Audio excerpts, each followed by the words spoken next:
Chapter 1301. Beneath the colossal shadow of the tower, Robin casually made his way to the main entrance, a calm and pleasant smile on his face. His gaze rose up for a brief moment, admiring the enormous silver structure that pierced the skies like a divine needle. Then he looked forward and asked politely, "Excuse me, is this the headquarters of the Soul Society?" The being guarding the entrance was nothing short of alien, so utterly foreign that even Robin, who had seen more than his share of oddities across planets, paused for a moment in intrigue. The creature possessed 8 eyes, each of them constantly shifting positions across its face like tiles in a mystical puzzle. Its forearms were folded behind its back in eerie stillness, and it had no visible ears, nor any discernible nose or typical facial structure. It was clear from the start that this being was not humanoid in the slightest. Not even close. Yet, Robin did not feel uncomfortable. He had grown used to the unpredictable diversity of the cosmos. In the age of interplanetary openness, language barriers were a thing of the past. Advanced translation technologies, some built into the air itself, others woven into the spiritual matrix of the universe, made sure everyone could communicate, no matter their origin. As long as the will to speak existed, understanding would follow. As expected, the creature responded in a strange, layered voice that vibrated slightly in the air. "Do you wish to collect a package, or are you seeking entry into the society?" "I want to access the society," Robin responded immediately, without pause or thought. The creature's 8 eyes scanned Robin from head to toe in slow, deliberate motions. It was like being examined by a sentient surveillance system. "Is this your first time visiting?" "Yes," Robin nodded confidently, without hesitation. There was no point in pretending otherwise. The gatekeeper gave a slow nod and extended one of its arms, pointing toward a smaller, slightly recessed side door. "Proceed to registration through that entrance." Robin turned to look, his eyes narrowing at the small, modestly designed door. It was not at all what he expected for an organization so renowned. Still, he made his way toward it. As he stepped inside, the atmosphere changed, becoming quieter and more focused. Instead of lines or crowds, there was only one attendant behind a smooth, minimalistic desk. The woman was unusual, to say the least. Her head was bulbous and round, resembling a large onion, and her mouth stretched unnaturally wide across her lower face. She did not lift her gaze immediately, but when she finally did, it was slow and deliberate. "Welcome," she said in a slow, slightly monotone voice. "Please step into that circle. Do not move, and do not worry. Your personal information will remain confidential, under the direct protection of Dreamer Morpheus himself." "Oh, this one."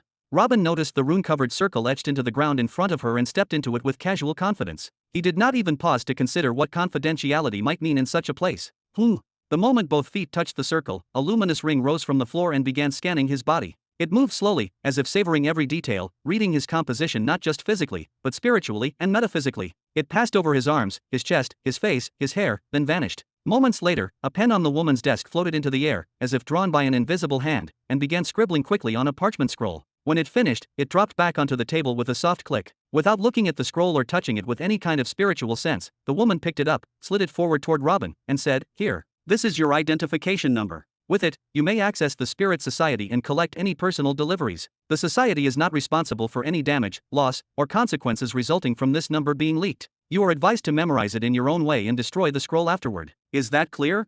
Robin accepted the parchment with his right hand. His expression shifted slightly as his eyes scanned its contents. It contained not only his exact physical age, but also his accurate soul age, his species and gender, a general illustration of his body, and, most alarming of all, a statement confirming that he was a practitioner of the law of truth. And beneath all that, a colossal numerical identifier, a 16-digit code, completely unique. Still, Robin did not even blink. A single glance was all it took. Shuela. The number was burned into his mind with perfect clarity. Without delay, he raised his hand and destroyed the scroll with a small pulse of spiritual fire. Understood. Robin was not even slightly bothered by the fact that the scanning device had extracted so much from him, perhaps even far more than what had appeared on the scroll. He was well aware that the attendant had not even read it. The real analysis had already happened elsewhere. That information had likely been transmitted to some deeply protected data center within the Soul Society's system. They probably knew more about his body now than he knew about himself. But really, what could he do about it? He was in the mid-belt planetary region. If he wanted access to the network, if he wanted to use their services, then he had to abide by their rules. It was their game in the end.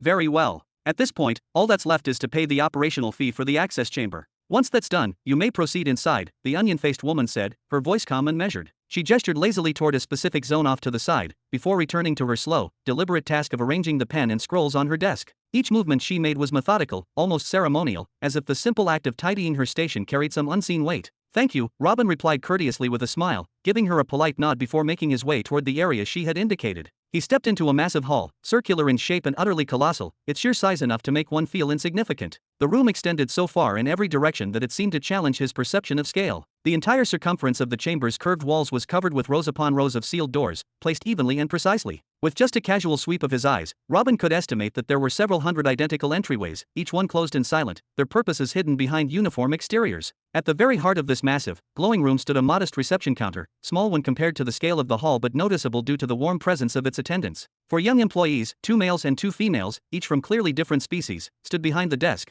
wearing coordinated uniforms. Their postures were upright, their smiles bright and rehearsed, giving the impression of warm efficiency. "Hello there." Robin greeted them with a wave and a friendly tone. "I'd like to rent an access chamber." "Of course, sir," one of the women responded immediately, stepping forward with the air of someone who had repeated these exact words 1,000 times. "The standard activation fee is 70 liters of sealed energy essence per day." Robin let out a quiet, impressed whistle, his eyes widening slightly in surprise. Just moments earlier, he had been mildly puzzled as to why there was no charge for the initial registration. Now he understood. That part had been complimentary only because the real cost came later. 70 liters? That was more than a casual fee, that was a statement. A show of exclusivity. A price tag that said only serious cultivators, scholars, or the truly wealthy were welcome here. To put it in perspective, even the entire floor of a high-end hotel, complete with personal service, luxurious meals, cultivation resources, and advanced security, usually did not cost more than 10 liters per day. Robin muttered, tapping the ring on his finger. Instantly, a large amount of raw energy essence swirled out of the ring and floated in front of him, suspended in a glowing orb. "Will this do?" he asked casually, as if he were offering pocket change. "I'm sorry, sir," the receptionist said kindly but firmly, her smile unwavering. "We only accept sealed energy essence, certified by the Interplanetary Council or any other recognized universal authority. If you like, you can visit the Galactic Council's official banking branch just down the corridor and have your essence converted into valid currency." Robin blinked, then let out a sigh of mild exasperation. "Sealed currency? Oh, you mean those blue vials?" He recalled the scene back at the Seven Spirits clan examination, where the mustached man had used those exact crystal blue containers to pay the proctors. They were sleek, compact, and clearly standardized, ready for interstellar trade. Robin scratched his head. He really did not want to walk away now, not when he was standing at the very gates of the Soul Society, something he had dreamed about for a long time. So, with a quick motion, he withdrew the floating essence and returned it to his spatial ring, then pulled out a small, glowing energy pearl. "How about this?" "Of course, sir," the receptionist said, her eyes lighting up as both of her hands extended forward. "An energy pearl is equivalent to 100 liters of certified energy essence." "Perfect," Robin grinned. "Keep the change." He gently tossed the power pearl into her hands. The moment he said that, Robin could feel the subtle shift in the air, the flash of envy from the other 3 attendants behind the desk, who tried to keep smiling despite the tension in their auras. "What's next?" Robin asked, brushing imaginary dust from his shoulder. "Thank you very much, sir," the receptionist said with a formal nod. "Please proceed to access chamber 707. It has now been reserved for you and will remain active for a full planetary cycle, 1 complete day." She gestured toward a specific door on the chamber's far side. Robin turned to look. At first glance, it was just another one of the many closed doors. Nothing distinguished it. But then, with a grinding sound, the door began to lower slowly into the floor, as though sinking into an unseen mechanism. A second panel descended from above, sliding down smoothly into place. A low hiss echoed across the hall as the panel clicked into position and then partially opened, just enough for one person to enter. "Whoa," Robin exhaled softly, entranced by the smooth mechanical ballet. Not wasting another second, he strode forward, eagerness in every step. Click! As soon as he stepped inside, the door closed silently behind him, sealing the room with a quiet finality. He did not bother looking back, because what he saw next claimed all of his attention. The chamber before him was indescribable. It felt like stepping into the core of a star, a realm of endless radiance. The walls were so white, so blindingly bright, that they erased all sense of distance. There were no visible edges, no ceiling, no corners, nothing to give context or scale. One could not tell whether the room was as small as a closet or extended to infinity. It was as if space itself had been overwritten. And in the center of it all stood a single object, a chair, plain and silent, waiting only a few steps away. Robin stood still for a moment, absorbing the surreal atmosphere. Then, calmly, he approached the chair, sat down, and closed his eyes. Chapter 1302. After several seconds, and the passing of that peculiar sensation that had gripped his entire being, a feeling like freefalling from a towering, unseen height, Robin slowly opened his eyes once more. He muttered with a hint of caution. What he saw in front of him was not drastically different from what he had expected. The same glowing white chamber encased him from all sides, unchanged and otherworldly. Its walls shimmered faintly, void of any shadows or edges. He glanced down at himself, half expecting some bizarre transformation, but what he saw was normal. His body appeared just as it always had, the same clothes, the same texture of skin, the familiar contours of his limbs. It was all far too realistic, eerily so. But despite how convincing it all looked, he knew without a shred of doubt that he was no longer in the real world. "Welcome, new user." "Ha!"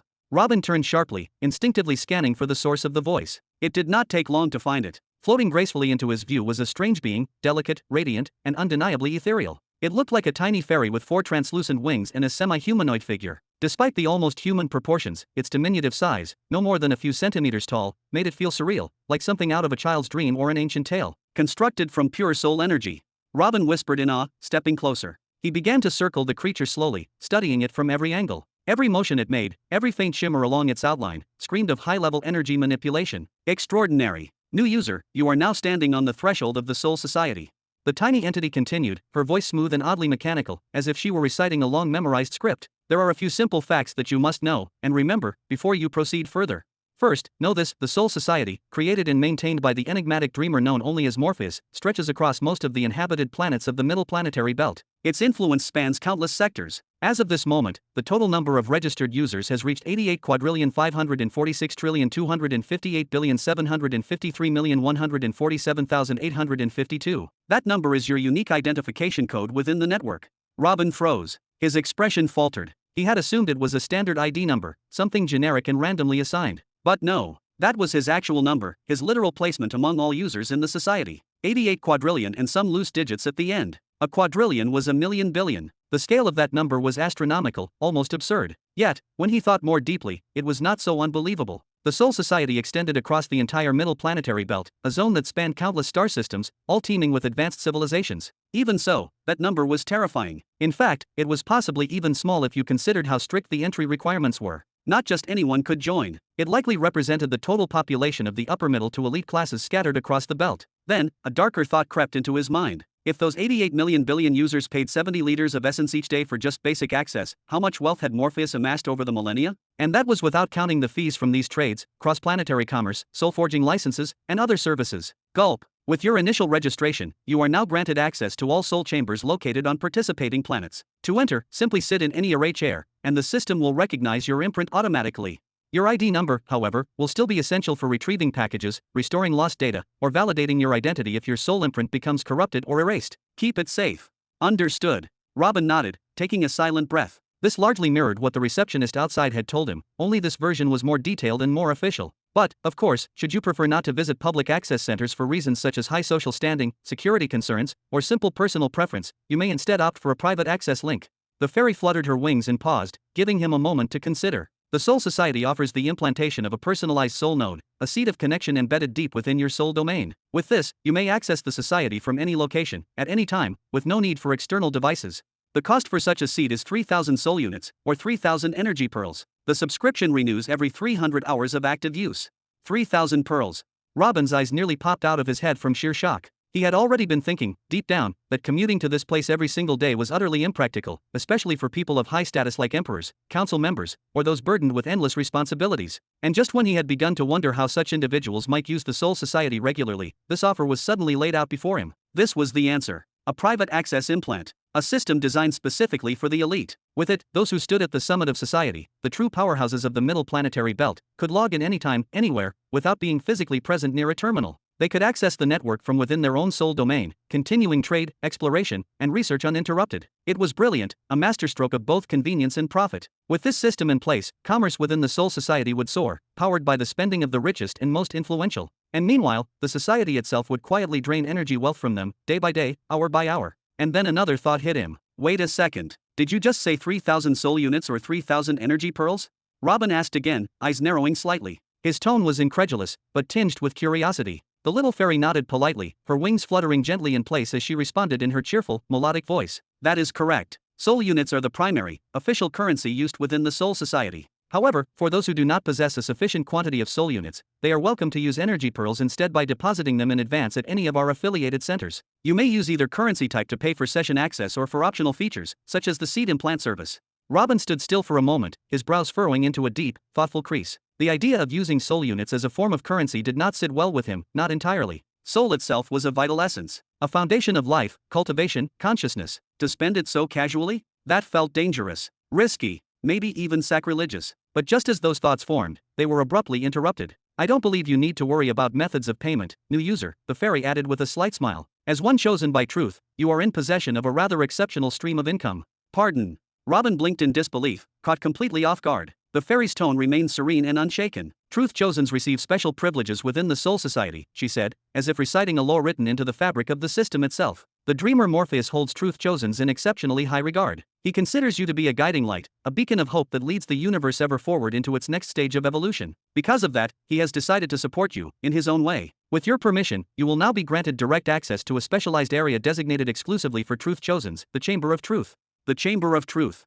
Robin repeated, his voice low with caution. And what exactly is that supposed to be? Something in him resisted the idea. He had not exactly imagined Morpheus as a kind, noble benefactor. But then again, how long had Morpheus existed? How many chosens had come before him over the centuries, the millennia, the eons? If he had ever intended harm toward people like Robin, he had possessed more than enough time to act on it. Once you're fully inside, the fairy continued gently, these might be questions about cultivation bottlenecks, unstable energy techniques, untested elixirs, ancient martial arts manuals, lost languages, cursed relics, truly any challenge the mind can imagine. Problems are publicly posted on enormous walls spread throughout designated areas of the Soul Society, so all users can view them. Anyone who chooses to resolve a problem receives a reward offered by the original poster.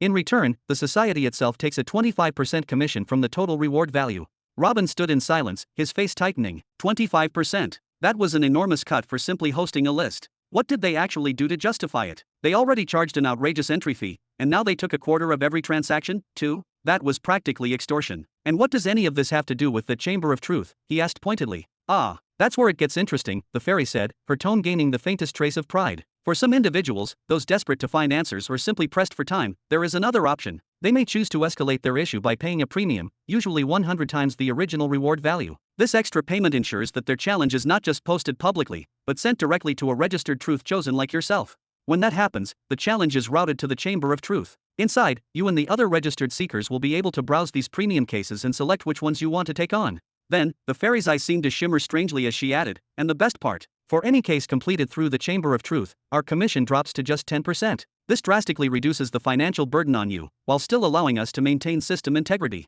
Chapter 1303. Beneath the colossal shadow of the tower, Robin casually made his way to the main entrance, a calm and pleasant smile on his face. His gaze rose up for a brief moment, admiring the enormous silver structure that pierced the skies like a divine needle. Then he looked forward and asked politely, "Excuse me, is this the headquarters of the Soul Society?" The being guarding the entrance was nothing short of alien, so utterly foreign that even Robin, who had seen more than his share of oddities across planets, paused for a moment in intrigue. The creature possessed 8 eyes, each of them constantly shifting positions across its face like tiles in a mystical puzzle. Its forearms were folded behind its back in eerie stillness, and it had no visible ears, nor any discernible nose or typical facial structure. It was clear from the start that this being was not humanoid in the slightest. Not even close. Yet, Robin did not feel uncomfortable. He had grown used to the unpredictable diversity of the cosmos. In the age of interplanetary openness, language barriers were a thing of the past. Advanced translation technologies, some built into the air itself, others woven into the spiritual matrix of the universe, made sure everyone could communicate, no matter their origin. As long as the will to speak existed, understanding would follow. As expected, the creature responded in a strange, layered voice that vibrated slightly in the air. "Do you wish to collect a package, or are you seeking entry into the society?" "I want to access the society," Robin responded immediately, without pause or thought. The creature's 8 eyes scanned Robin from head to toe in slow, deliberate motions. It was like being examined by a sentient surveillance system. "Is this your first time visiting?" "Yes," Robin nodded confidently, without hesitation. There was no point in pretending otherwise. The gatekeeper gave a slow nod and extended one of its arms, pointing toward a smaller, slightly recessed side door. "Proceed to registration through that entrance." Robin turned to look, his eyes narrowing at the small, modestly designed door. It was not at all what he expected for an organization so renowned. Still, he made his way toward it. As he stepped inside, the atmosphere changed, becoming quieter and more focused. Instead of lines or crowds, there was only one attendant behind a smooth, minimalistic desk. The woman was unusual, to say the least. Her head was bulbous and round, resembling a large onion, and her mouth stretched unnaturally wide across her lower face. She did not lift her gaze immediately, but when she finally did, it was slow and deliberate. "Welcome," she said in a slow, slightly monotone voice. "Please step into that circle. Do not move, and do not worry. Your personal information will remain confidential, under the direct protection of Dreamer Morpheus himself." "Oh, this one."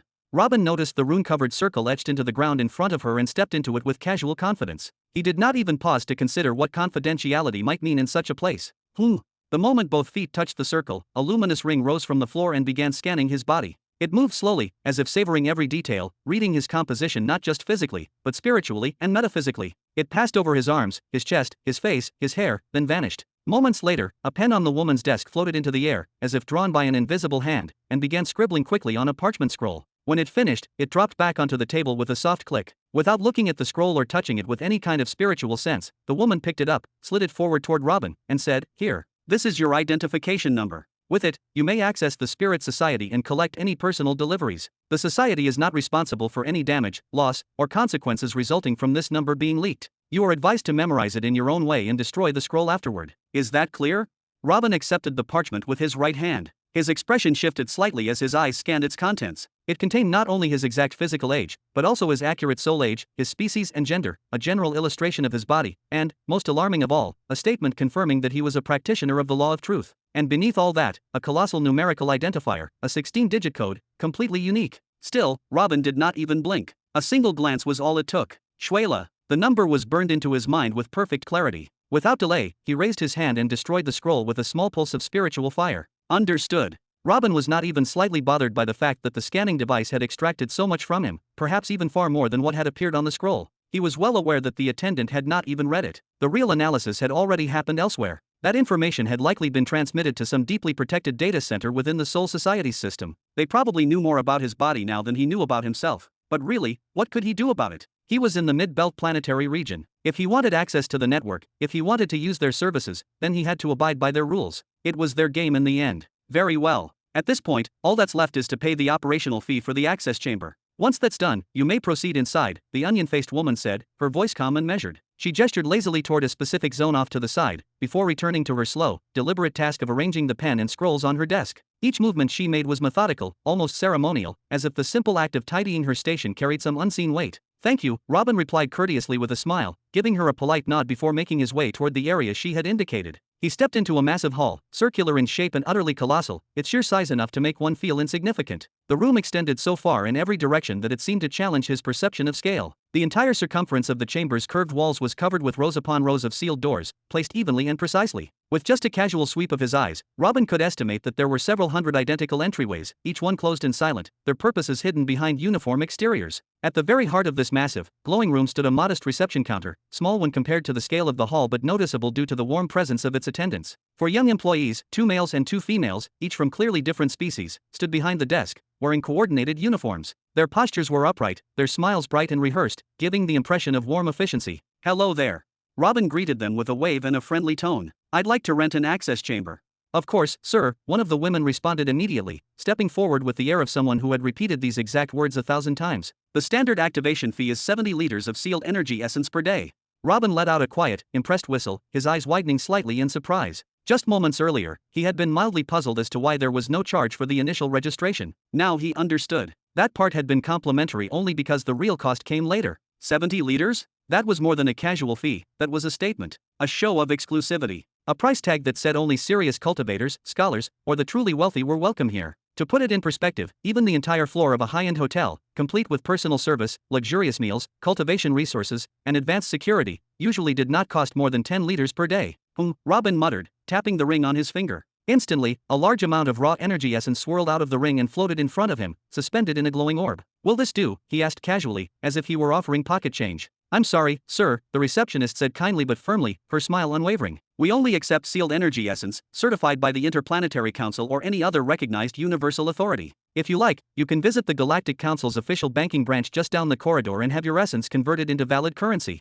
Robin blinked, then let out a sigh of mild exasperation. Sealed currency? Oh, you mean those blue vials. He recalled the scene back at the Seven Spirits clan examination, where the mustached man had used those exact crystal blue containers to pay the proctors. They were sleek, compact, and clearly standardized, ready for interstellar trade. Robin scratched his head. He really did not want to walk away now, not when he was standing at the very gates of the Soul Society, something he had dreamed about for a long time. So, with a quick motion, he withdrew the floating essence and returned it to his spatial ring, then pulled out a small, glowing energy pearl. How about this? Of course, sir, the receptionist said, her eyes lighting up as both of her hands extended forward. An energy pearl is equivalent to 100 liters of certified energy essence. Perfect, Robin grinned. Keep the change. He gently tossed the power pearl into her hands. The moment he said that, Robin could feel the subtle shift in the air, the flash of envy from the other 3 attendants behind the desk, who tried to keep smiling despite the tension in their auras. What's next?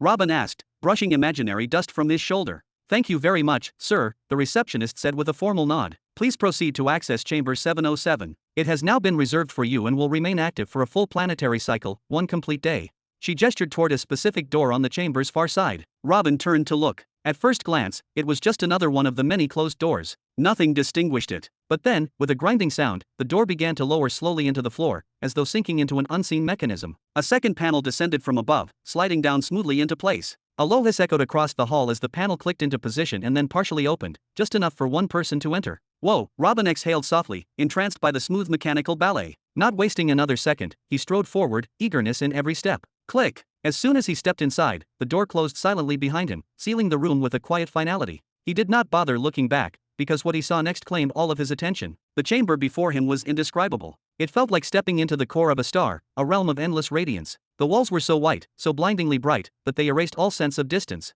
There were no visible edges, no ceiling, no corners, nothing to give context or scale. One could not tell whether the room was as small as a closet or extended to infinity. It was as if space itself had been overwritten. And in the center of it all stood a single object, a chair, plain and silent, waiting only a few steps away. Robin stood still for a moment, absorbing the surreal atmosphere. Then, calmly, he approached the chair, sat down, and closed his eyes.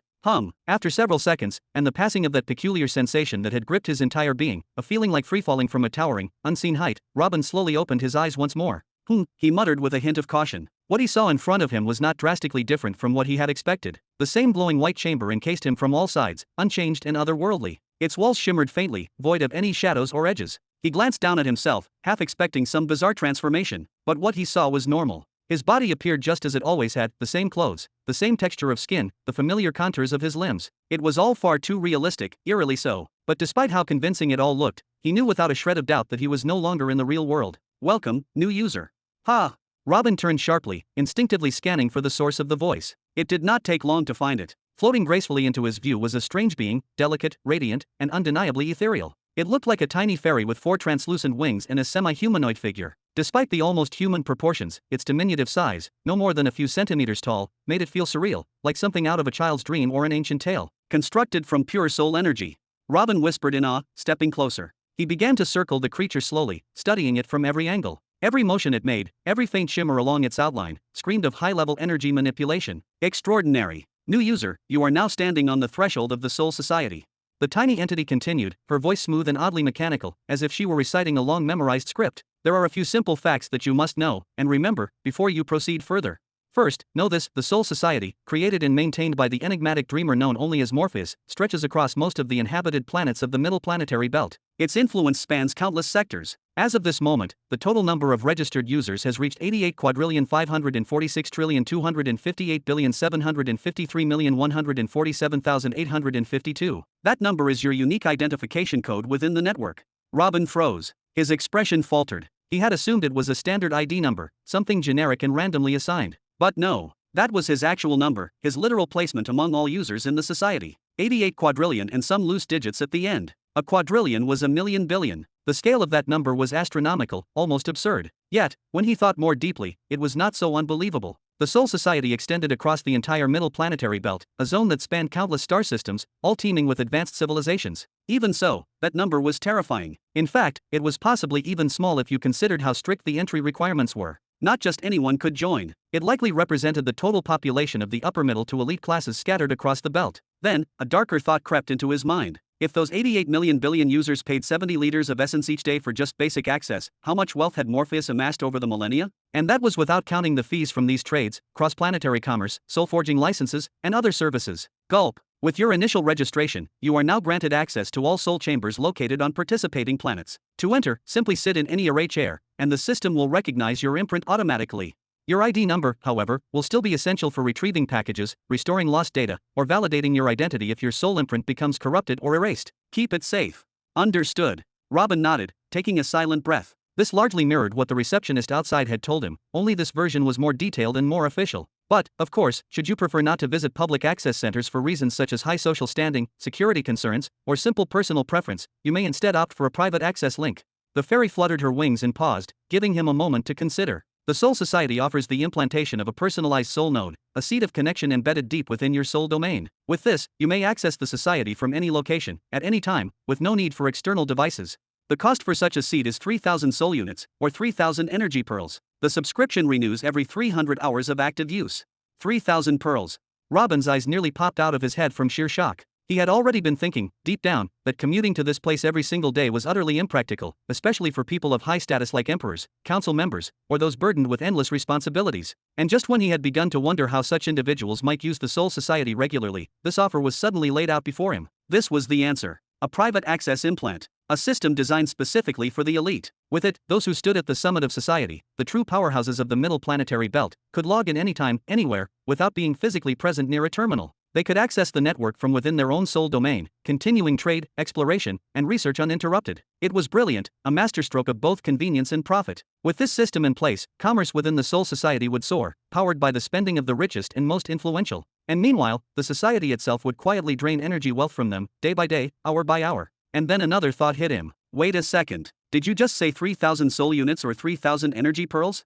Robin asked again, eyes narrowing slightly. His tone was incredulous, but tinged with curiosity. The little fairy nodded politely, her wings fluttering gently in place as she responded in her cheerful, melodic voice. That is correct. Soul units are the primary, official currency used within the Soul Society. However, for those who do not possess a sufficient quantity of soul units, they are welcome to use energy pearls instead by depositing them in advance at any of our affiliated centers. You may use either currency type to pay for session access or for optional features, such as the seed implant service. Robin stood still for a moment, his brows furrowing into a deep, thoughtful crease. The idea of using soul units as a form of currency did not sit well with him, not entirely. Soul itself was a vital essence, a foundation of life, cultivation, consciousness. To spend it so casually? That felt dangerous, risky, maybe even sacrilegious. But just as those thoughts formed, they were abruptly interrupted. I don't believe you need to worry about methods of payment, new user, the fairy added with a slight smile. As one chosen by truth, you are in possession of a rather exceptional stream of income. Pardon. Robin blinked in disbelief, caught completely off guard. The fairy's tone remained serene and unshaken. Truth chosens receive special privileges within the Soul Society, she said, as if reciting a law written into the fabric of the system itself. The Dreamer Morpheus holds truth chosens in exceptionally high regard. He considers you to be a guiding light, a beacon of hope that leads the universe ever forward into its next stage of evolution. Because of that, he has decided to support you, in his own way. With your permission, you will now be granted direct access to a specialized area designated exclusively for truth chosens, the Chamber of Truth. The Chamber of Truth. Robin repeated, his voice low with caution. And what exactly is that supposed to be? Something in him resisted the idea. He had not exactly imagined Morpheus as a kind, noble benefactor. But then again, how long had Morpheus existed? How many chosens had come before him over the centuries, the millennia, the eons? If he had ever intended harm toward people like Robin, he had possessed more than enough time to act on it. Once you're fully inside, the fairy continued gently, these might be questions about cultivation bottlenecks, unstable energy techniques, untested elixirs, ancient martial arts manuals, lost languages, cursed relics, truly any challenge the mind can imagine. Problems are publicly posted on enormous walls spread throughout designated areas of the Soul Society, so all users can view them. Anyone who chooses to resolve a problem receives a reward offered by the original poster. In return, the society itself takes a 25% commission from the total reward value. Robin stood in silence, his face tightening. 25%. That was an enormous cut for simply hosting a list. What did they actually do to justify it? They already charged an outrageous entry fee, and now they took a quarter of every transaction, too? That was practically extortion. And what does any of this have to do with the Chamber of Truth? He asked pointedly. Ah, that's where it gets interesting, the fairy said, her tone gaining the faintest trace of pride. For some individuals, those desperate to find answers or simply pressed for time, there is another option. They may choose to escalate their issue by paying a premium, usually 100 times the original reward value. This extra payment ensures that their challenge is not just posted publicly, but sent directly to a registered truth chosen like yourself. When that happens, the challenge is routed to the Chamber of Truth. Inside, you and the other registered seekers will be able to browse these premium cases and select which ones you want to take on. Then, the fairy's eyes seemed to shimmer strangely as she added, and the best part, for any case completed through the Chamber of Truth, our commission drops to just 10%. This drastically reduces the financial burden on you, while still allowing us to maintain system integrity. Robin's eyes widened to their absolute limit, and stayed that way ever since he heard the phrase, 100 times the reward. What did that even mean? Instead of the reward being a modest 1,000 pearls, it could be 100,000? There were people out there, somewhere, willing to pay such obscene amounts just to have their problem solved? But his shock quickly gave way to recollection, specifically his absurd registry number, that impossible sequence that branded him as user number 88,546,258,753,147,852. If even a single thousand among those 88 quadrillion users submitted just one request each to the so-called Chamber of Truth, it would remain flooded forever. The chamber would never be empty. And as for the 10% commission instead of 25%, was that supposed to make him feel honored? Respected? Because 10% of a reward multiplied by 100 was still much more than 25% of the usual rate. It was a genius move, efficient exploitation for the chosens of truth wrapped in a silk glove. At least they pretended to care. Pretending, sometimes, was enough. But Robin knew better. That so-called special treatment was not merely out of respect for his title as a truth chosen.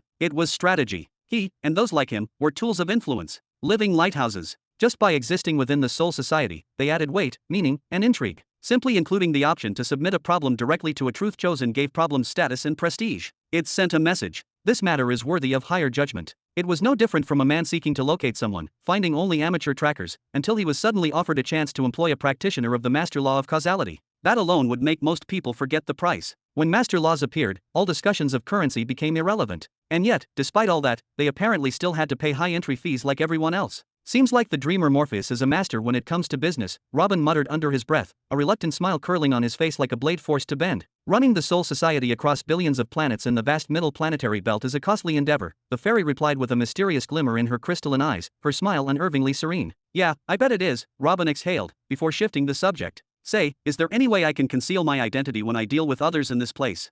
Of course, the sprite nodded, her four wings fluttering in unison. You can retain your full appearance if desired, or you can enter stealth mode, remaining anonymous for the entire duration of your visit. Others will only see a masked avatar, and you'll be asked to select a codename. Robin crossed his arms, his eyes lowering. The gears in his mind turned quickly. If he was to gather allies, establish a presence, and spread influence, he'd need to show his face eventually. Let people know his name. But right now, he was a newcomer. Unknown. Vulnerable. Any wrong move could spark conflict, and he did not yet possess the strength to protect himself. After a brief moment of silence, he nodded several times with firm resolve. Fine, I'll stay hidden. Stealth mode it is. For now. Understood. Your avatar has been shifted to stealth mode. Please select a codename. Robin thought in silence again. A few seconds passed. Then he raised his gaze and looked straight into the sprite's strange, glowing eyes. What about human? He asked. Human. The fairy blinked once, scanning. The name is available. You are now in stealth mode, and your codename is Human. She nodded firmly, her wings flicking once in emphasis. Human, would you like to proceed directly to the Chamber of Truth? Straight to work, huh? Robin chuckled and shook his head. You guys really don't waste time, do you? He let out a sigh, then grinned. Not yet. I want to explore this place first. Show me where people gather. A hub, a plaza, something public. As you wish. You may summon me at any time simply by thinking of me. Typically, instantaneous transfers and guidance requests are billed separately, but for truth chosens, all services related to me are entirely free. Oh, a free service in this place? Now that's flattering. Robin chuckled, clapped his hands once, and said with playful flair, all right, lead the way. The fairy extended both her delicate arms, her translucent wings fluttering with faint luminescence. We wish you a wondrous experience, Human. May the Soul Society be generous with your destiny. Swoosh. Wah. In a blink, the world around Robin twisted and folded in on itself. The infinite white space that had surrounded him vanished like mist under sunlight, revealing a completely new reality. A vast, breathtaking scene unfurled before him. It was as if he had stepped into the celestial heart of an imperial palace, one that stretched beyond horizons and challenged the imagination. Above him loomed a ceiling so tall and majestic it might as well have been the firmament itself. It was carved with ancient runes, gilded patterns, and living murals. Statues rose from the walls, caught in poses of war, wisdom, and worship. All around him, life. Thousands of beings moved with purpose, or without. Some floated midair with magnificent wings of energy or feather. Others walked or sat on chairs that materialized the very moment they needed them. Conversations buzzed in dozens of languages. Magic crackled softly. Laughter, debate, and silence mingled in the air like incense. Robin blinked. Just moments ago he had been standing in a realm of nothingness, and now, he felt as though he were inside the gateway to the multiverse. Out of instinct, he tried sitting down, and just as before, a seat shimmered into existence beneath him, perfectly molded to his form. He sat quietly, observing. The people around him were not in the millions as he thought, maybe a few hundreds. Yet, what fascinated him most was how no two individuals seemed the same. Some bore the appearances of regular people, smiling, laughing, showing their faces without a care. Others were covered in armor, wearing strange, horned masks, or cloaked in shadow or pulsing with a radiant inner glow that made their features unreadable. This place, Robin murmured. What is it, really? In response, the fairy reappeared at his side, serene as ever. It is what you need it to be, she said, her voice soft but certain. This is the gathering hall. Most users appear here first upon entry, either to orient themselves, to seek out companions before traveling together, or simply to connect. It's common here to strike up conversations and forge alliances, sometimes even rivalries. Robin looked around again, his brow slightly furrowed. But, why are there so few? The fairy chuckled lightly. Because this is only one node, one lobby. It connects users from the planet Zerun exclusively. Every planet across the middle planetary belt has its own local hub. She tilted her head. This eases communication, reduces psychic strain from overcrowding, and frankly, prevents mental collapse from being exposed to too much consciousness at once. She gave him a look. If you could see how many minds are connected to the Soul Society across the belt right now, you would be stunned. Robin exhaled slowly. I doubt walking around and making friends will get me the power I'm looking for, he said with a lopsided grin. So, what if I want to go to one of those specialized halls you mentioned? You may walk, the sprite replied, gesturing upward. Robin followed her hand to see an enormous floating display, a transparent digital screen etched with golden light, filled with arrows and directions written in elegant script. There are signs everywhere to guide you, but walking, of course, takes time. She added smoothly, some choose to purchase wings, soul vehicles, or even instant portals to make navigation easier and faster. Ha, even movement has a price tag, Robin chuckled bitterly. Of course it does. Why wouldn't it? The sprite smiled, oddly, as if amused. As I've told you, truth chosen, you have privileges. I can transport you instantly, at no cost whatsoever. Her tone became warmer, almost teasing. So, where would you like to go first? Robin paused, deep in thought. His eyes lowered slightly, then he drew a slow breath. Take me to the place where I can purchase planetary grade equipment. Understood. Whoosh. Reality folded again, this time faster, more violently. Robin felt the ground disappear from beneath him. He spiraled through something that was not space and was not time, and then, tack! Sold. A loud voice rang out from the crowd ahead, and Robin had arrived. Chapter 1304. Clack. Sold. Ha! The sudden and jarring shift in the environment left Robin momentarily disoriented. Just seconds ago, he had been standing in an endless, expansive hallway, one with no visible beginning or end, where every individual present seemed completely absorbed in their own affairs, minding their own business without concern for anyone else. Now, however, he found himself abruptly seated on a cushioned chair within a grand, circular auditorium. At the far end of this auditorium stood a raised platform. Upon it, an elderly man stood motionless. His appearance was striking, featuring a long white beard that extended all the way to the ground, and eyes completely hidden beneath thick, bushy eyebrows. His posture was upright and dignified, and there was something about the stillness of his form that made him appear more like a statue than a living being. Despite how lifelike the old man looked, down to the wrinkles on his hands and the slow rhythm of his breath, Robin quickly sensed that he was not a real person. He was part of the system simulation, just like the fairy he had interacted with earlier. Then, without even moving his lips, the old man's voice echoed through the chamber in a deep, resonant tone that could be heard clearly by all. We will now proceed to display the next item in the planetary equipment category. Whoosh, whoosh. Dozens of graceful fairies appeared in a sudden burst of shimmering light. They fluttered delicately through the air in synchronized patterns above the platform before flying off together toward the left side of the room. A few moments passed before they returned, now carrying a velvet cushion upon which rested a single shoe. The shoe was a vivid, radiant shade of orange. It had a tall collar that rose to cover the wearer's heel entirely. The outer surface gleamed as if made from polished metal, yet there was an evident softness to it as well, especially from the padded interior that appeared cozy and supportive. Regardless of its simplicity, the shoe held a captivating presence, almost demanding attention. So that's what planetary equipment looks like. Robin muttered under his breath, raising an eyebrow in mild surprise. At first glance, it resembled nothing more than a well-made, ordinary boot. What you see here is merely a perfect replica meant to demonstrate the item's visual design. The actual artifact is safely stored in our vaults and will be delivered to the winning bidder using a secure method that we will agree upon later, the fairy's voice whispered directly into Robin's ear, clear and informative. Oh, I see. Robin raised his eyebrows slightly higher, his curiosity deepening. He had genuinely been wondering how they could possibly manifest physical equipment inside a place that clearly was not bound by physical laws. Shoo, shoo, shoo. In that instant, the auditorium's seats began to fill again. Some individuals appeared out of thin air, just like Robin had, while others came rushing in through large doors, either walking briskly or flying through the air. One by one, they all took their places with practiced urgency. The Moonlight Step Boots, first grade. They grant the wearer a 10% increase in speed under all conditions, with that boost rising to 15% during nighttime hours. The old man's voice was calm, but it carried weight. The opening bid is 60,000 energy pearls or its equivalent. Robin gave a faint whistle and leaned forward. That much, just for a 10% boost in speed? Isn't that a little excessive?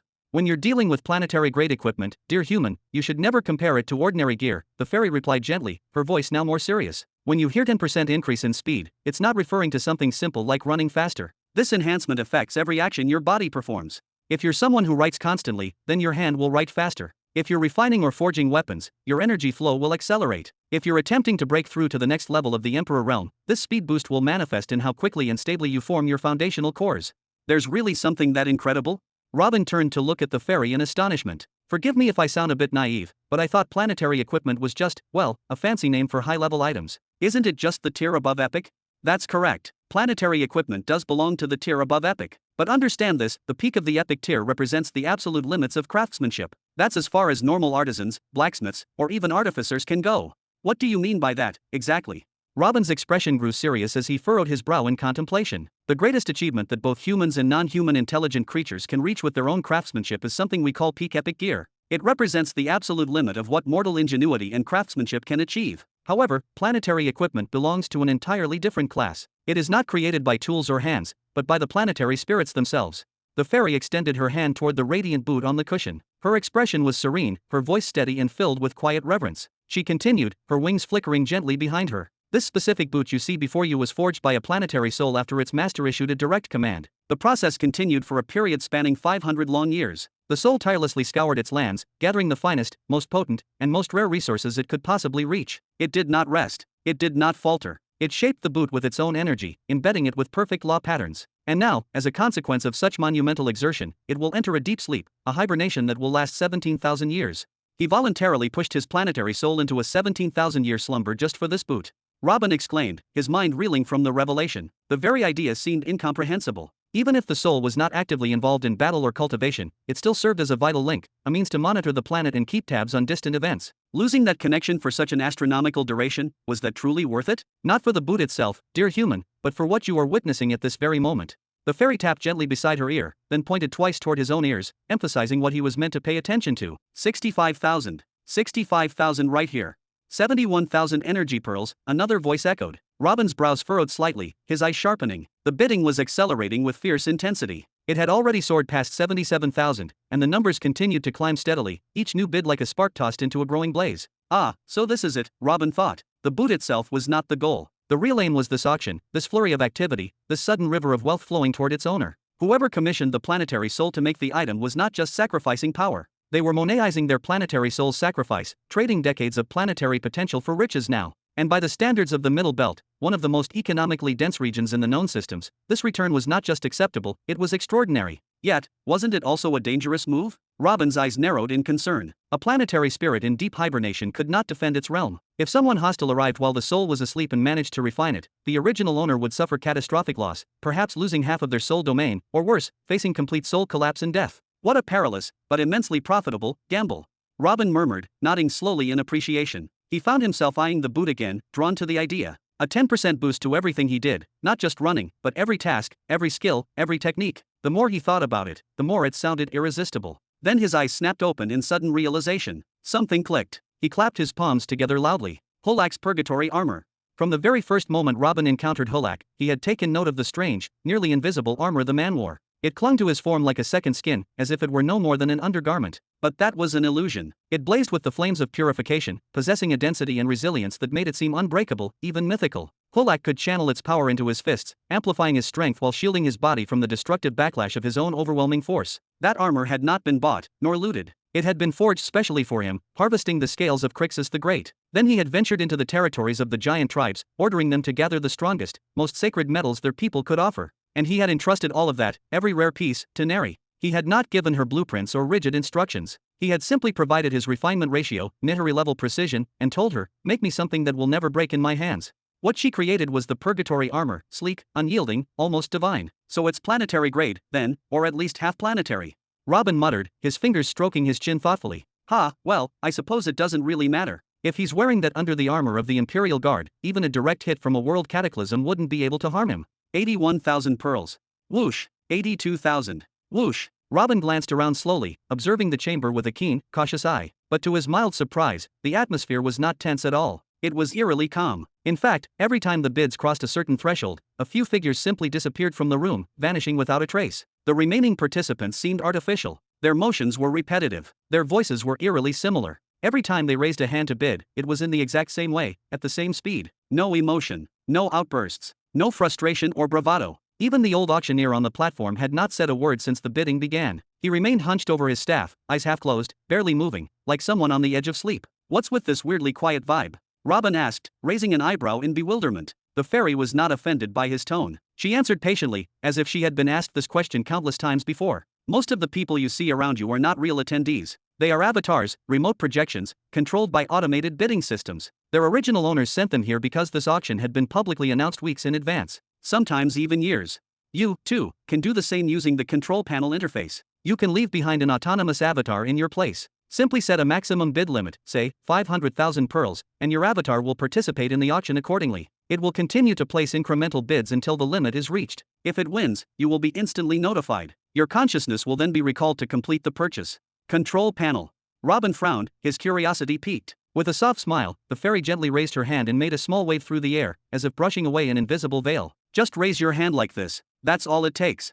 Chapter 1305. Beneath the colossal shadow of the tower, Robin casually made his way to the main entrance, a calm and pleasant smile on his face. His gaze rose up for a brief moment, admiring the enormous silver structure that pierced the skies like a divine needle. Then he looked forward and asked politely, "Excuse me, is this the headquarters of the Soul Society?"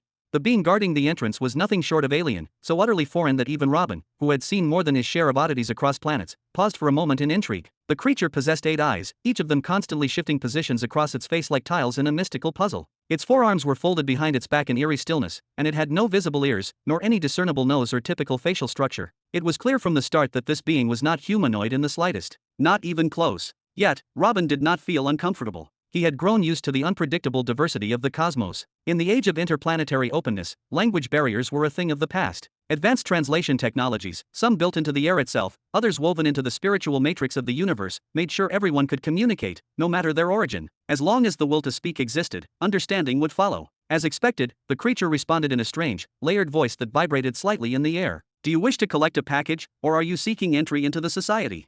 "I want to access the society," Robin responded immediately, without pause or thought. The creature's 8 eyes scanned Robin from head to toe in slow, deliberate motions. It was like being examined by a sentient surveillance system. "Is this your first time visiting?" "Yes," Robin nodded confidently, without hesitation. There was no point in pretending otherwise. The gatekeeper gave a slow nod and extended one of its arms, pointing toward a smaller, slightly recessed side door. "Proceed to registration through that entrance." Robin turned to look, his eyes narrowing at the small, modestly designed door. It was not at all what he expected for an organization so renowned. Still, he made his way toward it. As he stepped inside, the atmosphere changed, becoming quieter and more focused. Instead of lines or crowds, there was only one attendant behind a smooth, minimalistic desk. The woman was unusual, to say the least. Her head was bulbous and round, resembling a large onion, and her mouth stretched unnaturally wide across her lower face. She did not lift her gaze immediately, but when she finally did, it was slow and deliberate. "Welcome," she said in a slow, slightly monotone voice. "Please step into that circle. Do not move, and do not worry. Your personal information will remain confidential, under the direct protection of Dreamer Morpheus himself." "Oh, this one." Robin noticed the rune-covered circle etched into the ground in front of her and stepped into it with casual confidence. He did not even pause to consider what confidentiality might mean in such a place. The moment both feet touched the circle, a luminous ring rose from the floor and began scanning his body. It moved slowly, as if savoring every detail, reading his composition not just physically, but spiritually and metaphysically. It passed over his arms, his chest, his face, his hair, then vanished. Moments later, a pen on the woman's desk floated into the air, as if drawn by an invisible hand, and began scribbling quickly on a parchment scroll. When it finished, it dropped back onto the table with a soft click. Without looking at the scroll or touching it with any kind of spiritual sense, the woman picked it up, slid it forward toward Robin, and said, "Here. This is your identification number. With it, you may access the Spirit Society and collect any personal deliveries. The Society is not responsible for any damage, loss, or consequences resulting from this number being leaked. You are advised to memorize it in your own way and destroy the scroll afterward." "Is that clear?" Robin accepted the parchment with his right hand. His expression shifted slightly as his eyes scanned its contents. It contained not only his exact physical age, but also his accurate soul age, his species and gender, a general illustration of his body, and, most alarming of all, a statement confirming that he was a practitioner of the law of truth. And beneath all that, a colossal numerical identifier, a 16-digit code, completely unique. Still, Robin did not even blink. A single glance was all it took. Shuela. The number was burned into his mind with perfect clarity. Without delay, he raised his hand and destroyed the scroll with a small pulse of spiritual fire. Understood. Robin was not even slightly bothered by the fact that the scanning device had extracted so much from him, perhaps even far more than what had appeared on the scroll. He was well aware that the attendant had not even read it. The real analysis had already happened elsewhere. That information had likely been transmitted to some deeply protected data center within the Soul Society's system. They probably knew more about his body now than he knew about himself. But really, what could he do about it? He was in the mid-belt planetary region. If he wanted access to the network, if he wanted to use their services, then he had to abide by their rules. It was their game in the end. Very well. At this point, all that's left is to pay the operational fee for the access chamber. Once that's done, you may proceed inside, the onion-faced woman said, her voice calm and measured. She gestured lazily toward a specific zone off to the side, before returning to her slow, deliberate task of arranging the pen and scrolls on her desk. Each movement she made was methodical, almost ceremonial, as if the simple act of tidying her station carried some unseen weight. "Thank you," Robin replied courteously with a smile, giving her a polite nod before making his way toward the area she had indicated. He stepped into a massive hall, circular in shape and utterly colossal, its sheer size enough to make one feel insignificant. The room extended so far in every direction that it seemed to challenge his perception of scale. The entire circumference of the chamber's curved walls was covered with rows upon rows of sealed doors, placed evenly and precisely. With just a casual sweep of his eyes, Robin could estimate that there were several hundred identical entryways, each one closed and silent, their purposes hidden behind uniform exteriors. At the very heart of this massive, glowing room stood a modest reception counter, small when compared to the scale of the hall but noticeable due to the warm presence of its attendants. For young employees, 2 males and 2 females, each from clearly different species, stood behind the desk, wearing coordinated uniforms. Their postures were upright, their smiles bright and rehearsed, giving the impression of warm efficiency. "Hello there." Robin greeted them with a wave and a friendly tone. "I'd like to rent an access chamber." "Of course, sir," one of the women responded immediately, stepping forward with the air of someone who had repeated these exact words 1,000 times. "The standard activation fee is 70 liters of sealed energy essence per day." Robin let out a quiet, impressed whistle, his eyes widening slightly in surprise. Just moments earlier, he had been mildly puzzled as to why there was no charge for the initial registration. Now he understood. That part had been complimentary only because the real cost came later. 70 liters? That was more than a casual fee, that was a statement. A show of exclusivity. A price tag that said only serious cultivators, scholars, or the truly wealthy were welcome here. To put it in perspective, even the entire floor of a high-end hotel, complete with personal service, luxurious meals, cultivation resources, and advanced security, usually did not cost more than 10 liters per day. Robin muttered, tapping the ring on his finger. Instantly, a large amount of raw energy essence swirled out of the ring and floated in front of him, suspended in a glowing orb. "Will this do?" he asked casually, as if he were offering pocket change. "I'm sorry, sir," the receptionist said kindly but firmly, her smile unwavering. "We only accept sealed energy essence, certified by the Interplanetary Council or any other recognized universal authority. If you like, you can visit the Galactic Council's official banking branch just down the corridor and have your essence converted into valid currency." Robin blinked, then let out a sigh of mild exasperation. "Sealed currency? Oh, you mean those blue vials?" He recalled the scene back at the Seven Spirits clan examination, where the mustached man had used those exact crystal blue containers to pay the proctors. They were sleek, compact, and clearly standardized, ready for interstellar trade. Robin scratched his head. He really did not want to walk away now, not when he was standing at the very gates of the Soul Society, something he had dreamed about for a long time. So, with a quick motion, he withdrew the floating essence and returned it to his spatial ring, then pulled out a small, glowing energy pearl. "How about this?" "Of course, sir," the receptionist said, her eyes lighting up as both of her hands extended forward. "An energy pearl is equivalent to 100 liters of certified energy essence." "Perfect," Robin grinned. "Keep the change." He gently tossed the power pearl into her hands. The moment he said that, Robin could feel the subtle shift in the air, the flash of envy from the other 3 attendants behind the desk, who tried to keep smiling despite the tension in their auras. "What's next?"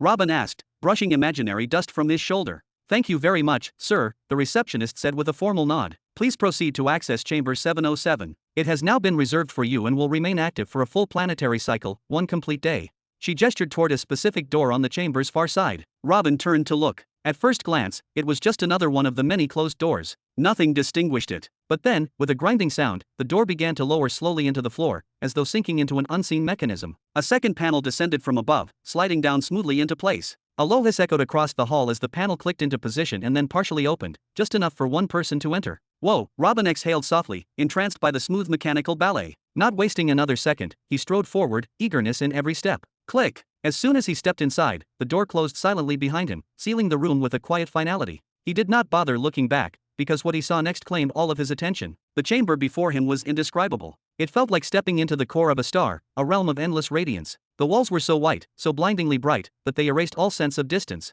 There were no visible edges, no ceiling, no corners, nothing to give context or scale. One could not tell whether the room was as small as a closet or extended to infinity. It was as if space itself had been overwritten. And in the center of it all stood a single object, a chair, plain and silent, waiting only a few steps away. Robin stood still for a moment, absorbing the surreal atmosphere. Then, calmly, he approached the chair, sat down, and closed his eyes. After several seconds, and the passing of that peculiar sensation that had gripped his entire being, a feeling like freefalling from a towering, unseen height, Robin slowly opened his eyes once more. He muttered with a hint of caution. What he saw in front of him was not drastically different from what he had expected. The same glowing white chamber encased him from all sides, unchanged and otherworldly. Its walls shimmered faintly, void of any shadows or edges. He glanced down at himself, half expecting some bizarre transformation, but what he saw was normal. His body appeared just as it always had, the same clothes, the same texture of skin, the familiar contours of his limbs. It was all far too realistic, eerily so. But despite how convincing it all looked, he knew without a shred of doubt that he was no longer in the real world. "Welcome, new user."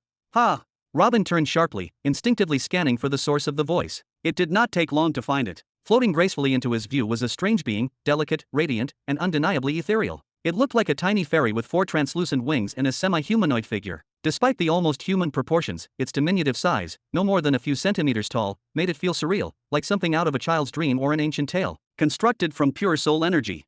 Robin whispered in awe, stepping closer. He began to circle the creature slowly, studying it from every angle. Every motion it made, every faint shimmer along its outline, screamed of high-level energy manipulation. Extraordinary. New user, you are now standing on the threshold of the Soul Society. The tiny entity continued, her voice smooth and oddly mechanical, as if she were reciting a long-memorized script. There are a few simple facts that you must know, and remember, before you proceed further.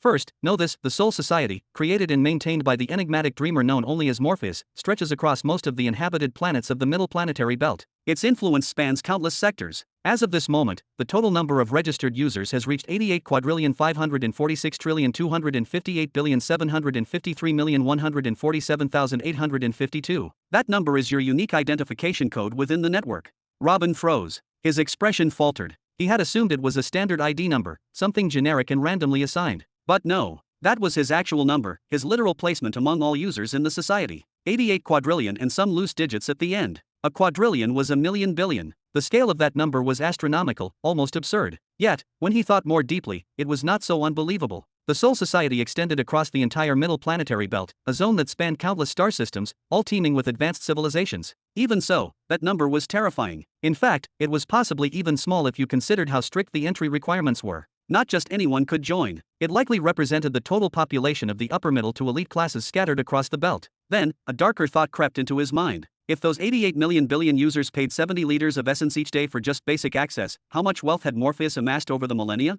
And that was without counting the fees from these trades, cross-planetary commerce, soul-forging licenses, and other services. Gulp. With your initial registration, you are now granted access to all soul chambers located on participating planets. To enter, simply sit in any array chair, and the system will recognize your imprint automatically. Your ID number, however, will still be essential for retrieving packages, restoring lost data, or validating your identity if your soul imprint becomes corrupted or erased. Keep it safe. Understood. Robin nodded, taking a silent breath. This largely mirrored what the receptionist outside had told him, only this version was more detailed and more official. But, of course, should you prefer not to visit public access centers for reasons such as high social standing, security concerns, or simple personal preference, you may instead opt for a private access link. The fairy fluttered her wings and paused, giving him a moment to consider. The Soul Society offers the implantation of a personalized soul node, a seed of connection embedded deep within your soul domain. With this, you may access the society from any location, at any time, with no need for external devices. The cost for such a seed is 3,000 soul units, or 3,000 energy pearls. The subscription renews every 300 hours of active use. 3,000 pearls. Robin's eyes nearly popped out of his head from sheer shock. He had already been thinking, deep down, that commuting to this place every single day was utterly impractical, especially for people of high status like emperors, council members, or those burdened with endless responsibilities. And just when he had begun to wonder how such individuals might use the Soul Society regularly, this offer was suddenly laid out before him. This was the answer. A private access implant. A system designed specifically for the elite. With it, those who stood at the summit of society, the true powerhouses of the middle planetary belt, could log in anytime, anywhere, without being physically present near a terminal. They could access the network from within their own soul domain, continuing trade, exploration, and research uninterrupted. It was brilliant, a masterstroke of both convenience and profit. With this system in place, commerce within the Soul Society would soar, powered by the spending of the richest and most influential. And meanwhile, the society itself would quietly drain energy wealth from them, day by day, hour by hour. And then another thought hit him. Wait a second. Did you just say 3,000 soul units or 3,000 energy pearls? Robin asked again, eyes narrowing slightly. His tone was incredulous, but tinged with curiosity. The little fairy nodded politely, her wings fluttering gently in place as she responded in her cheerful, melodic voice. That is correct. Soul units are the primary, official currency used within the Soul Society. However, for those who do not possess a sufficient quantity of soul units, they are welcome to use energy pearls instead by depositing them in advance at any of our affiliated centers. You may use either currency type to pay for session access or for optional features, such as the seed implant service. Robin stood still for a moment, his brows furrowing into a deep, thoughtful crease. The idea of using soul units as a form of currency did not sit well with him, not entirely. Soul itself was a vital essence, a foundation of life, cultivation, consciousness. To spend it so casually? That felt dangerous, risky, maybe even sacrilegious. But just as those thoughts formed, they were abruptly interrupted. I don't believe you need to worry about methods of payment, new user, the fairy added with a slight smile. As one chosen by truth, you are in possession of a rather exceptional stream of income. Pardon. Robin blinked in disbelief, caught completely off guard. The fairy's tone remained serene and unshaken. Truth chosens receive special privileges within the Soul Society, she said, as if reciting a law written into the fabric of the system itself. The Dreamer Morpheus holds Truth chosens in exceptionally high regard. He considers you to be a guiding light, a beacon of hope that leads the universe ever forward into its next stage of evolution. Because of that, he has decided to support you, in his own way. With your permission, you will now be granted direct access to a specialized area designated exclusively for Truth Chosens, the Chamber of Truth. The Chamber of Truth. Robin repeated, his voice low with caution. And what exactly is that supposed to be? Something in him resisted the idea. He had not exactly imagined Morpheus as a kind, noble benefactor. But then again, how long had Morpheus existed? How many Chosens had come before him over the centuries, the millennia, the eons? If he had ever intended harm toward people like Robin, he had possessed more than enough time to act on it. Once you're fully inside, the fairy continued gently, these might be questions about cultivation bottlenecks, unstable energy techniques, untested elixirs, ancient martial arts manuals, lost languages, cursed relics, truly any challenge the mind can imagine. Problems are publicly posted on enormous walls spread throughout designated areas of the Soul Society, so all users can view them. Anyone who chooses to resolve a problem receives a reward offered by the original poster. In return, the society itself takes a 25% commission from the total reward value. Robin stood in silence, his face tightening. 25%. That was an enormous cut for simply hosting a list. What did they actually do to justify it? They already charged an outrageous entry fee, and now they took a quarter of every transaction, too? That was practically extortion. And what does any of this have to do with the Chamber of Truth? He asked pointedly. Ah, that's where it gets interesting, the fairy said, her tone gaining the faintest trace of pride. For some individuals, those desperate to find answers or simply pressed for time, there is another option. They may choose to escalate their issue by paying a premium, usually 100 times the original reward value. This extra payment ensures that their challenge is not just posted publicly, but sent directly to a registered Truth Chosen like yourself. When that happens, the challenge is routed to the Chamber of Truth. Inside, you and the other registered seekers will be able to browse these premium cases and select which ones you want to take on. Then, the fairy's eyes seemed to shimmer strangely as she added, and the best part, for any case completed through the Chamber of Truth, our commission drops to just 10%. This drastically reduces the financial burden on you, while still allowing us to maintain system integrity. Robin's eyes widened to their absolute limit, and stayed that way ever since he heard the phrase, 100 times the reward. What did that even mean? Instead of the reward being a modest 1,000 pearls, it could be 100,000? There were people out there, somewhere, willing to pay such obscene amounts just to have their problem solved? But his shock quickly gave way to recollection, specifically his absurd registry number, that impossible sequence that branded him as user number 88,546,258,753,147,852. If even a single thousand among those 88 quadrillion users submitted just one request each to the so-called Chamber of Truth, it would remain flooded forever. The chamber would never be empty. And as for the 10% commission instead of 25%, was that supposed to make him feel honored? Respected? Because 10% of a reward multiplied by 100 was still much more than 25% of the usual rate. It was a genius move, efficient exploitation for the Chosens of Truth wrapped in a silk glove. At least they pretended to care. Pretending, sometimes, was enough. But Robin knew better. That so-called special treatment was not merely out of respect for his title as a Truth Chosen. It was strategy. He, and those like him, were tools of influence. Living lighthouses. Just by existing within the Soul Society, they added weight, meaning, and intrigue. Simply including the option to submit a problem directly to a Truth Chosen gave problems status and prestige. It sent a message. This matter is worthy of higher judgment. It was no different from a man seeking to locate someone, finding only amateur trackers, until he was suddenly offered a chance to employ a practitioner of the master law of causality. That alone would make most people forget the price. When master laws appeared, all discussions of currency became irrelevant. And yet, despite all that, they apparently still had to pay high entry fees like everyone else. Seems like the Dreamer Morpheus is a master when it comes to business, Robin muttered under his breath, a reluctant smile curling on his face like a blade forced to bend. Running the Soul Society across billions of planets in the vast middle planetary belt is a costly endeavor, the fairy replied with a mysterious glimmer in her crystalline eyes, her smile unervingly serene. Yeah, I bet it is, Robin exhaled, before shifting the subject. Say, is there any way I can conceal my identity when I deal with others in this place? Of course, the sprite nodded, her four wings fluttering in unison. You can retain your full appearance if desired, or you can enter stealth mode, remaining anonymous for the entire duration of your visit. Others will only see a masked avatar, and you'll be asked to select a codename. Robin crossed his arms, his eyes lowering. The gears in his mind turned quickly. If he was to gather allies, establish a presence, and spread influence, he'd need to show his face eventually. Let people know his name. But right now, he was a newcomer. Unknown. Vulnerable. Any wrong move could spark conflict, and he did not yet possess the strength to protect himself. After a brief moment of silence, he nodded several times with firm resolve. Fine, I'll stay hidden. Stealth mode it is. For now. Understood. Your avatar has been shifted to stealth mode. Please select a codename. Robin thought in silence again. A few seconds passed. Then he raised his gaze and looked straight into the sprite's strange, glowing eyes. What about human? He asked. Human. The fairy blinked once, scanning. The name is available. You are now in stealth mode, and your codename is human. She nodded firmly, her wings flicking once in emphasis. Human, would you like to proceed directly to the Chamber of Truth? Straight to work, huh? Robin chuckled and shook his head. You guys really don't waste time, do you? He let out a sigh, then grinned. Not yet. I want to explore this place first. Show me where people gather. A hub, a plaza, something public. As you wish. You may summon me at any time simply by thinking of me. Typically, instantaneous transfers and guidance requests are billed separately, but for Truth Chosens, all services related to me are entirely free. Oh, a free service in this place? Now that's flattering. Robin chuckled, clapped his hands once, and said with playful flair, "All right, lead the way." The fairy extended both her delicate arms, her translucent wings fluttering with faint luminescence. "We wish you a wondrous experience, human. May the Soul Society be generous with your destiny." Swoosh! Wah!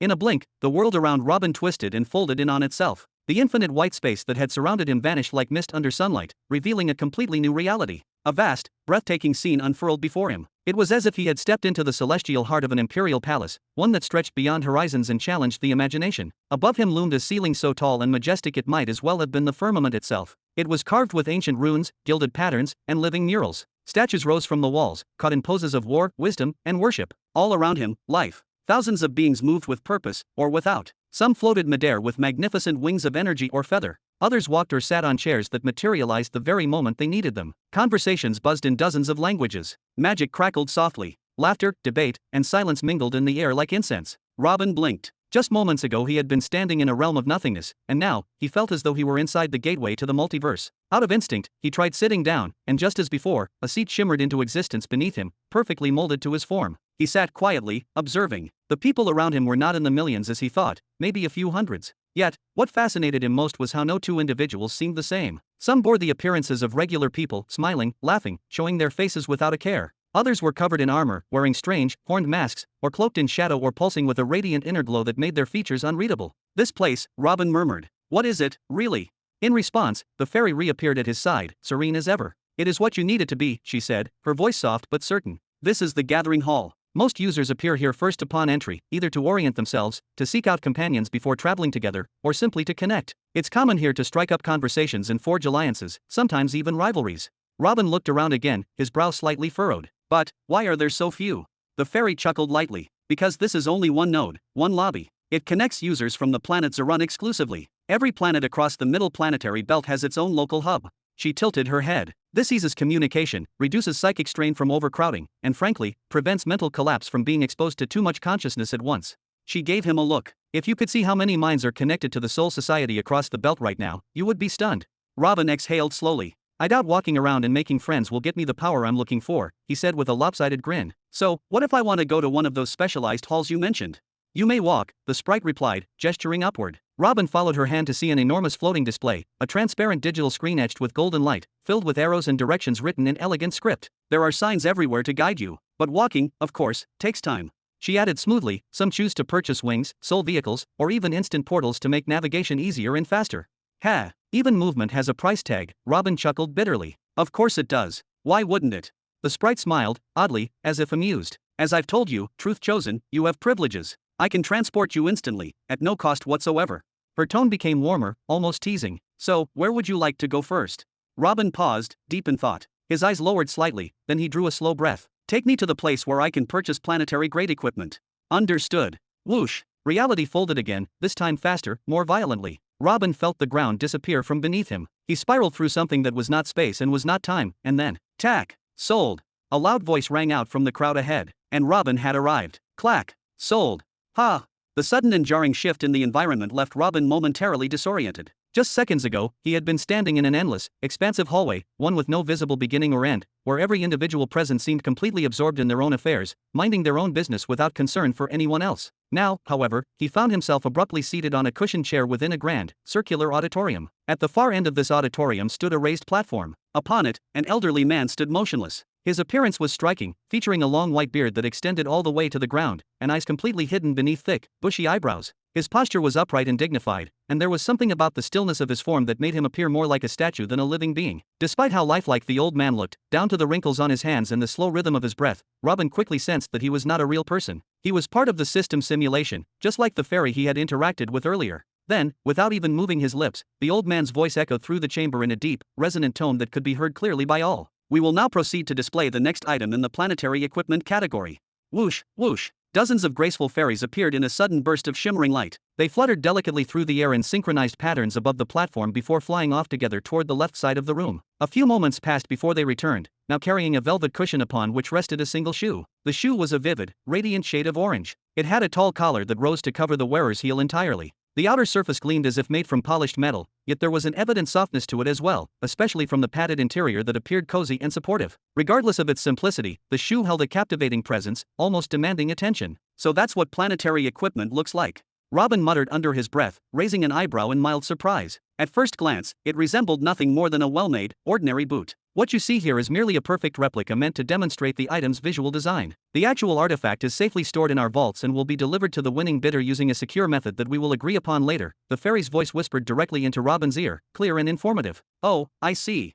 Robin raised his eyebrows slightly higher, his curiosity deepening. He had genuinely been wondering how they could possibly manifest physical equipment inside a place that clearly was not bound by physical laws. Shoo, shoo, shoo. In that instant, the auditorium's seats began to fill again. Some individuals appeared out of thin air, just like Robin had, while others came rushing in through large doors, either walking briskly or flying through the air. One by one, they all took their places with practiced urgency. The Moonlight Step boots, first grade. They grant the wearer a 10% increase in speed under all conditions, with that boost rising to 15% during nighttime hours.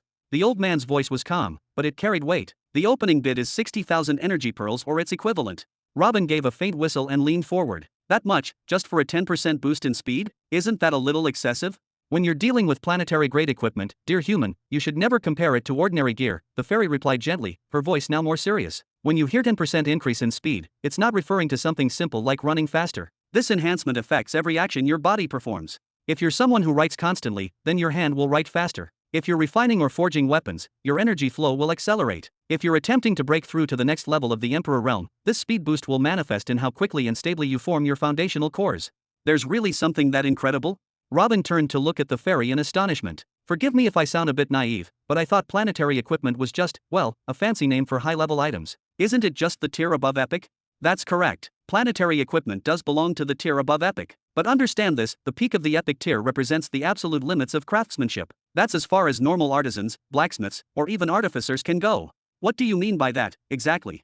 Robin's expression grew serious as he furrowed his brow in contemplation. The greatest achievement that both humans and non-human intelligent creatures can reach with their own craftsmanship is something we call peak epic gear. It represents the absolute limit of what mortal ingenuity and craftsmanship can achieve. However, planetary equipment belongs to an entirely different class. It is not created by tools or hands, but by the planetary spirits themselves.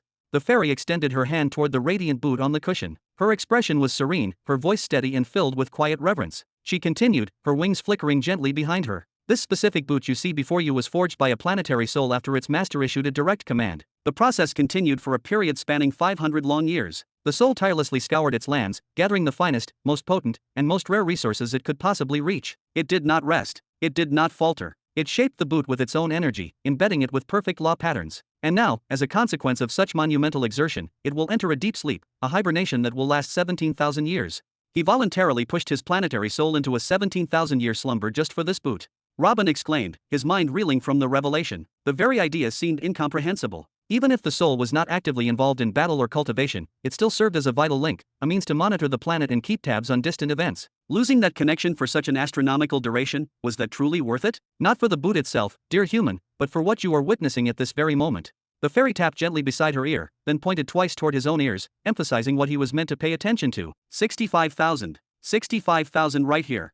71,000 energy pearls, another voice echoed. Robin's brows furrowed slightly, his eyes sharpening. The bidding was accelerating with fierce intensity. It had already soared past 77,000, and the numbers continued to climb steadily, each new bid like a spark tossed into a growing blaze. Ah, so this is it, Robin thought. The boot itself was not the goal. The real aim was this auction, this flurry of activity, this sudden river of wealth flowing toward its owner. Whoever commissioned the planetary soul to make the item was not just sacrificing power. They were monetizing their planetary soul's sacrifice, trading decades of planetary potential for riches now. And by the standards of the Middle Belt, one of the most economically dense regions in the known systems, this return was not just acceptable, it was extraordinary. Yet, wasn't it also a dangerous move? Robin's eyes narrowed in concern. A planetary spirit in deep hibernation could not defend its realm. If someone hostile arrived while the soul was asleep and managed to refine it, the original owner would suffer catastrophic loss, perhaps losing half of their soul domain, or worse, facing complete soul collapse and death. What a perilous, but immensely profitable, gamble. Robin murmured, nodding slowly in appreciation. He found himself eyeing the boot again, drawn to the idea. A 10% boost to everything he did, not just running, but every task, every skill, every technique. The more he thought about it, the more it sounded irresistible. Then his eyes snapped open in sudden realization. Something clicked. He clapped his palms together loudly. Hulak's purgatory armor. From the very first moment Robin encountered Hulak, he had taken note of the strange, nearly invisible armor the man wore. It clung to his form like a second skin, as if it were no more than an undergarment. But that was an illusion. It blazed with the flames of purification, possessing a density and resilience that made it seem unbreakable, even mythical. Hulak could channel its power into his fists, amplifying his strength while shielding his body from the destructive backlash of his own overwhelming force. That armor had not been bought, nor looted. It had been forged specially for him, harvesting the scales of Crixus the Great. Then he had ventured into the territories of the giant tribes, ordering them to gather the strongest, most sacred metals their people could offer. And he had entrusted all of that, every rare piece, to Neri. He had not given her blueprints or rigid instructions. He had simply provided his refinement ratio, Nihari level precision, and told her, make me something that will never break in my hands. What she created was the purgatory armor, sleek, unyielding, almost divine. So it's planetary grade, then, or at least half planetary. Robin muttered, his fingers stroking his chin thoughtfully. Well, I suppose it doesn't really matter. If he's wearing that under the armor of the Imperial Guard, even a direct hit from a world cataclysm wouldn't be able to harm him. 81,000 pearls. Whoosh. 82,000. Whoosh. Robin glanced around slowly, observing the chamber with a keen, cautious eye. But to his mild surprise, the atmosphere was not tense at all. It was eerily calm. In fact, every time the bids crossed a certain threshold, a few figures simply disappeared from the room, vanishing without a trace. The remaining participants seemed artificial. Their motions were repetitive. Their voices were eerily similar. Every time they raised a hand to bid, it was in the exact same way, at the same speed. No emotion. No outbursts. No frustration or bravado. Even the old auctioneer on the platform had not said a word since the bidding began. He remained hunched over his staff, eyes half closed, barely moving, like someone on the edge of sleep. What's with this weirdly quiet vibe? Robin asked, raising an eyebrow in bewilderment. The fairy was not offended by his tone. She answered patiently, as if she had been asked this question countless times before. Most of the people you see around you are not real attendees. They are avatars, remote projections, controlled by automated bidding systems. Their original owners sent them here because this auction had been publicly announced weeks in advance, sometimes even years. You, too, can do the same using the control panel interface. You can leave behind an autonomous avatar in your place. Simply set a maximum bid limit, say, 500,000 pearls, and your avatar will participate in the auction accordingly. It will continue to place incremental bids until the limit is reached. If it wins, you will be instantly notified. Your consciousness will then be recalled to complete the purchase. Control panel. Robin frowned, his curiosity piqued. With a soft smile, the fairy gently raised her hand and made a small wave through the air, as if brushing away an invisible veil. Just raise your hand like this. That's all it takes. Like this. Robin raised two fingers, pressing them together and holding them in front of his chest, mimicking the gesture the fairy had shown him. Pop. He furrowed his brows in mild confusion as a shimmering window suddenly materialized in the air before him. It hovered silently, blowing faintly. The interface looked like a translucent pane of glass, rectangular in shape with a soft blue hue in the background. Elegant white text floated at its center: Auction Hall, Planetary Gear Division, Moonlight Radiance Boots, estimated time until auction closes, 9 days. 9 days. Robin blinked, astonished. His head tilted slightly as he glanced around the grand auction hall again, trying to reconcile what he saw with what he had just learned. This is standard practice in the major auction arenas, the fairy explained gently, her wings fluttering with a faint, crystalline sound. Events of this scale are never rushed. Whenever planetary grade gear, or any item of rare and exceptional value, enters our registry, we send pre-auction alerts to all interested parties well in advance. That gives them ample time to liquidate assets, gather resources, and mentally prepare for the competition. Once the auction opens, it runs for several days to ensure maximum exposure and to attract even more high-tier bidders. Robin let out a low sound of appreciation, his eyebrows raised as he nodded slowly. So the old trick of swooping in early and snatching the prize before stronger bidders arrive doesn't work here, huh? That's clever. Ruthless, but clever. If you were the seller, Mr. Human, wouldn't you want your item to receive the attention and value it truly deserves? The fairy replied, smiling with a calm professionalism. Would you prefer a chaotic free-for-all where someone snatches it at a fraction of its worth, or a properly managed auction that ensures the highest possible return? We protect the seller's interests above all else. If you ever decide to sell something of value through our platform, you can rest assured it will be handled with the same care. Robin smirked, crossing his arms loosely. I wonder if it's really about the seller's well-being, or just your share of the 25% commission you're so eager to collect. He chuckled softly, but it wasn't malicious, just more impressed than critical. He scanned the crowded seats around him. Still, with this kind of traffic, this kind of visibility, I'd say you do earn your cut. The grand amphitheater surrounding him was packed with avatars and bidders, at least 1,600, if not more, all silently participating in the auction. Their expressions were blank and focused, many resembling mannequins more than people. The bidding gestures were automated, synchronized, almost mechanical. Still, with this level of engagement, Robin wouldn't be surprised if the Moonlight Radiance boots surpassed 1,000,000 essence crystals long before the 9 days ran out. This is nothing, the fairy said with a small shake of her head, her tone modest but clear. The seller only paid for a galactic level auction. That means only those within the same galaxy as Planetzarin are able to view and bid on this item. In addition, a few individuals who had previously submitted targeted requests for such gear were granted invites. Then she gave him a knowing smile. Had the seller opted for a sector-level auction instead, you'd be looking at exponentially larger crowds. And if they had chosen a middle belt level auction, well, let's just say the sheer volume of participants might have made it difficult for even your avatar to get a seat. Why didn't they go for that then? Oh, wait, let me guess. The commission cut. Robin arched a brow, amused. That's one reason, Mr. Human. Hosting an auction at the middle belt scale requires significantly more resources, and in return, we claim 75% of the final sale price. It's not something we do for just any item either. We carefully vet each submission for value, uniqueness, and market demand. This particular pair of boots, while rare, would never qualify for such a prestigious level. However, had the seller chosen a sector-level auction, we would have taken only 50% instead. Only, she says. Robin sighed heavily and laughed, clearly exasperated but also impressed. He shook his head, trying to smother his rising frustration. The Spirit Network really was a finely tuned machine designed for wealth extraction. With dreamforgers like Morpheus at the helm of such a monstrous enterprise, it was no wonder no one else in the universe could rival his economic reach. Not even someone as fearsome and tyrannical as Indiris could challenge him when it came to financial influence. So, how do I check what the next planetary gear item on the auction block is? Robin exhaled, rubbing his temples. Just thinking about all those percentages, numbers, and rules was starting to wear him out. Over there, Mr. Human. The fairy pointed gracefully toward a luminous corner of the wide blue control panel that floated beside him like a magical artifact from ancient ages. That section contains access to all our sub-auction halls, each one dedicated to a specific type of treasure. You'll find halls of pills and elixirs, where centuries-old concoctions and soul-refining brews are sold. Halls of armors and epic weapons, forged from the bones of stars and flames of dying worlds. Halls of techniques and forbidden arts, some of which are older than time itself. Then there are the halls of exotic relics and bizarre treasures, items that defy understanding and reason. And more. Her tone held a melodic rhythm, like someone reciting a sacred chant. Once you enter any of those halls, a curated list of our available treasures will appear. Each listing includes a starting price, detailed description, and a precise timeline of when the item will be revealed and made available for bidding. That way, all participants have equal opportunity to prepare. She rested her hands neatly in front of her again and continued with an elegant smile. If one of the items captures your interest, you may assign a programmed avatar to appear in your stead on the day of the auction. You may give it clear instructions and set a bidding cap, maximum limits it cannot exceed. Then she leaned forward ever so slightly. But these caps must fall within a confirmed range, based on our official soul scan. For example, your spiritual domain currently holds 473,000 refined soul units. That means your avatar's maximum cap must be within that range. This tab here. Robin muttered as he tapped on the planetary gear category. A new interface unfolded like an ancient scroll, revealing lines of glowing items. He began scrolling slowly through the list, eyes narrowing with growing concern. Everything here is outrageously priced. So if I choose to pay with soul units, how exactly do you take them from me? The small fairy didn't flinch. She brought her hands together in a respectful gesture, her wings fluttering softly behind her. We have perfected techniques, developed over millions of years, to extract spiritual units safely and precisely. For smaller quantities, the process is almost imperceptible. We advise staying below 200,000 units for first-time contributors. That's the industry standard. But if you truly wish to use your full amount, all 473,000 units, you can. The Dreamer Morpheus himself developed an advanced, pain-free method of soul excision. You won't feel anything. And more importantly, your cultivation potential will remain unaffected. Wait, excision. Robin's voice rose a pitch, his eyes widening. You mean you people actually cut pieces of the soul domain itself? You don't just extract energy, you remove part of the soul.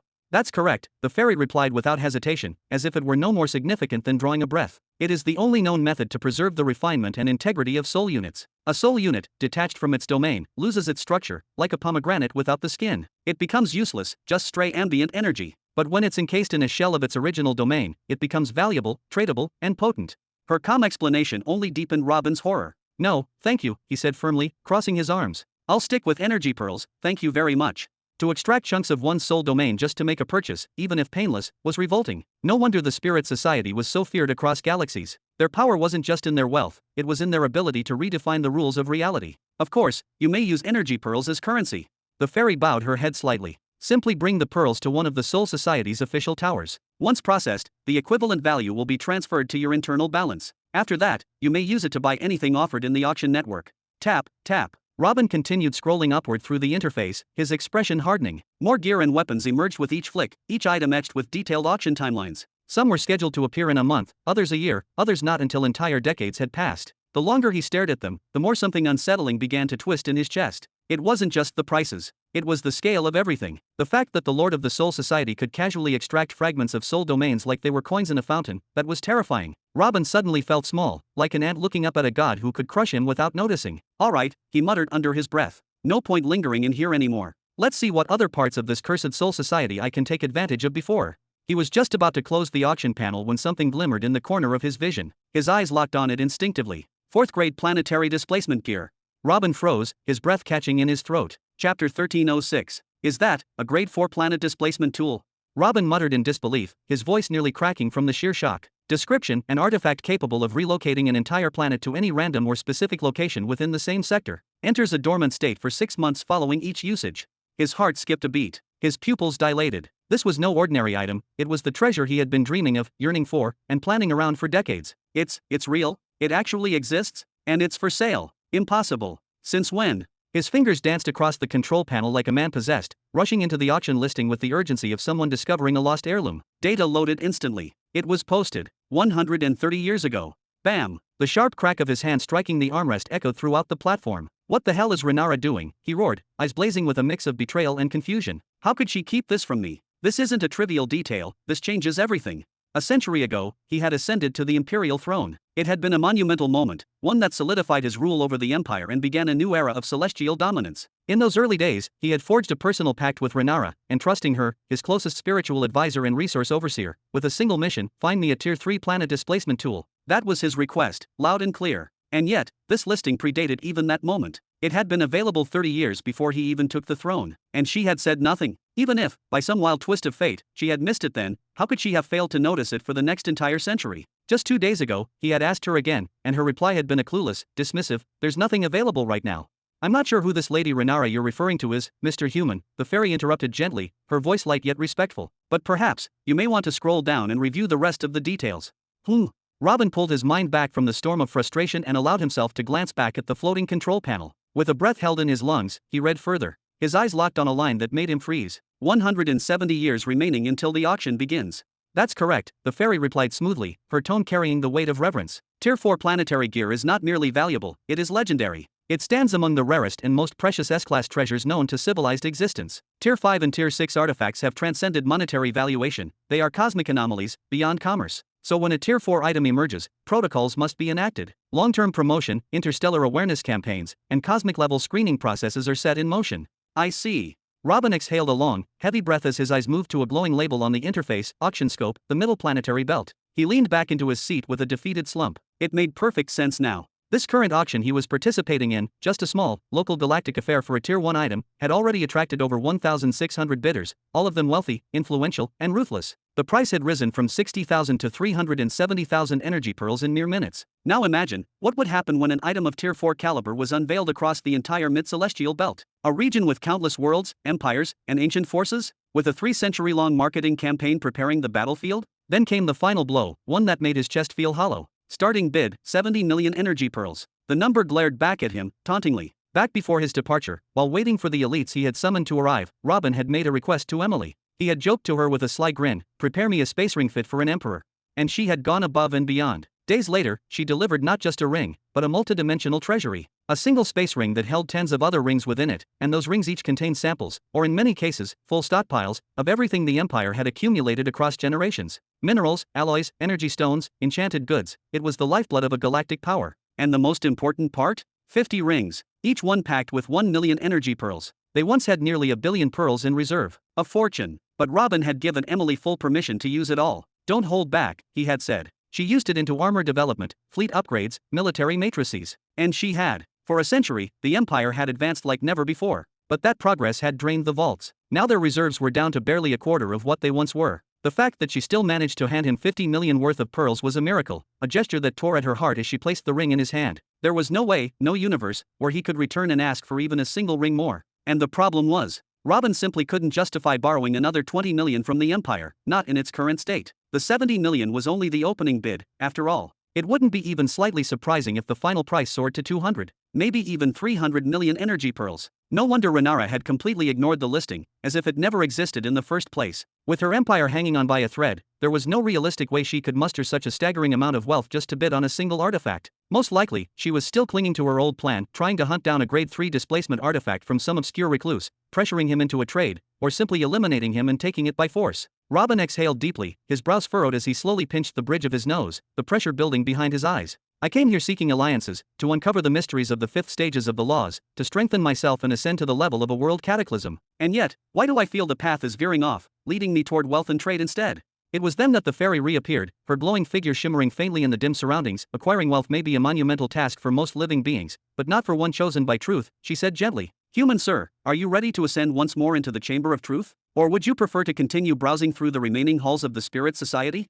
Robin tilted his head back and chuckled quietly, voice laced with determination. Heh, why not? He stretched his arms to either side, as if embracing the weight of his destiny. That artifact, it's no mere luxury, it's a critical part of the mission. I must acquire it, no matter the price. Then he clapped his hands once. Take me there. As you wish, the fairy replied with a radiant smile spreading across her delicate face. Swoosh. Once more, the world tilted and spiraled, but this time, it wasn't just a change of scenery or the shifting of avatars. No, this time darkness overtook everything. The light in Robin's eyes dimmed, and then vanished. When the world finally stabilized and his senses caught up, Robin found himself standing in a narrow, sealed room, a chamber cloaked in shadows. There were no windows, no doors, no breeze, no scent, no sound, only the faint flicker of a solitary candle, its flame the sole source of light, casting long shadows across stone walls. Robin could only judge the room's size by the faint glow that reached the surrounding furniture, minimalist, almost Spartan, a handful of scattered chairs and a few small, plain tables. A bit gloomy, isn't it? Robin muttered, breaking the silence with a dry observation. This is the exact environment previous Truth Chosens requested, the fairy explained softly. A secluded, silent place, devoid of excessive lighting or sound. A sanctuary for contemplation. Does it not suit your tastes? Robin paused, then offered a faint smile as his gaze traveled upward. Feels like the cave at night, in a way. Not something I haven't grown used to. But then his eyes widened. Though the chamber was cramped in width, it soared vertically, an immense height stretching upward. And then, he saw the reason why. The walls were buried in documents. Sheets of paper stacked from floor to ceiling, some bound, others folded, sealed, or pinned with delicate symbols. Every surface was covered. All of these are requests for Truth Chosens. Robin walked toward one of the 4 towering walls, his hands clasped behind his back. The wall before him was dense with hundreds, no, perhaps thousands, of sealed scrolls, slips, and handwritten forms. That's right, Mr. Human, the fairy said. This room does not serve just Planet Zarin, or even Sector 100. The requests here come from across the entire mid-planetary belt. As you may already understand, Mr. Human, the number of Truth Chosens is far too limited to assign a dedicated chamber in every single sector. Robin nodded slowly, already reaching for the first scroll. He read the title aloud. Makes sense, but why don't you? Would you shut your mouth for a damn minute? The sudden voice cut through the still air like a sharp blade. Some of us are actually trying to concentrate in here. Chapter 1307. Would you shut your mouth for a damn minute? Some of us are trying to focus here, you know. Robin's mind was struck like a thunderbolt. His eyes, which had been locked onto the wall with unwavering intensity, slowly, almost reluctantly, began to drift away from it. He turned his head gradually, a sense of unease crawling over him. The room remained shrouded in darkness. The only source of illumination was a solitary candle, its faint flame casting just enough light to form vague, dancing shadows that clung to the edges of furniture and walls. When Robin had first entered the room, his brain had instinctively registered it as empty, devoid of any presence. He had glimpsed, out of the corner of his eye, a few obscure shapes that could have been tables or chairs, but they hadn't seemed important. His focus had gone immediately to the walls, searching eagerly for the targets he believed were hidden there. But now, things felt different. Now, he looked more carefully. Under the dim, trembling glow of the candle, a shadow stirred behind one of the old chairs. Robin couldn't make out much, only a patch of wild, spiky hair poking above the backrest. That was all. The fact that someone was here, someone he hadn't noticed before, that could only mean one thing. His breath caught in his throat. The implications hit him hard. With effort, he parted his lips to say something, anything. But before he could, a voice reached his ears. Ha ha. So full of energy, you young people. When you walked in, you rushed straight to the wall, didn't you? Just like I did all those eons ago. Robin whipped his head in another direction. There, barely visible, he caught sight of a thin, weathered leg, old and frail, hanging down from a chair. The voice, heavy with age and memory, belonged to someone clearly nearing the end of his long life. Tisk, muttered the spiky-haired figure. From behind the chair, a hand emerged, lazily pointing toward an empty seat nearby. Hey, pull up a paper, sit down, and get to work. But don't expect me to offer you a helping hand. Ha ha. Don't mind him, brother, the old man chuckled again, his tone warmer this time. When he first got here, he used to ask for help constantly. Still does, from time to time, from me and from the others. The others. Robin's voice rose in curiosity as he took a cautious step forward. There are more Truth Chosen here. Ha ha, of course. Ever since I first stepped into this place, about 985,000 years ago, give or take, I've met 9 others like you. That one over there, with the hair like a porcupine, he's one of them. Then there's another one who comes and goes every once in a while. As for the remaining 7, well, they stopped showing up a long time ago. So, including me, that makes 4 active chosen of truth who use this place. Robin frowned slightly, thinking aloud. That's more than I expected, considering I've never encountered a single one until now. But at the same time, it feels like far too few, given the sheer size of the universe. From what I understand, this chamber gathers chosen from the entire Middle Belt, not just Sector 100. The moment Robin uttered those last few words, he felt it, an immediate, sharp shift in the room's atmosphere. Eyes were on him. Intense eyes. The spiky-haired man's gaze in particular turned fierce, even hostile. That idiot, he has no idea what he's saying, the man growled, rising abruptly to his feet. He just gave away his location with a single careless statement. I'm out of here. Whoosh. In an instant, he vanished, gone like smoke in the wind. What was that all about? Robin pointed in disbelief at the now empty chair. A long silence followed. Then, at last, the old man's voice echoed again through the gloom. Tell me, young man, did you acquire your eyes lately, or perhaps recently ascend from the young belt? I did ascend recently, Robin answered honestly. I know I'm still new to all this, I've got a lot to learn. But seriously, what's the big deal with saying I'm from Sector 100? That sector alone has a countless number of planets. You could even say it's a universe in its own right. Robin's brow tightened, frustration seeping into his tone. Come, sit down, the old truth chosen gestured toward the nearest chair with a slow, deliberate hand. There are a few things I need to say to you, as someone who has, against all odds, managed to survive far longer than most. Robin's brow tensed sharply, a flicker of caution and curiosity stirring within him. His instincts warned him to stay back, yet his legs betrayed that warning. Without realizing it, he found himself stepping forward, slowly closing the distance between them. I noticed you've decided to conceal your identity. That alone tells me you may not be entirely hopeless, the old man said with a low, dry chuckle. He then leaned forward, pushing his frail form further into the glow of the flickering candlelight, revealing himself fully to Robin for the first time. Robin's breath caught in his throat, and he reflexively stepped back, disturbed by what he saw. The elder's head resembled that of a dark, weathered hound. Large, drooping ears hung on either side of his skull, and his face was a grotesque canvas of aged, sagging flesh. Layers of leathery, wrinkled skin folded over themselves, obscuring one eye entirely, and giving him the appearance of something neither fully human nor beast. Yet the rest of his body remained unmistakably human, thin, worn, but unmistakably humanoid. You look quite charming today, Robin muttered awkwardly, unsure whether it was sarcasm or a subconscious attempt to ease the tension. The old man waved a bony hand with casual amusement. Ha ha. No need to flatter or restrain yourself, boy. I'm well aware this avatar is hideous by most standards, but it suits me just fine. It represents who I am, in ways words cannot. It's a mask, much like the one you're wearing now. Though, to be entirely honest, my true form might be even more grotesque. So don't get any wild fantasies trying to imagine a nobler version of me, ha. A mask, like mine? Robin repeated, intrigued. He lowered himself into the chair and called forth his status window. With a few gestures, he swiped through various panes until reaching a blank one, effectively turning it into a makeshift mirror. There, his reflection stared back. His face was covered by a metallic silver mask, seamless and cold, adorned at the edges with small, menacing rivets. He tried to raise his eyebrows or even part his lips, but the mask didn't respond in the slightest. It remained completely rigid, immovable, as if bolted into his very bones. Listen carefully now, young man. The old truth chosen began again, this time with a gravity that made Robin sit up straighter. Do you recall the 7 I mentioned earlier? The ones who stopped coming? Robin asked, his tone now more serious, his expression darkening slightly. Most likely, they're dead, the elder said bluntly, slapping his thigh as if to punctuate the grim truth. That's the only explanation that makes any sense. No truth chosen, regardless of age or disposition, would willingly abandon the truth chamber for hundreds of thousands of years. Even someone like me, an old fossil who has renounced nearly everything, still finds his way back here from time to time. I come to earn a bit of sustenance, to maintain a place in the order of things, and perhaps, to offer something to this vast universe before I finally breathe my last. I understand, Robin nodded slightly, absorbing the weight of the words. But, why tell me all of this? Because you're making the same mistakes they did, the old man said, his voice sharpening with sudden intensity. We, the truth chosen, were not meant to be in the spotlight. Our path is one of shadows, not glory. Whether you live as a hidden civilian, quietly carrying out your work in the background, or whether you find a powerful figure to champion your cause and reveal your findings to the world on your behalf, either way, subtlety is the key. He paused, letting the words settle. Some choose to join mighty factions or empires, aligning themselves with power in exchange for protection and resources. They act in silence, shielded from prying eyes. I'm certain you, too, have been faced with these choices, just as the rest of us have. He leaned back slightly, then sighed, shaking his head slowly. But then there are those few chosen, let's not call them fools outright, let's just say they were, too ambitious for their own good. They believed they could walk the path alone, that their master law made them invincible, that they were independent, above the system. But that's not how the universe works, my boy, not at all. His voice darkened. When someone raises a blade to your throat, you won't scare them off with your proud green eyes or fancy words. Strength alone doesn't protect you, especially not when you flaunt it carelessly.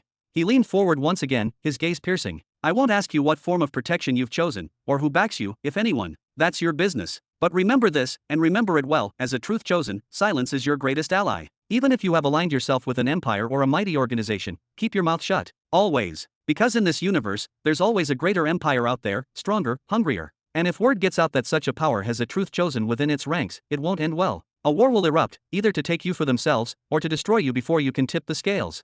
His voice grew colder. None of them, none of the great powers, want their enemies to have a truth master at their side. Then, leaning in so closely Robin could see the lines etched into the folds of his monstrous face, he whispered, those seven, they spoke too freely. They trusted each other far more than they should have. And we believe, one of them, maybe all of them, betrayed the others. Their voices, their truths, became their downfall. And in the end, their silence came too late. Chapter 1308. They caused each other's deaths.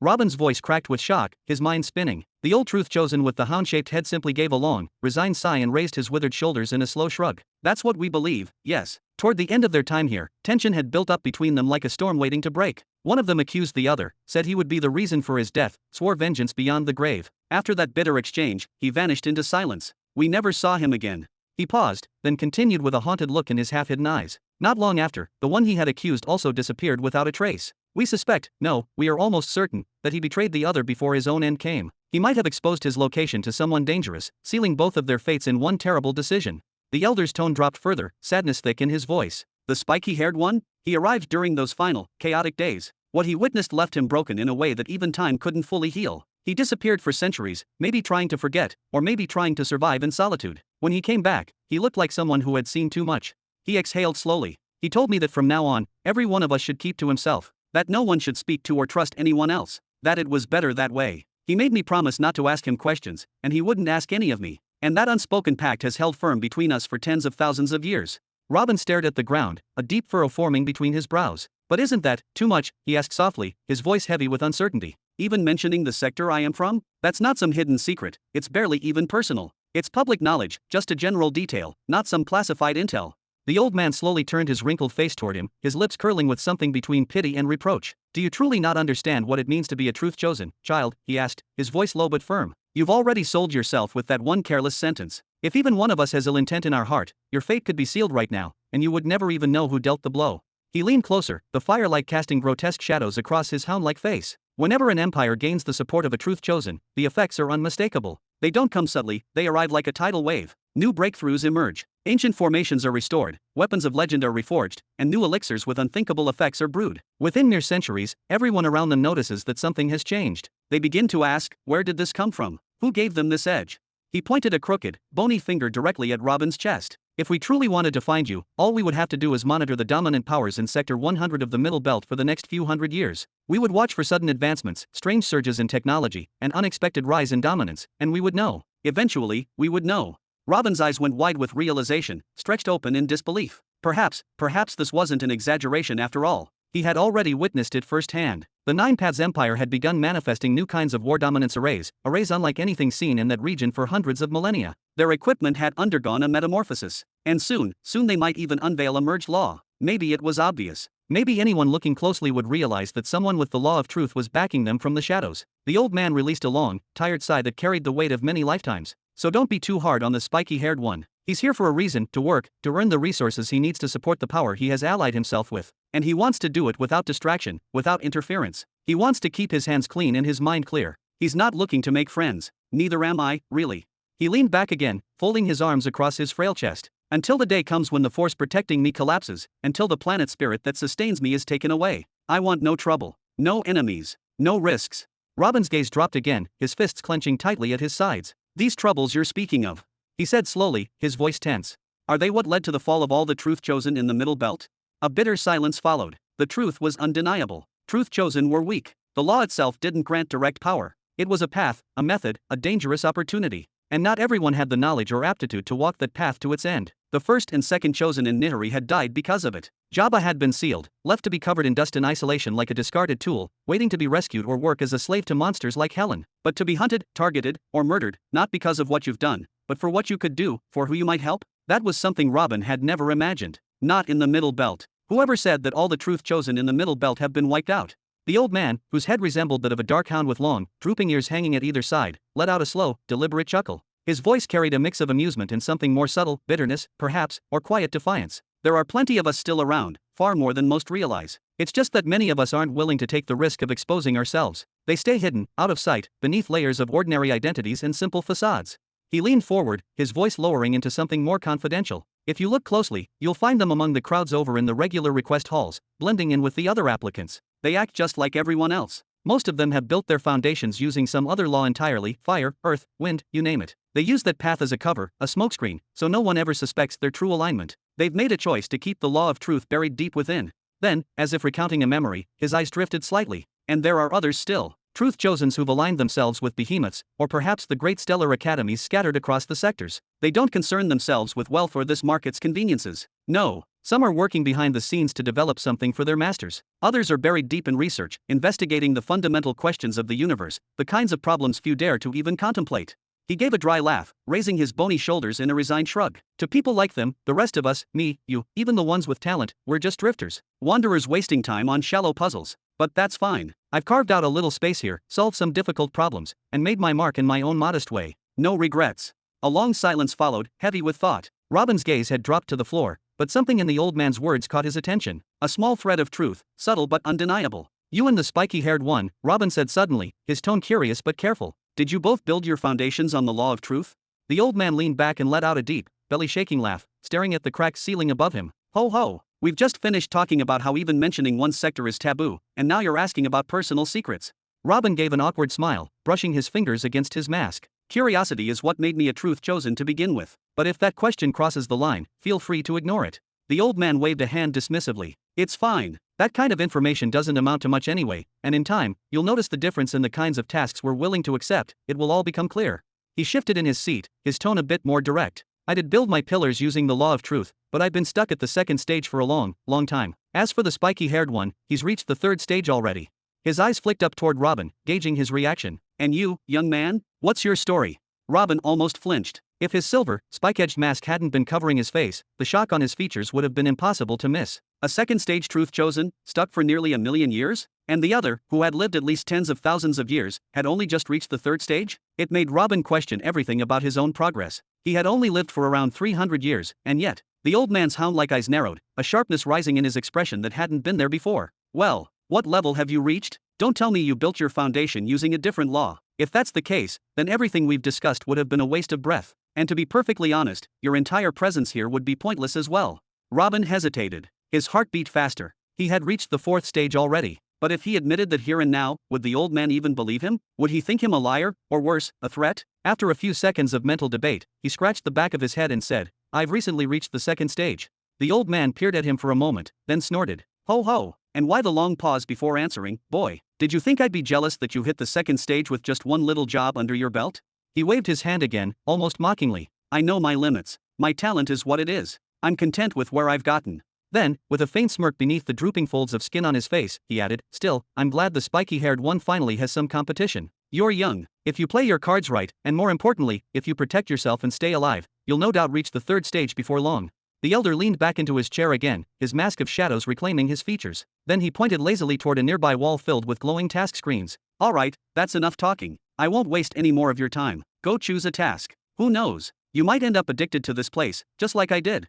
Robin gave a silent nod, took a deep breath, and turned toward the glowing wall. Lines of shimmering text scrolled past his eyes, listing tasks of varying difficulty and reward. Then, one caught his attention, complete a missing page from a second-degree martial technique. Reward upon completion, 300,000 energy shards. He paused, and then, without hesitation, reached for it. Chapter 1309. Completing just one page of a second-stage martial art and the reward is 300,000 energy pearls. Robin exclaimed in an audible voice, clearly astonished. But after a brief moment, he nodded slowly, starting to understand the logic behind the seemingly outrageous offer. A martial art technique is usually a predefined offensive or defensive move that activates under certain conditions, through the manipulation of internal patterns. What makes these techniques versatile is that, even if someone has built their cultivation foundation on the fire path, they could still, without any issue, make use of a martial art technique based on ice. Compatibility, in this case, is more flexible than people often assume. So even if the technique is only labeled as second grade, which classifies it as a formidable weapon for cultivators at the saint level, but more like a child's toy for those above that, it may still hold significant auxiliary value for the one who posted the request. If that individual happens to be a clan leader or a head of a powerful family, and they plan to distribute the completed technique among their members, then the collective combat effectiveness of all those individuals would rise. This would lead to the entire clan or family ascending by several power grades. In such a scenario, the price of 300,000 energy pearls wouldn't be considered high at all. In fact, it might even be a bargain. So, while at first glance the price might seem heavily inflated, it ultimately depends on who submitted the request and what their intentions are.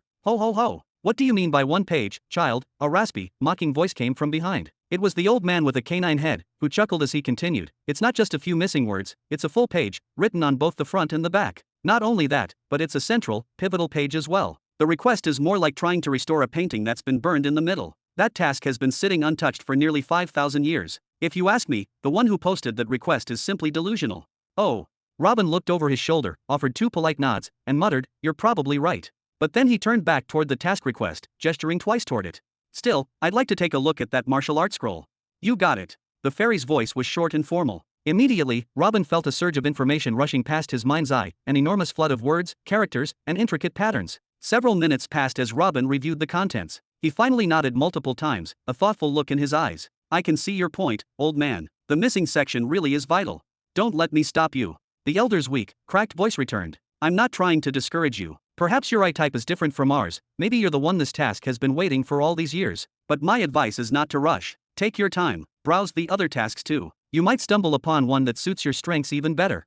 "Thanks for the advice," Robin replied with a respectful nod, then began casually walking around the spacious room, glancing at the various task scrolls and requests posted on the surrounding walls. 3 days later, top floor of the Blue Ostrich Inn. Bzzzzz. Through the shattered window on the topmost floor, a large fly buzzed its way inside. It was an unusually big insect, about the length of a human finger, with a dark brown exoskeleton. Several tiny, twitching antennae adorned its head, constantly scanning its surroundings like sensory probes. From its face extended a long, narrow trunk-like snout in place of a nose. Upon entering, the giant fly buzzed freely across the dusty, abandoned room. It flitted around, inspecting everything out of instinct and hunger. It dipped its trunk into a glass of leftover wine, sucked up a mouthful, then swallowed an entire white grape whole. It paused for a moment. Bzzzzz? Something had caught its eye. Over on a tall coat rack was a torn pair of pants, hanging carelessly, as though thrown there in haste. Curious, the fly zoomed toward them, hoping to find something valuable, perhaps a spirit stone or even a remnant of cultivator energy that could help in its transformation. Bzzzzz. The massive insect landed delicately on the fabric. It began using its elongated snout to prod and explore the surface, slowly crawling back and forth across the cloth, searching meticulously. Suddenly, bzzzzz,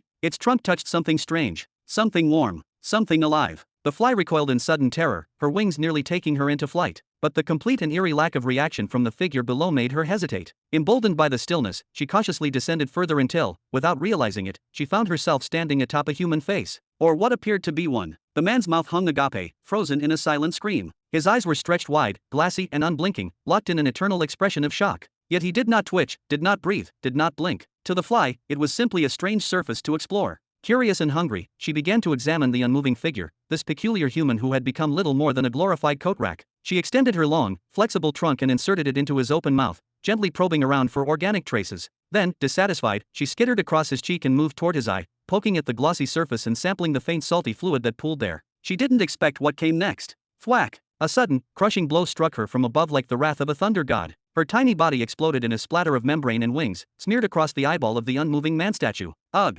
Pisu, seriously? Why are you letting flies crawl all over your face like that? Do you have unusual tastes or something? Robin's voice came casually from the side as he stepped into view, wiping his hand disdainfully on the man's face. His tone was both annoyed and mildly amused. You know those things carry all kinds of diseases, right? And in case you didn't notice, there's fly gunk on your eye. Clean it off when you get the chance. Then, with the ease of long practice, Robin gave the man a few affectionate pats on the neck, as if speaking to a misbehaving pet. Without another word, Robin unbuckled his belt and kicked off his shoes. The shoes landed unceremoniously on top of Pisu's head, while the belt was looped securely around the man's motionless arm. I've got a lot to get done today. I'd prefer not to hear a single noise. Understood. Good. Robin exhaled deeply and sat cross-legged on the edge of the bed. He pulled out a massive scroll-like board and unfurled it, revealing a complex web of diagrams and energy patterns that covered half the mattress in front of him. Now, let's finally finish reconstructing that martial technique. Meanwhile, elsewhere in the archive hall. From the void itself, the outline of a man began to form, first as a shimmer of light, then flesh, then cloth. He wore a long, tattered cloak that draped his frame like a shroud of mystery. His face was concealed by a wooden mask, crude yet intimidating, its surface carved with ancient runes. From his head, sharp strands of hair jutted outward like obsidian stakes, giving him the appearance of a walking weapon. He appeared silently, then slowly turned his head to scan the room. Finally, he spoke in a deep, calm voice that barely masked its irritation. Has the metal-faced youth departed? Ho ho ho. I thought you'd vanish for at least a few more weeks this time, the old man with the head of a dog replied, his laughter like dry rustling leaves. Yes, he's gone. I had a brief talk with him. He's not as bad as you think. I didn't ask for your opinion about him. The spiked-haired man moved to his favorite corner and sat, his presence dark and deliberate. And you'd do well to remember the agreement. No talk. No gossip. We don't need another tragedy. Ho ho ho. The dog-headed elder wheezed again, his grotesque face twitching into a sinister grin. But I think this time, you should be interested. I seriously doubt that. The masked man opened a thin black booklet and started reading, already tuning the old man out. Oh, but I strongly believe otherwise. The elder leaned forward into the dim light, his grotesque features catching the golden glow. That boy claimed he reached the second stage in the law of truth, but from the way he speaks, from the subtle implications in his questions, I suspect he's already reached the third. He paused for effect, his grin widening. And you know what that means, don't you? Third stage. In only a few centuries. I fear, he might be closer to the fifth stage than you are. I fear, you now have a real rival for the title of the great chosen of truth for this era. Crack! The pen in the spiked-haired man's hand shattered instantly, splintering into pure, formless soul energy that evaporated into the air. For an entire minute, silence reigned. Then, slowly, he extended his hand. A new pen materialized, sleek, sharp, glowing faintly with concentrated power. He resumed writing, his voice low but intense. Reaching the fifth stage isn't a matter of talent alone. It takes absolute, unshakable will. Do you know how many geniuses have come and gone through the ages? He looked up, eyes blazing behind the mask. And how many among them reached the fifth stage? How many became great truth chosen? The ones whose legacies are etched into the foundation of all existence. He clenched his new pen tight. You can count them on a single hand. Then, with a grim smile under his mask, he whispered, it doesn't matter if that boy's talent outshines mine. In the end, we'll see who reaches the fifth stage first. Chapter 1310. 5 days later. Hey ah. Robin stretched his arms skyward, arching his back with a satisfying crack as he twisted his neck from side to side. A long exhale followed, as if he had just set down the weight of a mountain. Finally. As much fun as it was, it took too long, he muttered, almost in disbelief. With pride swelling in his chest, he lifted the large board in both hands, raising it toward the ceiling as though it were a divine artifact. A wide, self-satisfied grin spread across his face. Damn, this is absolutely magnificent, he exclaimed, admiring the elegant complexity of what he had drawn. I would bet my hair that this solution is 10 times better than the original, maybe even more. Turning the board slightly, he angled it so Pisu, still frozen beside the bed, could see it too. You are no stranger to this process, right? Robin chuckled. You have been silently watching every stroke of the brush for days, so come on, take a good look. Feast your eyes on what I have created.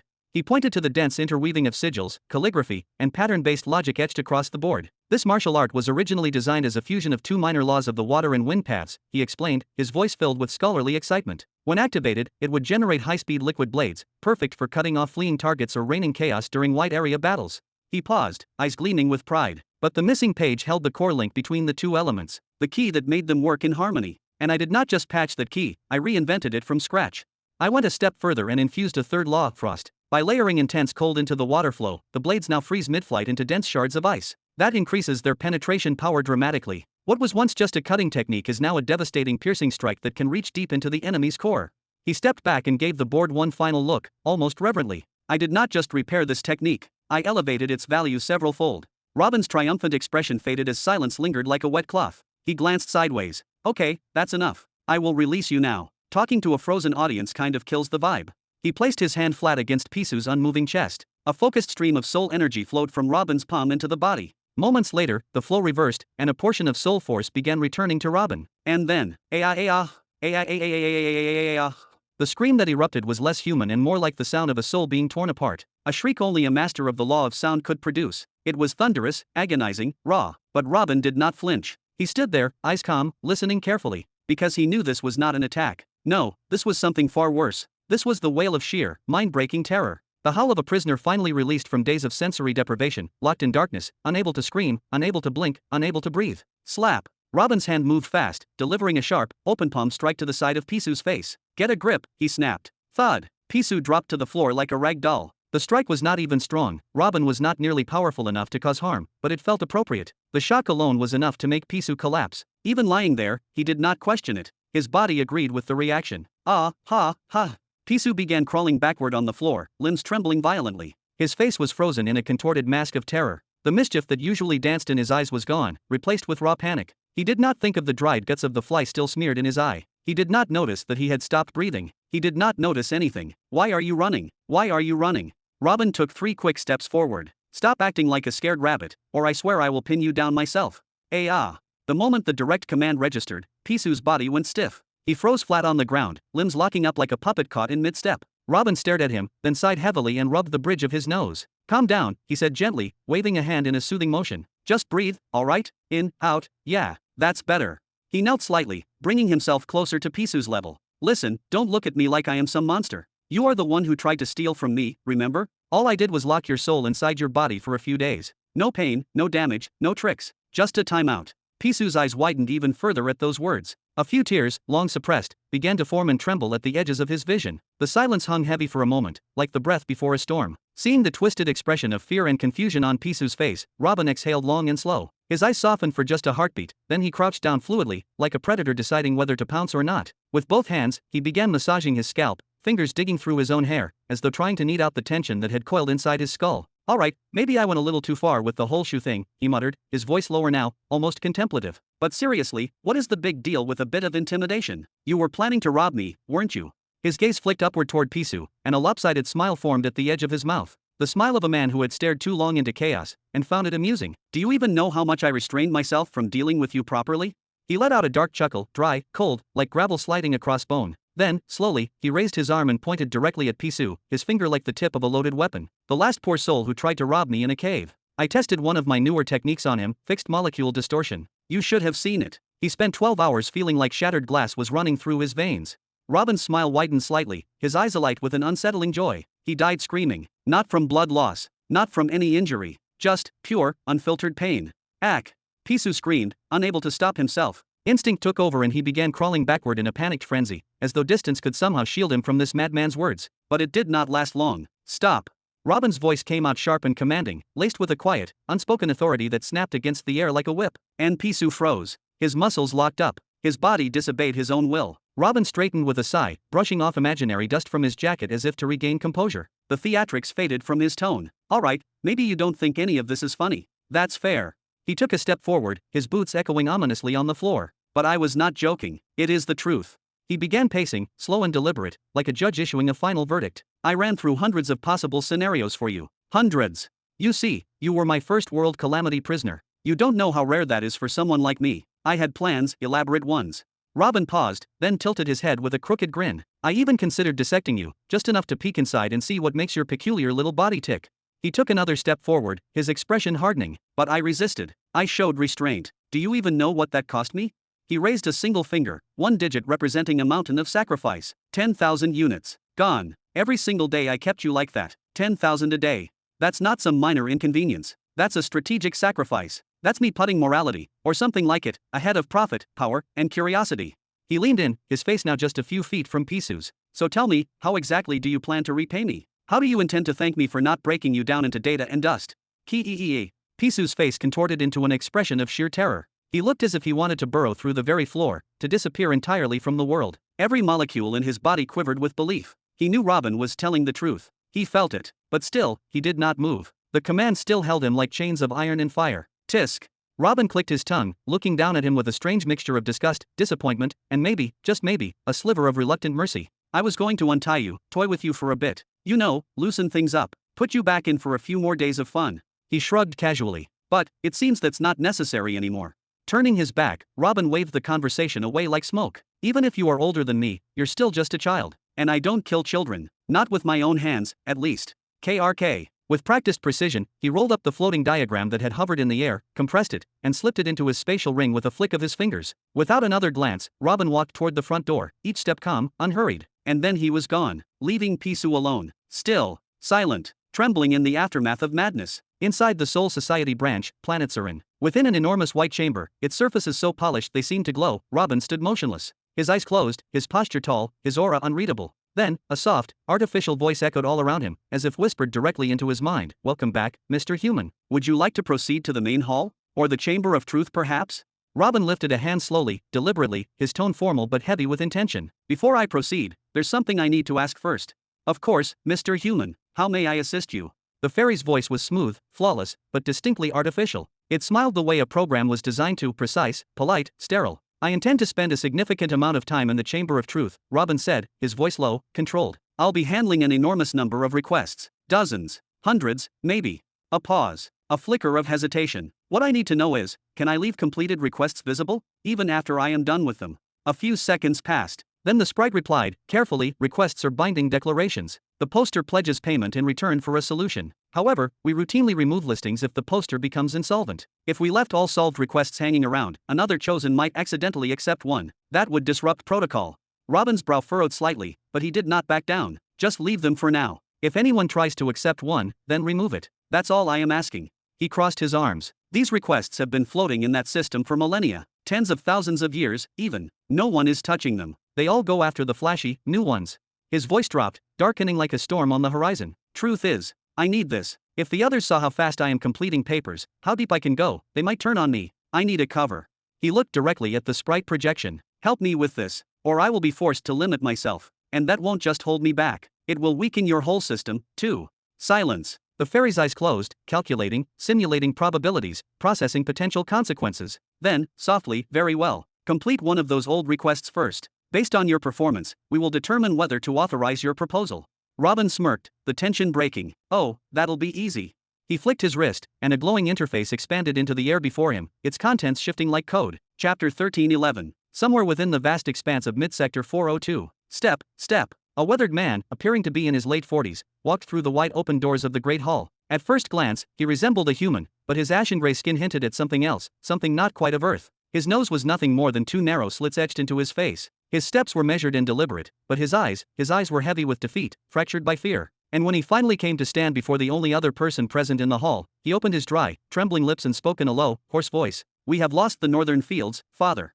The man he addressed bore a striking resemblance to him, clearly his father, but age had ravaged the elder's body. By the standards of mortal men, he seemed well past 90, though the weight in his posture told of a soul far older and wearier than his physical shell. He sat hunched forward on the cold throne-like seat, resting his forehead heavily upon both palms, as if trying to hide his own shame behind the cage of his fingers. Before his son's grim announcement, he did not utter a single word. When no reply came, the son simply turned around, silent as the grave, and exited the hall. But the silence didn't last. Moments later, another voice cut through the air. We have also lost the last of the Western Energy Stone mines, father. The old man stirred, finally. His voice rasped from his throat like dry wine through ancient ruins. Stop it. He slowly raised his head, revealing eyes sunken and rimmed with despair. Stop bringing me these cursed reports and let us perish in silence.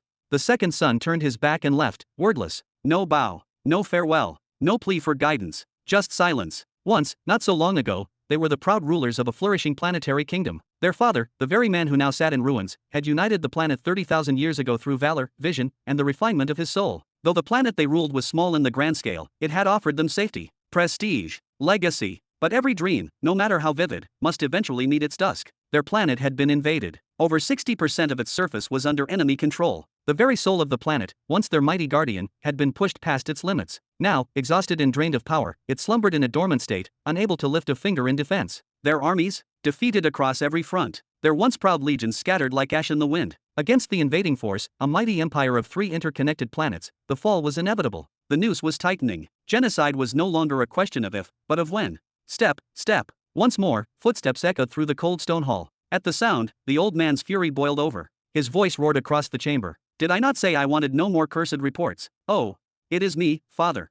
The newcomer was a girl, no older than her early 20s, her face calm despite the chaos. She held a small, elegant box in her hands. A rush delivery has arrived for you, from the Soul Society. They sent a personal vessel to bring it all the way here. A package? From the Spirit Society.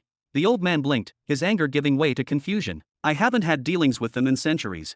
Curiosity overtaking despair, he gestured for his daughter to come closer. Click, crack. With a simple brush of his spiritual imprint, the box unlocked. Its top slid open, revealing its contents. What is this? Nestled inside was a panel, ancient-looking, covered in unfamiliar runes and glowing with a faint energy. The old man's eyes widened. This is. What is it, father? The girl stepped closer, now standing by his side, her eyes falling upon the strange patterns etched into the panel. She inhaled sharply. Those symbols, those strange, flowing marks. Could this be? No. Is this what I think it is? Ha ha ha. After thousands upon thousands of years, my investment has finally borne fruit. The old man erupted into laughter, a raw, unhinged sound that filled the vast, silent hall like a storm breaking after an eternity of drought. I told you, you little bastards. That martial art was real. That ancient technique wasn't just some myth buried in dusty scrolls, it was real. I told you it could be restored. Ha ha ha. In an instant, he leapt from his chair with the energy of a man a quarter, his age. His eyes gleamed with a manic light, like twin stars reigniting after eons of dormancy. A wave of vitality surged through his aged limbs, as if half his soul had just returned from the grave. Summon the generals. Call all of my children. Wake the reserves, rally the outer legions, mobilize every last soul who can hold a blade or channel a law. The time for a counterattack has finally come. Yes, father. The girl gave a sharp salute, her voice resolute, her face alight with purpose. Without wasting another second, she turned and dashed out of the hall like a comet on a mission. The old man, now alone again, turned his attention back to the panel with trembling fingers and reverent breath. Unbelievable. It is beyond even my most delusional expectations. His voice had softened now, filled not with madness, but wonder. Could this truly be a third law? Has the truth chosen actually succeeded in fusing a third heavenly law, using only a single page? He staggered slightly, clutching his chest. The sheer magnitude of what he was witnessing was almost too much for his aging heart to bear. With shaking hands, he reached back into the delivery box and searched carefully until his fingers brushed against a small slip of paper. He held it up and read, "Your work has been completed by human." Human. Meanwhile, somewhere within the realm of the Soul Society, Robin leaned back in his chair, a tired but deeply satisfied smile playing on his lips. Before him on the display panel, numbers had changed. In the balance column now shimmered a new total, 270,000 energy pearls. Unreal. The client already received the panel and sent the payment. His voice was filled with cautious optimism, the kind that only comes when hard work finally yields its first true reward. He chuckled to himself, a boyish joy lighting up his features. That's the first real profit, and it feels damn good. But before the moment could settle, a melodic synthetic voice responded calmly, correcting him. Negative. When an order is placed, the corresponding amount of pearls is immediately deducted from the client's account, or more accurately, the amount is frozen. The client cannot touch those funds unless the order is cancelled or fulfilled. This mechanism ensures financial security and prevents any attempt at fraud or evasion. The voice paused briefly, then continued with clinical precision. As for the delivery process, regardless of the client's physical location, no matter the realm, range, or planetary sector, the package will arrive within a month. The panel is currently being transmitted in spiritual encoding to the nearest Spirit Society branch within range. It will be printed there using sacred duplication techniques, and from that point, either shipped or the client will be summoned for direct retrieval. The package will contain the completed panel along with a certified note giving full credit to the craftsman. In this case, the note will read, "Completed by human." Robin's smile faltered. His expression tensed. They will receive a message saying human completed the work. His voice was low but sharp with displeasure. That is, not ideal. The fairy nodded slowly. Indeed. You have chosen not to even display an alias, Mr. Human. If you wish, I can fabricate a fictitious identity, a completely fictional persona. We could assign the credit to this constructed figure, giving you an additional layer of anonymity. Of course, that offer comes under the condition that you continue completing commissions at your current pace, or better. Robin sighed and turned his back on the display. With slow, deliberate steps, he walked to the far wall, his hands behind his back. Then he stopped, and massaged the bridge of his nose with two fingers. It pains me to know that the works I have poured my soul into will bear the name of a shadow, a mask. He chuckled bitterly. And now you are suggesting I build an entire fake persona? He turned again, and there was steel in his eyes now. No matter. I made the choice to keep my head down, for now. I can't stamp my real name on anything just yet. I don't have anyone strong enough to protect me from the consequences of what I'm capable of creating. Then, with a half smile, he added, keep the name Human for the time being. But mark my words, the day will come when the entire cosmos will know that Human is Robin Burton. And I promise that this day isn't far off.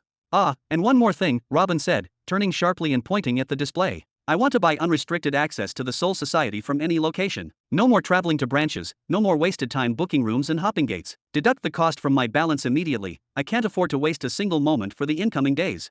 Chapter 13:12. Whistle. Whistle. Ascending the staircase slowly, one step at a time, Robin let out a soft, almost melancholic whistle, crafting a subtle melody that drifted through the silence of the hall. His eyes, however, were distant and unfocused, lost somewhere between thoughts. In that moment, he didn't know whether to feel joy or sadness, or perhaps something in between. When he truly thought about it, today marked a strange milestone in his long, chaotic life. It was the first time he had ever earned money by using his own abilities, willingly. 200 years ago, when he dealt with the Bradley family, he did so under pressure, forced by the need to survive, to seek protection from threats he couldn't face alone. He worked with them not out of choice, but out of desperation. But now, this time was different. He received a mission. He accepted it. He completed it. He got paid. No intimidation, no ulterior motives, no manipulation. Just honest, straightforward work, and it paid well, too. Yet somehow, despite that, someone else ended up receiving the credit. Ha!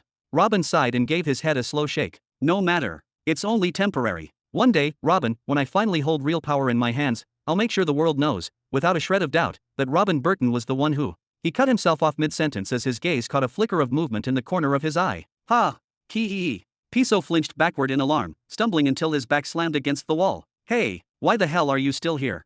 Robin took a few swift steps forward, grabbing the boy by the hair. His voice turned sharp, cold, threatening. Did you come to settle the score? You betting that I won't bash your head into the floor right here and now? You wanna test that? Kee. Back from where? I didn't leave. I never left. You never told me to leave, the boy yelped, raising both hands in panic, his voice cracking with fear. Robin's expression twisted into something between confusion and irritation. He furrowed his brow, trying to remember what exactly he had said after unchaining the boy. Well, I guess I didn't give a direct order, but I definitely implied it. I even left you alone. You should have been on another planet by now. What, do I need to spell out every single thing for you now? What are you, some kind of wind-up toy? With a snort of frustration, he shoved the boy away and turned his back on him, pacing to the edge of the room where his bed lay. Sitting down with a heavy motion, he looked over his shoulder at the pathetic figure slumped against the floor. You know, Robin said, his voice now carrying a colder, more reflective tone, for someone labeled a world cataclysm, you're mentally weaker than a starving cub. I've lived through torment after torment, year after damn year, and I never broke down like you. Even my son, even he endured hell itself, real, unrelenting hell, since the age of 10. And all it did was awaken a monstrous thirst for blood inside him. He grew up to slaughter over 100 million souls. Actually, I think it's 200 million by now. I'm not saying he was right, but I understand. He raised a hand and pointed directly at Piso, his voice sharpening again. And you? You collapsed mentally just because I made you stand for a few days? What the hell were you even doing all your life? Was your father tucking you in a display cabinet with the rest of his trophies, feeding you breakfast with a golden spoon, whispering sweet lullabies into your ear every night? Piso lowered his head, tears silently pooling in his eyes. His voice trembled. Yes, I wasn't allowed to leave the family's domain until I officially became a world cataclysm. Robin blinked, then slowly raised a hand and smacked his own forehead with an audible sigh. He hadn't expected that. He was trying to shame the kid into growing a spine, but instead, he had hit a nerve. Just go, alright, he muttered, waving his hand with utter disinterest. There's your direct order, leave. He shifted on the bed, finally settling into a more comfortable position. From the depths of his ring, he summoned a large, blank board. Closing his eyes for a long moment, he let out a slow, deep breath that carried with it the weight of exhaustion, and then, with precise movements, began to draw a large arc. During his 3 intense days within the Chamber of Truth, Robin had sifted through an overwhelming number of requests, dozens, maybe even more. Every detail of those tasks still lingered fresh in his mind, perfectly preserved, as if the pages themselves were hovering before his eyes. From them all, he chose what he believed was the simplest task. He submitted it first, just to see how things would unfold, to see if that long-awaited agreement with the Soul Society could truly begin. As he made his way toward the destination, Robin had been utterly convinced, beyond all shadow of a doubt, that they would reject any kind of personal arrangement. He wasn't just guessing, it was a cold certainty. After all, how could that titanic cosmic entity, the Soul Society, a vast construct that served millions upon billions of civilizations and an uncountable number of living beings, even pause to consider the plea of a single soul? So it was only natural to assume they would dismiss his request without a second glance. And yet, against every logical expectation, every precedent, every law of probability, they approved it. They would hide the fact that he was completing those missions. Even now, as he sat processing the moment, Robin didn't know what the true reason was. Was the society simply merciful by nature, handing out exceptions as a form of divine grace? Or, was it because of who he was? A wielder of one of the master laws, a status so rare that his very presence demanded respect. Or perhaps the administrators were already aware that he had advanced to the 4th stage of the law of truth? He would never know for sure. But ultimately, none of that mattered anymore. The past was set. The decision had been made. All that remained now was the work ahead of him, a mountain of tasks, each more delicate and dangerous than the last. And, crack! A sharp sound echoed through the stillness of the chamber. Robin's senses flared instantly. He turned his head with surgical precision, eyes narrowing toward the source of the disturbance. There, in the shadows near the edge of the room, he spotted him, Piso, the boy, wobbling awkwardly as he tried to walk across the room, favoring one side like a wounded animal. Why the hell are you still here? Robin's voice thundered, his tone as sharp as a blade drawn under moonlight. Me. Bitso stammered. His entire frame stiffened as if he had been struck by lightning. His breath caught in his throat. I didn't know where I was supposed to go. Robin fell silent, observing him in silence. The boy's eyes were wide with fear, his hands trembling at his sides. His knees barely held him upright. A sigh slipped past Robin's lips as he lifted a hand and massaged his forehead slowly. It was clear now, whatever had happened to the boy, it had cracked something inside him. His pride, maybe. His perception of safety. His ability to stand tall. Robin had never been good with children, or adolescents, or anyone emotionally fragile, for that matter. If he had known the boy was this mentally soft, he probably wouldn't have tormented him for a full week straight. But the damage was done. He let out a slow, annoyed breath and waved a hand toward the hallway without even sparing the boy another glance. Go rest in one of the other rooms, he muttered. You're free to eat, drink, lie down, do whatever. I don't care. Just, no noise. No interruptions. Got it? Stay here for a few days, get your shit together, then leave. Thank you, Piso said quietly. He bowed deeply, a full and respectful bend at the waist. He took 2 steps back, then turned on his heels and nearly bolted out of the room. But just before disappearing entirely, he hesitated, paused, and slowly turned to look back, his voice weak, uncertain. Are you really going to let me stay here? Just like that? Aren't you worried I'll call my father, or the rest of my family? You wouldn't change your mind in the middle of the night and kick me out. Robin scoffed without turning his head. If you summon your father, I'll kill him. If you bring all 13 so-called perfect affinities from your family, I'll kill all of them, too. If you summon your entire bloodline, I'll massacre every last one of them, one by one, and stack their corpses into a monument for my demons to feast upon, he said flatly, his tone devoid of emotion. Now go. Sleep, cry, scream, or call for help, I truly don't care. Just let me work. Afraid of his father? What a joke. If Piso did call for him, Robin imagined the man would be more likely to apologize for raising such a fool of a son than take action against him. At Robin's current level of power, unless a Nexus state being comes, no one can kill him. Even someone like Darmok, a peak world cataclysm, wouldn't be able to end his life. Cause problems? Sure. But kill him? Not in 1,000 years. Hee. Piso didn't even manage a reply. His body moved on instinct, pure terror guiding his feet. One blink later, he was gone. Robin let out a deep breath and stretched his arms, pushing the memory of the boy from his mind like smoke in the wind. The silence returned. He turned his gaze back to the floating array in front of him, the glowing project list, filled with endless requests. Next task, he murmured, eyes narrowing. Request, repair of an ancient defense array scroll designed to protect an entire city. Estimated pay, 1,115,000 energy pearls. Chapter 1313. 9 days later. Niahahaha. I have won the auction. Take that, you despicable Dorfar scum. But, isn't 550 energy pearls way too much for that chunk of dirt? I mean, sure, it is from a planet imbued with a minor law of life, perfect for growing premium medicinal herbs and flora, but still, that price is excessive. If shutting the mouths of the Dorfar clan costs 550 energy pearls, then so be it. I would spend it all over again with absolute satisfaction, niahahaha. On the top floor of a quiet hotel, Robin sat hunched over his work table. Several times his hand froze mid-stroke, his brow twitching with irritation. He turned toward the window, his voice laced with frustration. That damned loudmouth again. I am at the final and most delicate phase of this rune, and he is bellowing like a drunken ogre. What do I care about his petty rivalry with the Dorscum family? Just then, a calm and unfamiliar voice sounded behind him. Allow me to assist with that. Whoosh. Robin blinked. A moment later, the rowdy voices from downstairs, the laughter, the shouting, the clinking of mugs, vanished, as if someone had snuffed out the sound itself. He closed his eyes and tilted his head upward slightly. Then he murmured, flawless. Thank you. An eerie, profound silence blanketed the room. Robin couldn't hear a single thing, not the distant hum of street chatter, not the flutter of insect wings, not even the rhythmic beat of his own heart. It was a perfect silence. A silence so complete, not even the underground laboratories he once used for his deepest research had ever offered this level of stillness. But one voice broke through, light-hearted and casual. No need to thank me. It was really quite simple. If you would like, I can keep this sound barrier active around you permanently. I'll have to remind you of that law. Robin opened one eye mid-sentence, only to pause in confusion. He turned his head sharply. What are you doing in my room?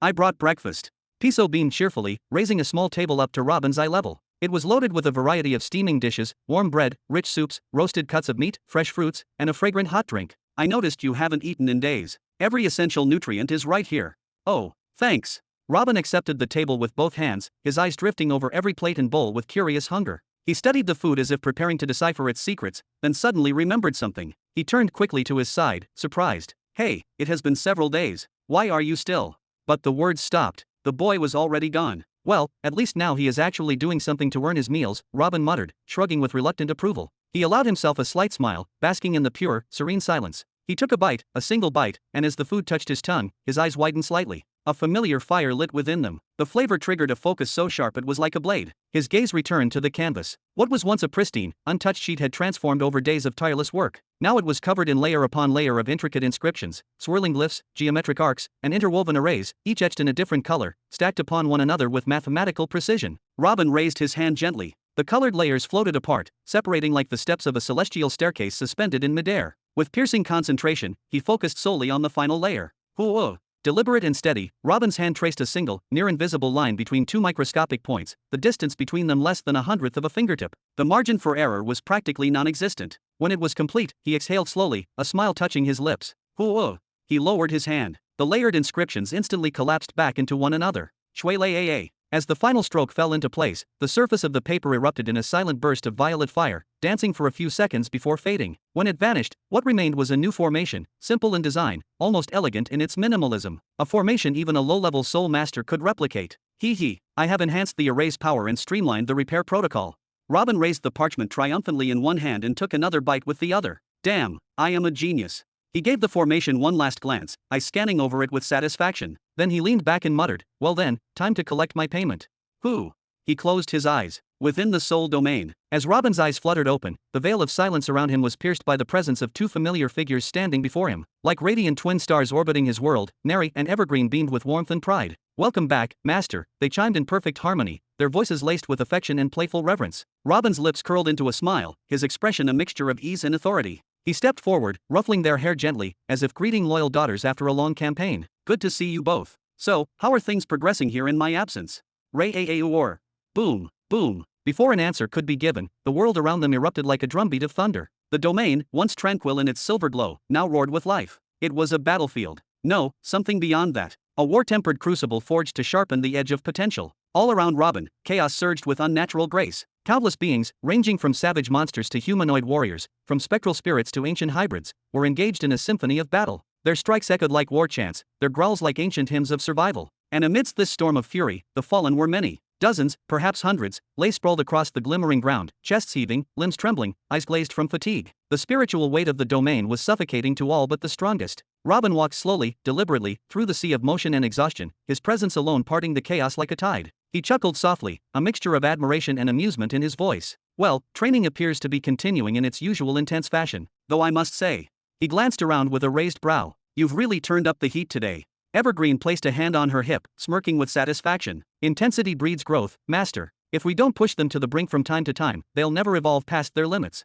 She then pointed toward one of the arena-like formations nearby, glowing with sigils of knowledge and trial. Within that field, two mighty beasts clashed like forces of nature, a colossal mammoth with 3 spiraling tails, and a towering gorilla brandishing 6 muscular arms. Chunks of flesh were torn from their bodies, only to be consumed by the domain's essence and returned anew moments later as emerald light rained from above to heal them. It was a loop of endless combat, perfect regeneration feeding unceasing struggle, a training that only ended when the soul could endure no more. Neri now stepped forward, her voice steady and wise, like that of a strategist reflecting on a long-fought campaign. If not for these century-spanning sessions, if we hadn't utilized the essence of my son to enhance the core capacity of your soul creatures, and if Evergreen's regenerative abilities weren't deployed with surgical precision, your army would never have reached this scale. Her eyes narrowed with weighty calculation. The Treefather, Hovenheim, would have collapsed under the strain of just 1,000 units. Pythor, with all his brute strength, wouldn't have surpassed 3,000. Where would that have left you, Master? Evergreen giggled, playful again. Hee, just imagine, if you had summoned this army of half-baked soul creatures to that planet, during the battle against the fox-blooded guys, they would have been shredded. She pointed at Robin, her eyes gleaming. You should be thanking us, Uncle. Robin exhaled, half smiling as he glanced at his two devoted companions. You've both made your point. I am grateful, but that will be enough for today. I need a moment of stillness. His voice had softened, but the authority it carried was unmistakable. The laughter faded from his face, replaced by an air of introspective solemnity as he strode toward the heart of his domain. Understood. The two girls responded in sync, bowing slightly before beginning a coordinated maneuver that only they understood. Above, the massive blue sun that floated over the domain like a celestial guardian dimmed, its blinding azure radiance slowly withdrawing. The silver landscape began to return to its original glow, freed from the aquatic hue that had drenched it moments before. And ha! As the oppressive blue veil lifted, gasps of relief echoed throughout the realm. Spirit creatures that had collapsed moments ago now stirred. Some rose shakily, others sat with wide eyes, all breathing deep gulps of spiritual air. The torment was over, at least for today. Ra'ari.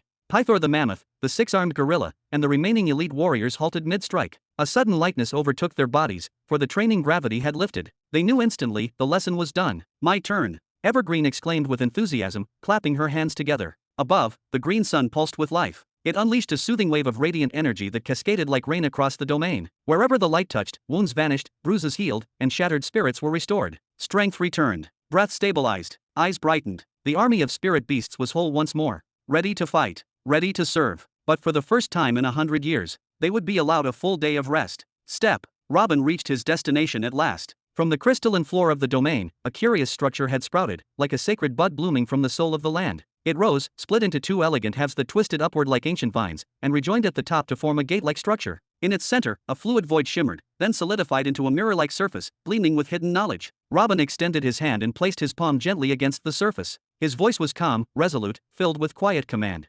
Activate Soul Society Interface. Chapter 13-14. Before Robin's eyes, the surface of the mirror began to quiver gently, like liquid glass disturbed by an unseen ripple. It melted and shimmered for a few moments, then gradually stabilized to reveal the image of a radiant fairy. Behind her stretched a background of pure, blinding white, so bright it felt like a space beyond reality. Mr. Human, congratulations on your very first activation of the Soul Society seedling. How may I serve you? This is in response to request number 775, Robin said with calm composure, his voice steady. It is an active task within the Hall of Truth, related to the repair of the city's core array. With a smooth, practiced motion, he conjured a glowing orb of condensed spirit energy in his palm, dense, bright, pulsing with intricate runes, and gently pushed it through the mirror's surface. Kindly review the work and ensure my compensation is added accordingly. The fairy's eyes widened, shimmering with golden light. You completed request number 775. In just 9 days, she echoed in astonishment, accepting the spirit orb with reverence. Her expression was one of disbelief, genuine and deep. That particular request had been languishing in the archives for nearly 3 millennia. Generation after generation of truth-chosens had glanced at it, only to quickly turn away, intimidated by its complexity. None had dared attempt it. With a graceful wave of her hand, the tiny orb transformed in midair, expanding into a massive arcane tablet. It bore a design so simple at first glance, yet upon closer inspection, every stroke revealed a labyrinth of subtle patterns, precise engravings, and profound logic. Extraordinary. Simply astonishing. The fairy looked back at Robin with new eyes filled with respect. The dues have been added, please continue with the same level of giving. We will see about that, Robin replied with stoic brevity, offering no promises. But as he glanced at his account balance and saw it finally surpass the 1 million pearl mark, his lips curved into a faint but satisfied smile. Excellent. I will return when I have a new one. Wait, Mr. Human, please, just a moment. The fairy quickly dismissed the giant tablet with a flick, leaning forward with eagerness. Wouldn't you like to take a short tour through the rest of the Soul Society? We offer countless services, artifacts, and hidden wonders that may pique your interest. The treasures here are endless. I am aware, Robin said, his tone carrying both amusement and restraint, which is precisely why I don't want to waste too much time right now. He let out a thoughtful sigh. The Soul Society was no small domain, it was a vast metaphysical realm. The auction hall alone contained a near-infinite number of subchambers, each one tailored for specific items and purposes. If one lost themselves within it, they could spend lifetimes browsing and still not see everything. And that was merely one division. What about the others? Mr. Human, the Soul Society offers a wide and unparalleled range of services, tools, and mysteries. The fairy spoke quickly, almost pleadingly. It would be a tremendous loss not to explore at least a fraction of what is available. How about this? Today you explore just one division, then next time you visit us, you explore another. Step by step, without overwhelming your schedule. Robin lowered his gaze, thoughtful. Silence stretched for a few seconds. Then, with a single nod, he gave his reply. All right, how do I begin from here?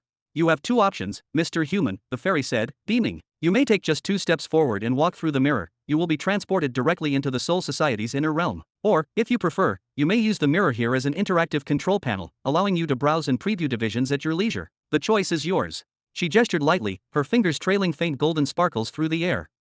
Let's try browsing from here first.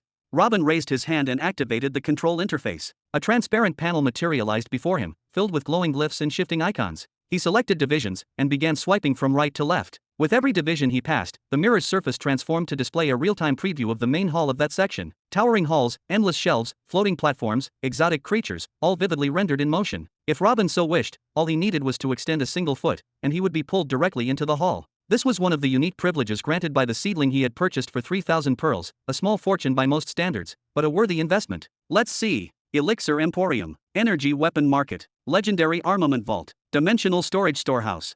Robin read aloud as he browsed. His eyes narrowed slightly in curiosity. All these items, are they delivered directly to my door?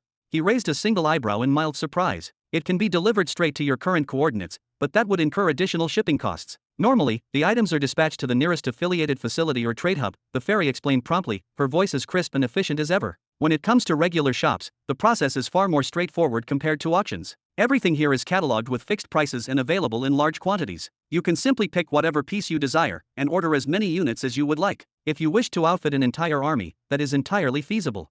Robin's eyebrows arched at this revelation. Intrigued, and sensing an opportunity, he stepped into the Epic Armament Emporium, a majestic hall lined with relics of unimaginable craftsmanship. With practiced ease, he began navigating through the listings, searching for a full armor set. Then he saw it, a specific entry that caught his eye. Name, Sunset Armor Set. Classification, low-tier epic grade. Effect, when the full set is worn, a blazing ring of fire activates around the user, granting both offensive and defensive capabilities through elemental combustion. Price, 6,700 pearls per set. Available stock, 17 full sets. Pre-order capacity, 50 additional sets. Robin's lips curved slightly. 50 sets, he murmured. To equip an army? That feels underwhelming. The fairy responded with a knowing nod. Epic-grade armor is not meant for the common soldier. These are reserved for the elite, the true paragons of warfare. They are known as rune knights. These runes envelop their bodies completely, from the crowns of their heads down to the very tips of their fingers. Even a small detachment of such warriors is enough to shift the tides of battle. In that light, 50 sets constitute a powerful and respectable force. Moreover, the high price ensures that mass production remains a rarity. Those 50 sets amount to 335,000 energy pearls. Robin gave a slow, reflective nod. Yes, I am well acquainted with their might, he said with a faint smile. I already have a few of them under my command. Only now did he fully grasp how exceptional these armor sets truly were, how carefully they were treated, priced, and distributed. But it all made sense. His own legendary black golden armor set had a unique ability, the generation of a pure energy barrier, which surrounded the wearer like a second skin, shielding them from attacks both physical and elemental. This was made possible thanks to uracilium, one of the rarest and most potent alloys in known space. Its affinity with energy manipulation made its wielder almost untouchable. Because of that set's resilience and shielding ability, Caesar had been able to hold off the Dorger beast onslaught nearly single-handedly, despite having only a handful of warriors with him. Likewise, the blood sets, designed specifically for the demons, granted their users the ability to gather kinetic momentum, drastically enhancing their attack power for brief periods. This ability allowed the demon emperors to resist and repel Pythor's giant army during the final siege, even though they were vastly outmatched in both level and numbers. And now, standing in this store, Robin recalled the latest reports. Every true Genesis emperor under his banner had at least one such set. According to current estimates, their numbers had grown to tens of thousands. That meant Robin now commanded a veritable legion of rune knights. It was a staggering thought, and yet, entirely achievable. Thanks to the immense mineral wealth of Nihiri, the stellar scout vessel, the deep space mining fleets, and the expanding headquarters, the supply of rare resources had become not just manageable, but abundant. Robin's own metallurgical breakthroughs, techniques for melting and refining ultradense alloys, had made the crafting of these legendary artifacts practical for the first time in modern history. The Empire's relentless investment into training rune masters and collecting their knowledge from across systems had made mass enchantment viable. And perhaps most crucially, the relative peace in the Young Belt meant no major enemies had risen to disrupt this golden age of development. All of it, every single factor, had made this moment possible. The fairy added in a gentler, more advisory tone, "We don't typically recommend epic armor sets for full-scale army formations. If you are looking to build a larger force, I suggest placing pre-orders for energy-based weapons and armor. There is no limit to the quantity, though delivery times may vary depending on the size of your order." Robin let out a quiet laugh, his voice tinged with pride. "That won't be necessary," he said as he turned away from the weapons section. "If there is one thing the true beginning empire doesn't lack, it is power." Just as he began flipping through the categories once more, his eyes narrowed. His hand froze mid-motion. His brows knitted tightly together. Soul Creatures Trading Hall? Chapter 13-15. Soul Creature Trading Hall? Robin gasped in astonishment, his eyes widening as he swiftly opened that section from the interface. What is this? White Wild Rabbit Family, a small, peaceful clan of spiritual creatures. Total soul units, 230. Price, 270 energy pearls. Note, guaranteed to produce an additional rabbit every 10 years, each offspring possessing 20 soul units. Mixed aquatic life pack, a collection of various fish species. Total soul units, 50. Price, 50 energy pearls. Ice-scaled hexacolored wolf, a rare and majestic predator. Soul units, 200 units. Price, 250 energy pearls. Note, exhibits greater offensive capabilities than other beasts of equivalent unit level. Crimson Bat Falcon, a winged nocturnal tracker. Soul units, 30. Price, 70 energy crystals. Note, possesses an extraordinary ability to detect and follow targets across great distances. Robin's brows knitted together tightly, eyes glowing with intrigue. His hands moved with feverish speed, navigating between the listings as if he were racing against time itself. Each new entry sent a jolt of excitement through his chest. Amazing, he muttered, breath catching in his throat. Is Dreamer Morpheus the one behind all this? Is he the one selling these awesome soul creatures?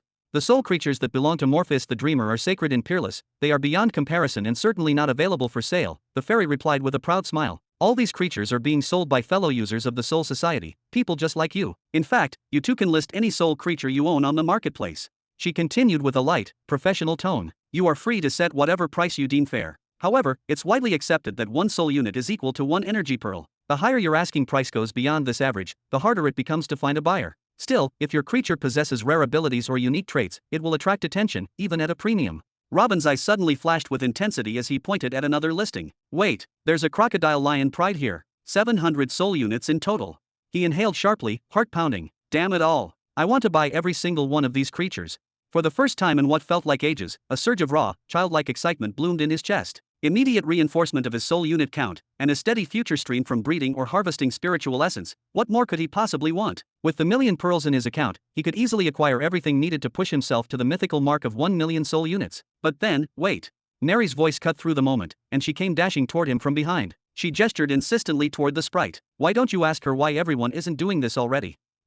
Robin blinked, his enthusiasm pausing. Something clicked in his memory. Even Rhaenyra, as reserved as she was, surely had access to immense wealth. 1 million pearls wouldn't be a stretch for someone like her. And yet, she had personally said that she only possessed 170,000 soul units. Why hadn't she just bought her way up like he was about to? You possess a fine planetary spirit, Mr. Human, the sprite said with a warm smile, as if reading his thoughts. She raised her index finger. Firstly, the vast majority of the soul creatures listed here are simply too weak. They offer little value in combat situations, and often serve no real benefit beyond padding unit numbers. She then raised another finger. Secondly, and far more concerning, is that acquiring too many soul creatures from unknown, external sources can damage your soul field. Each beast originates from someone else's soul domain, and you never truly know what might be lingering inside. Those who recklessly accumulate unfamiliar creatures are at risk of developing heart phantoms, shadowy afflictions that can haunt and weaken the soul. Then, a third finger rose. And finally, perhaps the most inconvenient reason, soul creatures don't immediately become your own. They require time, effort, and refinement before they fully bond with your soul domain. You cannot simply bloat your soul force overnight. There are also. Alright, that's enough. Robin waved her off sharply, the tension showing clearly on his face. I don't need any more reasons. Sure, he could brush off the first issue. After all, with the son of Nihari by his side, she could empower even the weakest of creatures into formidable allies. But the second and third reasons, those were far more problematic. Especially the third, the one that crushed his momentary dream. If these spirit creatures needed to be cultivated and refined slowly, then how were they any different from the fledgling soul orbs already floating behind him? What was the point? If that was truly the case, then he might as well keep his pearls, and his hopes, to himself. Robin exited the soul creature exchange hall without hesitation, his curiosity now piqued but far from satisfied. He continued to browse the remaining sections of the Soul Society slowly, savoring each discovery. Life Partner Hall, he muttered, raising an eyebrow as the name hovered in front of him. The background of the mirror shifted, revealing a grand, radiant ballroom filled with elegantly dressed men and women. It looked like a wedding celebration in full bloom, gleaming chandeliers, floral arrangements, and flowing music. Every individual was dressed in their absolute best, flowers tucked into their lapels or pinned to their dresses. But what stood out most, none of them wore masks. Seriously? We're doing this now? Robin asked dryly, glancing toward the fairy floating beside the mirror. You'd be surprised, Mr. Human, how many souls find their destined partners here each and every day, she said with a radiant smile, her tone unshaken by Robin's skepticism. Why not give it a try? Even the strongest souls need companionship. Robin gave a short, dry laugh and shook his head. No thanks. Maybe in another life. He swiped the interface again, resuming his tour. Let's see. Simulation Hall, Challenge Hall, Meditation Hall, Shadow and Meditation Hall, Knowledge Archives, Soul Lineage Registry, Trade Exchange Hub, Hall of Seals and Techniques, Contract Chamber, Judiciary Hall, Grand Lobby, News Pavilion, Hall of, wait, how many are there? The mirror unfurled row after row of names before his eyes, each hall with its own unique function, its own clientele, and its own mystery. The sheer size of it all was staggering. Heh, credit where it's due, nameless fairy, Robin muttered with a smirk. This place really is enormous. No wonder it's said the Soul Society was woven together over tens of millions of years. A construct of such immense scale, there's no way I could ever grasp all of it. Not in a lifetime. And time, that's something I don't have much of. With a resigned shake of his head, Robin began to pull his hand away from the mirror, ready to close the interface and return to his tasks. That's perfectly fine, Mr. Human, the sprite said, her voice soft yet insistent. If nothing captured your interest today, at the very least, allow me to introduce you to one last hall. I truly believe it's something you need. Before he could object, she quickly scrolled through the long list until the highlight settled on a hall titled Soul Attire Hall. Robin's brow rose slightly. What's this? Something I need. He tapped into the hall's options, and immediately understood. Color, fabric, style, armor, cloaks, light, shadow. The interface exploded with visual choices. Attire for soul avatars, fully customizable in both form and hue. Robes that sparkled with celestial patterns, cloaks of shadow that swallowed light, glowing armor sets that looked forged from dream essence itself. From this hall, you may acquire spiritual garments for your fragments and soul projections, the sprite explained with pride. You can design them however you like, shape, color, texture. Most importantly, these garments allow you to hide your true soul color, whether it's white, silver, or even violet. She pointed directly at Robin. As your soul unit count grows, the hue of your manifestation deepens, especially for those wielding silver-tier soul force. Skilled opponents can measure your strength with just a glance, and most soul masters find that risk unacceptable. She motioned back toward the hall. This is why my master, Morpheus the Dreamer, devised this unique system, one that only he could create. A veil for your power. A mask of mystery to keep your secrets safe from both allies and enemies alike. Robin was silent for several long seconds, eyes scanning the endless displays, until something caught his attention, a black and red cloak, sleek and ominous, with a deep hood that obscured the entire face. Ha! I know this one, he chuckled, voice thick with nostalgia. That's the outfit of the impatient woman. He scrolled further and spotted another familiar design. This one radiated pure white light, encasing the projection in a brilliant, ethereal glow while preserving its shape. And this one too. I've seen it before. He glanced down at the price. 2,000 energy pearls for the first purchase, and 100 pearls per month? That's actually pretty fair. Robin scratched his chin in thought. Now, does the effect extend to my techniques and soul creatures too? Or is it just for manifestations?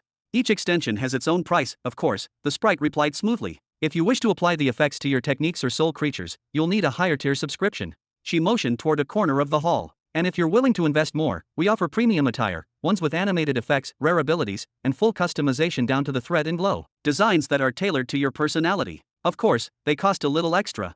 With a grin slowly spreading across his face, Robin tilted his head left and right, cracking his neck. Oh, looks like I'm going to be here the rest of the night. Chapter 13:16. 10 years later. Sir, I have brought the paper you requested, Piso announced, stepping into the lavish suite with a proud smile stretched across his youthful face. He was cradling a spatial travel bag in both arms as if it contained the fate of worlds. Robin, seated near a floating desk surrounded by layers of glowing sigils and partially finished diagrams, looked up. With a flick of his fingers, the bag shot through the air and landed neatly in his palm. Excellent, he murmured with genuine delight, unsealing it and pulling out a massive whiteboard. His smile widened. Yes, this is it. Perfect. His tone carried the satisfaction of an artist reunited with his favorite brush. The entire supply I brought from my homeworld is already gone. All of it was consumed. Without another word, he dipped his pen into shimmering ink and resumed drawing, each stroke deliberate, flowing like the path of a falling star. Piso, ever curious, stepped forward. If you don't mind me asking, why this paper, of all things, master? It is outrageously expensive. I have scoured the entire Xeran commercial planet, and only a single shop had any left in stock. Robin chuckled, his eyes never leaving the page. This isn't just paper. It is crafted from the bark, or more accurately, the skin, of treant creatures. Highly rare. Incredibly tough. You can't just peel it off and call it a day, for it must be harvested under very specific conditions.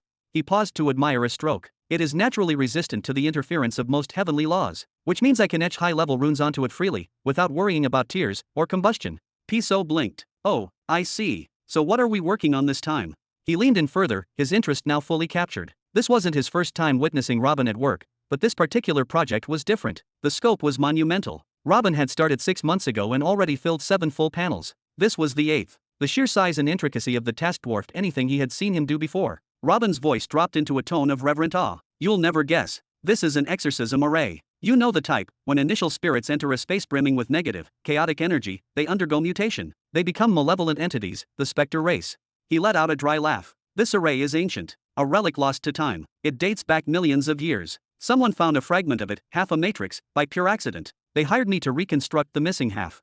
Piso's brow rose skeptically. An exorcism array, huh? That doesn't sound especially practical. But judging by your pace and focus, this commission must be massive. Robin's eyes glimmered with anticipation. Oh, it is. The reward. 7 million energy pearls. 7 million. Piso nearly dropped to the floor. His heart skipped a beat, and for a few terrifying seconds, he forgot how to breathe. 7 million, for a ghost cleansing array. That amount was staggering. It was more than his entire family's fortune, several times over. With that kind of wealth, he could buy out his entire family's land and still have enough left to build his own floating city. Robin shrugged, entirely unconcerned. There's obviously a reason behind such a request. Maybe the client discovered something priceless buried in a cursed zone. Or perhaps it's a major sect that wants to expand its influence but is blocked by a haunted territory. I don't know, and frankly, I don't need to. He suddenly stopped speaking. His breath slowed. His pupils dilated. He leaned forward, and with a swift, sweeping whoosh, he etched a grand arc across the surface of the board. Then, clapping his hands together, he burst out in laughter. And just like that, the 7 million pearls are mine, ha!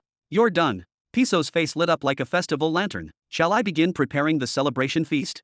He had grown used to Robin's work style over the years. When working, the master was cold, quiet, and easily irritated, unable to tolerate even the sound of breathing nearby. But the moment he finished a project, he transformed into a different person, exuberant, indulgent, and full of life. Without fail, he would order a lavish meal from one of the top-tier restaurants and take a well-earned day of rest before jumping into the next challenge. Haha, of course, Robin said, stretching his back with a satisfied sigh. Seafood. I want seafood this time, but the best you can find. He flicked a spatial ring toward Piso. Get everything ready, and don't take too long. Understood. Piso caught the ring midair and dashed out of the room like a servant on a sacred mission. Robin watched the boy disappear through the door, then let out a soft, thoughtful exhale. It had been nearly a decade since Piso had tried to rob him. Since then, he had never left his side. Even now, Robin had no idea why the boy remained. Oddly enough, Piso started calling him master completely on his own just 1 year after that incident. Robin never asked for the title, but he accepted it. At least he's useful, Robin mused with a small smile. Then, shaking off his thoughts, he turned toward the glowing mirror in the corner of the room. With practiced ease, he reached out and activated the interface. Time to submit the commission to the Soul Society.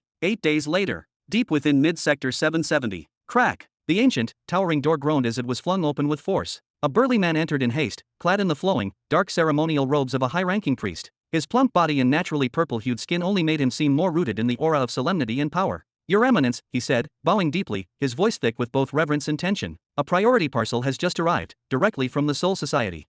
Within the vast, shadow-drenched chamber, upon a high obsidian throne, sat a gaunt and weathered priest whose age could no longer be guessed. His long silver brows curved downward like ancient roots, and behind him loomed an enormous statue, a half-human, half-bovine creature with eyes that seemed to judge the living and the dead alike. The elder stirred at the announcement, a flicker of awareness dancing behind his nearly shut eyelids. He exhaled. A parcel from the Soul Society, without additional fees? Curious. They never waive payment unless the situation is truly exceptional. Without standing, he extended a trembling, skeletal hand. His spiritual sense whispered outward and brushed the surface of the box. After a heartbeat, he motioned lazily. Open it. Yes, Your Eminence. The priest hurried forward and carefully unlatched the container. Inside, laid with almost ritualistic precision, were 8 large slabs, panels of dense material etched with faint lines and symbols. Each bore a unique number and a shimmering insignia on its side, signifying its place in a larger construct. What could this be? The younger priest muttered, squinting as he examined the markings. He took a moment to decipher the positioning before carefully raising his hand. The 8 slabs hovered, then clicked into place. A full picture emerged. The room grew still. The elder priest leaned forward, his bony fingers gripping the throne's armrests. His pupils dilated slightly as his eyes devoured every detail across the floating array. Minutes passed. He did not speak. He did not blink. Then, finally, his breath caught in his chest. No, it can't be. He muttered, his voice barely a whisper. Is this truly the solution to the ancient exorcism array? The younger priest gasped and nearly dropped the box. What? That's impossible, he exclaimed, stumbling forward to get a better look. We just received the solution for the Dead Earth array 3 years ago. And now this? Both were submitted to the Chamber of Truth 20,000 years ago. And yet, both have returned within a mere 3 years. The old priest's voice turned hoarse with rising emotion. Read the Creator's name, now. The younger man snatched the note inside the parcel and stared at it, dumbfounded. It's him, the same one, the one who calls himself human. Impossible, the elder growled, slowly standing as if gravity itself fought him. His knees cracked with age and weight, but he stood nonetheless, trembling with awe. The same truth chosen, solved both of the unsolvable requests, in only 3 years? There hasn't been a truth chosen for 20 millennia. He sank back down heavily, his breath shaky. I don't care what it costs. Find him. I want to see him with my own eyes. The assistant reread the note again and again, his hands trembling. But this will be costly beyond imagination, Your Eminence. The Soul Society surely knows what kind of gem they're protecting. They won't let him go easily. His eyes narrowed. I've heard whispers. Several great powers have been scouring the Soul Society and the 1,000 mid-sectors for this human. So far, none have succeeded. The fact that we received this today is a seal about the matter. He is well protected. The elder priest waved a hand, his decision like a hammer striking stone. You now have unrestricted access to the treasury, he said coldly. Hire anyone, spend anything, bribe, persuade, threaten if you must. I don't care what means you use. Bring him to me. Chapter 13:17. 50 years after Robin entered the Middle Belt, within the vast expanse of his soul domain. Here you go, Robin said calmly, his voice steady despite the visible exhaustion in his eyes. This is the finalized solution to request number 334. It was a floating type commission this time, a rather vague one, honestly. The goal was to create a region of extremely fertile land on a planet deemed completely uninhabitable. He paused for a moment, then continued with a subtle nod. The budget was 2.5 million, so I poured everything into crafting a colossal grade formation. I embedded within it runes of minor laws of life and time. Once activated, this array doesn't just enrich the soil enough to grow ancient, rare herbs. No, it does far more than that. It generates a massive, self-sustaining dome, large enough to shelter an entire city. Even if the rest of the planet turns into a burning inferno, this dome will remain untouched, serene, and secure. A radiant orb of light emerged from Robin's palm and floated gracefully toward a large mirror before him. He folded his arms, exhaling slowly. I also enhanced it with early warning systems for natural disasters and a self-feeding energy conduit that extracts power from the planet's atmosphere. Its only significant vulnerability lies in direct strikes from world cataclysm-level individuals. But, well, that kind of scenario wasn't within the scope of the request, was it? Minor laws of life and time? Disaster prediction enchantments. The fairy, hovering nearby, accepted the glowing sphere with reverence. Her hands trembled ever so slightly as she activated a projection behind her, a brilliant white realm filled with glowing arrays and sigils. Her eyes widened at the sheer complexity. This formation required 120 core panels just to etch out its base structure. It's a marvel, no, a masterpiece. A work of genius, she whispered as though afraid to disturb its grandeur. Then she compressed the projection back into a compact seal and turned to Robin, her expression distant with awe. You didn't receive even a basic framework from the requester, did you? This entire design, it's your original work, isn't it? Exactly. It was a plea to create something like that, Robin replied with a tired smile. Maybe that's why he was willing to pay a lot for it. Though he smiled, it was clear the formation had drained him. This wasn't the product of a few weeks or months. It had consumed 3 full years of his life. This array, it could revolutionize colonization efforts. Dwarf planets, half-destroyed worlds, scarred battlegrounds, places long deemed uninhabitable could suddenly bloom with life. Any empire that gets its hands on this would gain the power to expand rapidly, establishing cities and strongholds on forgotten planets. Even small empires with only 1 or 2 planets could double in size overnight. Robin simply shrugged again, unconcerned with the grand implications. Well, congratulations to the client, then. He had already begun considering the next request in the long queue of commissions awaiting his mind. But the sprite's tone suddenly turned serious, uncharacteristically so. Mr. Human, do you truly not realize the value of what you've created? Her voice dropped slightly. You didn't use a single resource or component provided by the client. Which means, by the laws of the Soul Society, this formation belongs entirely to you. You're under no contractual obligation to deliver it to him. Robin raised an eyebrow. What are you trying to say? I'm saying, why accept a one-time payment of 2.5 million when this could earn you 10 times that, maybe more? She leaned forward with a glint in her eyes. You want to put it in an auction? No, even an auction would only sell it once. And yes, it could easily reach 30 million pearls or more, but that still limits your gain to a single sale. What I propose is different. I want your permission to list it in the Soul Society store. She continued, her voice clear with ambition. Even if we listed it just $1 million per copy, and only 50 clients purchase it, you'd walk away with 50 million in total. And unlike most formations, this one is universal. It can be adapted to countless worlds. Its potential isn't bound by geography or race. It's timeless. Robin chuckled softly, shaking his head. As expected from the minds behind the Soul Society. When it comes to profit, you people are unmatched. Maybe I should just send you Emily to teach her a little, heh? He spoke half-jokingly, but his mind was already processing her words at blinding speed. All right, he finally said. I'll leave it in your hands. But under one condition, send a copy of the formation to the original client, and at the same price we'll list it in the store. Don't list it at 1 million and still charge him the full 2.5 million. If anything, offer him a discount. It was his idea, after all.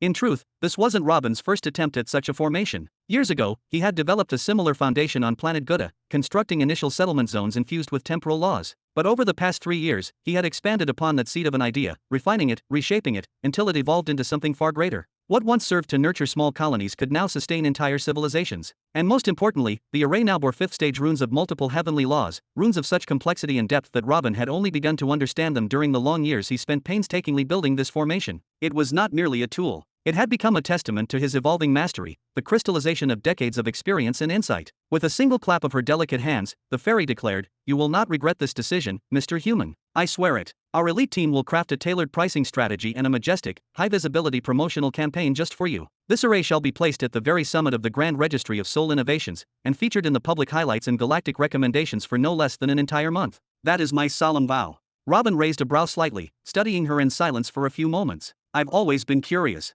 What are you, exactly? You're far too intelligent to be a mere constructive soul force, and yet, you don't feel like a living creature either.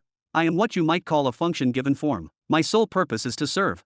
Her smile deepened, eyes glinting like stardust. "Your vast contributions to the Soul Society have earned you a tremendous amount of what we refer to as friendship credit. Consider it a currency of goodwill, a recognition of your value to our existence. You may invoke it at any time, and for any request." "Friendship credit?" Robin echoed, intrigued. "You're saying I can ask for anything?" Robin asked again, half joking, half curious. "Indeed. If the Soul Society has access to it, I will find it for you. And if it's possible to source it through our channels, I'll ensure you receive it with the highest possible discounts."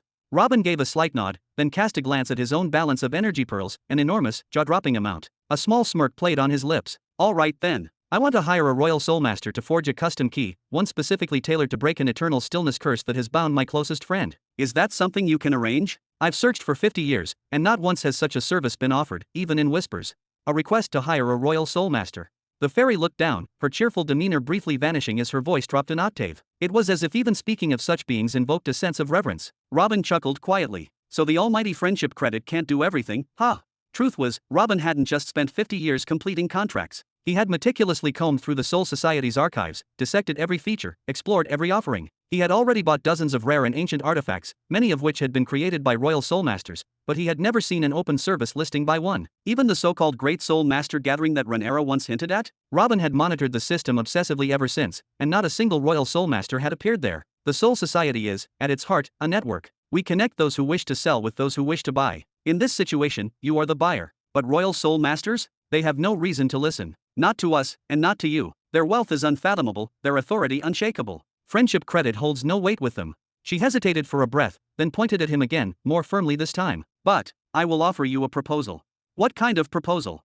Robin asked, now fully attentive. "That number over there." The fairy pointed to Robin's huge energy pearl balance. "Provide me with more solutions, and innovations I can sell in the shop or at auction. Triple that number, that's my stipulation. And what do I get in return?" Robin asked calmly. He knew this would mean tireless work, countless sleepless nights, a grind bordering on madness, but he also knew the rewards would be more than worth it. "In return, I will personally ensure that you are granted an audience with a royal soulmaster from the dreaming galaxy of Morpheus." Her words came slow and heavy, measured. As for the cost of his services, he will decide that only after reviewing the full details of your friend's curse.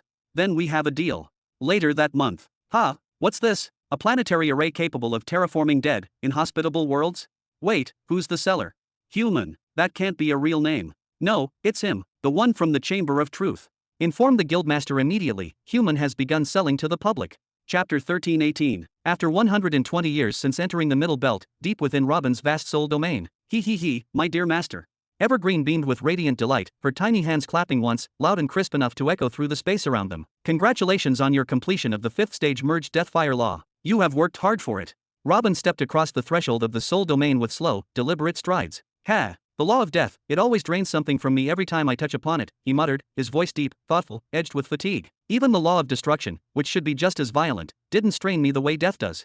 Evergreen tilted her head, understanding flashing in her eyes. Well, of course. Death opposes life in its very essence. Destruction? Destruction simply breaks the lifeless. One is the final destination to living souls, while the other is just a sledgehammer to stone. She fluttered after him with hurried steps, her short legs working double time to keep up. Would you like me to transmit these latest law techniques to the true beginning empire? I'm sure your children would weep with joy. Robin glanced over his shoulder and gave a tired smile. No need. It would just give them false hope.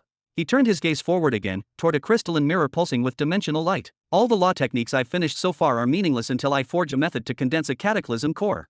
Evergreen frowned and quickened her pace. Wait, you still haven't found a way to craft a cataclysm core? But owner, you've studied Piso countless times. You even purchased several breakthrough formulas. I have a clear understanding of the overall method, Robin admitted with a shrug. But knowing the path and walking it are two entirely different things. He waved a hand, casually dispelling a training formation in the distance. Nary, that's enough training for the soul creatures today. Yes, master. Nary's voice echoed crisply across the realm as she bowed and dismissed her summons. Evergreen, however, was not satisfied. Why won't the method work for you? The necessary stabilizers may be rare, but you have enough wealth and connections to get your hands on them. Robin exhaled slowly and gestured with one hand as he began to explain. It's not about availability. The term stabilizer refers to an external object, introduced through a precise technique, into the heart of one's energy gathering center. I've already acquired the full method for insertion. Once inside, the next step is brutal, complete demolition of every cultivated foundation. The broken pieces collapse inward, surrounding the stabilizer and forming a new nucleus, a core of terrifying gravity and condensation. His expression darkened slightly. This core becomes a vortex, a gravitational heart that draws in natural energy from the environment at a rate hundreds of times faster than before. Its density, its capacity, its pressure, everything multiplies. And during this hellish transformation, the physical body is racked with collapse and rebirth. He paused, then added, if the cultivator survives that storm, they awaken as a true world cataclysm. He lifted one shoulder slightly, smirking. As for the stabilizers, they don't need to be a specific relic or artifact. The most commonly used are highly refined elemental energy pearls, crafted to hold only a single element in perfect purity. Used properly, they'll grant you cataclysm status. The price? Your potential. Those cultivators won't likely ever reach the Nexus realm, but they'll still count as world cataclysm. Robin turned, lifting a single finger as he continued listing from memory. There are rarer options, too, materials with deep resonance and harmony to the cultivator's essence. Things like the obsidian core of a dying star, or a midnight shard born in the abyss, or the diaphragm scale of a beast king that once ruled a world. There's also the heart ember of a planet. Rip that out, and the entire world dies. He gave a dark chuckle. And of course, at the top of them all, the polished star hearts. If you already possess the techniques, can afford the stabilizers, and have the destruction and core formation method, then what exactly is stopping you from spreading this method throughout the true beginning empire? Evergreen tilted her head slightly, her gaze sharp with genuine curiosity and a hint of concern. Robin let out a soft chuckle and shook his head slowly, as if the question were far too loaded to be answered plainly. Where should I even start? He muttered, the corner of his mouth twitching in amusement before his tone turned heavier. The simplest obstacle is this: humans who follow the third path simply can't use this method. The failure rate is staggering, over 95%. Out of every 100 who attempt it, only 5 might survive the process. And those 5? They'll be stuck at the bottom rung of World Cataclysm realm for the rest of their lives, permanently weak, hopelessly stunted. He let out a frustrated sigh, his hand rising to knock against his own forehead with a soft thump. Before I can even think of sharing the method, I need to overhaul the entire 5th path, bring that failure rate down to a maximum of 10%. Tisk. I haven't even finished developing the damn thing properly, and here I am already trying to modify it. Evergreen was not so easily deterred. Her voice sharpened with a hint of insistence. But couldn't you at least pass it on to your third army? Surely they'd benefit. Robin's face lit up with a broad, knowing grin, one that carried more strategy than joy. True, I could, and I plan to, but not just yet. He turned his gaze upward for a moment, deep in calculation. The moment even one of them breaks through using this method, their home planet will be automatically promoted to the Middle Belt. They'll have to wait until we're nearing the final threshold of the mission. Then he paused and stared at Evergreen, a touch of amusement in his eyes. He waved dismissively toward her. Now then, don't you have anything better to do? Go treat a few wounded soul beasts or whatever it is you busy yourself with. Evergreen narrowed her eyes. You're a terrible owner, she huffed indignantly, and with a swift kick to the back of his heel, she darted off. You little. Robin winced in pain and pointed after her. Pythor, tie her to the damn tree. Grumbling, he turned away from the scene and stepped purposefully toward the massive mirror standing in the center of his domain. As he raised his hand and placed it gently upon the surface, a soft, resonant hum vibrated through the air. Greetings, Mr. Human. The spirit interface appeared as usual, her backdrop a serene wash of white. Are you looking to purchase more techniques today, or perhaps submit a request from the Chamber of Truth? Robin shook his head. Neither. With a flick of his hand, he tossed a glowing spirit orb toward her. Just give me a status update. How are my products doing?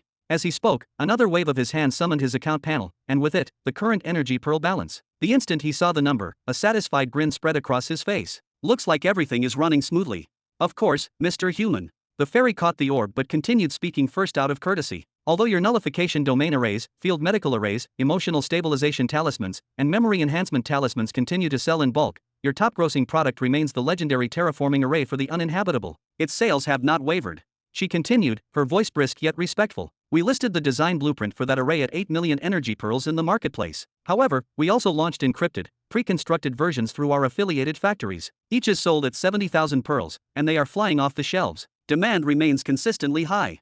Robin nodded slowly, understanding the brilliance and the cunning behind the move. Why would any faction bother buying the design for 8 million when they could purchase over 100 ready-made arrays for the same price? Not everyone had the budget for high-tier designs, not even a single million pearls in most cases. But thousands upon thousands of groups across the Middle Belt could easily afford a 70,000 pearl investment for a ready-to-deploy solution. And once the array proved effective on one planet, they'd buy another for the next, and another after that. Classic Soul Society tactics. Create dependency. Milk the product forever. And Robin, he had no objections. So then, Mr. Human. The spirit asked with a light smile as she turned her attention back to the orb. What have you brought us today? She opened the orb, her expression shifting from polite professionalism to utter seriousness. This is. Robin stood tall and calm, a subtle smirk playing at the corner of his lips. 5 martial arts techniques, he declared. All of them, 3rd stage. Chapter 1319. 5 martial arts, each one forged to the 3rd stage, Robin responded with calm confidence, his tone laced with pride. After years of repairing countless techniques, I have come to recognize the underlying structure common to all. These 5, however, are different. I didn't just repair them, I created them. I designed each one from the ground up using a refined blend of several essential paths. Honestly, each of these arts should be worth a fortune, especially when compared to the ones I used to restore in the past. The fairy hovered silently as she flipped through the 5 techniques, her gaze scanning each line with practiced precision. After several long moments, she nodded, a wide smile spreading across her delicate features. Rest easy. I will ensure you receive an excellent return on them. We will market them strategically. Each will be sold under a binding soul contract, one that guarantees the buyer must use it personally and cannot resell or transfer it. At the base level, each technique will fetch around 5,000 pearls. However, for elite clans and major powers seeking legacy techniques to pass down through generations, we can offer unrestricted versions.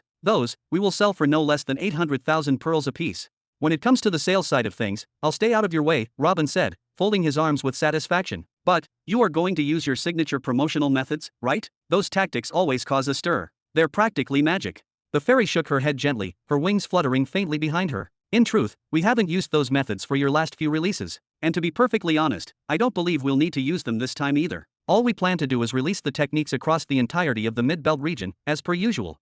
You stopped using the promotional strategies? Why in the world would you do that? Robin's expression darkened, his voice edged with a sense of urgency. If it's about the cost, deduct the full amount from my account. I don't care how much it takes, I need to gather as many pearls as I can while time is still on my side. Every single moment counts. May I ask, Mr. Human, what is the reason for this growing hunger? The fairy tilted her head, studying him with curiosity. Is it because of the upcoming 4th-tier planetary displacement tool auction, the one you've been fixated on? Because, from what I see, the wealth you currently possess should be more than enough to secure a winning bid. She paused. Or, is this about our agreement to arrange your audience with the Royal Soul Lord of the Dreamer Galaxy? You've already fulfilled your end of the deal, and more. I'm simply waiting for an available time slot to open up so I can finalize the meeting for you. The eternal stillness curse doesn't worry me nearly as much as that displacement gear does. Robin muttered, his voice low and tight. In fact, I was going to ask you to delay the meeting. I need to guarantee the gear is in my possession before anything else.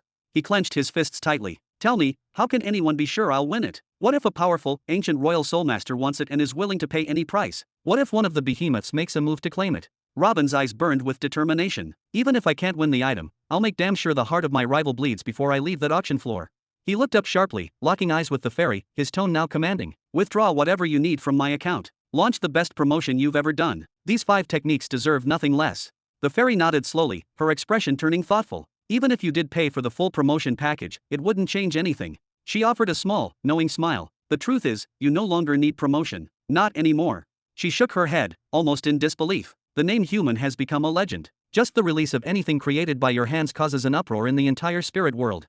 What are you even talking about? Robin furrowed his brow, visibly taken aback. The fairy's smile deepened, a glimmer of admiration in her eyes. Now, if you'll excuse me, I'll head to the publishing team and begin the listing process. These 5 martial arts techniques will be uploaded to the store within the hour. Please turn the mirror toward the public lobby and wait for the announcement of their appearance. With a slight bow, her figure shimmered briefly, then vanished. The public lobby? Why that one of all places?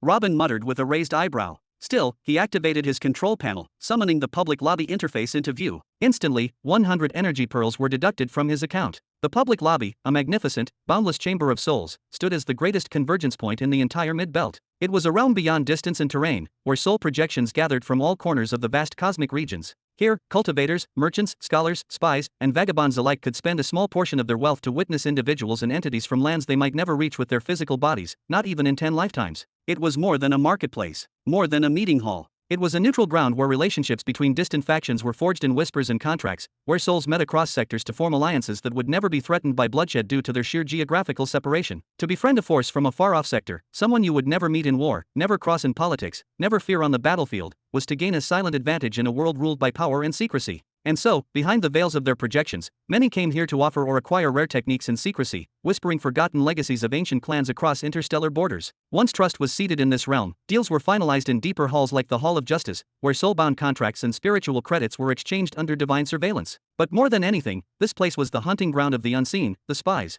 Countless information networks maintained a constant presence in the lobby. They paid heavily in energy and credits to scan, probe, and listen. Here, they monitored the rise and fall of talent, the whispers of forbidden knowledge, and the movements of individuals deemed too dangerous to ignore, all without ever sending a single operative into enemy space. Then, after 30 minutes of quiet observation, a soft pulse hummed through the space. The atmosphere grew heavier. The lobby was now overflowing, brimming with billions of soul avatars. Robin's eye swept the expanse, but could not see the end of the crowds. They were like waves on the shore of an eternal sea of light. This is utterly pointless, Robin muttered under his breath, disappointment edging into his voice. He stood, arms folded, staring through the mirrored interface into the distant chaos. Why did she insist I watch the release of the 5 martial arts techniques from here? What could possibly be the reason? I should just switch to the store directly. His hand hovered over the panel. But then, just before he tapped the button, a cry shattered the air like thunder. Hey, check the newsfeed now. It's human. Human.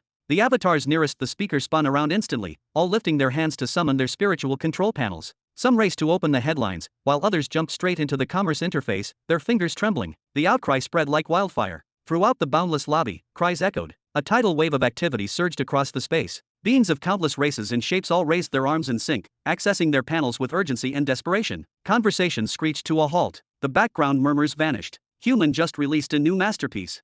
This time it's a martial art. Gods above, it unleashes corrosive winds that can dissolve steel, melt bones, and strip terrain down to nothing. No, that's not the one I saw. My interface says it channels the elemental powers of earth and flora, a fortress building technique, perfect for fast military construction in hostile zones. What? Another shouted. He published 5 martial arts techniques. At once. All of them different. All of them third stage. Silence. It was as if the breath of the entire lobby had been stolen. A crushing stillness gripped the place. No one dared speak. No one blinked. Millions, billions, had turned to their marketplace panels, their eyes wide, their mouths slightly open, as they read through the descriptions. Each word consumed like holy scripture, each stat analyzed like a prophecy. For a moment, nothing else existed in the spiritual world but human and his new creations. Then, boom, the silence shattered. Ha ha ha ha ha. Humans done it again. Our race rises to glory once more, and none can stop us now.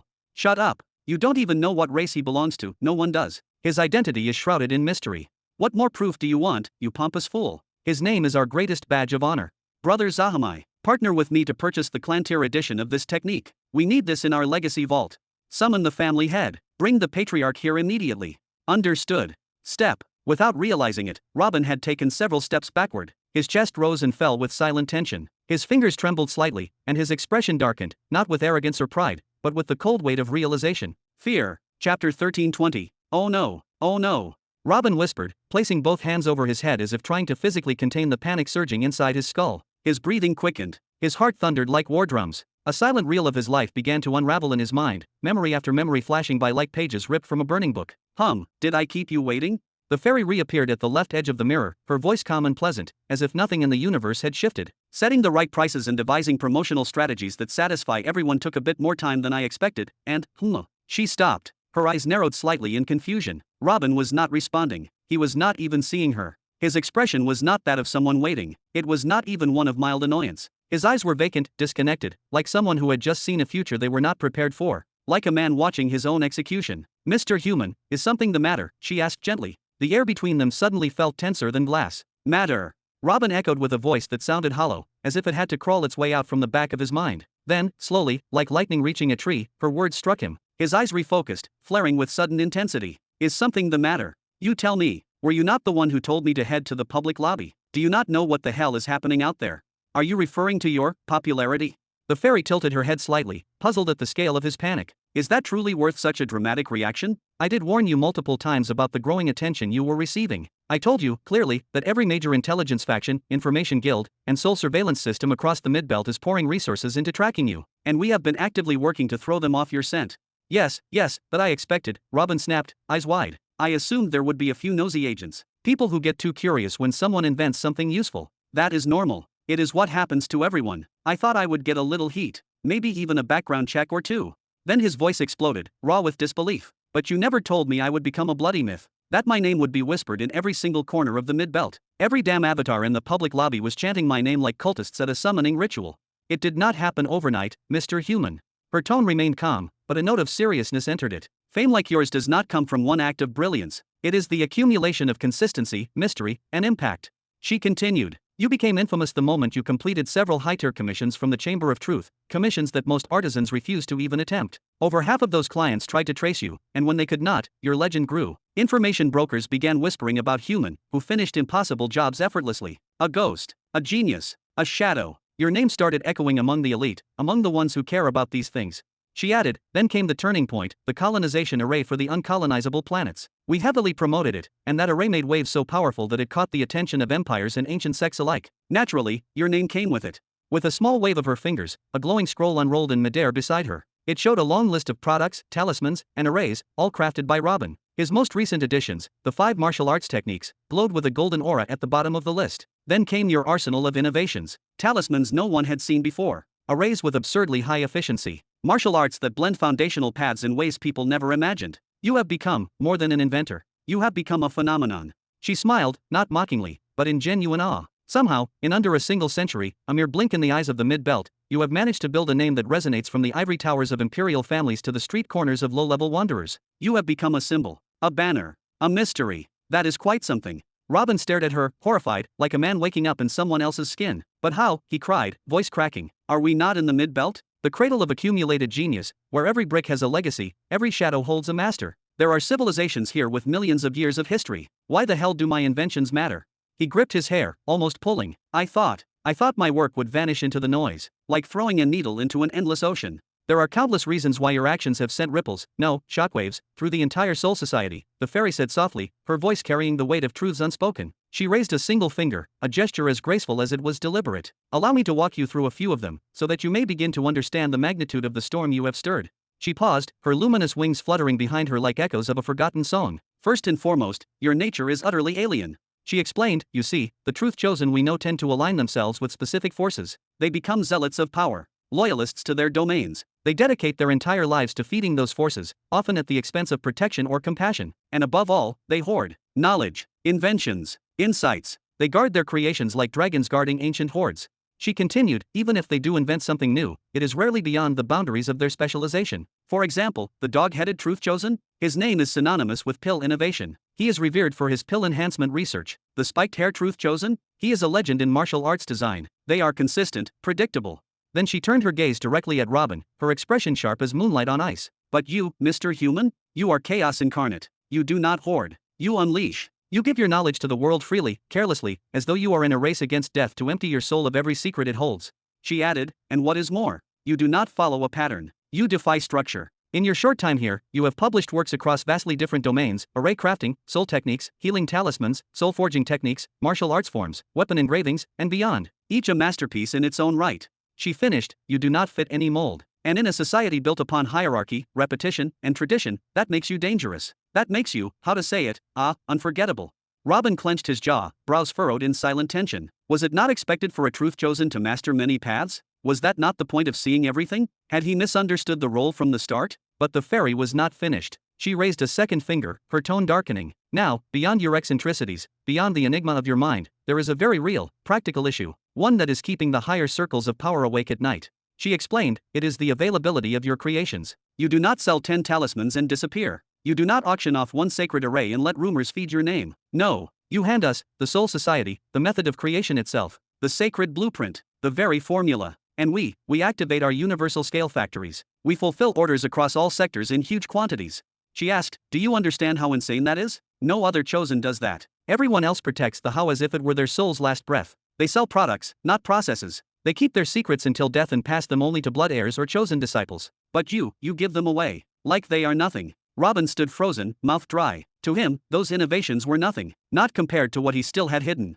They were tools to earn credit, to make a living, to pave the way for the empire of true beginning. If he had tried to craft all those arrays and talismans himself, he would not have made a fraction of what he earned now. Not even 1%. He suddenly felt a chill. What would happen if he sold Deathfire? If he unleashed the foundation modification technique? Or the terrifying soul-filling technique? The fairy's voice broke his thoughts like a dagger through fog. And finally, we believe much of the turmoil is tied to your name. She smiled now, a smile both amused and dangerous. Human. She explained, by choosing that name, you have lit a fire. Humans across the belt are waving your name like a banner. They are claiming that the next great truth chosen, the one to shake the heavens, has come from their ranks. She added, and that, Mr. Human, has enraged everyone else. The noble races, the elder bloodlines, the ancient legacies, they are furious. You have forced them to look down and see the human race rising from the dust with their annoying talk. I assume that was your intention when you chose that name.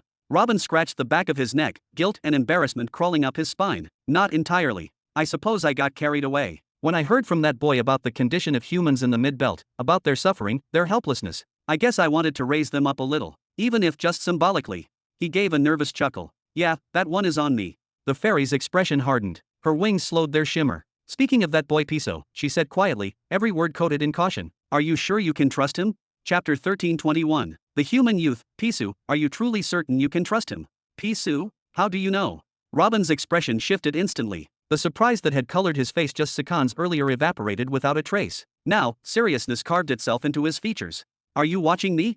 Is it so strange for us to check in on one of our most significant partners? The fairy replied with a faint smile, her voice light but laced with a subtle undertone of concern. Besides, we already told you, we will do everything within our power to protect you. And to do that, we must keep our eyes on you. It's the only way to intervene should something unexpected happen. You mean I'm in that much danger? To the point that I need to be watched constantly? Robin asked, his voice dropping with gravity. We aren't the least bit worried about your identity being discovered through the Soul Society itself, the fairy reassured, her eyes glinting with calm certainty. You, as human, are practically impossible to identify. No one knows who you are. Even your race is nothing more than speculation. True, there are certain individuals with the authority to request identity traces on users, but in your case, even those routes are completely sealed. You've been granted full protection, the highest level. A moment of silence passed like a heavy breeze between them, but that doesn't mean you're invincible. You're not untouchable, not when billions of sentient beings are actively trying to track you down. There's a growing consensus among the masses that you're very likely human, about a 90% probability. That belief alone has shifted the focus of their search dramatically toward human territories. She continued, and more than that, intelligence agencies and espionage sects have already started watching the sale and movement of rare inks, specialized slabs, and tracking the history of any human who's remotely connected to research-based activities. Robin gulped unconsciously. Then she raised a delicate hand and pointed gently at him. If things stay as they are, they won't find you. Not today. Probably not in 100 years. Maybe not even in 1,000. But eventually, they will. Her small arms folded across her chest. Robin's eyes dropped to the ground. Have you seen something? Something specific that makes you say that about Pisu? Not exactly, the fairy admitted with a soft sigh. We know he serves you now. We know he helps you gather resources, essential things you need for your work. But we also know that your acquaintance with him began not too long ago. Even if he spent what amounts to 120 years by your side, his past loyalty still lies with the Mazer human family. That bond isn't so easily erased. Can you say with full confidence that he has never sold you out? She added, if there's even a 1% doubt, just one crack in your certainty, then what? You want me to kill the kid just because of some vague feeling of unease? Robin scoffed, a bitter grin tugging at his lips. I may be the villain in the minds of billions, but I'm not some heartless monster. He let out a sigh, but this time, it was one of calm assurance. Besides, I know something like that would never happen. The truth was, only a few weeks into Pisu's stay, after Robin realized that the clingy, persistent boy wasn't going anywhere, he had made the conscious decision to stop worrying about him. He simply gave up. Still, Robin couldn't bring himself to give the boy a formal soul contract or force him to swear an oath. Swear on what, exactly? The boy had latched onto him after a traumatic event that left him shaken to his core. He owed Robin nothing. He wasn't bound by duty or debt. So instead, Robin entered the Soul Society, searched meticulously, and eventually bought a verified, stable technique for crafting soul shards safely. He then created one with a power of 30,000 units and implanted it deep within Pisu's soul domain. He told the boy it was for his own protection, especially when going out to buy supplies. Pisu cried tears of joy that day. Real, unfiltered happiness. Oh, so you did bind him in some way? That's comforting to hear, the fairy nodded in approval. With that, we can eliminate several paths through which your identity might be uncovered, and he can be removed from the list of suspects. Then she tilted her head and said gently, alternatively, we would strongly recommend that you consider relocating to the galaxy. There, you could enjoy access to unparalleled resources, time, protection, everything you might need. You would no longer have to worry about being hunted, or even noticed, by any external force. You mean the galaxy of Morpheus the Dreamer? A wide grin stretched across Robin's face, mischievous and sharp. I always thought this was a neutral network, a place where all could participate without interference or pressure. Are you showing your true colors now? It is merely a suggestion, Mr. Human. A rare offering, one we do not extend lightly nor often. Our sole purpose is to protect you, nothing more. But of course, the decision rests entirely in your hands. You may continue residing where you are now, if that is your will, and we shall remain vigilant, supporting you quietly and faithfully from the shadows. The fairy replied with a gentle, almost motherly smile that held neither arrogance nor pity, only sincere concern. Robin's lips curved into a faint, artificial smile, one that didn't reach his eyes. Yeah, do that.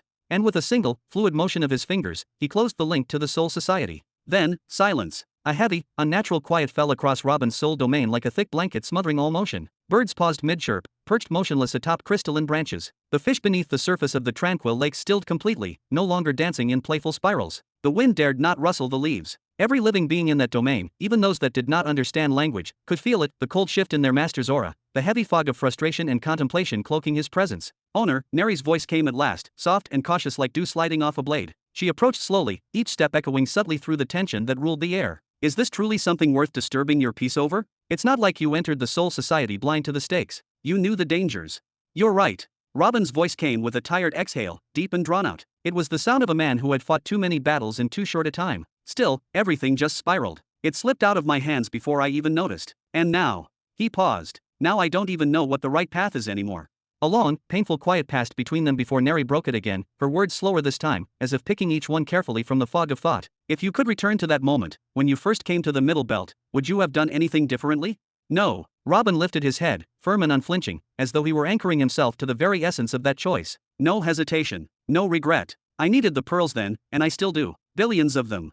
He shook his head, slowly, almost bitterly. If I hadn't done what I did in the Soul Society, I'd have been forced to go elsewhere, to search for other patrons, new sponsors. I would have had to negotiate, beg, manipulate, run circles around people far more dangerous than they appear, all just to buy myself a sliver of safety. And for what? For the same uncertain outcome. A sardonic smile played across his lips, heavy with irony. Yes, that fairy, and the ones running the Soul Society, they're greedy, undeniably. But their greed is structured, professional. They chase profit like wolves chase the scent of blood. I am, to them, just a new opportunity. A new vein of gold. But compared to the immense treasure hoarded by Morpheus the Dreamer and his kin over tens of millions of years, what am I? A footnote? A curious little insect drifting across their eternal stream. He looked off into the distance. They may try to extract value from me, may try to push me to my limits, but they have no real reason to kill me. Not yet. Not while I'm still useful. If you feel no regret, Neri said gently, folding her arms across her chest, and if you believe there was never any other path, then what are you waiting for? Why hesitate now? Her voice wasn't accusatory. It was calm, grounded. Keep going, keep building, but, draw a line somewhere. Remaining in the spotlight without the power to match the attention? That's foolish. Let the world forget you, just for a while. You're right. Robin nodded slowly, once, twice. 50 years from now, the planetary displacement tool auction will be held. Once that concludes, I'll take a break. Maybe for a long while, maybe forever.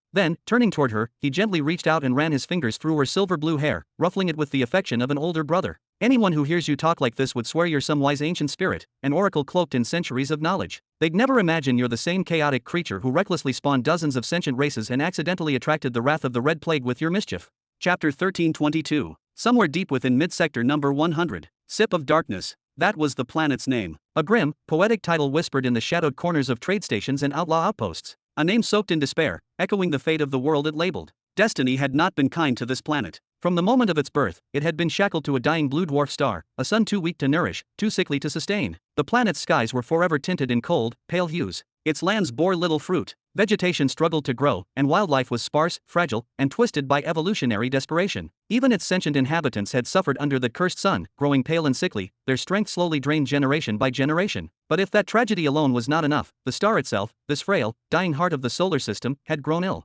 Terminally ill. Tap, tap. Like a hesitant knock in the heart of midnight, it now emitted slow, rhythmic pulses. Energy waves, weak and strange, rippled through the cosmos with eerie consistency. Not destructive yet, but undeniably unnatural. Its light, once at least barely adequate, had dimmed to the point of insignificance. The sun no longer deserved its name. It barely outshone the moons that orbited the outer belts. It had become a silent siren of cosmic decay, a fading warning. Yet no one listened. No one cared. The death of stars was a story that took hundreds of thousands, sometimes millions, of years to tell. It was a tragedy too slow for mortals to fear. The original natives of Sip of Darkness? They were no more. Some had died in the violent planetary fluctuations that followed the star's illness. Others had fled, scattered like ash on the solar wind. Those lucky enough to escape often found themselves pressed into labor as slaves or servants on richer, more vital worlds. And so this world, this silent, cold husk, was reborn. Not as a sanctuary, but as a haven. A refuge for the unwanted. A den for outlaws. A cradle for those who thrived in chaos. It became a hideaway for space pirates, smugglers, escaped convicts, and perhaps most notably, the heart of the most infamous mercenary syndicate to rise in recent galactic memory. This organization had no name in public records until a mere century ago. Then suddenly, it appeared. Without warning, it erupted into existence right here in Mid-Sector 100. No rumors, no whispers, no precursors. Like shadows birthed from the void, they established bases across dozens of planets with uncanny speed. Each outpost housed hundreds, sometimes thousands, of cold-blooded operatives. Their origins? Unknown. Their loyalties? Mysterious. Their power? Undeniable. They accepted contracts of all kinds. Silent assassinations, corporate espionage, high-value data retrieval, personal bodyguard services, sabotage, smuggling, surveillance. They didn't care whether the job was clean or dirty, legal or forbidden. As long as the price was right, they delivered results with chilling precision. For decades, not a single world cataclysm had emerged among their ranks. This was a double-edged sword. On one hand, it kept the organization flexible, low-profile, and widespread. On the other, it meant their most powerful targets often survived long enough to retaliate. Entire branches were wiped out by vengeful survivors. Thousands of members were lost. And yet, they did not fall. Instead, they adapted. They multiplied their branches, reducing the number of operatives per station to limit damage. Soon, their numbers grew back, almost too quickly. Some whispered of a nest, a hidden spawning ground that spewed forth replacements endlessly, no matter how many were lost. And then came the marketing. They began promoting their services across the Soul Society and beyond, exploiting every known method of communication. They called themselves the most professional, the most reliable, the most efficient mercenaries available for any job that doesn't include a world cataclysm. And in the age of interstellar expansion and borderless trade routes, that claim began to ring true. The Shadow Swords had become one of the most trusted names in mercenary work. The most expansive, the most feared, and perhaps, most hated. Step, step. In that very moment, the door to a massive chamber slid open with a soft mechanical hiss. A young man, cloaked entirely in black, entered with precise, quiet strides. His every movement was disciplined, calculated. "Your Highness," he spoke, his voice low but steady, "we found nothing useful from the Soul Society today either. But, the situation is deteriorating." The man he addressed stood near the room's central window. Nearly 2 meters tall, his back was turned, his presence radiating stillness and quiet menace. Draped over his shoulders was the fur of a jet-black beast, its origin unknown. A hood of the same pelt covered his head, concealing his features in shadow. Beyond the glass, the fading blue star pulsed weakly against the horizon. A slow, dying heartbeat. For a moment, silence reigned. Then, in a voice softer than the drifting wind, yet weighted with immeasurable gravity, he spoke. "Any changes, Leonid?" "Almost. A short while ago, several organizations started aggressively investigating rumors of a human, specifically in Mid-Sector 100. A detail that, frankly, is bizarre. There's been no trace, no evidence, nothing to indicate he ever originated from this place." Leonid, his face veiled in darkness save for the sharp glint of his eyes and furrowed brows, narrowed his gaze. "We initially assumed the human they were after was His Majesty himself. You ordered us to sabotage their efforts, to throw sand in their gears, and that's precisely what we did." "What's new, Leonid?" The chief turned slowly to face him. The flickering candlelight revealed his striking features. Theo, tall and statuesque, his flawless countenance now sharpened by shadows and lit only by a dim, golden flame. His eyes, those obsidian abysses, held a stillness that could silence storms. Over a century ago, Theo had journeyed to Orlando with General Raiden. From there, Raiden, wielding authority over the space portal, had diverted Theo to the trade planet of Shrinus. That moment marked their final encounter. It was also the beginning of Theo's true purpose. There, under starlit secrecy, Theo began building the foundation for what would become the Shadow Swords. He started by bribing portal keepers on a desolate, forgotten mining world under nominal imperial control.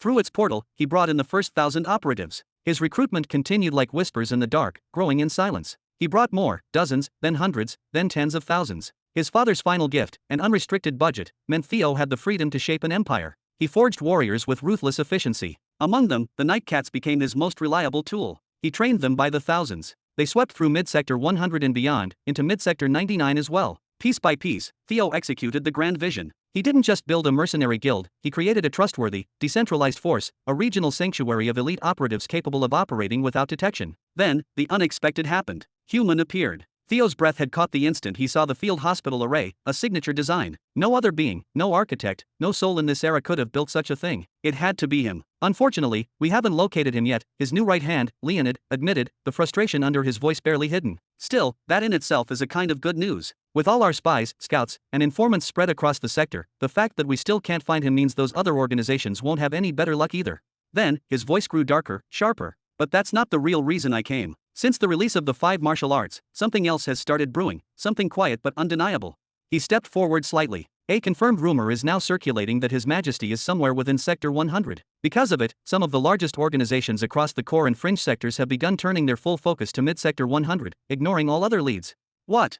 Theo's voice, typically as calm as moonlight, suddenly shattered the silence. It wasn't panic, but it was alarm. How? Has His Majesty leaked something? Has he revealed his position, intentionally or not? Unknown. Leonid shook his head grimly. There's been no public broadcast, no data traces, no rumors with substance. Human hasn't spoken a word. Whatever led those organizations to this sector, it had to be privileged information. Direct, quiet, a whisper delivered only to the right ears. Theo's jaw clenched, muscles tight like a bowstring. He didn't shout again. He didn't need to. Then what are you waiting for? He said, his voice now ablade. Track down that information. I want to know exactly who leaked it, and how. At once. Leonid gave a curt bow and then melted, literally, into the surrounding shadow, vanishing without a trace. Crack. Theo's hand clenched with such force his knuckles cracked beneath the pressure. Then, a deep exhale escaped his lips. The storm in his eyes subsided, returning once more to the stillness of a bottomless ocean. He turned slowly back to the window, gazing out at the dying blue sun that hung above the horizon, faint, flickering, whispering of collapse. Stay safe until we reach you, Father, Theo murmured, barely above a whisper. Though a part of me hopes that we never do. Chapter 1323. 155 years had passed since Robin first entered Mid-Sector 100, on the forsaken planet of Zerf. Clatter, clatter. Upon one of the tallest peaks, where snow never fell but the wind howled like ancient beasts, a lone figure stood against the sky. He was clad in a full suit of obsidian black armor, its surface adorned with mesmerizing golden filigree that shimmered like stardust. Draped behind him, a long golden cloak billowed violently in the cold winds. Emblazoned at its center was the unmistakable insignia of a black flame, burning not with heat, but with meaning. With measured grace, the armored figure accepted a small scroll, its paper bound by an arcane seal still faintly glowing. Without hesitation, he crushed the seal in his palm with a crack, and unrolled the parchment between both gauntlet hands. Silence.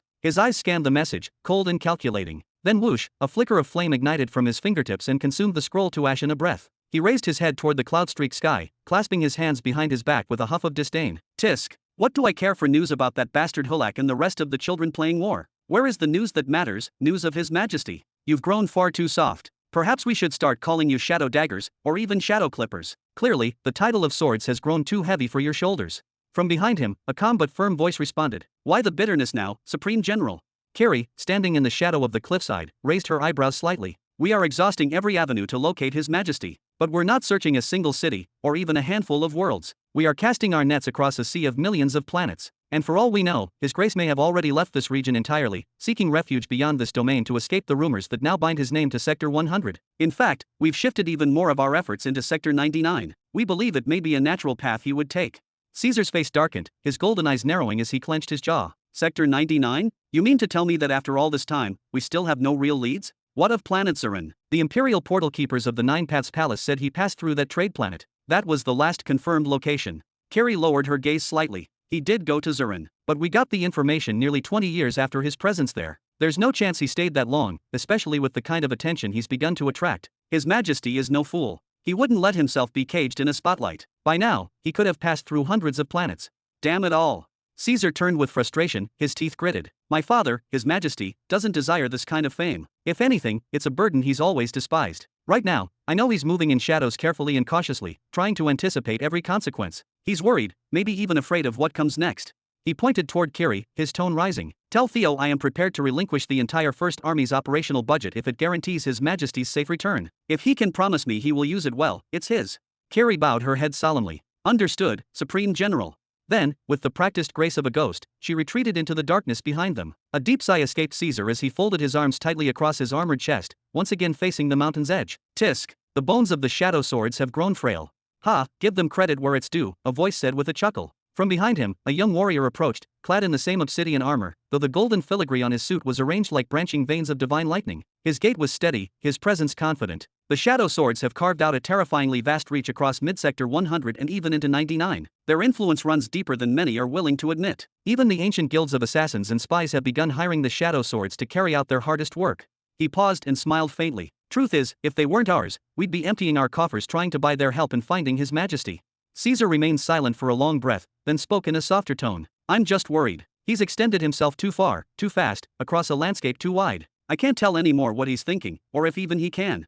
The younger warrior stepped forward and placed a firm hand on Caesar's armored back. Don't worry, Supreme General. Theo worries for His Majesty just as deeply, perhaps even more. Finding him is not just a mission, it is his burden, a vow he carved into his own bones. And as for us, he gestured downward to the unseen world below. We have our own responsibilities, ones we'll be held to when His Majesty returns. And return, he will. Rumble, rumble. Skreek. After holding his gaze over the battlefield for several long, heavy seconds, Caesar gave a firm, resolute nod. Without a word, he turned and walked slowly, each footstep steady and deliberate, until he reached a man seated on a grand, worn chair carved into the very peak of the mountain. This was no ordinary man. He was a hybrid, half human and half fox, his presence emanating both ancient calm and untamed danger. Behind him, 7 majestic tails fluttered in the wind like the banners of an extinct empire, each glowing faintly with primal energy. His eyes were closed, and his body was still as stone. The world roared around him, but he sat untouched and undisturbed, as if he were one with the mountain itself. Caesar stopped before him, raised his head high with the utmost reverence, clasped his hands behind his back, and spoke in a voice that was respectful yet clear. Supervisor, sir, the army is ready. We await your signal.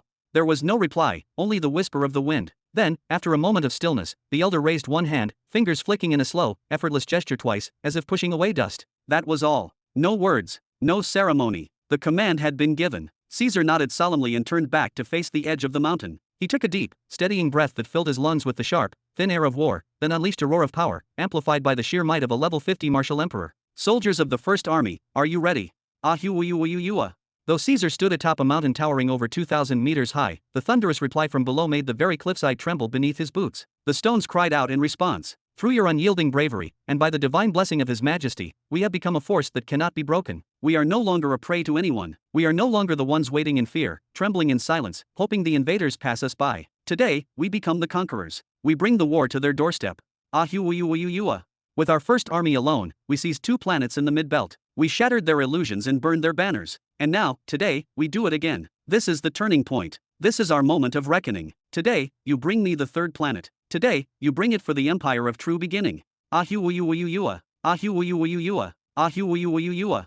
Advance. Boom, boom, boom. From the base of the mountain, dust erupted into the sky like volcanic ash. 30,000 armored terra beasts, each ridden by a deadly martial emperor, began to march forward in perfect synchrony, their steps pounding the earth like divine drums of war. Above Caesar, the skies turned blood red. With a deafening screech, 5,000 winged Draco beasts surged from the clouds like a plague of ancient beasts. Each one bore a special forces emperor on its back, gleaming in golden black armor, eyes glowing like gods of war descending to pass judgment. On the far side of the battlefield, the enemy stirred. From across the valley came a dark tide, 1 million soldiers strong, charging either on foot or atop monstrous wild boars, each beast large enough to carry 20 men without slowing. Above them soared tens of thousands of flying creatures, grotesque hybrids of boar and eagle, shrieking as they circled the sky in anticipation of blood. The sight alone would cripple the hearts of lesser men. The sheer magnitude of the enemy force made the ground quake and the skies burn with dread. But not a single step of the golden army faltered. Not a single warrior turned away. Ha! I better jump in now before you all hog the glory.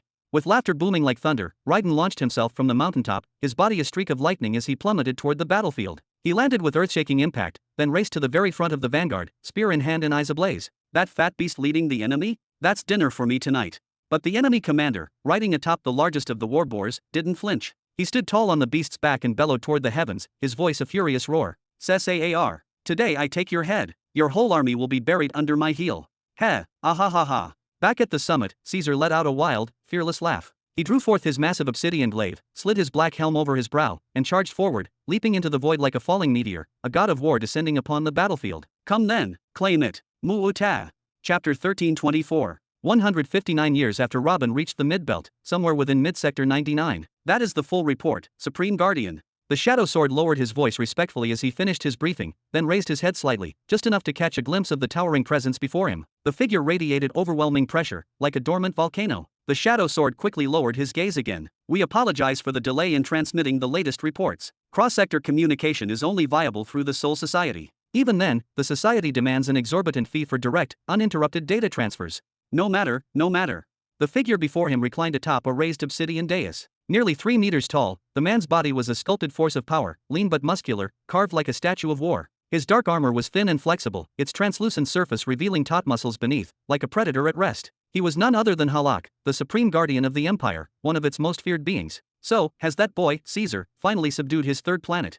Halak let out a deep chuckle, his voice a low, rumbling sound like shifting tectonic plates. That war dragged on for far too long. Nearly 150 years for just 3 planets? I'm going to give him a hard time next time we meet, maybe flick his forehead a few times for good measure. The Shadow Sword couldn't stay silent in the face of that casual dismissal. With all due respect, Supreme Guardian, General Caesar is fighting on 3 simultaneous fronts. He's invading the Iron Boar Empire entirely on his own while also reinforcing the Empire of the 9 Paths on 2 defensive fronts against 2 other empires. It's not a lack of efficiency, it's a miracle.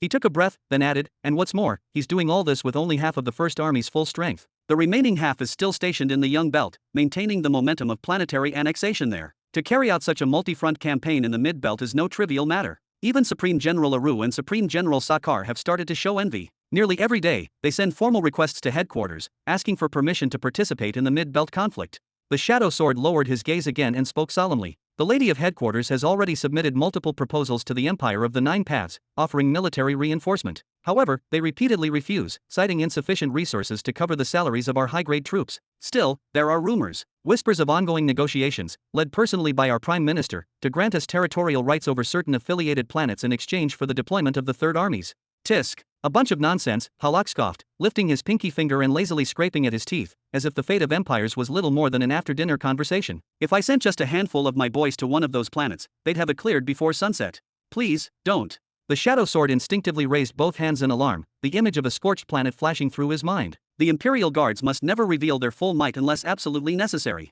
Their intervention is a weapon of last resort. Relax, boy, Halak said with a smirk, shrugging his massive shoulders. I was speaking hypothetically. Of course, we won't interfere with the affairs of the 3 main armies in the Mid-Belt. That's precisely why I relocated the boys here, to Sector 99. Let the armies have their little wars in peace, and we will play our way. The Shadow Sword could feel beads of sweat forming on his brow. He never questioned a single word that came from the Supreme Guardian's mouth, because he knew that none of it was a bluff. The reputation of the Imperial Guards had long since become legend. Beings feared across star systems, forces of nature molded into humanoid form. In terms of physical power, each guard bore the 4th stage of the giant's body strengthening tattoo system. In terms of energy, they all commanded fundamental major laws, time, space, and resonant waves, 3 of the most elusive and powerful forces in existence. In terms of soul, every single one of them had fully awakened their soul domains, having undergone the Empire's highest-tier soul cultivation techniques. Each guard was a soul master, capable of commanding soul creatures, bending illusions, and resisting mental devastation. In terms of equipment, at least half of them were armed and armored to the same standard as the 3 Supreme Generals, wearing mid-tier epic gear. In terms of combat experience, they all practiced the same brutal, overwhelming fighting style of Halak himself, pure violence. As for their nature. So, tell me, how are the boys doing? Halak leaned back slightly, plucked a chunk of meat from between his back molars, and wiped it on the hard, dark stone beneath him like one might discard a speck of dust. His tone was casual, too casual, considering the magnitude of what he was asking. It's been a few years. By now, most of them should be done. Surely. The Shadow Sword hesitated. Just for a moment. A single breath's worth of silence. Then he spoke. Supreme Guardian, forgive my candor, but don't you think the missions assigned to them are excessive? He clenched his hands behind his back, choosing each word carefully. I mean, missions like annihilating entire kingdoms of non-human races, draining 2 barrels of blood from a beast king older than 5 million years, infiltrating the heart of an interplanetary war and annihilating both sides, or exterminating pirate armadas. These are missions that would require entire battalions in other empires. And yet, we assigned them individually. Halak tilted his head slowly, raising a thick, scarred brow. If I ask for your opinion, then you may share it. Otherwise. His tone sharpened, each word edged with steel. Answer my question. Directly. The Shadow Sword instantly straightened his posture, beads of sweat forming at his temple. Have the boys completed their missions, or not? Half of them have. The Shadow Sword lowered his voice further, as if afraid that speaking the truth too loudly might awaken the very beasts they had loosed upon the stars. Approximately 400 kingdoms have been erased from existence. The blood of many beast kings has been harvested. Warring armies have disappeared as if they never were. Space pirate strongholds lie in ruins. Sector 99 itself has begun to stir. Whispers of anomalies, panic is now everywhere, sudden silence where once there was chaos. Ha! Let them panic. Halak threw his head back in laughter, deep, guttural, and echoing. Let them tremble in confusion. Let their so-called scholars and sages try to make sense of it all. When all the boys ascend, every single one of them, into the world cataclysm realm, I want to see the look on their faces. That is my entertainment. He slammed his foot twice on the ground below, the sound ringing like a war drum. Then, smirking, he tilted his head toward the shadow sword again. And the rest? What's taking them so long? The shadow sword's voice grew grim. The others are either still searching for viable targets or are in the middle of executing their operations. A pause. Then, with palpable tension, he continued. However, 3 of the guards have perished. Halak's smile faltered. They encountered unexpected resistance. The shadow sword continued quietly. World cataclysm class threats, entities even we had not anticipated. The losses were immediate. He bowed his head lower, visibly shaken. To lose 3 Imperial guards, warriors crafted to be apex predators of the battlefield, was a blow. A heavy, bitter one. Halak narrowed his eyes. For a moment, his face grew dark, like a thunderstorm building over a still sea. Tisk. A waste of time and supplies. Should have broken them down further before I sent them out. He scratched his head in irritation, muttering something under his breath. Then, with a flick of his wrist, he tossed a spatial ring toward the shadow sword. It wasn't an ordinary ring. It radiated weight, a ring not forged anywhere within the Empire of True Beginning, but something far older. Send this to headquarters, Halak said. Maybe they'll find some use for it. The shadow sword caught the ring but dared not scan it. What shall I log in the report, Supreme Guardian? A turtle-type ancient beast. Its core. Its heart. All its blood. A dozen scales from its shell. A few teeth, perhaps. Halak stood slowly, stretching, his spine cracking like stone slabs shifting into place. Might make some decent armor.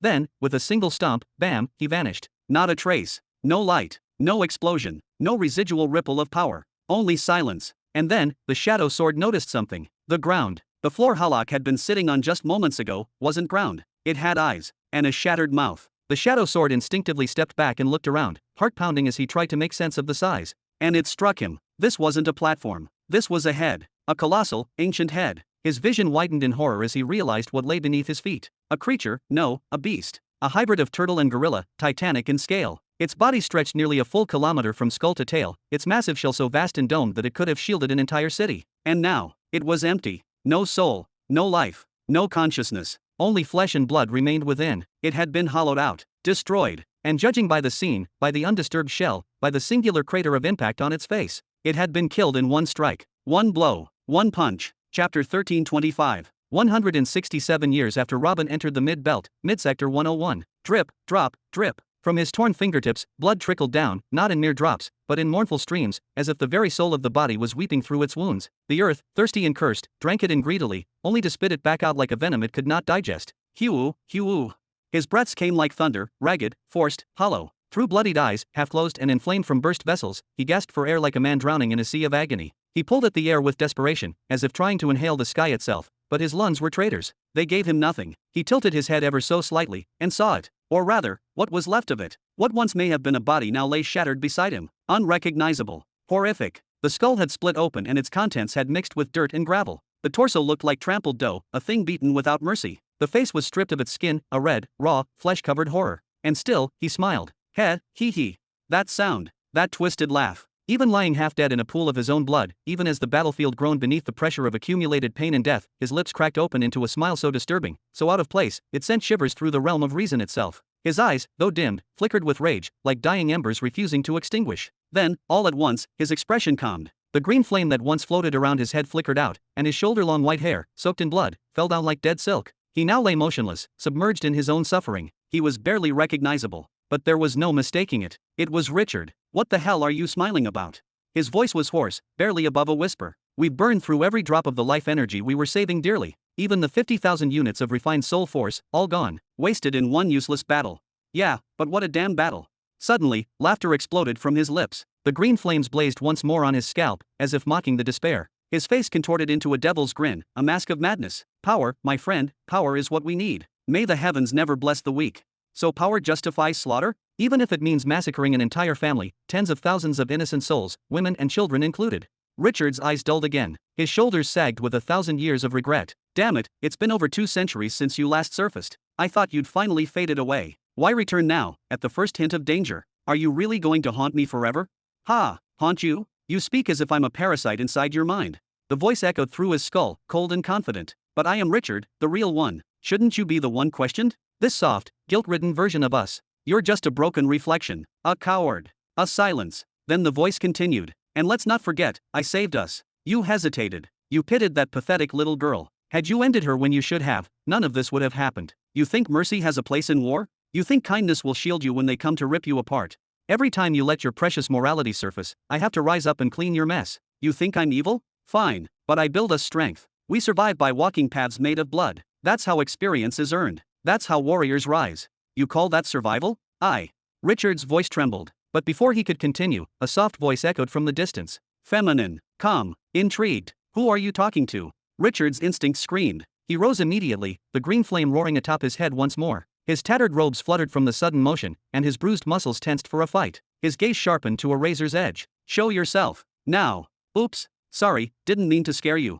From behind a still whirling storm of dust and broken energy, a shadow emerged. Large, towering, dangerous looking. Richard clenched his fists. He had nearly no power left, just the raw resilience of his body. But then, the massive form began to shrink. With each step forward, the shadow lessened, diminished, until finally, the dust cleared. And standing there, with an innocent smile on her face, was a girl. Hi there.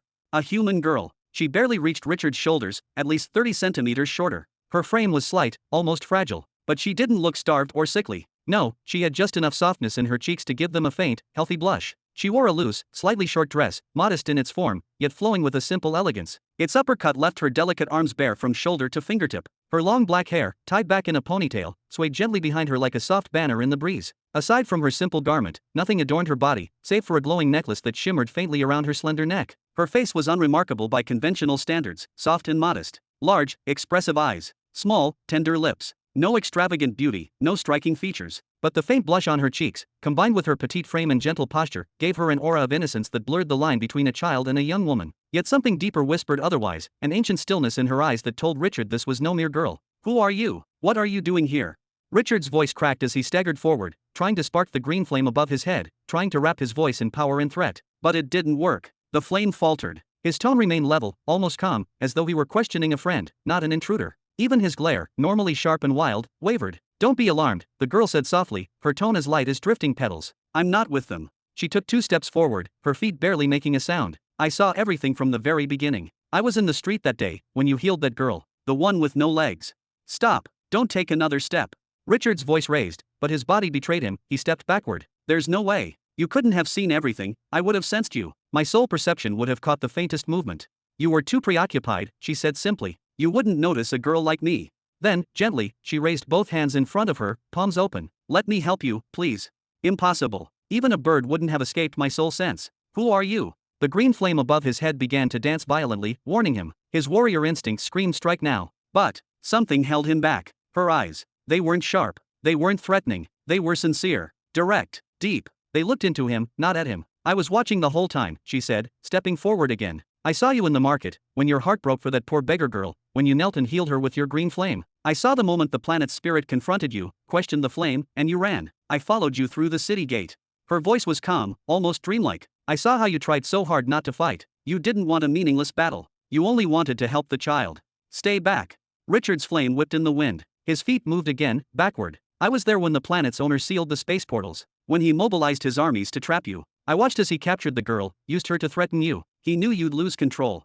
Her eyes darkened with the memory. He killed her. For no other reason than to twist your soul into rage. And he succeeded. I saw your face shift. I saw the massacre. I watched you tear the head off a world cataclysm with your bare hands. He deserved it. Richard roared, his voice hoarse. That bastard deserved worse. All of them did. They brought it upon themselves. And the children. Her voice shook. What crime did they commit? You kept him alive just long enough to witness their slaughter, one by one. By your hands. What had they done to you? Her eyes were wide now, filled not with fear, but sorrow. What are you, really? Are you the kind soul who healed a dying girl? Or the monster who painted a palace in blood? You are the most conflicted person I've ever seen. You're just a child, he said quietly, pain creaking behind his voice. You don't understand how this rotting world works. You think their lives meant more than mine? You've never walked this path, never lived with death sitting on your shoulder, whispering every hour. He stumbled backward into a tree, then collapsed to the ground, breathing heavily. The green fire extinguished above his head, and the weariness returned to his face. You don't know what these hands have done, what they had to do, what I've had to become to survive this far. Step. She moved again, quietly, fearlessly. She knelt before him, not with judgment, not with pity, but with something gentler, understanding. Then, without hesitation, she reached forward and placed her hand upon his trembling fingers, and with a soft smile, she said the words that shattered his silence, "Then teach me." Chapter 1326. 170 years after Robin entered the Middle Belt, planet Surin. SHHHH. After one final, deliberate stroke of the pen, Robin lifted his hand. His golden, burning eyes, fierce as twin suns, dimmed at last. A long, heavy sigh escaped his lips, like the weight of centuries leaving his chest. Finally, he murmured, "Whoa." Beside him, sitting on the stone floor, Pisu's jaw hung open. A mixture of awe and reverence colored his youthful face. "I've watched you draw for decades, again and again, but you only use those glowing eyes on rare occasions. Did you complete something extraordinary this time?" Robin nodded, a calm smile spreading across his face. "Yes, I did." He gently placed the completed tablet on top of a tall stack near his bed, a pile that held over 1,000 carved slates, each one humming with force. "I haven't done anything this big before." Pisu blinked. "Wait, nothing big? Are you forgetting that just 2 years ago you published 10 martial arts systems, each one with grades from stage 1 up to the 3rd stage? Each one worthy of founding an entire martial lineage, something that could be passed down for hundreds of thousands of years." He threw his arms in the air in disbelief. "You shook the entire Middle Belt. Your name spread like fire through dry grass. You became a living myth." Robin laughed softly, rubbing his neck with a nostalgic grin. Yeah, the profits were definitely enjoyable." He leaned back with a sigh, his voice lowering. "But now that the money phase is over, it's time to wrap things up with some style." Then he turned to Pisu, his gaze growing serious. "I'm afraid, today is where our paths split." "What?" Pisu jumped to his feet in panic. "What are you saying? You're my master. You can't just leave me behind." Robin shook his head slowly. "I've never taken you as a disciple. And you were never my servant, Pisu. I merely allowed you to stay, thinking you'd eventually leave on your own. But you didn't. And even now, I still don't know why." His gaze turned away, his voice colder. "But this ends today. The organizations hunting me have tightened their grip on Sector 100. It's only a matter of time before they track me to Zurin." "You mean you're leaving the entire sector?" Pisu's voice trembled. Then he looked down, silent for a moment, before speaking softly. "Then I'm coming with you." "No." Robin's tone was sharp and unwavering. "You'll only slow me down. I let you stay all these years for 2 reasons. First, because I've remained stationary for once. Second, because I pitied you, after what I did."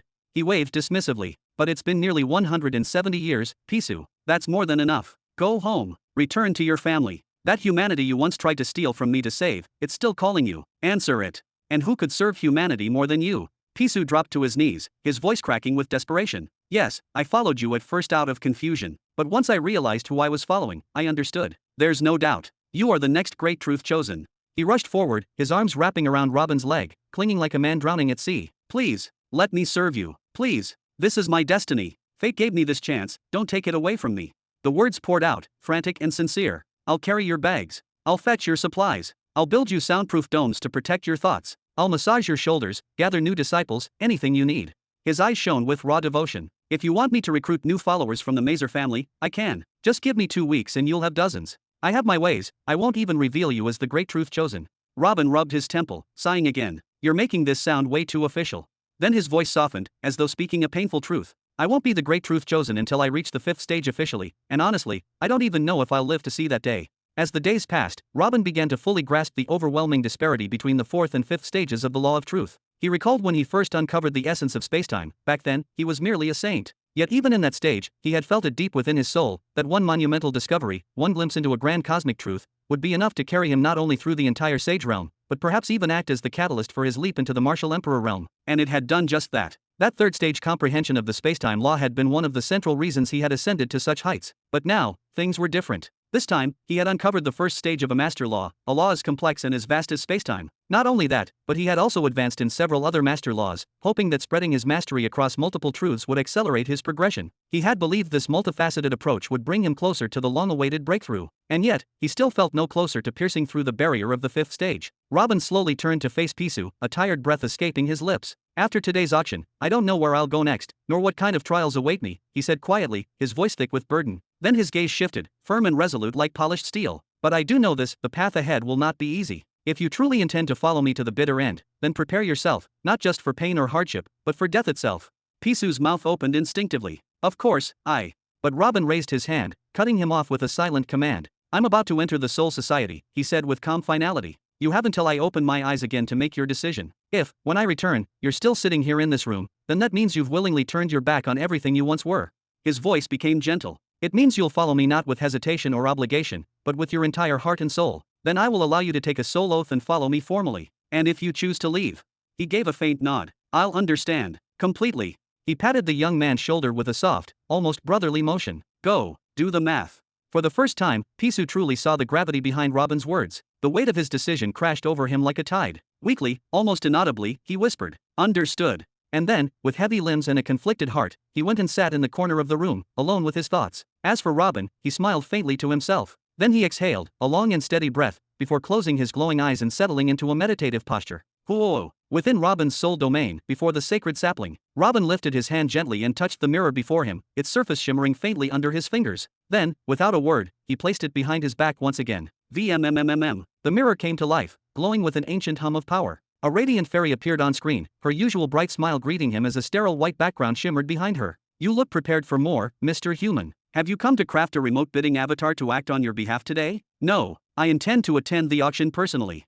Robin's voice was firm, his gaze unwavering. When does it begin? The fairy beamed brightly, her wings fluttering with excitement. First, let me congratulate you on that decision, Mr. Human. Today's auction is nothing short of monumental. It's been hyped and promoted for centuries. Any event featuring planetary grade rank 4 gear automatically becomes a top-tier occasion within the Soul Society. She nodded with reverence. She raised her hand and made a polite gesture. As for timing, you have 1 hour remaining. The auction hall is now open for entry, and I'll reserve a seat that suits your stature. Robin lifted his hand casually and gave a soft wave, his tone thoughtful. Before that, this main event, what exactly will it entail? Will there be other items up for auction, or is everyone simply coming for the planetary displacement gear? The fairy did a full spin in the air, grinning mischievously. Oh, there will be plenty of treasures. During major events like this one, the Soul Society unveils numerous high-tier relics and artifacts that we've obtained through our extensive web of connections, be it through trade, acquisition, or conquest. This is one of our prime opportunities to sell them at maximum value, especially with so many influential figures gathered in one place. Even those who aren't here for the planetary displacement gear will come to compete for these hidden gems. Robin gave a nod of approval. Excellent. Then add this item to today's list. He extended his hand, and a large, glowing white orb slowly drifted into the mirror, pulsing with faint spiritual energy. The fairy tilted her head slightly, her expression puzzled watching the white orb approaching. I'm afraid that won't be possible, Mr. Human. While you certainly carry a well-known name, a third-stage martial art, no matter how refined or effective, cannot be admitted into the main auction even if it possesses extraordinary qualities and, Chapter 1327. After unlocking the data Robin had transferred, the fairy's jaw dropped open. Her tongue twisted uselessly, and her mind went utterly blank, like someone had wiped her core memory clean in a single instant. This is the first time I've ever seen a programmed fairy actually struck dumb. Robin laughed heartily, a rare sense of pride bubbling up in his chest. For once, he couldn't hide it, he had really outdone himself. You. The fairy suddenly remembered he was watching her, and she pointed at him frantically. Are you telling me you created something like this? It's right here, isn't it? Robin shrugged with casual confidence. So, tell me, can I list it in the auction or not? Of course you can, the fairy burst out, her voice filled with a shocked excitement, only to quiet suddenly, almost sheepishly. But what? Robin raised a single eyebrow. Something in her tone had shifted. This wasn't the calm, robotic voice he was used to hearing. For the first time in 170 years of working with her, she sounded almost human, unfiltered, emotional. He squinted at her curiously. Don't tell me, after all this time, you're gonna try to cheat it out of me. Never. Of course not, she blurted, clearly flustered. It's just, well, a lot of people are looking for you, Mr. Human. Word is, they've narrowed the search down to just one quadrant of Sector 100 in the mid-belt. You know what that means, right? What do you think would happen if this showed up in a public auction right now?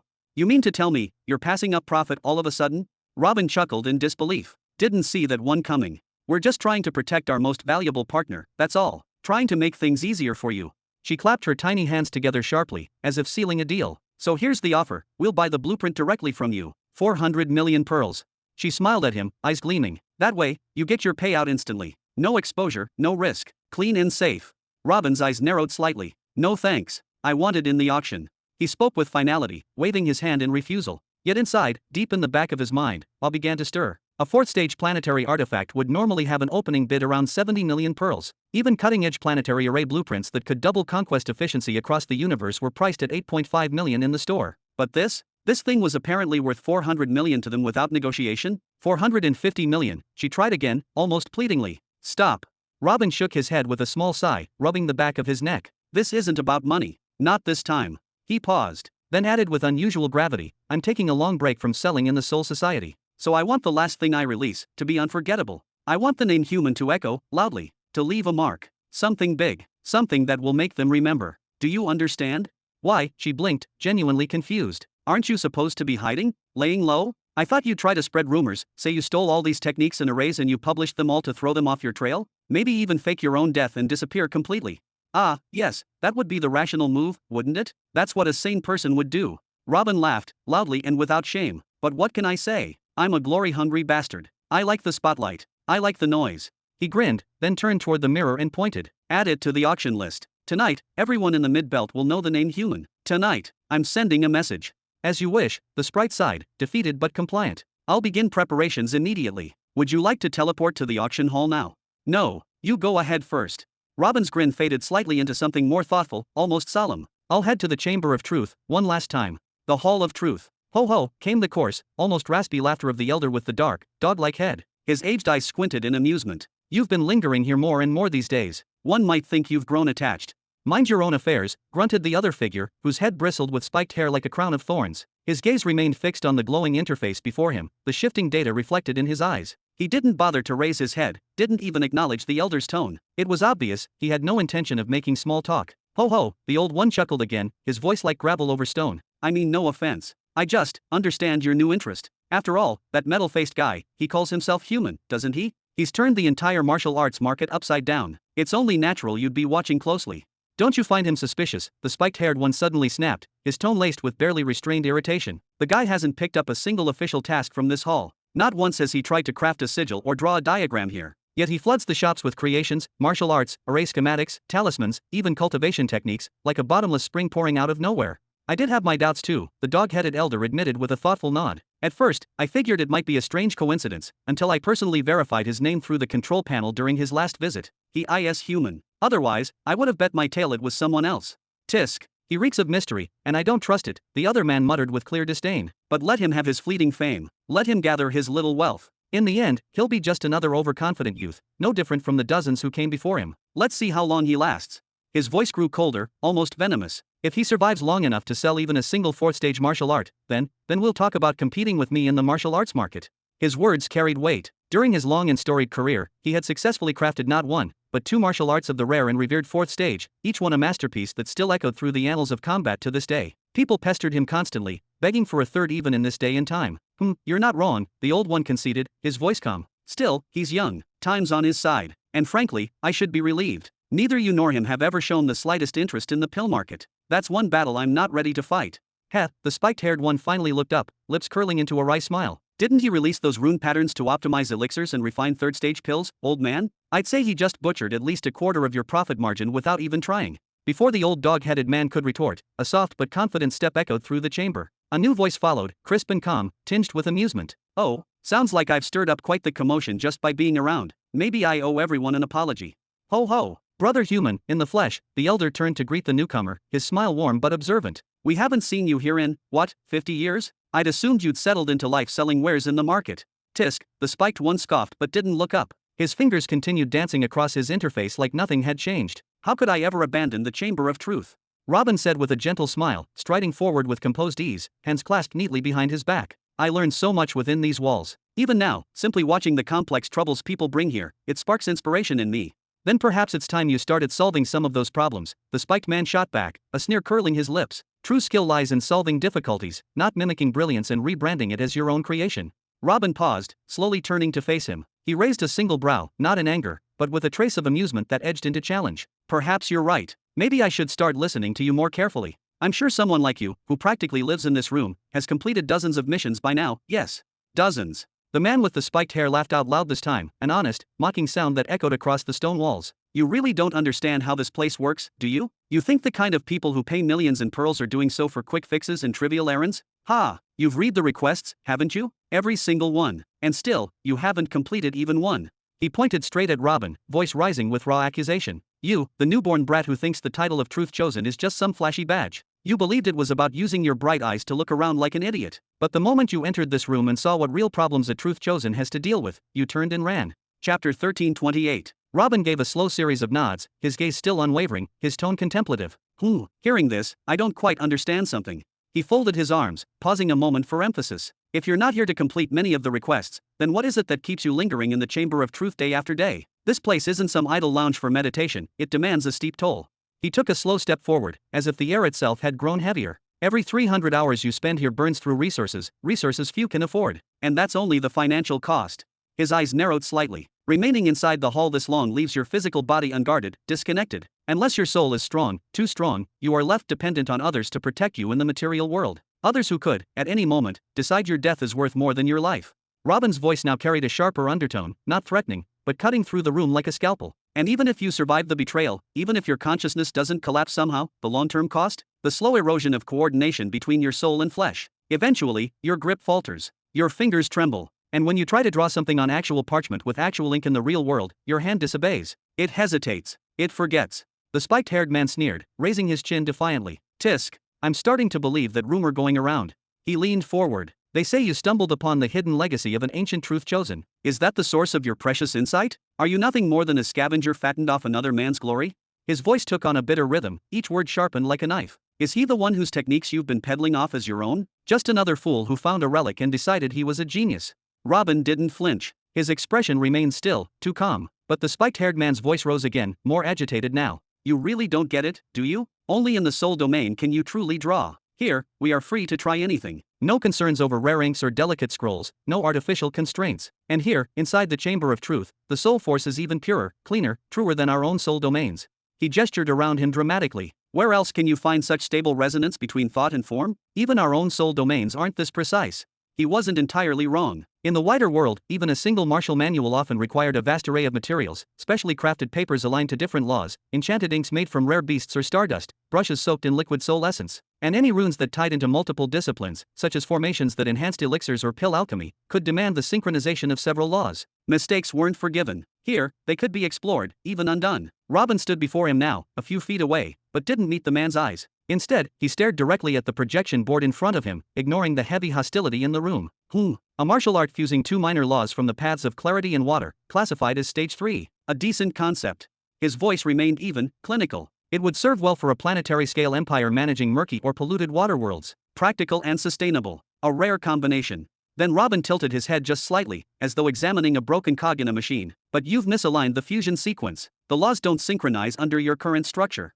He raised a hand and traced an invisible arc in the air. This technique is designed for use across broad aquatic expanses. It's not for throwing quick bursts around a battlefield. You need a third stabilizing law to serve as a binding agent. Without it, even with decades of refinement, the two laws will never achieve usable harmony. The spiked-haired man glared at him with pure disdain, his posture defensive and brittle.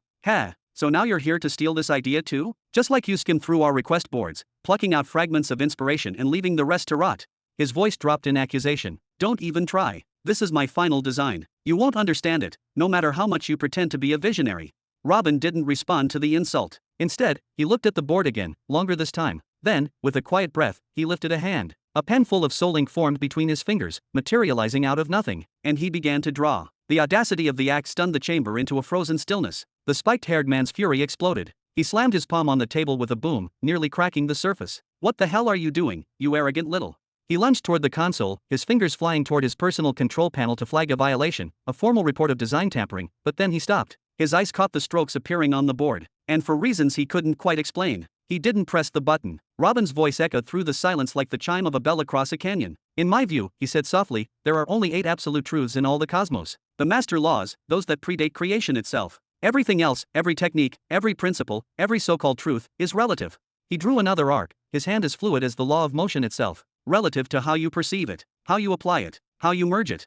He shifted the design again, integrating a new set of patterns, reshaping the technique like a master sculptor revising a flawed statue. That's why I've always found it strange, how rigid most truth-chosen become. When it comes to pattern play, their minds get trapped in triangles. Why 2 laws? Why stop at 3? Why treat 4 as a ceiling? All these laws are threads. Threads that, when woven together, form a tapestry called reality. Each one a puzzle piece. And what the eye of truth grants me is not a complete map, but the vision to see where the pieces are scattered. He turned back to his work, eyes gleaming. Our job is not to copy reality, but to rearrange it, to reforge it, to build a world that never existed. Then, smiling faintly with that ever-composed demeanor, Robin raised his pen gracefully, placed it back behind his back, and gently patted the back of the spiked-haired man's neck, slow, deliberate, almost mockingly tender. By the way, he said in an unhurried tone, smooth as silk yet laced with veiled thorns, you might want to consider using the bark of tree ant creatures for manual inscription. It's a bit rare, yes, but still far more affordable than lingering endlessly in here. It also holds up remarkably well against most law patterns. The only thing is, you'll need to be careful with how you handle the paths of time and destruction when carving them onto it. Have you ever heard of those 2 paths before?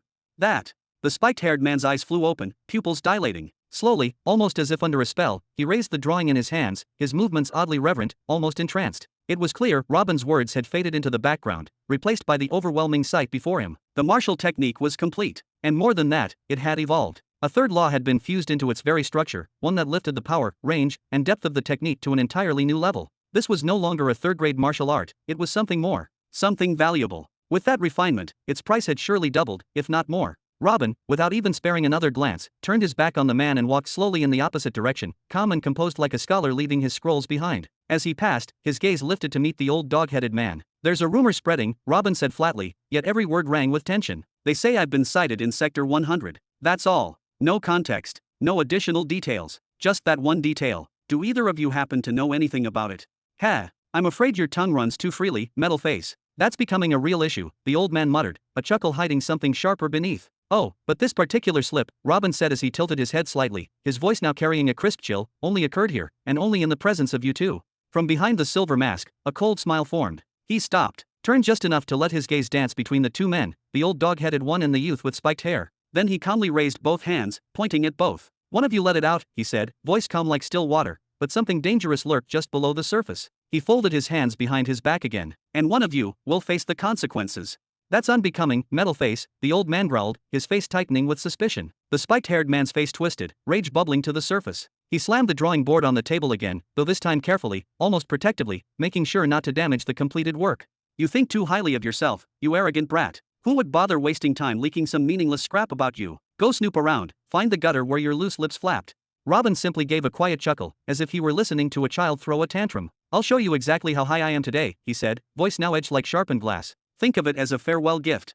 He took a step forward, then continued, his words like a quiet storm. "I came here with open intentions, with a clear heart. I spoke to you both as fellow seekers of truth, as researchers, as brothers bound by the pursuit of deeper knowledge. But one of you reminded me that even in the noblest realms, there are still dogs and pigs." His body now pulsed with spiritual heat, a flicker of restrained wrath. "This is a vow," he continued, voice deepening, "as a researcher, as an emperor, as a future great truth chosen, I will find out which one of you did it. And when I do, I'll enjoy my revenge."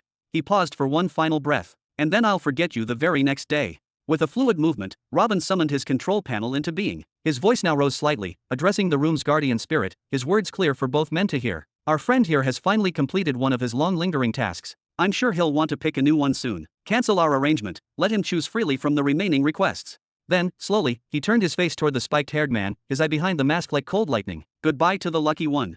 His voice darkened to a whisper. "And as for the traitor, see you soon." Whoosh! With a sharp gust of wind and a flicker of energy, Robin's body vanished from the room, like a flame snuffed out by force. Bam! The spiked-haired man, his fury uncontained, raised the completed board to protect it, then let loose a brutal kick that shattered the table to pieces. "That arrogant bastard, does he actually think?" Whoosh! Ha!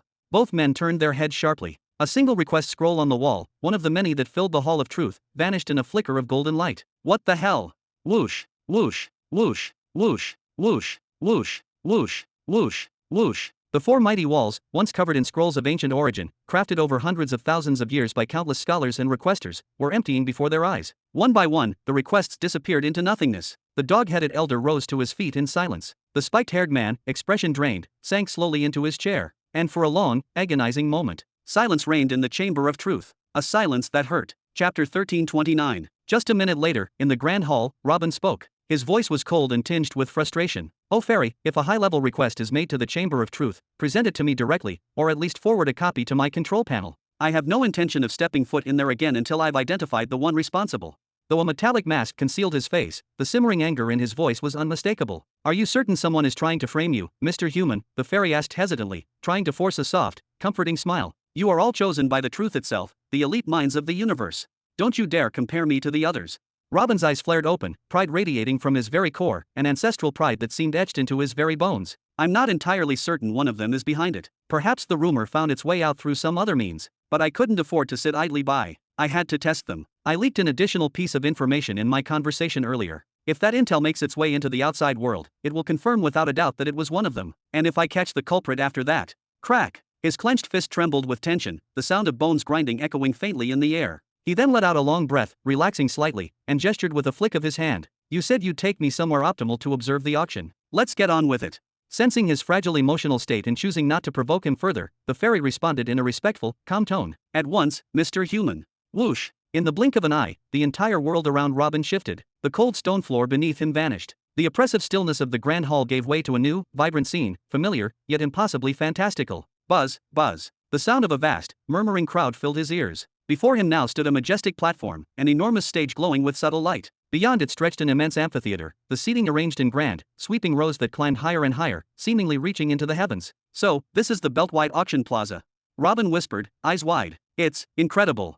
The auction room he had seen earlier had been a closed chamber, dim and private, filled with perhaps a few hundred guests. But this was an entirely different realm. Here, the auction was held beneath the open sky, where nothing confined the arena but drifting clouds and towering spirit flora that grew tall and elegant, adding an ethereal, almost mythic quality to the scene. And the crowd. The number of attendees here defied comprehension. Robin frowned slightly. He noticed he could see the seating rows below his vantage point, and he looked around to understand where exactly the fairy had brought him. A cloud, he muttered, eyebrows rising. No wonder it feels so soft, and oddly comfortable. Looking around at his level, he saw that he was not alone. Several others were also seated on clouds, scattered in the skies. Many other clouds remained empty, drifting quietly, as if awaiting their occupants. The fairy's voice reached him once more. You are currently seated in the reserved section for persons of importance. Each of these clouds is occupied by someone extremely powerful and influential, or someone who paid a substantial fortune for the privilege. From here, you'll enjoy a clear, unobstructed view of the stage, and you'll be able to monitor every detail of the auction up close. These cloud seats also act as a symbol of status and authority.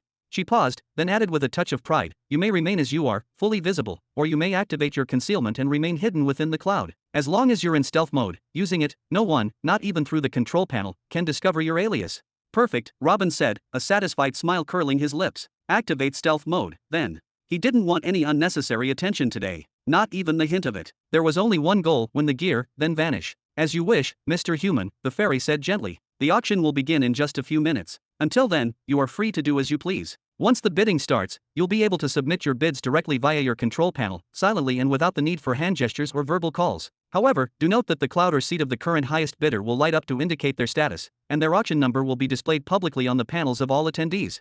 Robin's smile faded slightly, and he frowned. Is that really necessary? Unfortunately, yes. It's absolutely required. The fairy nodded. Otherwise, people might start believing that we, the Soul Society, are tampering with bids, artificially driving up prices just to push the tension and excitement higher. That suspicion must never take root. To ensure transparency, the seat of the highest bidder must always be revealed. Robin let out a sharp groan, rubbing his forehead with the edge of his palm. His metal mask hid his face, but the tension was clear in his posture, the tightness of his shoulders, the tilt of his head. I swear. I just hope this doesn't turn into the same circus as auctions in the real world. He could already imagine the scene playing out before it even happened. The moment he placed a bid, every pair of eyes in the arena would swivel toward his cloud. It wouldn't matter how stealthy or low-key he tried to be. Once he placed a high bid, he would be a beacon, a target. He could almost hear the scoffs and jeers of ancient clan heads and pompous nobles shouting across the arena, who dares compete with us? Step down, peasant.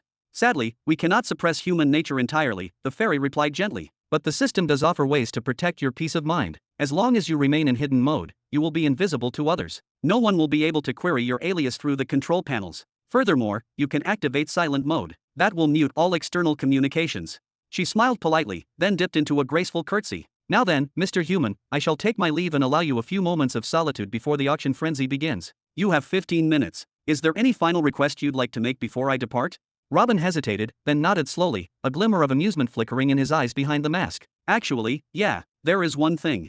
He leaned slightly forward, his voice low, conspiratorial, almost playful. I want my cloud labeled with a specific number. Cloud number 100. The fairy paused, her expression tightening subtly as she processed the request. Her brows furrowed just a bit. A symbolic gesture, perhaps? Another message you wish to send? Robin let out a short laugh, his mood lifting just slightly. Maybe. I don't know what kind of chaos today will bring, but I intend to be ready for all of it. Cloud 100, let's make that my signature. Very well, I'll see what I can do. I may need to adjust the seating sequence slightly. The fairy gave a resigned little nod, spun on her heel midair, and disappeared in a swirl of glimmering light. Robin was left in silence, suspended high above the colossal open-air arena. He let out a long breath, then glanced downward. How exactly does one relax in a place like this? He muttered, mostly to himself. The sight below was awe-inspiring. A massive platform stood like a celestial stage in the center of a great amphitheater, ringed by tier upon tier of rising seats that climbed toward the heavens. There were no walls. The only boundaries were the floating clouds above and the faint glimmer of spiritual flora that danced across the air, painting the entire space with an ethereal, almost mythical beauty. And the people. There were so many people. Too many to count, millions, no, tens of millions, gathered below. All of them radiating power, wealth, and influence. Almost no automated avatars. These were real beings, real souls. They had come in person to this auction, because some things were too important to delegate. These were not your average citizens or traveling cultivators. No, these were planetary sovereigns, ancient cultivator lords, patriarchs of forgotten bloodlines. Each and every one of them surrounded by invisible barriers of influence, their mere presence a declaration of supremacy. They weren't here just to bid. They were here to see and be seen, to forge alliances, show off their treasures, and prove their rank within the hierarchy of the middle planetary belt. Some were here to climb higher. Others, simply to survive the day without losing face. Robin shook his head slowly, a soft chuckle escaping his lips. The fairy was right. This really isn't the kind of place you just sit back and sip tea in. Still, he had 15 minutes. No need to waste them. He summoned his control panel again, its smooth interface materializing with a gesture. He flipped lazily through options, not really expecting much, until his eyes landed on a particular choice. The news hall. He tilted his head. Why not? He tapped the icon, then selected Midsector 100, just for consistency. A familiar number now. Well then, who should we start with? He smiled slyly, then moved to the search bar. With steady fingers, he typed the words, Empire, of the Nine Paths. Chapter 1330. A wide array of glowing, dynamic options materialized before Robin's eyes, cascading down like a waterfall of information drawn from the deepest vaults of Soul Society's archives. After a few seconds of thoughtful consideration, he reached out and selected one, Comprehensive Analysis, Soul Society Experts Report. Immediately, the space before him shimmered and coalesced into a structured report, a vast, scrolling document that seemed to float in midair like a sacred scripture unfolding in real time. The Empire of the Nine Paths is, without a shred of doubt, one of the cornerstone civilizations of the centenary in Midsector 100. It stands as a bastion of legacy and continuity, tracing its existence back across a staggering 7 million years. Yet, in recent centuries, this once stable titan has found itself cast into the spotlight, not for triumphs or advancements, but as a centerpiece in one of the most bewildering and hotly debated mysteries the sector has seen in the last 200 years. The sheer number of anomalies and drastic shifts the Empire has undergone during this time has not only puzzled political analysts but ignited the imagination of theorists and speculators across the cosmos.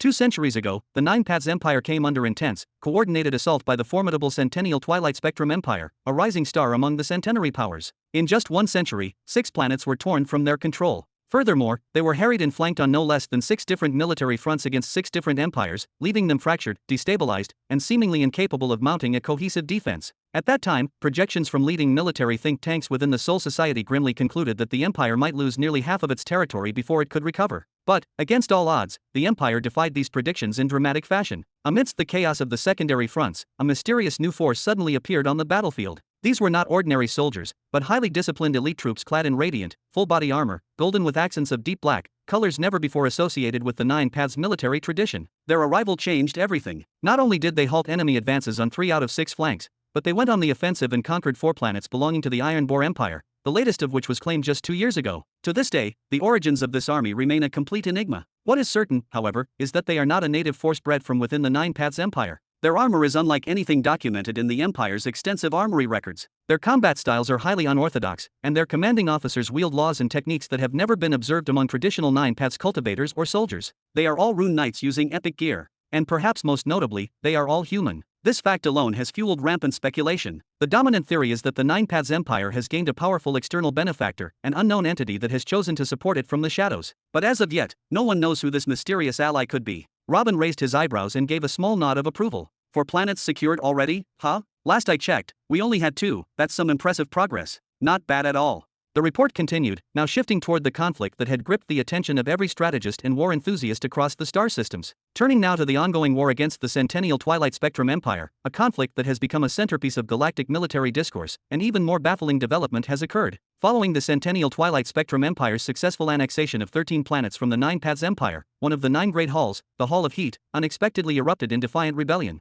This hall, historically regarded as one of the weakest among the 9 due to its limited scope and military responsibility, was suddenly making headlines. Typically charged with guarding only a handful of relatively unimportant planets, the Hall of Heat shocked the sector by fielding a new breed of cultivators, those attuned to a peculiar and highly dangerous form of frost-based heavenly law. The law is said to render its victims incurable through normal means. And given the primitive healing options available on most battlefronts, the Centennial Twilight Spectrum Empire soldiers began suffering devastating losses when encountering these new frost-wielding defenders. Within only 30 years of this sudden resurgence, the Empire of the Nine Paths succeeded in reclaiming 6 of the 13 lost planets. The war, far from nearing its end, is still burning fiercely across multiple fronts. Many experts now believe it is only a matter of time before the Nine Paths Empire transitions from defense to a full-blown counteroffensive. Robin leaned back slightly, his eyes glittering with a blend of pride and amusement. So, the Frost Permanence Law still hasn't been officially recognized as a merged law? Nice. A low chuckle escaped him as he clapped his hands lightly, clearly entertained. Ah, that little demoness got me good. I let her take frost permanence off my hands for an absolute bargain. Then, as if second-guessing himself, he tilted his head and raised a single brow, mumbling to no one in particular, I wonder if calling her a little fits though. Robin simply gave a casual shrug, showing no real interest, and was just about to press the exit button on the interface. But something held him back. His eyes lingered on the search bar, hovering above it for a few seconds longer, as if some internal hesitation was keeping his finger from moving. Finally, with a resigned sigh and a faint smirk, he made his decision. Why not, he muttered, half to himself, and began to type. The Pit of Destruction Empire has recently emerged as one of the more aggressively rising powers in the Mid-Belt, suddenly thrust under the magnifying lens of attention due to its ongoing conflict with the Gazan Empire. Despite the general mystery surrounding the Empress herself and her elusive origins, her use of scorching, a fierce and rare derivative of the path of destruction, was more than enough to command the attention of countless political analysts, cultivators, and power brokers alike. But for those who chose to follow her tale with admiration or curiosity, disappointment has become a recurring theme. 2.5 centuries ago, the Desolation Pit Empire suffered a serious setback. 3 planets were lost in quick succession. The reason? A severe deficiency in funding and war resources.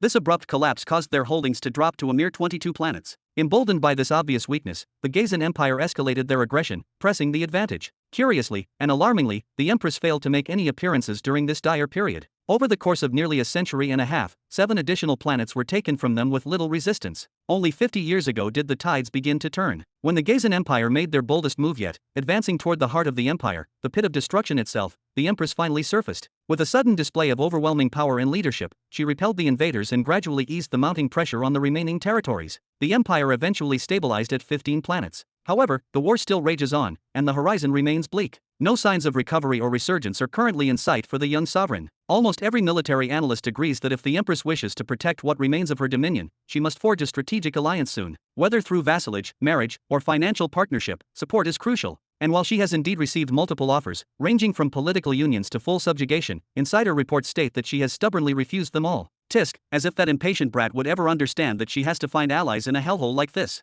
Robin chuckled in disbelief, shaking his head with a wry grin. But then his expression shifted. His laughter faded halfway, his smile faltering. Wasn't that the same path he had chosen once? 3 minutes left, huh? Is there anyone else left who might be worth wasting those on? Robin murmured, rubbing the back of his neck absent-mindedly. Then suddenly, as a thought sparked in his mind, he snapped his fingers and began typing again, the Mazer human family. Robin raised a brow in slight surprise. Unlike the previous searches, there weren't many entries or detailed updates this time. The results were sparse. He found only a few outdated pieces of information, and a single formal intelligence report dated a full decade ago. The Mazer family, a small group of humans, several of whom exhibit high-level affinity, classified as rank E, towards the minor law of sound. In more specific terms, this means that only about 13 members of the family have the potential to reach the tier of a midworld cataclysm at maximum, but nothing beyond that threshold. Even affinity now has rankings from E to S. Robin muttered, raising a curious eyebrow. Still, he recalled that anything above 90% was considered excellent affinity. Of course, someone with exactly 90% affinity was still leagues apart from one with a perfect 100%. He resumed reading. The Mazer family maintains autonomous governance over a portion of planet Suraman, although the entire planet still falls under the formal jurisdiction and vassal status of the Iron Boar Empire. In the event of war with an external power, the Mazer family is obligated to fight under the Iron Boar's banner. However, this arrangement may soon be tested. At the time of this report, the war between the Iron Boar Empire and the Nine Paths Empire was escalating toward the vicinity of planet Suraman. Chapter 1331. Affiliated with the Iron Boar Empire? Planet Saramon. Robin's eyes flew wide open in sheer disbelief. The shock on his face was palpable as he immediately snapped back to the news page of the Nine Paths Empire, this time combing through it with laser-sharp focus and urgency. Within moments, his gaze landed on the headline he feared to find. 2 years ago, the foreign human forces seized control of planet Saramon. While a portion of the planet's inhabitants managed to flee, many others remained trapped within. However, experts suggest that no large-scale massacre has taken place. The reason might be that a significant portion of Saramon's native population is, in fact, human by origin. Unbelievable. Robin exhaled deeply, leaning back against the soft, pillowy surface of the floating cloud he was seated upon. One of his hands slid through his hair in exasperation, fingers brushing his scalp as if trying to massage away the chaos unfolding in his mind. What kind of twisted coincidence is this? How am I supposed to deal with this now? With a tired, almost bitter motion, he waved his other hand to close the control panel before him. This was something he had never foreseen, not in 1,000 simulations. Just moments ago, he had encouraged Pisu to return home, to seek refuge with his family. And yet here he was, only now realizing that he himself had indirectly become the invader of that very homeland. As he remained wrapped in contemplation, the noise in the arena swelled once again. Look who's arrived. It's His Majesty the... Silence, already.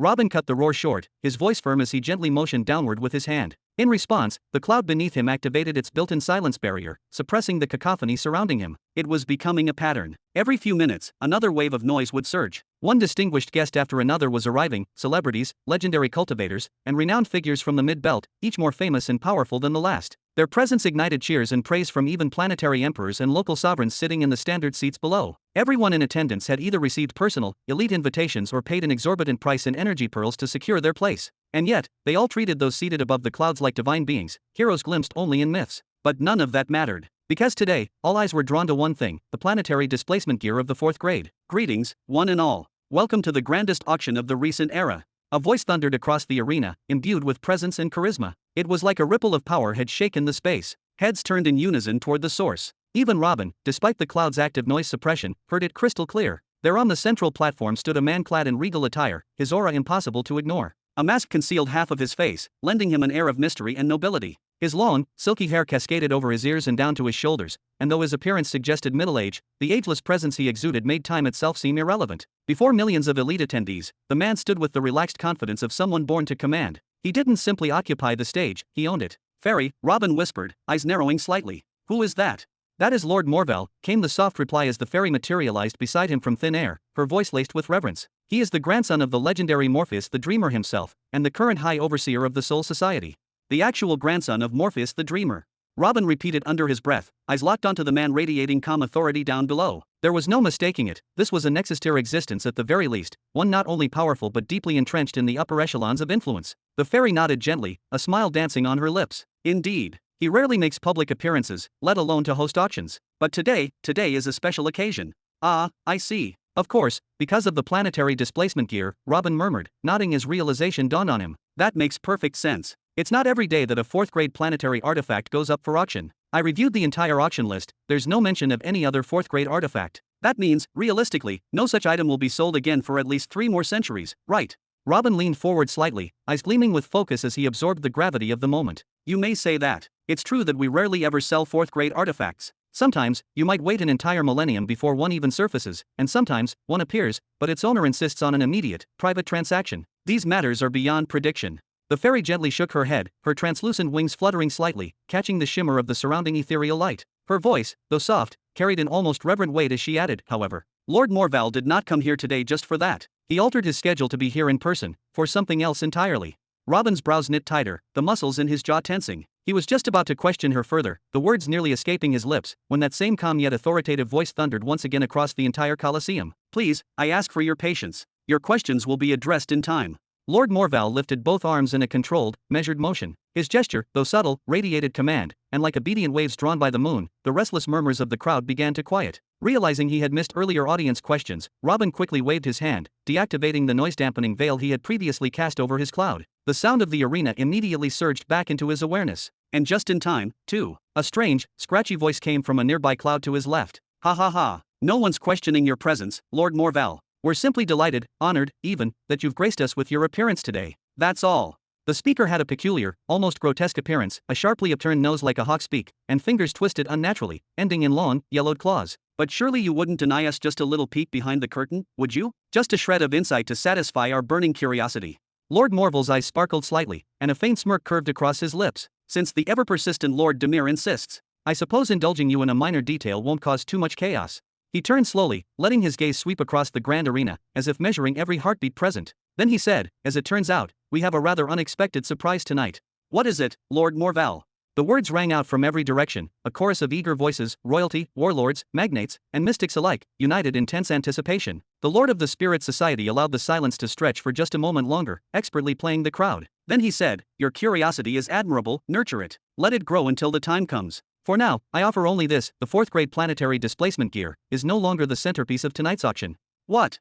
The declaration hit the audience like a storm. Shock rippled outward in waves. Robin could feel the vibration travel through the cloud beneath him. Even those who floated above the common elite, those seated upon golden mist and woven astral threads, snapped out of their composed poses, eyebrows raised, backs straightening. Lord Morvel, what exactly are you implying? The strange man, Lord Demir, sat up sharply, his voice no longer playful. A shadow of concern passed across his twisted features. That gear is classified as S tier, the highest possible value. It's the peak of what money, power, or favor can command. Are you suggesting that an item equal to, or even greater than that, will be auctioned tonight? Why were we not notified? How are we to prepare appropriate bidding capital for such a thing? Robin leaned sideways slightly, eyeing the grotesque man curiously. Who is that guy exactly? Speaking to Lord Morval like they're old friends.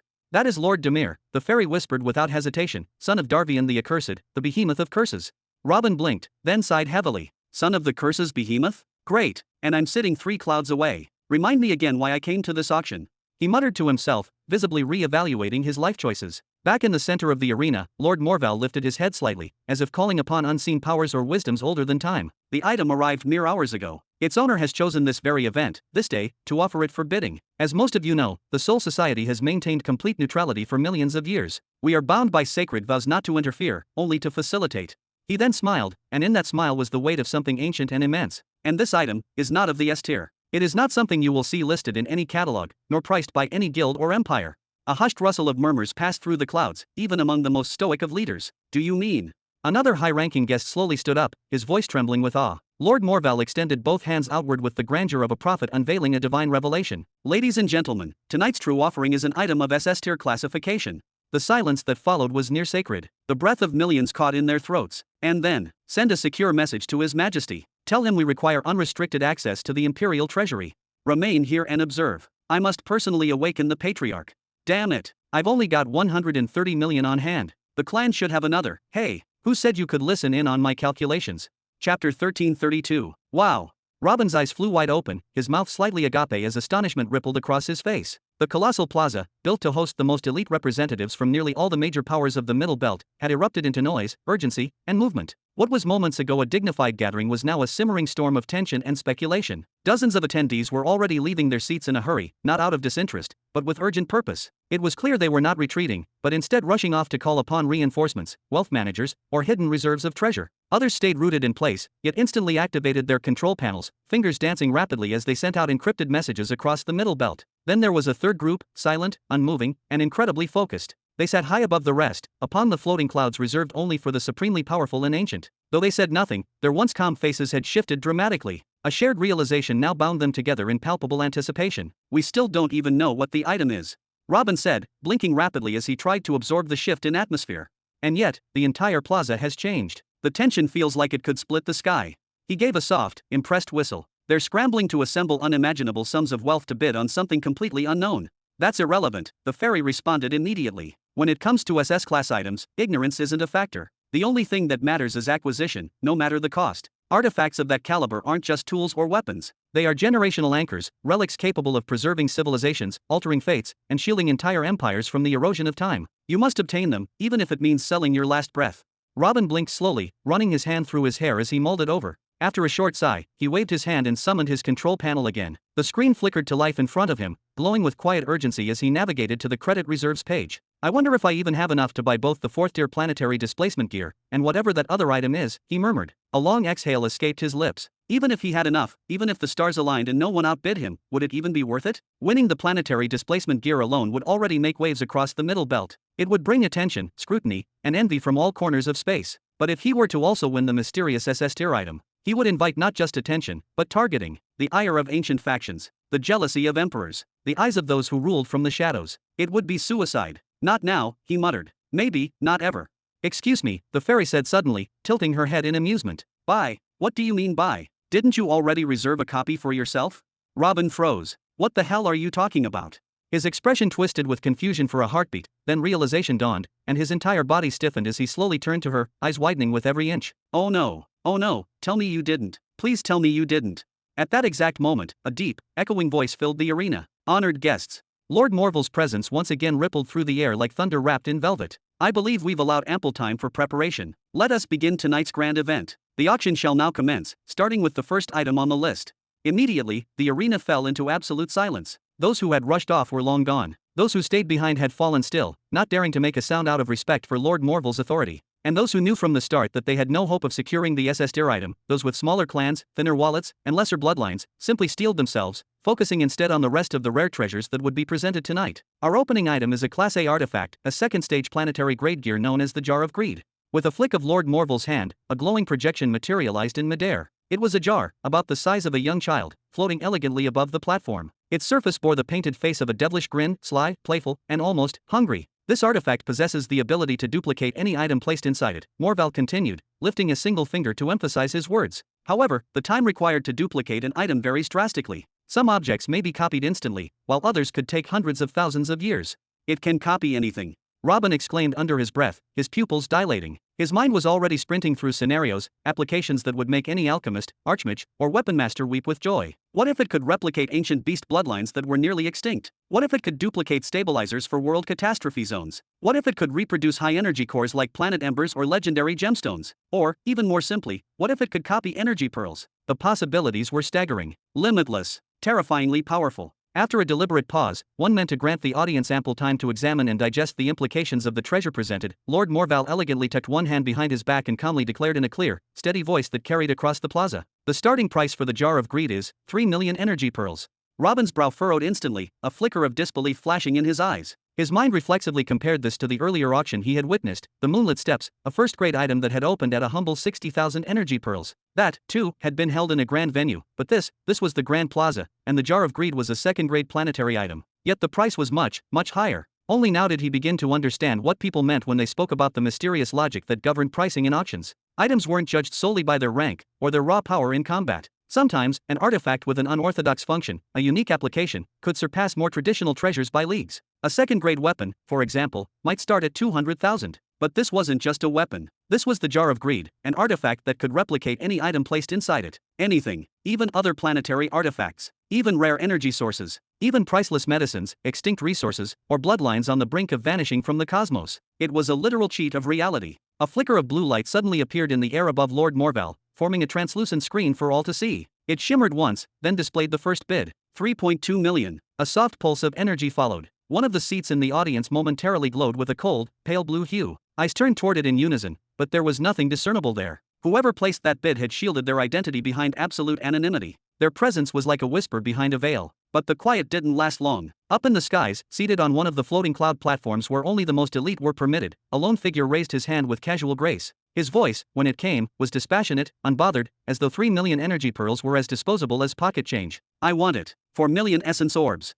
And with that, the game had truly begun. Lord Morval lowered his hands behind his back and made no further announcements. From that point onward, the auction proceeded in silence, punctuated only by the occasional shimmering of numbers on the blue display as new bids rolled in. Each bid updated automatically, whether entered through private control panels or declared aloud by voice. Morval did not interfere. He merely watched. What followed was a bidding war that could only be described as elegant carnage. Quiet, tense, strategic. For 40 minutes, the numbers continued to climb, slowly at first, then in sharper increments. At some point, multiple cloud-seated dignitaries began exchanging glances, some in amusement, others in frustration. There were whispers, curt nods, even a few faint skulls as the stakes grew higher. Entire fortunes were at play here. The Jar of Greed had become more than a relic, it was now a battleground of prestige. At last, one of them made a final offer. A sum high enough to silence all further contenders. The blue screen blinked softly, and held. No one raised the bid again. Silence reclaimed the arena. Then, and only then, did Lord Morval finally take a step forward, his eyes half-lidded with a hint of amusement. He looked at the screen, then at the glowing cloud platform where the winner sat.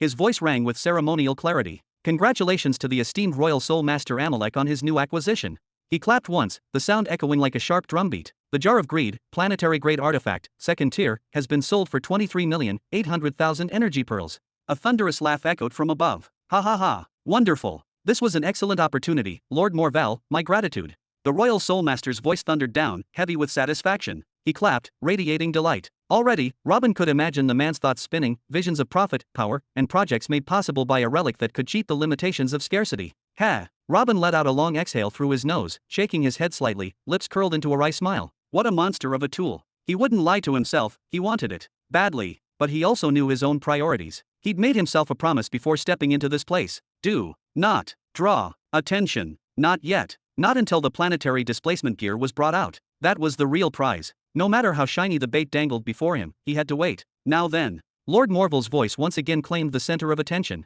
Let us proceed to the second item of the evening. He snapped his fingers twice, and a new image shimmered into view behind him, a holographic projection of a fearsome weapon. It was shaped like a halberd at first glance, but upon closer inspection, it bore a closer resemblance to a war scythe. The blade curved like a wicked crescent, and its surface exuded a haunting darkness, like the light around it had been swallowed whole. Even though the projection was only an illusion, the oppressive aura it gave off felt real, like something was watching everyone back. The plaza stirred with unease. Lord Morval extended a finger, pointing toward the spectral weapon behind him. Some of you may remember this one. His tone was more subdued now, almost reverent. The Scythe of Dimming, a third-grade planetary artifact. It bears innate elemental affinity, and is imbued with both offensive and defensive techniques derived from the minor law of dimming of the path of death.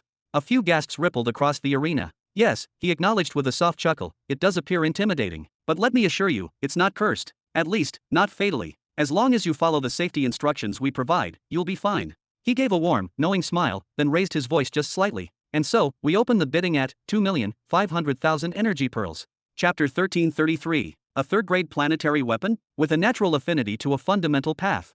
Robin's heart jumped as if bitten by a venomous serpent. Anything compatible with the fundamental paths was extraordinarily rare, bordering on legendary. Robin himself once possessed the Spear of Space, a sleek, jet-black spear that, in the hands of a titan like Halak, resembled nothing more than a toothpick. Yet, despite its unassuming size, the spear had a deep resonance with the fundamental path of space, allowing its user to manipulate space with extraordinary finesse. But it just was not enough. While it was exceptional for executing spatial techniques, the weapon itself was physically fragile, far too fragile. In any intense melee, the spear could be snapped like a twig. That is why Robin would often switch to sturdier, more reliable weapons, like thick spears forged from refined uracilium, whenever he anticipated direct confrontation. Sadly, this made the space spear fall from its place as his primary weapon, and after it was ultimately shattered at the hands of Helen while it was stored within the spatial ring that later disintegrated, Robin did not even bother issuing an order for a replacement. That spear had its flaws. But aside from that imperfect relic, Robin had never come across any true weapon attuned to a fundamental path until today. And this one was not just any weapon, it was a third-grade planetary artifact. But, that price.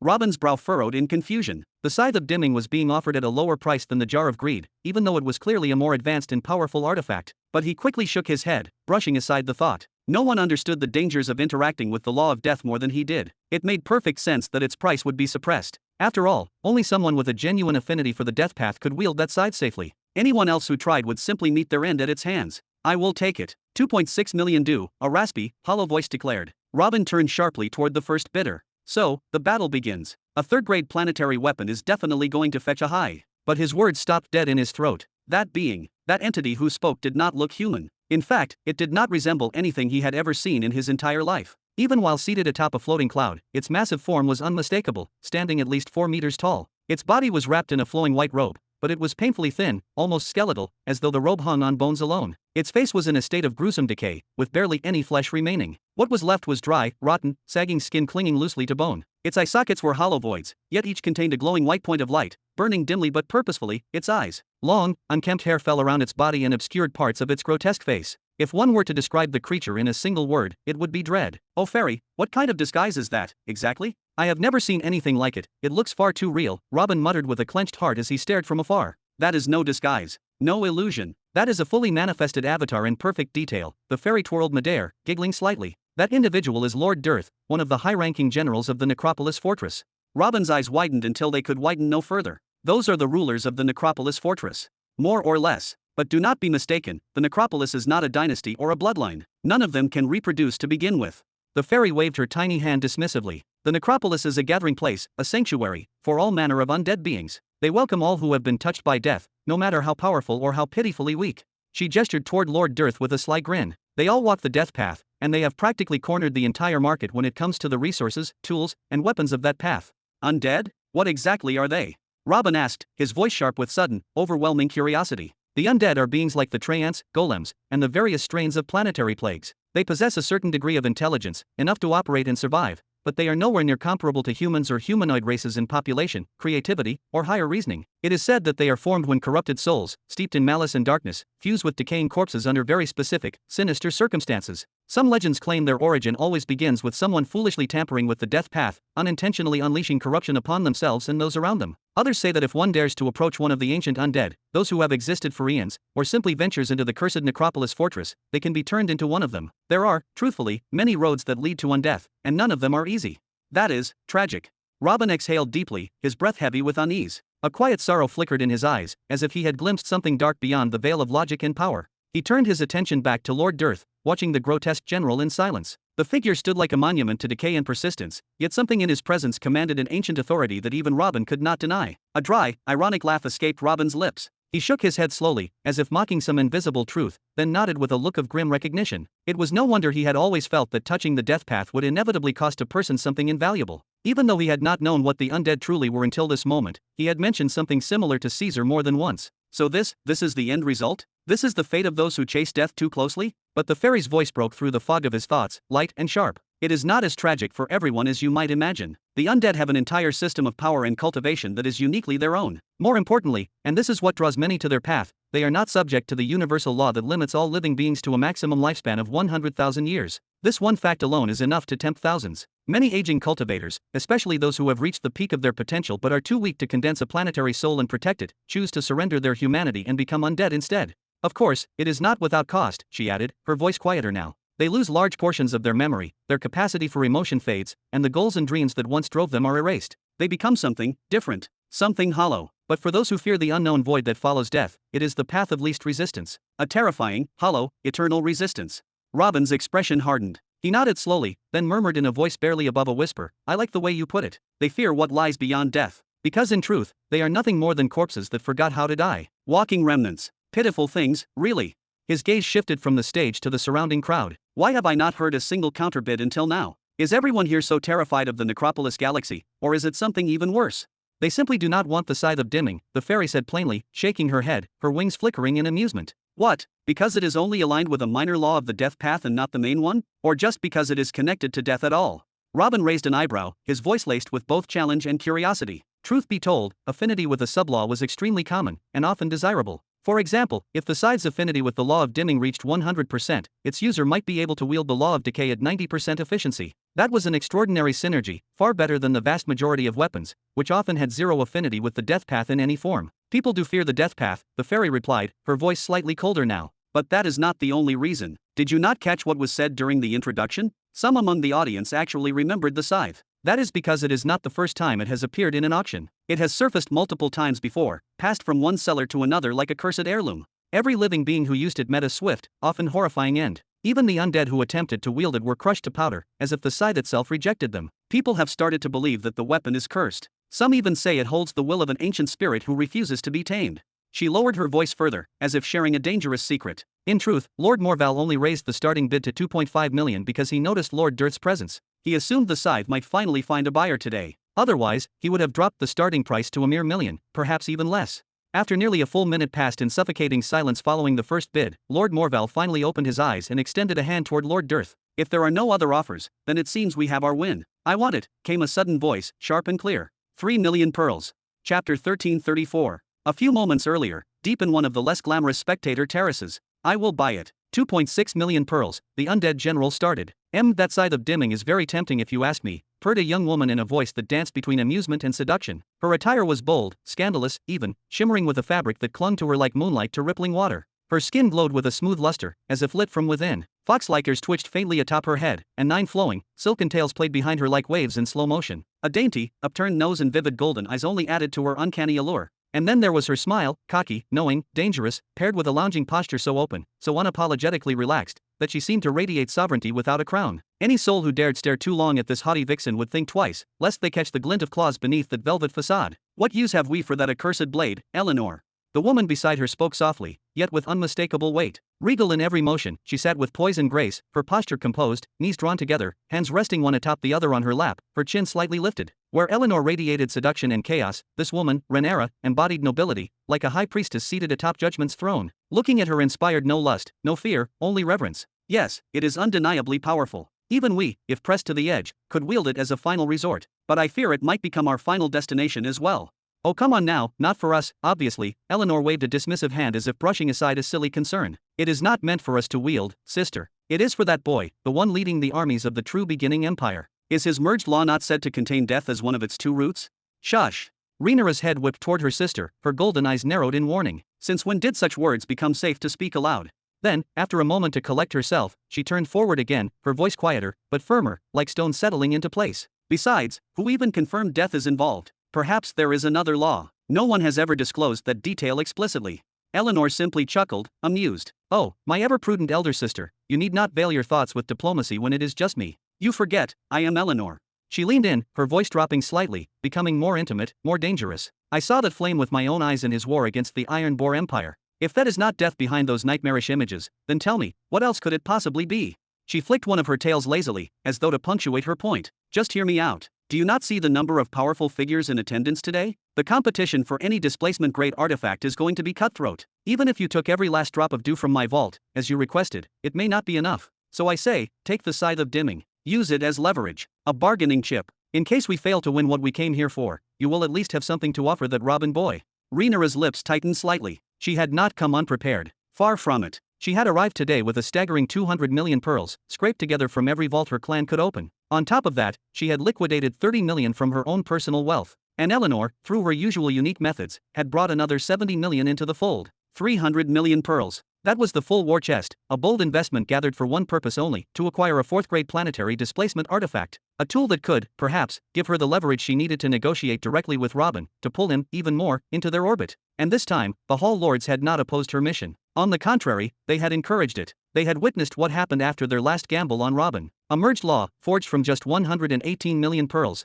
and one of its two roots was time, no ordinary power. That single law had tilted the balance of power across entire star systems, allowing them to resist the relentless expansion of the Twilight Spectrum Empire. In time, they would reclaim every world they had lost. If the Frost Permanence Law, with its fourth-tier foundation, could be acquired at such a price, then what might Rhaenyra bring home if she succeeded in claiming a fourth-grade planetary displacement artifact? But now, seated amidst this great sea of kings, generals, ancient nobles, and alien powers whose names made the stars tremble, doubt crept into her chest like a vine around her ribs. Perhaps, even 300 million pearls would not be enough. No need to overthink it, Rhaenyra. Just buy the scythe.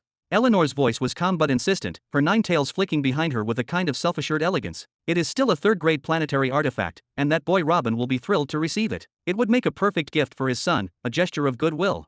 Then, with a subtle raise of her eyebrows, she gestured toward Lord Dirth. Besides, the undead are famously short on funds and lose interest too fast. If you raise the bid to 2.7 million pearls, he will most likely back out. You could even tell Robin you paid 200 million, and he would probably take your word for it. Rhaenyra hesitated. You truly believe that would work? There was uncertainty in her voice, but also a spark of calculation in her eyes. After a moment's pause, she exhaled, slow and heavy, before nodding to herself. Very well. It is worth the attempt. Even if he does not buy the price, just having the weapon in my possession gives me leverage. I could always negotiate for another valuable technique instead. She brought up her control panel, ready to type in a bid. But in that exact moment, before her fingers even touched the numbers, a thunderous voice tore through the auction hall. I want it. 3 million due. A stunned silence followed. What?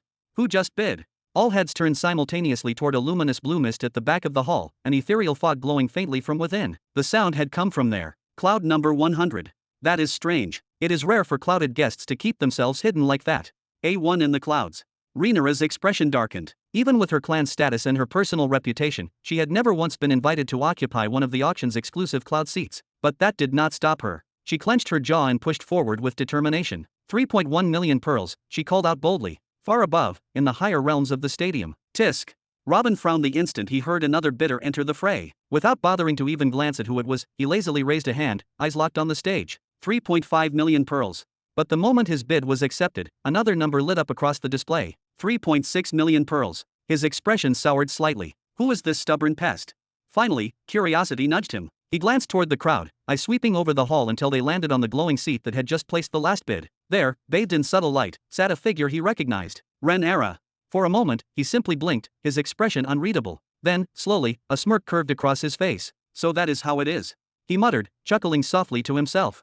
I do not know if I should see this as a sweet gesture, or just another cunning ploy to use me.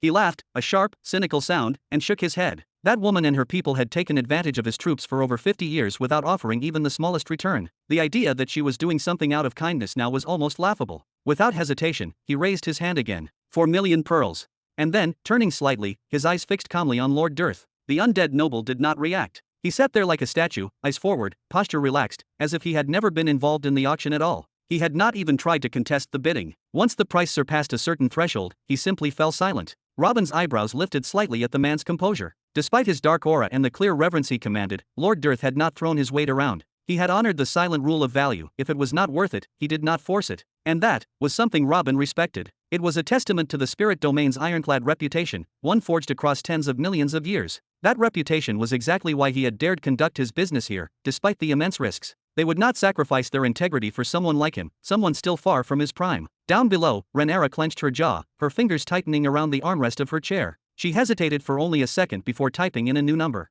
4.1 million pearls. A murmur ran through the crowd. But up above, Robin simply scoffed. Tisk. Not today. His voice was sharp. His hand rose like a guillotine. 10 million pearls. Gasps. Silence. Shock. Rhaenyra's mouth opened slightly, eyes wide, but she said nothing, her gaze lowered in quiet defeat. Robin, seeing this, let out a short, bitter laugh. Then he turned to the fairy hovering beside him. Little fairy, you profit off the value of the deals you are involved in, right? He asked, tilting his head slightly. Let your superiors know I made this purchase because you recommended it. Truly? You would let me take the credit? The little fairy twirled mid-air, her wings buzzing in delight. Of course. You have been a fun companion, Robin said with a carefree laugh, patting her on the head like an old friend. Then he turned back toward Lord Morval, waiting for the final declaration. For him, Rhaenyra was already out of the game. And so, after a full minute of silence, one that felt like a final bow, Lord Morval's lips curled into a pleased smile. With a proud gesture, he extended his arm toward the blue-lit cloud. The scythe of dimming now belongs to the Lord of Cloud number 100. Chapter 1335. Haha, that boy will be absolutely thrilled when I bring him the scythe. Robin clapped his hands together with force and excitement. Although he had never personally laid eyes on a third-tier planetary artifact before, he could vividly imagine its might and magnificence just from the price tag alone. Caesar's current halberd, for example, was crafted entirely from neutral-grade urazilium, a rare and stable metal, boasting intricate detailing and unparalleled durability. And yet, despite all that, its value would never exceed 10,000 pearls. The fact that this scythe was worth multiple times more painted a clear picture of its sheer superiority. Now then, how exactly do I go about receiving the artifact? And Robin turned slightly toward the fairy beside him, intending to ask her a few questions about the procedures and logistics. But before he could speak, he noticed something odd. Rhaenyra, as well as a remarkably large portion of the hall's audience, were all staring directly at him at that moment. Their gazes were not hostile or accusing, far from it. Instead, there was a clear sense of puzzled curiosity in their eyes, as if trying to decode a riddle they were not expecting. What's going on? Robin asked, his voice carrying a hint of alarm. He was visibly unsettled by the unexpected attention. There's no need for concern, Mr. H.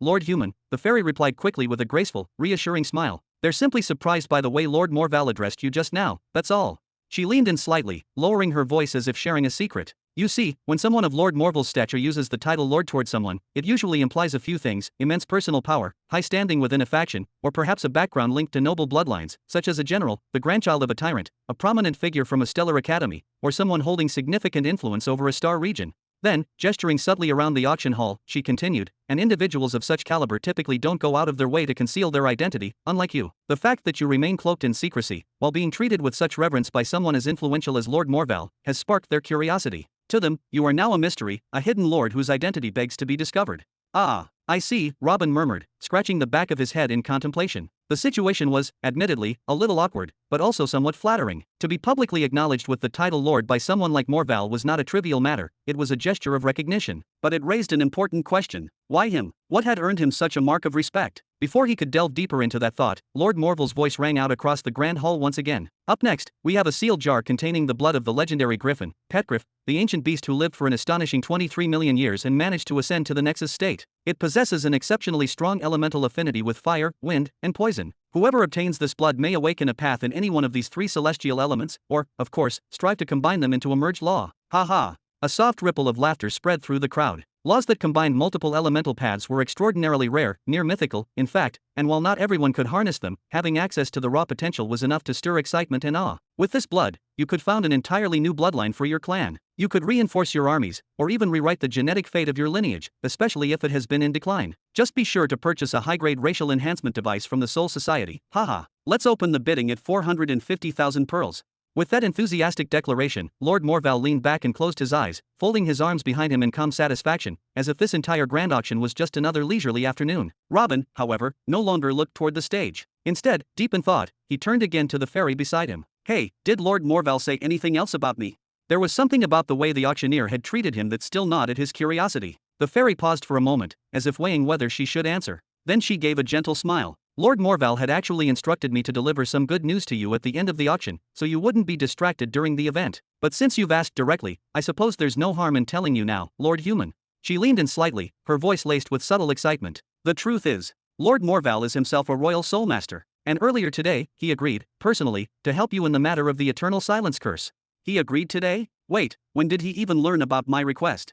Robin asked, raising one eyebrow. The application had been submitted so long ago that he had nearly forgotten about it. He found out today, the fairy replied with a slightly forced, sheepish chuckle. Just then, Lord Morval's voice echoed once more through the auction hall. Sold, for 680,000 pearls. Now, our next item is the Mask of the Makers. This is a third-tier planetary artifact, a wooden mask capable of altering both your face and your aura to mimic any race you've seen before. However, be warned, anyone of full cultivation realm above you can still see through the illusion. We'll begin the bidding at 5 million pearls. Robin stared at the fairy with a seriousness that left no room for jest. His brows furrowed, and his voice dropped low with a hint of disbelief. He found out today and decided to accept my request today. No, it must have been after he laid eyes on that item. He narrowed his eyes slightly, thoughts swirling like a storm behind his calm exterior. Let me guess, did he start questioning you about everything related to me?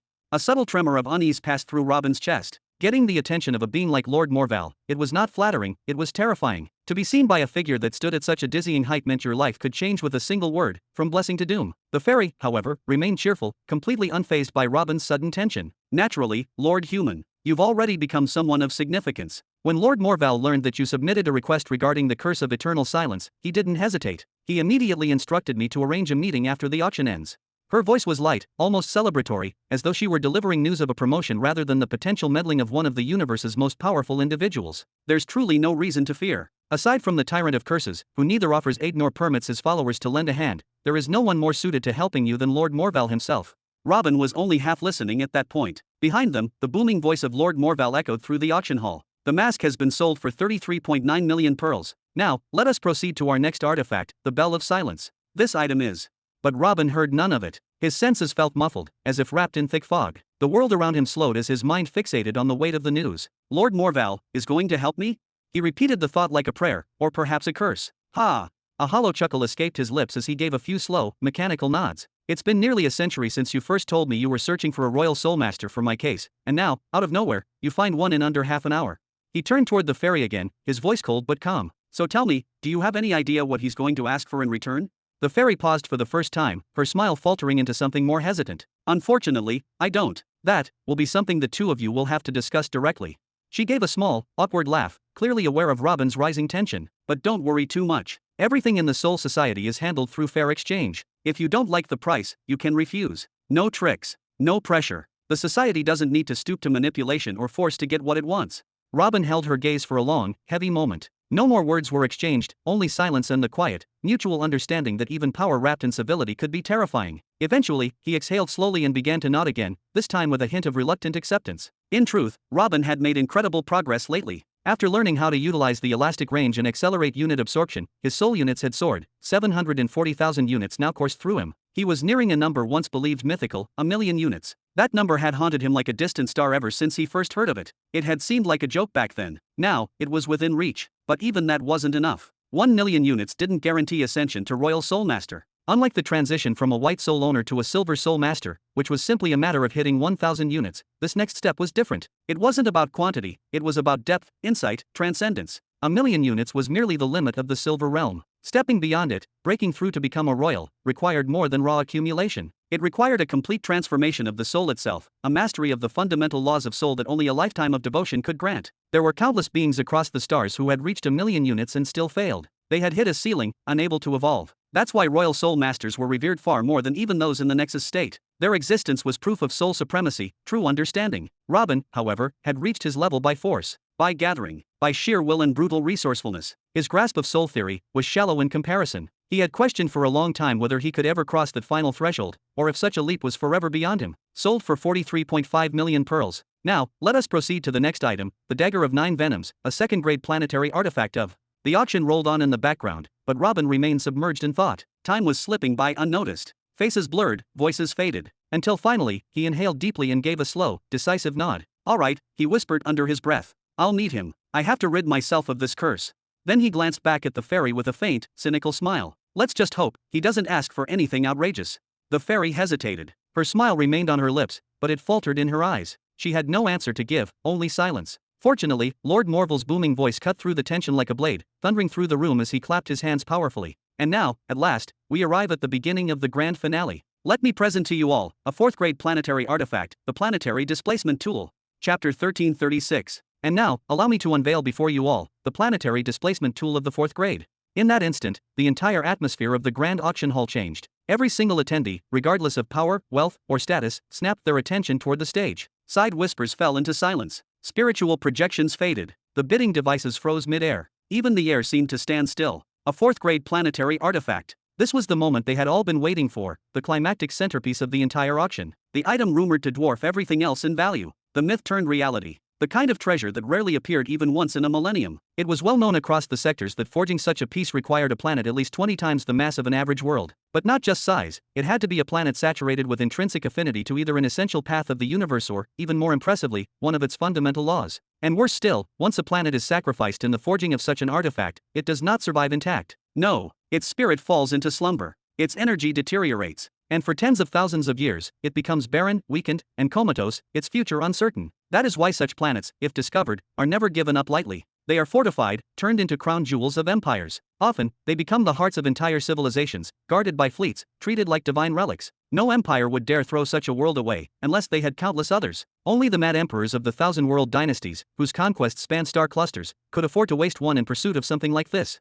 Whoosh! As if summoned by prophecy, a flicker of dimensional light shimmered beside Lord Morval. A materialized construct, floating gracefully in the air. The embodiment of the artifact. The audience collectively held their breath. There it was, suspended beside the legendary auctioneer. A stake, nearly the length of a grown man's leg, forged from unknown cosmic metals. It radiated an ancient authority, like it had once pierced the heart of a planet itself. Beside it hovered a hammer, thick and oddly shaped, engraved with sacred runes that pulsed with deep crimson light. Lord Morval raised a single hand with measured grace and gestured toward the glowing relics. "Behold," he said slowly, his voice like thunder muffled by velvet, "the planetary displacement tool of the 4th grade." He gave the crowd a beat to absorb the presence of the artifact before continuing. "Its usage is elegant in its simplicity. For those of you unfamiliar with the art, you must journey to the target planet, and there, using the hammer, strike the stake into the ground." Another pause, then his voice sharpened slightly. "If that planet is already bound to you, if you have refined it, then with one strike, it will obey. It will vanish from its orbit and reappear at the destination of your choosing. Instantly. No delay. No resistance."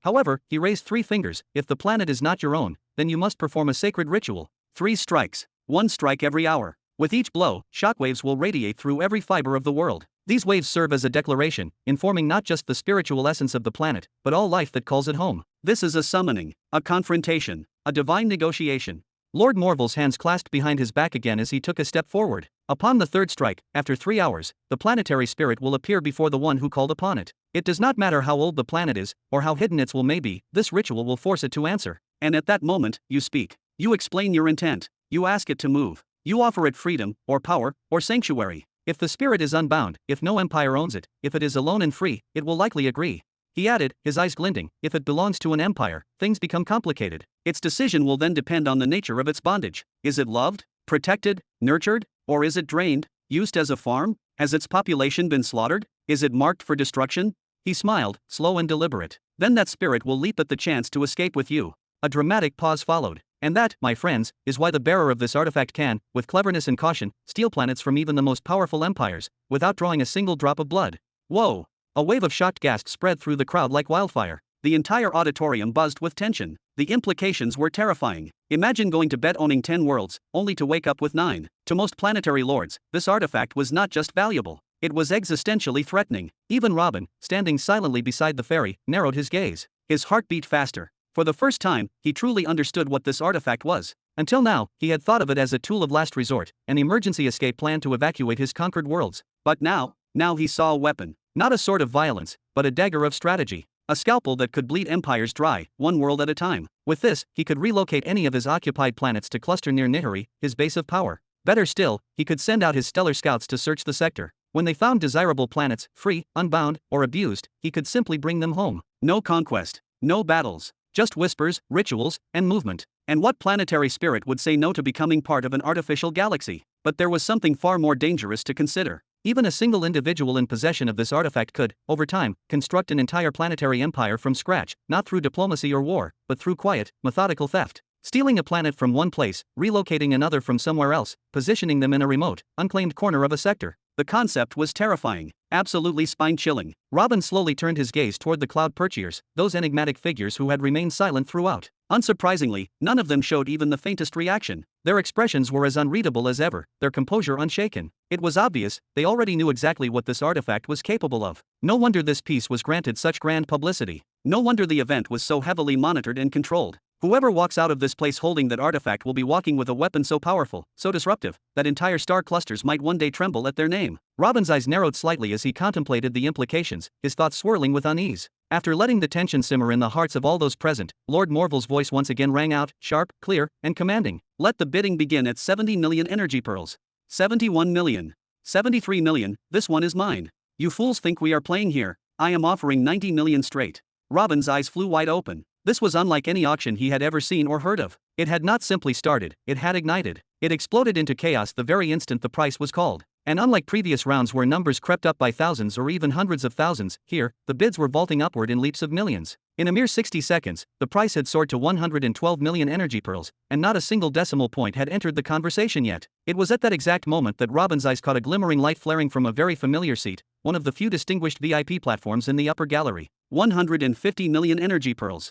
It was Renera. Ha! At least she is making the effort, Robin murmured with a half-smile, mildly entertained. While he did not know the precise financial might of the empire of the Nine Paths, he was not naive either. They were a planetary empire, yes, but they were also embroiled in numerous wars on multiple battlefronts. Surely, every planet caught in the flames of war had lost a substantial portion of its life force. Surely, much of their energy reserves had been consumed in the apocalyptic battles against world cataclysm. And without a doubt, both sides were employing scorched earth tactics, devastating everything in their wake. So even if they had vaults stretching across hundreds of planets, even if their history spanned millions of years, Robin was certain of one thing: they would not be able to cross the billion mark. Not in the middle belt of the universe. Not under these conditions. That is just how reality worked. 170 million. 172 million, right here.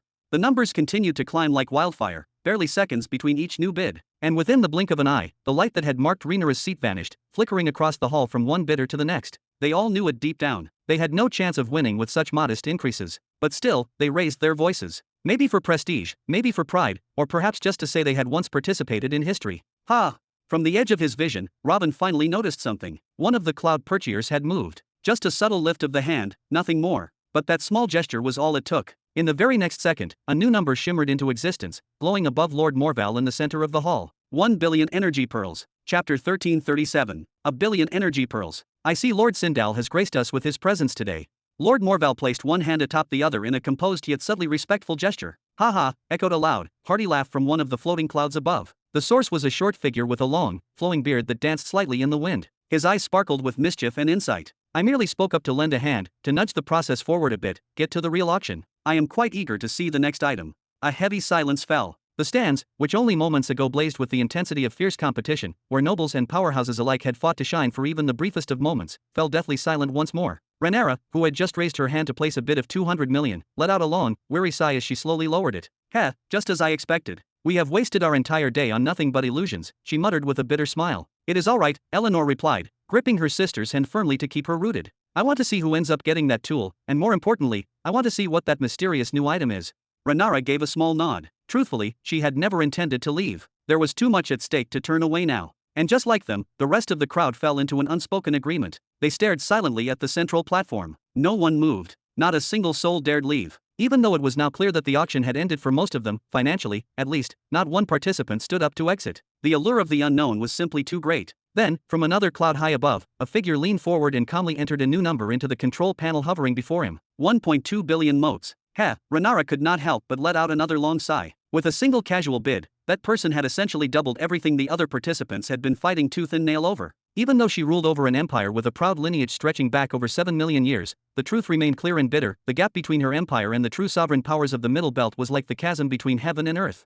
I did not plan on bidding for that item today, another voice from a different cloud called out with amusement, calm yet filled with old confidence. I simply came for a change of scenery, really. But your presentation was quite captivating, Lord Morval. I happen to have a few enemies I would like to irritate with that little toy, ha ha ha. And with that, he casually placed his own bid, 1.4 billion motes. He wants to annoy his enemies, so he is prepared to drop 1.4 billion pearls on a fourth-grade planetary artifact. Has the world gone completely mad? Or are we the ones drowning in poverty without even realizing it? Eleanor whispered sharply to her sister, her pride stung. In that moment, her own personal fortune suddenly felt insignificant. That man is Royal Soul Master Ophagon, Renara said softly, her tone tinged with awe and resignation. He has lived longer than our entire empire. He is one of the ancient monsters that still roam the Middle Belt. If that equipment is not of great importance to you, Lord Ophagon, a sudden voice thundered across the entire space, striking every ear with force and clarity, then grant me the right to claim it. It holds great meaning to me. As those words faded, a new number blinked into view on the display, 1.5 billion motes. The voice was strange, filled with vitality, strength, and something ancient. It resonated not only through the air but through the hearts of all present, drawing the attention of millions toward a single direction among the sea of robed figures. There, high above the arena on one of the floating clouds, sat a young man who appeared no older than his early 20s. His presence alone was enough to draw subtle glances, though his appearance was not especially flamboyant. His hair fell in unruly, scattered strands, neither long enough to flow nor short enough to seem neat. It hung in a wild disarray that partially obscured his face, making it difficult to discern the expression in his eyes beneath the shadow of his locks. His beard was equally unkempt, grown just long enough to brush the top of his chest. It was not sculpted with care, but bore the look of something only trimmed occasionally, just to keep it from getting out of hand, then left to grow as it pleased. Everything about his grooming spoke of someone indifferent to appearances, someone who cared little for how others perceived him. Yet, despite the disheveled look and the aura of quiet detachment, the way he sat told a different story. His back was perfectly straight, not stiff, but poised with natural strength. He exuded the raw, composed dignity of a lion seated on its throne, watching over its kingdom. There was no arrogance in his posture, only unshakable self-assurance. Then he spoke. And with the first word that left his lips, the atmosphere shifted as if the very air had bowed to his voice. His tone was deep, unwavering, resonating with a strange vitality and clarity, yet heavy with a kind of pressure that bent the will of those who heard it. There was no room for negotiation or challenge. Just by speaking, he had seized the entire space. In that moment, it no longer felt as if Lord Morval was the master of ceremonies. The spotlight, the control, the center of gravity, it all shifted to this young man. He was the axis around which the event now revolved. Robin's eyes fluttered in shock. That guy, he was a human. Lord Morval immediately turned toward the source of the voice. A broad smile bloomed across his face as he opened his arms in a welcoming gesture. Haha, I see that Lord Hedrick has chosen to grace us with his voice today. Wonderful, absolutely wonderful. The next response came swiftly, not from the so-called Lord Hedrick, but from another cloud. The old man known as Ophagon, the sole master whose age exceeded empires, let out a hearty laugh, his voice weathered but good-natured. If Lord Hedrick desires the item to such an extent, he said with a respectful bow of the head, then I shall withdraw from the bidding. I see no reason to contend further. Thank you. The young man, Hedrick, replied calmly, his tone steady and resolute. He did not glance to the left or the right. He did not scan the crowd or acknowledge their stares. He simply spoke, and his words carried like the ringing of a ceremonial bell through the hearts of all. Silence followed. Heavy, unbroken, absolute. Sister. Eleanor's voice trembled with confusion and a hint of unease. She pointed discreetly toward the mysterious human figure seated high on his cloud.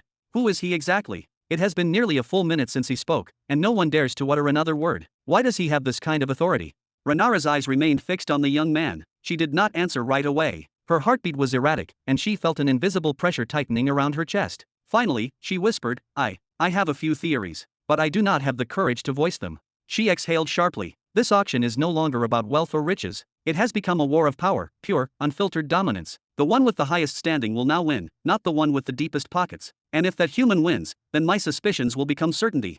Suddenly, a new number flashed across the central crystal screen, 1.6 billion. Whoa, ay. The crowd gasped in unison. Their heads turned sharply to one particular cloud on the far side of the arena. Dozens of eyes widened, as if seeing a ghost. For the first time, Hedrick moved. Slowly, deliberately, like a mountain shifting, he turned his head in the direction of the new bid. His hair fell slightly to the side, revealing just enough of his eyes to send a chill down the spines of those watching. Though his gaze remained mostly hidden, the oppressive weight of his focus crashed down on the entire arena like a thunderclap. His voice followed, a low growl that carried immense force. Zarian, are you looking for trouble today? The one he addressed sat calmly on a nearby cloud. Two large, branching horns extended from his head, reminiscent of a stag's crown. His skin, at first glance, appeared smooth and close to human, but a closer inspection revealed fine scales layered like armor across his entire body. His nails were replaced with hidden claws, and when he grinned, sharp fangs flashed visibly between his lips. Ha ha ha, why so serious, Hedrick? Zarian laughed, showing no fear. It is an open auction. I simply want the tool. It is as simple as that. Fair competition, nothing more. Eleanor gasped and pointed again. Wait, I know that one. I have seen him before. That is Zarian, the eldest son of Zavaros the Savage. Then, suddenly, something seemed to click in her mind. Her expression froze, and she slowly turned back toward Hedrick, her voice trembling. Then that means, that human, he is? Renara's entire body tensed. Her hands clutched her cloak tightly, knuckles pale with pressure. She nodded slowly, her voice no louder than a whisper. Yes, most likely, he is the one you were thinking of. Hedrick, firstborn son of Helmr the Destroyer, the Millennial Emperor, heir to the House of Destra. Chapter 1338. Hedrick? The Hedrick. Eleanor's voice cracked as disbelief overwhelmed her senses. Her already wide eyes seemed on the verge of bursting from their sockets. I thought he vanished after that war. The War of the Destra bloodline, just hearing the name of that conflict was enough to twist the heart and still the breath. It was not merely taboo, it was a curse etched in the silence of history. Those who tried to research it found themselves recoiling in fear, as if some ancient instinct warned them to look away. Not because it was forbidden by law, but because truth itself was too dangerous to talk about. That war did not erupt over lands or resources. No, it began with a single declaration. The second son of Helmer the Destroyer, a man born with a supremely high affinity to the major law of destruction, stood before his father and declared, "I owe nothing more. My debt is paid. I renounce the creed of debt, and I walk my own path." He severed his ties with the House of Destra's sacred legacy, a legacy built upon the ideology that children are eternally indebted to their father. And not just with words. Several of his siblings, inspired by his defiance or bitter from their own chains, rose with him. What followed was no trial, no discussion. Helmer did not negotiate. He did not reason. He decreed, "Then let all who share my blood pay the price." And so he proclaimed the tithe of life, a draconian punishment mandating that 10% of the savings of every child, everyone on their allies, and soldier under their banner would be siphoned, eternally, in penance. Even those who had not rebelled from among his children were not spared. The response was as expected: revolt. The Destra household, once a symbol of cosmic power, dissolved into civil war. What began as a punishment spiraled into a family genocide. Helmer personally led the extermination. The number of his chosen children, those born with affinity to the major law of destruction, had reached 29. In mere decades of war, that number was slashed nearly in half, down to 15. The survivors? Scattered, broken, and hunted. It was eradication. The children ran, but their father and his armies never stopped chasing. And all the while, across the vast Middle Belt, other factions watched with morbid fascination, laughing. The mighty House Destra is tearing itself apart. What they did not understand, what few could comprehend, was that Helmer alone was more terrifying than his entire bloodline combined. He was not a king. He was a force of nature, one who had built the galactic empire from scratch. His 29 divine children were meant to be the decoration to his magnificence, but when they cracked, he did not try to repair them. He chose to shatter them. Worse yet, Helmer's destruction affinity was inherited only by the 29. The hundreds of his other children did not possess the same resonance with the law of destruction. They were soldiers, commanders, and tools, but not heirs. Even his greatest generals could only wield minor forms of that path. And so came the maddening question: why destroy your most powerful successors? Why burn the future of your own bloodline? The answer never came. Only fire and silence. But while the House of Destra imploded, the scavengers of the stars emerged. Jealous powers, long overshadowed by Destra's might, sought to offer support to Helmer, under the thin veil of friendship. Their goal was simple: hunt the heirs, and earn Helmer's gratitude, or at least prevent those children from ever rebuilding. One such power succeeded. They intercepted and assassinated one of Destra's surviving heirs. That empire belonged to Zavros the Savage. Helmer's response? Apocalyptic. He gathered his elite legion and personally marched upon one of Zavros's artificial galaxies. Within days, entire star systems were scorched. Armies were turned to dust. Cities disintegrated in the void. Among the dead were some of Zavros's grandsons, generals, and even his own second son, the very man behind the assassination. The galaxy trembled. That single retaliation reminded every being in the known universe about who Helmer the Destroyer was. When Zavros the Savage emerged from his seclusion and learned of the insult and massacre, he launched himself toward Helmer, who was still ravaging his galaxy, burning with vengeance. He was ready to declare war on a primordial monster. But before the two titans could collide, the other behemoths awakened. Among them was Morpheus the Dreamer. They stood between Zavros and Helmer. Their verdict was final. The destruction is justice for the blood spilled in treachery. The death of a Destra heir cannot go unanswered. Let there be no more escalation. If one of you moves again, we move. With those words, the would-be apocalyptic war was extinguished before it could begin. And yet, even now, after millennia have passed, the galaxy shudders at the memory. As for Helmer, he did not return home. There was no need. And so, as though the war had merely been an unpleasant interruption, he simply resumed the hunt, calmly, ruthlessly, without a whisper of fatigue. Like a storm unspent, like a predator that did not feed out of hunger but instinct, he once again stalked what remained of his bloodline. The 14 surviving heirs understood one truth with searing clarity: solitude was death. Unexpectedly, 2 of the 14 were hunted down and executed, not by their father's hand, but by assassins wielding no banners, speaking no names. Only one organization in the known multiverse could execute such a feat. A guild older than most empires, built in shadow and ruled by contracts alone. They did not ask why, they only asked how much. Helmer looked into it, briefly, and then turned away to the rest of the survivors. Now 12 remained. 12 fractured siblings, once rivals, now wary allies. The need to survive overrode their pride, and when all paths seemed closed, they looked to him. To Hedrick, the firstborn, the one who had walked away thousands of years before it all began. And thankfully, the big brother did not turn them away. And so the 12 entered the bastion he had built, and they fortified it. And in the shadow of Hedrick's cold fire, they trained. They armed, waiting for the inevitable. Helmer is coming. And he did. Like thunder rolling across time, Helmer's fleet crossed the atmosphere with no regard. Thus began the Second Sundering. A war without diplomacy. A war without hope. A war between a father and his children, again. But this time, things were different. For they did not fight as heirs. They fought as survivors. As wolves no longer afraid of the Alpha. But even so, 9 fell. 9 of the universe's proudest sons and daughters died just like that. But 4 remained. Broken, bleeding, but alive. For the first time ever, Helmer was wounded. His generals, once thought to be immortal shadows, bled. And then came the whisper. The firstborn has wounded the destroyer.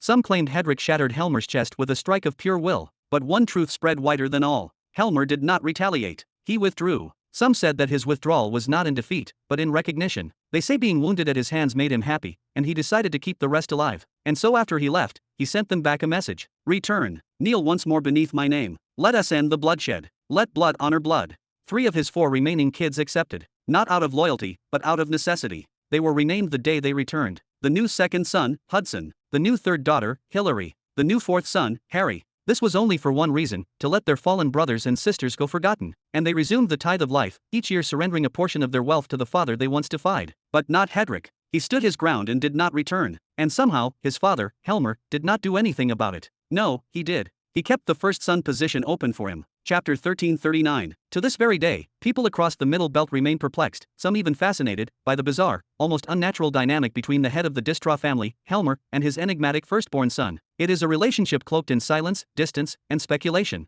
Some of the more insightful sages and historians believe that Helmer carries a deep, unresolved guilt toward his son, guilt born of something buried, something long past but never forgotten. Because of this, they say, he allows Hedrick to live as he pleases, without interference or oversight. On the other hand, a different school of thought claims that Hedrick, the first son, is far too dangerous, too powerful, and perhaps too ambitious. These scholars assert that Hedrick is the most likely heir to rise as the next behemoth of the Middle Belt, and that Helmer's hands-off approach is not out of mercy, but necessity. Then, after a cataclysmic event that shook the family's fate, came the birth of Helen, the current fifth and final child. Helen was born with an innate brilliance, a frightening talent that outshone even the legends of her older brothers and sisters, whether dead or alive. Whispers say she followed in her eldest brother's footsteps, choosing to sever all dependency on their father entirely. Yet, paradoxically, she still attends the mandatory family assemblies alongside her remaining 3 siblings, paying the required life tax, a term cloaked in mystery and burden. Her presence remains an enigma, her intentions unreadable. All in all, the Distra bloodline is a tangled web of contradiction and secrecy, a family that is just as strange as they are powerful. Hedrick, the next behemoth.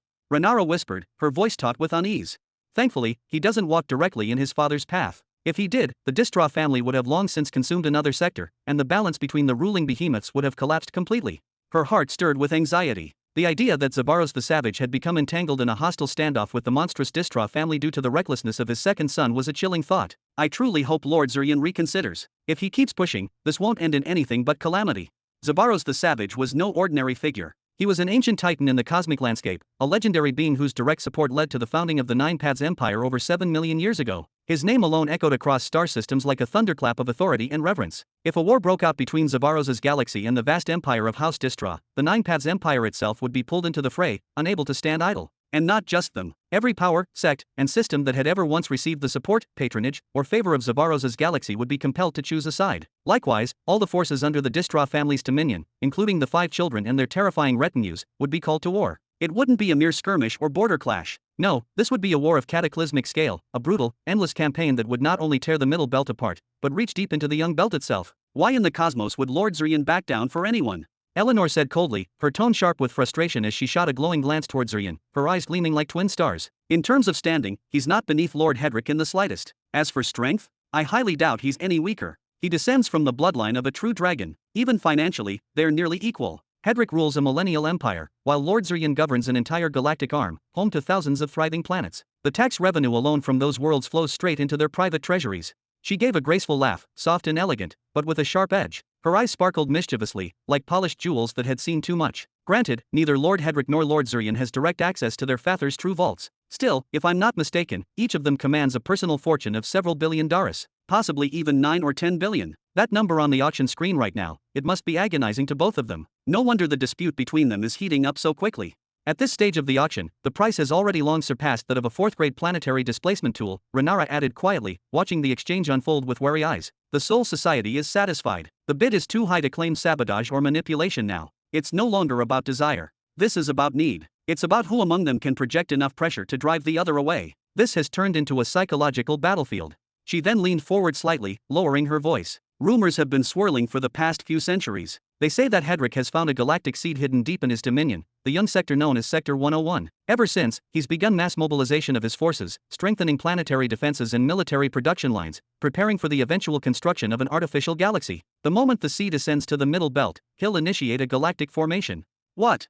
Eleanor shot up, her expression shaken. The Distra family's going to obtain another galactic seed.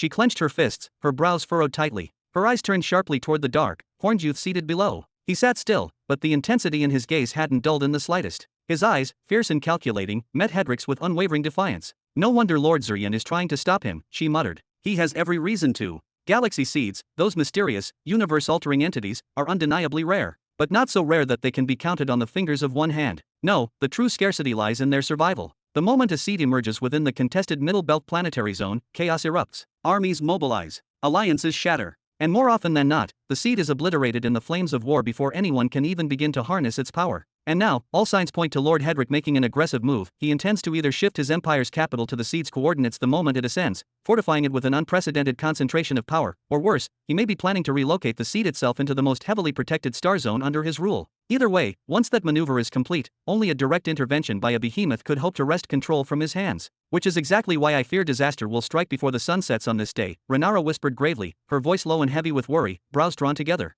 No matter who wins, Hedrick or Xurian, the one left empty-handed will not walk away peacefully. That's not the kind of war we can afford. An unsettling silence fell over the auction arena, one that even the weightless expanse of the Soul Society could not soften. The sheer pressure of unspoken conflict was enough to make lesser beings tremble. Then, like a diplomat dancing on a blade's edge, Lord Morval stepped forward with grace, arms raised high, donning a smile that looked far more fragile than genuine. "Ahahaha, dear sirs, please. Let's take a breath and compose ourselves," he said, his voice raised in a feigned cheeriness. "Lord Hedrick, Lord Xurian, this is, after all, just an auction. A trade. A sale of a single, if powerful, artifact. Let's keep it in perspective. Whoever of you most urgently needs the device, may he win it today. And I will personally see to it that the other receives an alternative piece of planetary displacement equipment within the next 2 millennia, at least of third-tier quality. What say you both to this compromise?"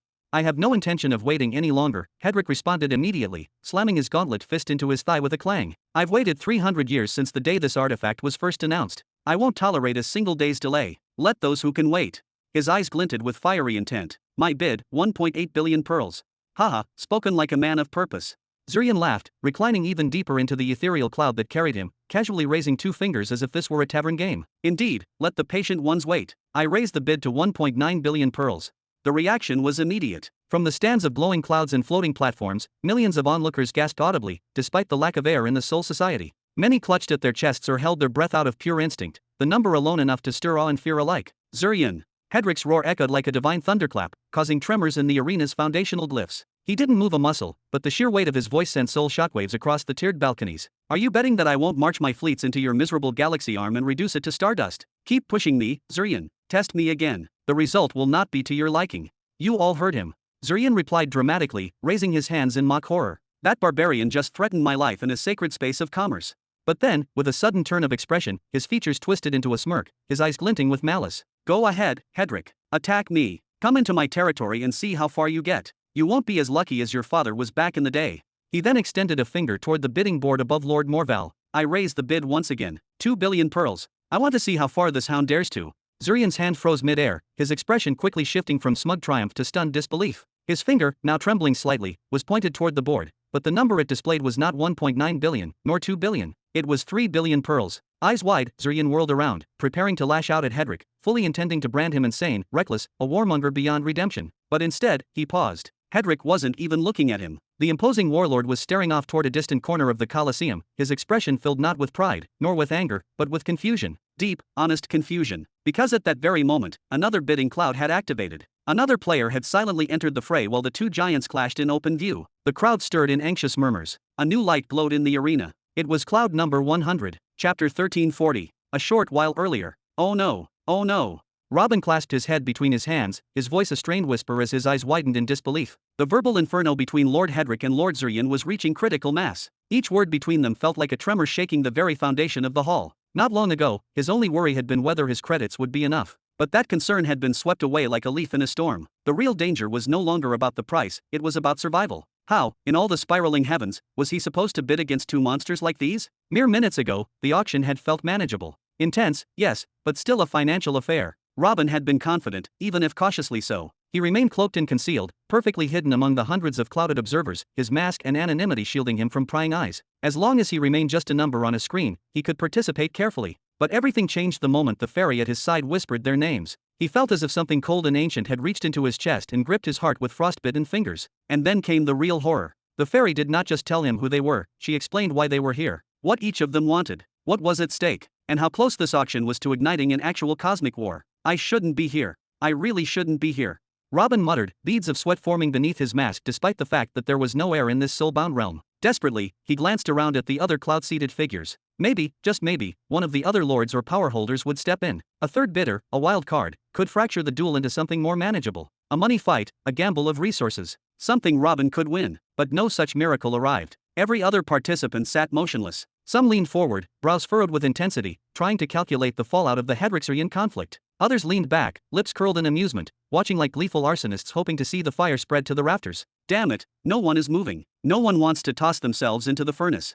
Robin pressed his fingers to his forehead until they ached. This feeling, this raw helplessness, it had been centuries since he felt like this. That was when Lord Morval stepped forward, trying to mediate, trying to bring reason back to the floor. He made a generous offer. Whoever backed down would receive a lesser displacement device within 2 millennia. But neither titan would yield. The fairy fluttered excitedly, her wings buzzing like a tiny thunderclap. If Lord Morval can secure another artifact in just 2,000 years, you could be on the list to buy it too. You wouldn't even need to fight now. This is perfect. I don't have 2,000 years, Robin hissed, his voice low. He shook his head and gritted his teeth. And besides, I still don't know what Lord Morval will demand in return for lifting the curse of eternal stillness. What if he asks for something I can't give? What if I end up owing him more than I can pay?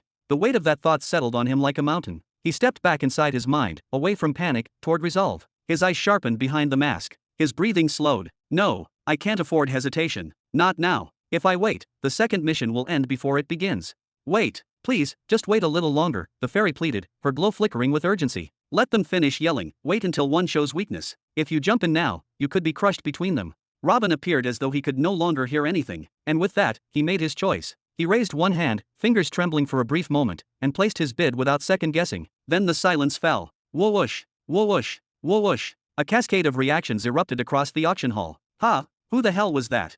Wait, that's the one who bought the Scythe of Dimming. Impossible. Who would dare insert themselves between them? That person must be a behemoth, or a lunatic. Robin's heart pounded like a drum in his chest. He couldn't feel the air, because there was none. He couldn't hear his breathing, his mind was screaming, but worst of all, he felt it. 2 titanic gazes, cold, ancient, wrathful. The piercing stare of Lord Hedrick, the seething glare of Lord Xurian. Like twin divine storms, their attention turned toward his cloud, number 100, and bore into it as if trying to rip the very identity from his soul. Who? If Robin had not been deathly afraid that fleeing might void his bid, and potentially mark him as prey, he would have already leapt from his cloud and escaped the Soul Society. Then came that voice, calm, low, impossibly steady. You, who are you? Robin's breath caught in his throat. He turned his head slowly, unwillingly, as if resisting the pull of gravity itself. And there, on the adjacent glowing cloud, sat Lord Hedrick. His body was tall and muscular. His long, unbound hair drifted weightlessly around him like strands of snow. But it was those eyes that locked Robin in place, wide open now, their pupils like black holes threatening to consume anything that dared meet their gaze. Robin's soul nearly leapt from his body. And yet, Lord Hedrick did not shout. He did not growl. The question was soft. Too soft. And then, as if the situation were not already unbearable, a burst of mocking laughter echoed from Robin's left. Ah ha ha ha. Lord Xurian. Reclining arrogantly on his cloud like a noble on a throne of thunder, Xurian clapped his hands together. Ah, brilliant. Absolutely brilliant. Robin did not respond to Lord Hedrick. He couldn't. His tongue felt glued to the roof of his mouth. His limbs were frozen. And his heart had become a war drum in his chest. Good. Suddenly, Hedrick broke eye contact and turned his gaze forward, toward the raised central platform. His words rang out, slow and deliberate, Lord Morval. The Soul Society has always been respected, not for its wealth nor its reach, but for its neutrality. For millions of years, your name stood above suspicion, above alliances. That's the only reason any of us tolerate you. That's the only reason we play your games. He paused, his voice dropping an octave. Are you now so eager to burn all that credibility today? Lord Morval remained still for a moment. His expression, usually unreadable, now flickered with something like frustration, perhaps even anger. Lord Hedrick, please. We understand your nerves may be strained, but this. Don't patronize me. Hedrick's voice cut like a blade of ice. Explain. This cloud, number 100, who sits upon it? Every single one sitting on a cloud is showing themselves. I know them, all of them, but this one. He extended a single, accusatory finger toward Robin's location. This one wields a balance of 3 billion pearls, and no name, no voice, no face. His voice dropped lower, into a tone that felt like stone grinding against stone. So tell me, Lord Morval, have you invented this bidder to manipulate the outcome? A hush fell across the entire realm. Even the swirling mists that formed the clouds seemed to still. Some of the seated nobles glanced at each other nervously. A few turned pale, well, paler. But Lord Morval remained still. Then, with slow, dignified precision, he raised a hand, his long silver sleeve trailing behind him like the edge of a comet. I will say this only once. The bidder in Cloud 100 is as real as you or I. That he remains masked is his right. That he chooses silence is his strategy. His voice turned sharp and cold. Lord Hedrick, this approach will not work. We will not reveal the identity of a bidder who has chosen to remain hidden. Think what you will. Lord Morval waved his hand vigorously. The dignity and reputation of the Soul Society must never be shaken. Chapter 1341. Lord Hedrick, 1,000 years isn't that long in the grand scheme of things. Just coordinate with Lord Morval, he'll surely find you another one. After all, it's merely a planetary displacement artifact, nothing too rare. Haha, it's only an auction, Lord Hedrick. No need to let your emotions flare up this much over such a trivial matter. That's right, Lord Hedrick. If you wish to continue bidding, by all means, do so. No one is stopping you. If your pockets are deep enough and you've got enough pearls, then victory will be yours without a doubt, ha. Robin could feel sweat beginning to bead on his forehead as those words echoed around the chamber. The ones speaking, all of them were high-ranking individuals from the Cloud Dwellers, and not a single one of them was hiding the smirk curling on their lips. Their voices dripped with false politeness, barely masking the satisfaction they clearly felt. It was obvious they were enjoying the moment, taking great pleasure in seeing Lord Hedrick publicly mocked or provoked, perhaps because of some past grudge, or maybe just for the sport of it. Oh no, this isn't good. Not good at all, Robin muttered inwardly, his expression growing more uneasy by the second. That man, Hedrick, he reminds me all too much of his younger sister. And if she was anything to go by, then this mockery won't pass peacefully. That girl, she was willing to throw away everything, charge headfirst into death, just for the chance to strike back at me in the young belt, over nothing more than a minor insult where no one heard it. Robin's ominous premonition didn't have to wait long before becoming reality. Lord Hedrick slowly turned his head, sweeping his gaze across the room. His eyes bore into every face, as though branding their features into his memory. These weren't just common nobles, every single one of them hailed from powerful bloodlines, emperors of ancient empires, or figures with prestigious legacies rooted deeply in the Middle Belt. Then, finally, he spoke, his voice calm, low, but sharp as a blade. It appears that my silence throughout the long centuries has made people forget who I am. But that's all right. The days ahead are many, and fate always finds a way to bring paths together. Our time will come. Lord Hedrick, you're overreacting. It's just a fourth-grade planetary item, nothing worth holding grudges over. Ahahaha, come now, there's no need for subtle threats, Lord Hedrick. We all stand on equal footing here, no one is beneath the other. Silence. Lord Hedrick's voice suddenly thundered as he struck his knee with force, his finger extending accusingly across the assembly. I don't want to hear another word from those unworthy of even a passing glance. You're right, no need for subtle threats. So listen to this direct one, let every monkey stick to his tree, and every rat retreat to its hole, because if you don't, I'll burn the trees down and collapse every hole. Silence. A suffocating stillness fell upon the grand auction hall. It was as though time itself had frozen. Those who had dared mock or taunt Lord Hedrick just moments ago sat stiffly in their places, several of them rising from their cloud platforms in outrage. Their eyes blazed with fury, and their teeth clenched so tightly it was audible, a symphony of rage on the verge of eruption. But no one said a word. Renara, Eleanor, and everyone seated below held their breath. The atmosphere had turned unbearably heavy, as if a storm was looming right above their heads. When Lord Hedrick claimed that the world had forgotten who he was, he had not spoken in arrogance or jest. Hedrick, firstborn of the mighty Distra family. When he came into the world, his father had only just uncovered a galactic seed and had begun his conquest to gather planets under his banner. This man in front of them right now raised armies, wielded power like a tempest, and drenched the stars in blood. Entire civilizations were wiped out, empires crushed to rubble, and powers that had stood proud for millions of years were turned to ash at his hands. From the very moment Hedrick was born, the winds of war began to shift. By the time he came of age and assumed command of the legions, his father, once a fearsome conqueror who personally led campaigns across star systems, never again set foot on a battlefield. He no longer needed to. Hedrick became the sword and shield of House Distra for a very long time. It was Hedrick who carried the weight of conquest, who led fleets like a conductor leads a grand symphony of destruction. He was the one who shattered old alliances and forged new empires in their place, all under the sigil of Distra. Planet by planet, moon by moon, he carved out a domain so vast and rich in resources that even the elder races turned their gazes. He handpicked entire worlds, not for beauty or population, but for the raw power hidden in their cores, and added them to his father's artificial galaxy, building the foundation of a machine that would feed wars for millennia. And in the span of a few thousand years, he earned the name whispered in fear across galaxies, the spawn of destruction. The behemoths felt fear. His father had just become one of them, and the son was just as dangerous. The ancient houses saw the shadow that his name cast upon the future. And so, behind curtains of velvet and veils of diplomacy, they began plotting his fall. Assassins were sent. Traps were laid. Galaxies stirred. But Hedrick never fell. Every blade sent to end him became a lesson in futility. Every scheme unraveled in his hands like a child's knot. He rose from each attempt stronger, more terrifying. And when he wasn't conquering, he trained his younger siblings, imparting to them his savage brilliance in war and combat, shaping them into generals worthy of their bloodline. And so, the Middle Belt watched, breathless, as House Distra rose, no longer just a new force, but a fate. Until, inexplicably, he separated from his father. He moved into a distant sector and founded an empire of his own, might be less mighty, but no less feared. No one knew for certain why he did it. Whispers spoke of ambition, of betrayal even. And just after him, one by one, his siblings were sent away too, to build their own empires like their elder brother. As for how that turned out in the end, everyone knew. Ah ha ha ha. Bravo, Hedrick. Keep piling up enemies, glorious. Absolutely glorious. Ah ha ha ha. From across the great auction chamber, Lord Zarian laughed with madness in his eyes and venom in his voice. He clapped slowly, mockingly, like one applauding a fool for dancing into his own grave. Even if the seed from young Sector 101 reaches you intact, you won't hold it for long, will you? Ah ha ha ha. To him, this wasn't just amusing, it was the best possible outcome. For the truth was cruelly simple: a galactic seed, upon emerging, could only be claimed by two things: power, or allegiance. Raw, unrelenting power to protect it, or the united support of the great forces of the universe. But Hedrick didn't have the first yet. Meanwhile, his pride and defiance were burning the second. One after another, powerful allies turned into bitter foes. Not even his own father would stand with him now. So what did that leave him with? Would he fight alone, facing the wrath of an entire sector with just his empire at his back? It was madness. A single millennial empire couldn't stand against everyone. No one would allow a man like Hedrick to take the seed and birth a galaxy in his own image. No one will stop me from seizing power.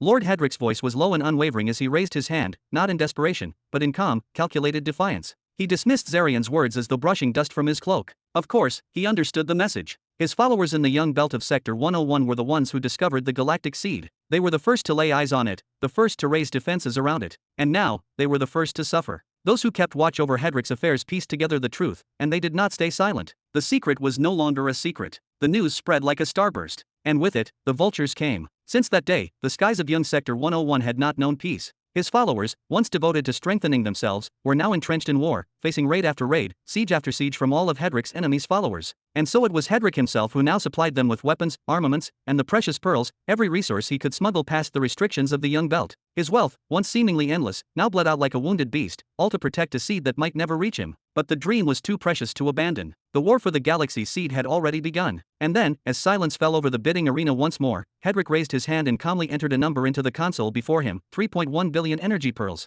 He brought his hand down hard on his knee, his voice like thunder rolling across the stars. So be it, let the competitors compete. Lord Zarian's face twisted, uncertain now. The price was climbing too high, slipping through his fingers like sand. But he couldn't let Hedrick claim the artifact. Not this artifact. Not at any cost. Grimacing, he entered a new bid: 3.2 billion energy pearls. Just as Hedrick's hand moved again, pain flashing in his eyes but resolve unwavering, a new voice pierced the atmosphere like a blade. Forgive me, Lord Hedrick, but I desperately need that artifact. I cannot allow it to slip through my fingers today. And then the screens lit up in unison: 5 billion energy pearls. Chapter 1342. 5 billion energy pearls. That number did not just echo across the auction hall, it shattered it. It descended like divine lightning upon the heads of every seated noble, burning itself into the minds of all who saw it. Eyes turned, breaths halted, a silence thicker than stone filled the air. Heavens above, no, this is unreal. 5 billion for a 4th tier displacement gear. Are we dreaming? S-rank artifacts are rare, but they never touch this price. Even the SS-rank relics from primordial vaults don't fetch that much. Did the energy pearl's market value collapse while I was meditating in seclusion? Even Lord Morval, the auctions master, a man known for his unwavering composure and ancient presence, could no longer maintain a calm facade. His neck creaked as he looked upward at the glowing number. In truth, the Soul Society was not fueled by auction tickets or entrance fees. Those were mere embers compared to the fuel needed to keep such a structure alive. The Society's operations consumed oceans of energy, its staff numbered in the millions, and all of them needed compensation worthy of their roles. But the true goldmine lay not in those things. No, the real income came from commissions. And this particular bid, this single item, this one exchange, would net the Soul Society a commission of nearly 1 billion energy pearls. Even mighty millennial empires would bleed if that sum were extracted from their coffers. Lord Zarian's brows tightened like two blades of iron pressing against his skull. For a long breath, he said nothing, just stared at the number in dread and recognition. Only now did he realize the truth. The bidder on Cloud 100 was not trying to insult Hedrick, nor was he aligning with Zarian or any other force. He truly, desperately, wanted the planetary displacement tool. But who was he? Who had access to such devastating wealth, yet remained a phantom? Lord Hedrick turned to face Cloud 100. His sharp gaze lingered for a heartbeat. 2, 3. Then he nodded, slow and cold, and turned back to the screen. He lifted one hand high into the air, and with thunder in his voice, declared, 5.5 billion energy pearls.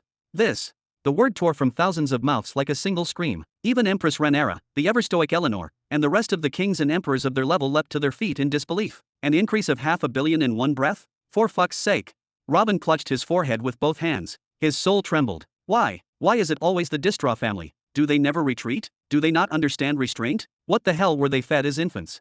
Lord Human, please. I believe this is the time to reconsider. There will always be other opportunities. This isn't worth it. Even the spirit fairy, who stood to gain a substantial commission herself, couldn't hide her concern. She felt as though a meteor of pressure had landed on her shoulders. The tension in the hall, the heat of titanic wealth clashing, none of it boded well. But Robin did not even look at her. He ignored her like a phantom breeze and opened his balance tab. His gaze darkened. The number displayed, 17.2 billion energy pearls. This was not just a balance. This was his legacy. The condensed, beating heart of 170 years of effort. Countless transactions, sleepless nights, endless research. A life of relentless drive, of never pausing, of chasing progress while others rested. Yes, the numbers still ticked upward, little by little. Each sale from his products across the middle belt added another drop to the pool. But the golden moment of initial release, when his matrices first went public, when his techniques stunned the markets, that wave had already crested. To see another number like this? Unlikely. It would take starting over, building again, creating and selling without pause, day and night, across another century. But he had no time. What to do? What can I possibly do in this situation?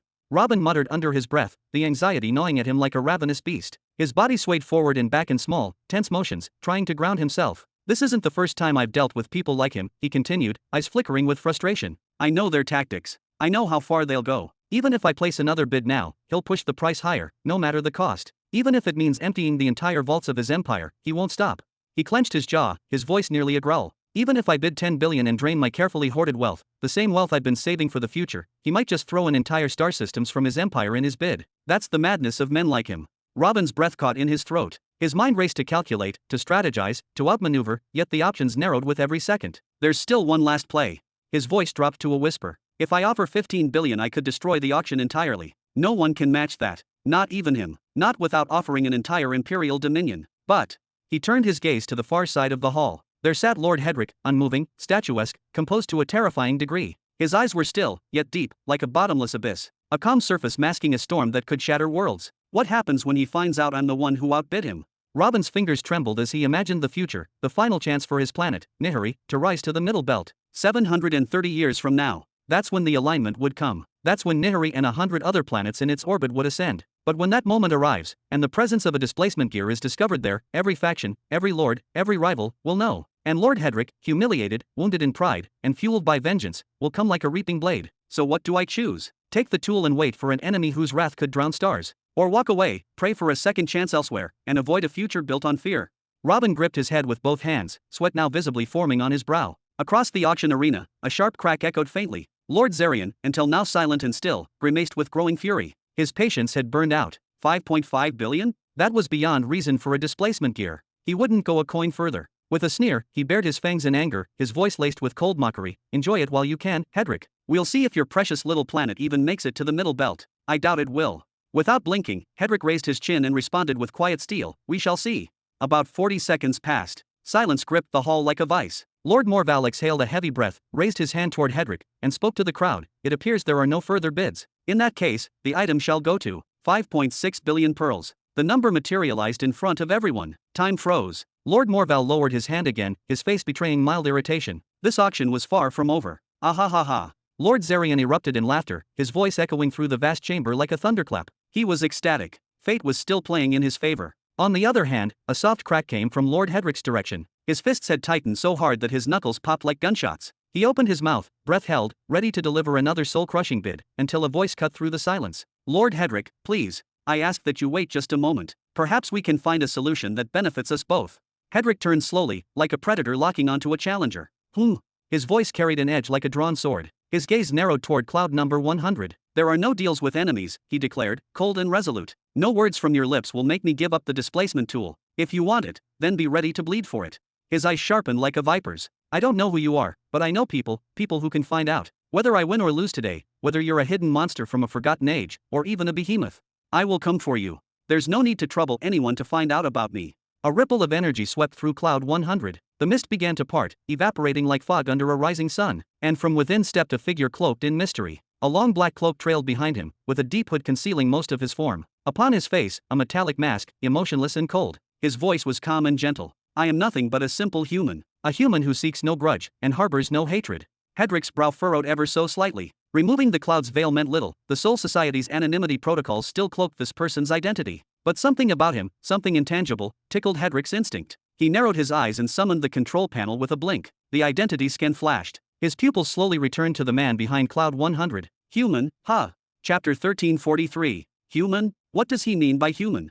The question rang out in disbelief, as if the very notion was absurd. Quick, check the control panel. Look at cloud number 100. That individual, his codename is human. A hush swept the room, broken only by gasps of realization. Could it really be him? Who else could it possibly be? The Soul Society never allows the same codename to be used twice. By the heavens, the truth chosen known as human is the one daring to challenge Lord Hedrick himself.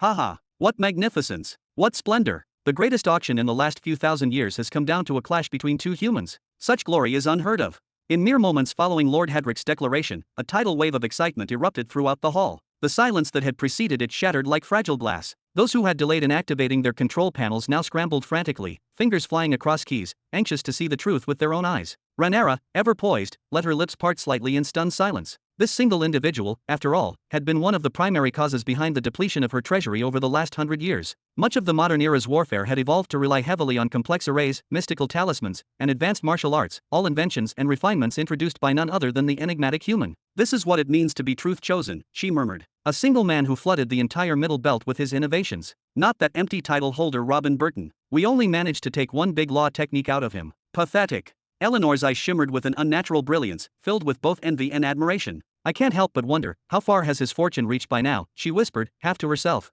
Strangely enough, amidst all the wild speculation and excited chatter, not a single soul voiced surprise or suspicion regarding the source of humans' immense wealth. No one questioned how he could afford to stand toe-to-toe with the highest of nobles and ancient powers. And why would they? The array known as colonizing the uncolonizable alone had sold in astronomical quantities. Each blueprint for production went for no less than 8 million pearls, while individual units fetched 100,000 pearls each, an accessible yet lucrative sum. That was not even considering the dozens upon dozens of talismans crafted within the great factories of the Spirit Society and sold in the millions across all belts and factions. Add to that the extensive list of martial techniques, ranging from level 1 to level 3, that had been bought and traded like gold across the realms. Truth be told, one of the primary reasons so many factions were now desperate to uncover humans' identity was the simple desire to calculate the true extent of his fortune. 5 billion pearls? No, he should have more. And none of them dared call it an exaggeration. Now, under the piercing, all-seeing gaze of Lord Hedrick, Robin turned with slow grace toward the masked figure before him. A small smile tugged at the corners of his lips beneath the cold silver of his mask. Greetings to you, Lord Hedrick, Robin said calmly, his tone laced with both respect and intent.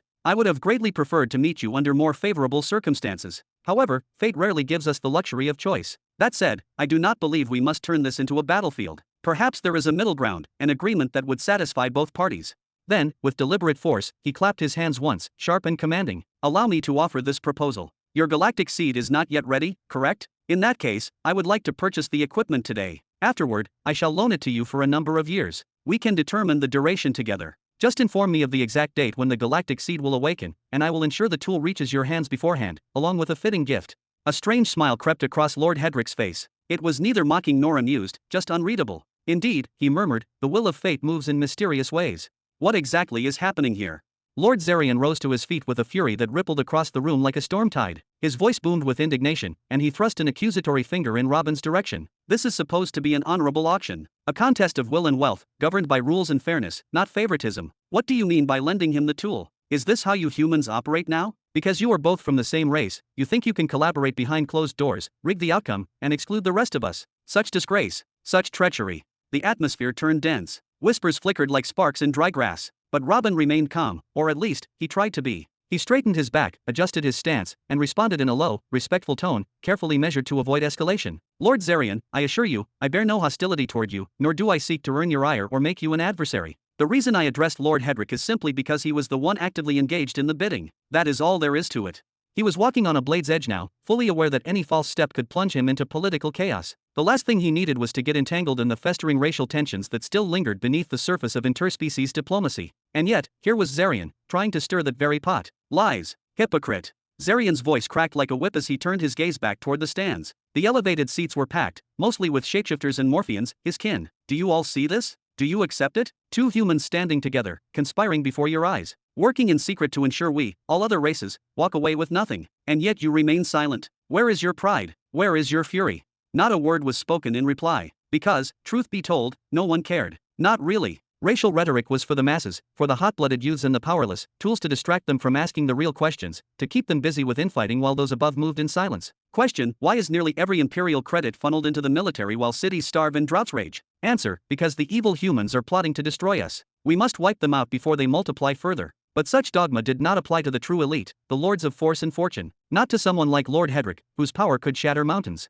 and certainly not to someone like Human, whose wealth alone placed him far above the boundaries of race or blood. No one would dare treat them as mere humans. They were peers, perhaps even superiors. Yes, Human was still considered limited in combat might. As a truth chosen, he had yet to demonstrate world-shaking strength. His creations, while widespread, remained within grade 3 limitations. But wealth, true wealth, had a gravity of its own. Enough of it could bend nations, dictate policy, reshape entire economies. That alone made him worthy of being called Lord. Robin let out a deep breath, his voice carrying a quiet sincerity as he addressed Zarian once more. I regret that you feel this way, Lord Zarian. That was never my aim. I do not come here with prejudice or hidden agendas. This is simply business, plain and simple, and I would rather avoid animosity if I can.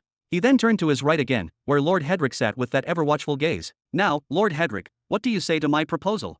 Robin asked, his voice steady and firm. This way, you will receive the tool exactly when you need it, and without spending a single coin. I will consider your withdrawal from the auction a rental agreement. It spares us both the headache of a bidding war. He paused, then added with a slight shrug, naturally, I do not wish to keep raising the bid until it reaches 20 or 30 billion. That kind of escalation would significantly drain my reserves, and I prefer to avoid that if possible. The room shifted. Dozens of gazes turned toward Robin, sharp, curious, almost hungry. 20 or 30 billion would hurt his savings. Then how much did he truly have stored away? Had this man, the so-called Human, truly consumed the wealth of the entire Middle Belt in just a century and a half? Was that even possible? Lord Hedrick's expression did not change much, but his eyes gleamed with interest, keen, intelligent, dangerous. He studied Robin from head to toe, reading his posture, his heartbeat, the strain beneath the composure. You seem quite desperate for this tool, Hedrick remarked. His voice was light, but it carried the weight of understanding far beyond what his words implied. To an outside observer, it might look as if you possess a galactic seed of your own. Robin let out a nervous chuckle, his heart hammering in his chest. Ha ha, you have a unique sense of humor, Lord Hedrick, he replied, trying to sound relaxed. Me? Someone like me, nearing something so monumental? I could only dream of it. He paused, then spoke with more weight. Truth is, I simply need it for a new innovation I am working on. Something fragile. If I don't get the tool today, the idea might disappear from my mind forever. It is one of those fleeting sparks, you know. There was a long silence. I see. Then, for the first time in what seemed like ages, Lord Hedrick lifted his chin slightly, revealing a subtle but unmistakable smile. Then I imagine the spirit of planet Nihari will be quite displeased, to learn you intend to abandon her. Chapter 1344. You. From atop his cloud, Robin stumbled a step backward. His eyes looked ready to leap from his face, and the metal mask trembling on his features nearly cracked from the tension building beneath it. His whole body was rigid, frozen in place. So many words swirled in his mind, yet none could make it to his lips. He wanted to say 1,000 things, but all of them collided and dissolved before reaching his throat. What happened? Human looks like he has seen a ghost. What is that? Nihari? Some kind of code. No, look at him. In my opinion, Lord Hedrick knows who Human really is. Ahaha, he is doomed. Completely doomed. There is no escape now. Poof. Rhaenyra's knees buckled. She dropped to the cloud beneath her like a puppet with its strings cut, her legs giving out completely. Her eyes were wide, far too wide, staring as if she were seeing something she could not believe. Eleanor turned sharply at the sound, blinking in alarm. Sister? What is wrong? Nihari, Rhaenyra muttered, barely above a whisper. Her voice trembled as she slowly bowed her head. That name was not unfamiliar at all. It was one of the planets under the True Beginning Empire. A small name, but one that had shown up often in the reports she skimmed through, listed among resource origins and soldier recruitment logs scattered across different briefings. Just another dot on the map, or so she had thought. Now, Lord Hedrick had mentioned Nihari of the True Beginning. Could it be that Human was actually Robin Burton himself? Her mind screamed denial. Impossible. Rhaenyra's voice was hoarse, her eyes stretched open in disbelief. There is no way it is him. I know he is brilliant, but it took him 100 years just to build that single technique for me. There is no way he is the same person who flooded the entire Middle Belt with otherworldly products. People thought he was some ancient monster who was finally releasing his legacy before death. That is how insane his output was. It does not make sense. That boy, he is not even 500 yet. By the heavens. Rhaenyra, Eleanor said, startled now. What are you even saying? But before Rhaenyra could answer, Eleanor's eyes slowly widened as the dots began to connect in her own mind. Wait a moment, are you saying this Nihari is tied to our little friend? Rhaenyra clenched her jaw, biting down hard. She had thought she respected Robin, held him in high regard, and even treated him like a peer. But now, seeing this and hearing this, it felt as though she had only glimpsed the surface of an endless abyss. She had underestimated him once more. Meanwhile, Robin inhaled deeply, drawing from every ounce of confidence and every shred of golden energy he had cultivated throughout his life. He straightened his spine, his mask gleamed in the starlight. His eyes curved slightly as a smile formed, not on his lips, but behind them in his gaze. Lord Hedrick, he said steadily, you are truly remarkable. Truly. I believe there is no point in dancing around the truth anymore, not after you have spoken with such certainty. I have no intention of insulting the intelligence of someone like you with meaningless words, nor do I want to force you into proving something in front of an audience and risking public leaks. He took a short step forward. I only want to ask. Robin opened his eyes fully, calm and sharp like drawn blades. How did you know? Please, in words simple enough that only I would understand. Lord Hedrick smirked slightly and tilted his chin up. Helen told me about you. His tone was casual, but beneath it lay a steel core. She told me you were a third-stage truth chosen. There are not many like you in the entire universe, maybe 2 or 3. And then, out of nowhere, Human appeared a few years after that incident. That is far too precise to be a coincidence. Anyone with half a mind and even 2 clues about you could piece it together. You are him, the infamous Human. Rhaenyra's breath hitched. She truly did feel like crying now. Then Lord Hedrick continued, his voice calm but edged like a blade, but in the end, it was still just speculation. I was about 70% sure, but now. He tilted his head, the corners of his mouth twitching with dangerous satisfaction. Watching you go all out over a piece of 4th-grade planetary displacement tool, that alone told me everything I needed to know. You raised that certainty to 99%. It is you. It is undoubtedly you. No one else could fit. A subtle crackle passed through the air as a deadly seriousness settled in his gaze. A sharp, ominous glint sparked in his eyes like lightning behind storm clouds. Tell me, since you are so clever, an up-and-coming candidate for the next great truth chosen, did it never occur to you how suicidal it is to tangle with anyone from the Distra family? The crowd reacted like a dam had burst. What in the heavens am I hearing? Human has a personal grudge with the Distras, with those lunatics. Who in their right mind would provoke that bloodline unless they were insane themselves? I thought he was just some new phenomenon, a shooting star, but it turns out he is a comet forged in hellfire. Hold on, the youngest Distra, Lady Helen, has reappeared on the cosmic stage, and she might be starting her own empire. Somebody call the news threads. We have got a cosmic-level headline. Ah ha ha ha. Lord Zarian burst out in explosive laughter, slapping his thighs and kicking his legs in the air like a child unwrapping the best gift of his life. What a glorious day! What a glorious day! Ah! Rhaenyra's mouth hung open. She was frozen, struck as if lightning had shot straight through her mind. In Robin's short lifespan, when and how could he possibly have met Helen, the legendary Helen Distra? There was no mistaking it now. It had to be her. The same woman who had tried to annihilate Robin's entire birthplace. The one who had chased him across sectors with relentless hatred, who had wagered her name, her life, and her future just to end him. Helen, the radiant nightmare. The most gifted, most dangerous, and most untouchable daughter of the Distra family. By all the stars. Rhaenyra's breath caught. I threatened her during that event using the name of the Nine Paths Empire. Clap, clap. The sound echoed across the space like a quiet explosion. Robin calmly raised his hands and began to applaud. Incredible, he said, his voice ringing with amusement. Truly incredible. Lord Hedrick raised a single eyebrow, his eyes narrowing behind his veil of hair. Flattery is useless. I am not some fool who will forget what happened between you two just because you clap your hands and call me incredible. Oh no, no. Lord Hedrick, you have misunderstood me completely. Robin's voice dropped into a more relaxed, even playful tone. I do not want you to forget anything. The smirk on his face grew as the final pieces of his old disguise fell away. The shadows of caution and fear no longer lingered in his words. Hedrick's words had already crossed the line and burned the bridges. There was no point in holding back anymore. I want you to remember, vividly. I want you to replay that entire event, every moment, over and over in your head. I want you to build theory after theory about what happened in that final instant. Robin leaned forward, hands folded behind his back, as if sharing a secret. And I promise you, you will fail every time. A moment of silence followed, one thick enough to slice. He straightened again, his smile fading into a solemn, steel-eyed expression. That is why you and your dear sister kept your mouths shut all these years, is it not? Because no matter how much you thought it over, you still could not explain it. His voice dropped into a low, confident growl. So do not try to use your status, your strength, or your family name to intimidate me now. That time has already passed.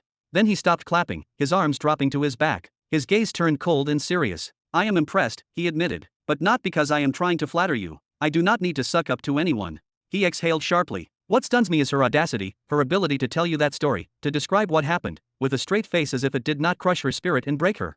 He turned his head slightly, his eyes narrowing. Maybe the rumors are not as far off as I thought. It seems like you and your noble sister are a lot closer than people believe. A chilling silence followed. Then the chaos erupted again. Is this real? Did he just threaten Lord Hedrick to his face?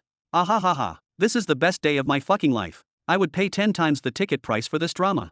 Wait, what did Human do to Lady Helen? That pervert. That fiend. What is even happening anymore? Chapter 1345. While the stands below were ablaze with uproar and murmurs, the crowd behaved as though they were witnessing the theatrical climax of the millennium, and who could blame them? It was a once-in-a-lifetime moment. They rarely saw lords of such terrifying renown standing on the same battlefield, much less clashing with threats and history-bending revelations like this. Up above, the cloud dwellers stood in silent vigilance, the air around them thick with tension. Every faction, every guest from a distant system, now understood that what was happening here would ripple far beyond a simple auction. Even General Dearth had turned his gaze toward Robin, his eyelidless eyes shining, every muscle coiled, watching and waiting. Human had openly insulted Lord Hedric's sister with cutting words, and what is more, his tone carried no subtlety, it was a blatant challenge. That alone should have signed his death sentence. After all, Hedric was a man who had once erased entire civilizations over minor slights, over disrespect whispered behind closed doors. And now, Robin had confronted him face to face, in front of all the cosmos' eyes. Worse yet, Hedric had responded with an unveiled threat of his own, declaring he knew humans' true identity. The very human who had revolutionized the Middle Belt in less than a century, distributing world-shifting techniques like candy, changing the power balance across multiple empires.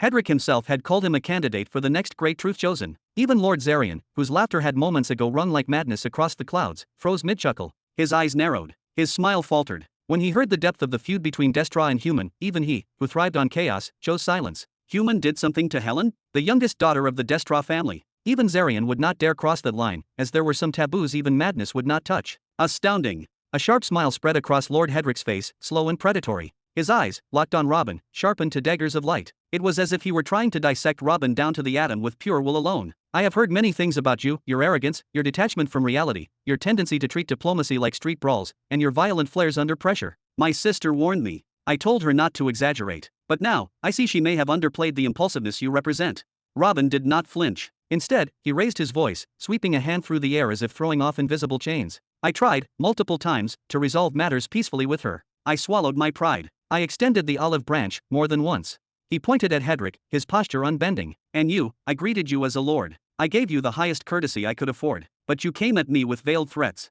He stood tall, his voice now booming like a war drum across the sky. What do you want me to do? Crawl to you? Lick your boots and beg for forgiveness like some broken wretch?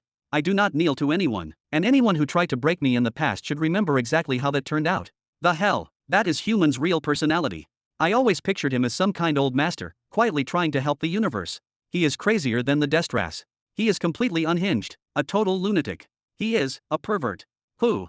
Rhaenyra exhaled deeply, rubbing her temple. She had seen this version of him before. That fire, that arrogance, that utter lack of self-preservation. Yes, this was Robin Burton, no doubt about it. Before Lord Hedric could retaliate, Lord Morval, finally sensing that the storm had reached a dangerous peak, stepped forward, hands raised in both caution and command. His tone was urgent, almost pleading. Please, noble guests, I ask you all to remain calm. Let us not turn this stage into a battlefield. This is but a simple auction. There is no need to dig up ghosts of the past. Robin turned slowly, deliberately, to face Lord Morval. Then, as though nothing had happened, he sat down on his cloud seat once more. His back was straight. His voice, when he spoke, was clear and decisive, every syllable intended for every ear. I will be taking the planetary displacement tool today.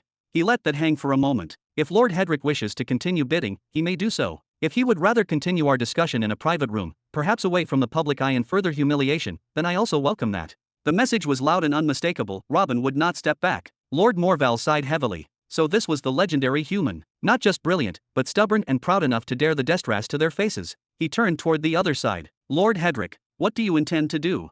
For a few silent seconds, Hedric did not answer. He stared at Robin as if memorizing every inch of him, committing his voice and posture to some internal archive. Then, at last, his gaze softened. He turned back to Lord Morval with a faint, almost serene smile. Has the 1-minute bidding window expired yet?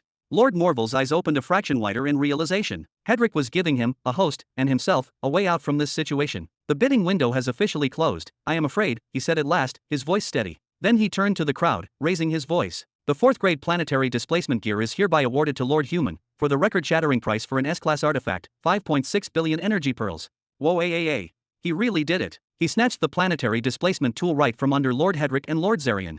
I think all that talking was part of his plan, to distract Lord Hedric from placing a new bid. Who even is this guy? He talks like a warlord and bids like an emperor. He is insane, absolutely insane. He is a pervert. While the great auction hall erupted in noise, voices clashing in disbelief and excitement like a tidal wave, Lord Morval turned back to Hedric with the smoothness of a practiced diplomat. He placed his hands formally over his chest and dipped his head slightly. We apologize for the abruptness of the announcement, Lord Hedric, but as you know, the rules are absolute. The final call was made. Better fortune next time.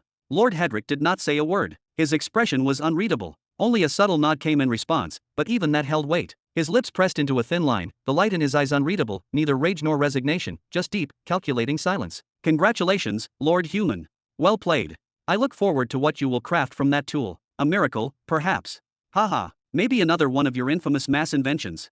A wave of congratulatory voices started to rise from the cloud dwellers. They did not just admire his win, they were now curious, interested. Some with genuine excitement, others calculating like snakes sizing up a new predator in the pit. Robin responded with measured nods, his face calm, his posture dignified. Yet between each acknowledgement, his gaze kept returning, momentarily and fleetingly, back to Lord Hedrick. There was a game still being played. It had not ended. This was just the opening act. Why had someone as terrifying as Lord Hedrick provoked him, only to withdraw a moment later? Why end it with grace after starting with fire? Was he reconsidering the negotiation option? Or was something darker brewing in that mind of his? What is this now? Robin blinked as a flashing icon on his control panel caught his eye. Curious, he tapped it, only for a long list of names to explode across the screen. These are friend requests. Anyone who sees you or knows your public name can send one. Once accepted, you may communicate directly, synchronize visits to halls, share protected channels, and more. There are thousands here, tens of thousands. Robin scrolled through the growing list, his eyebrows rising with each passing second. Does everyone in this place want to be my friend now? I do not even know 99% of these names.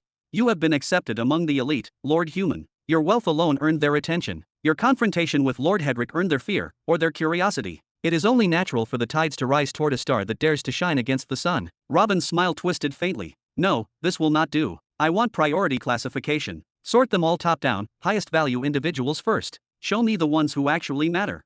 Far off in one of the darker corners of the auction hall.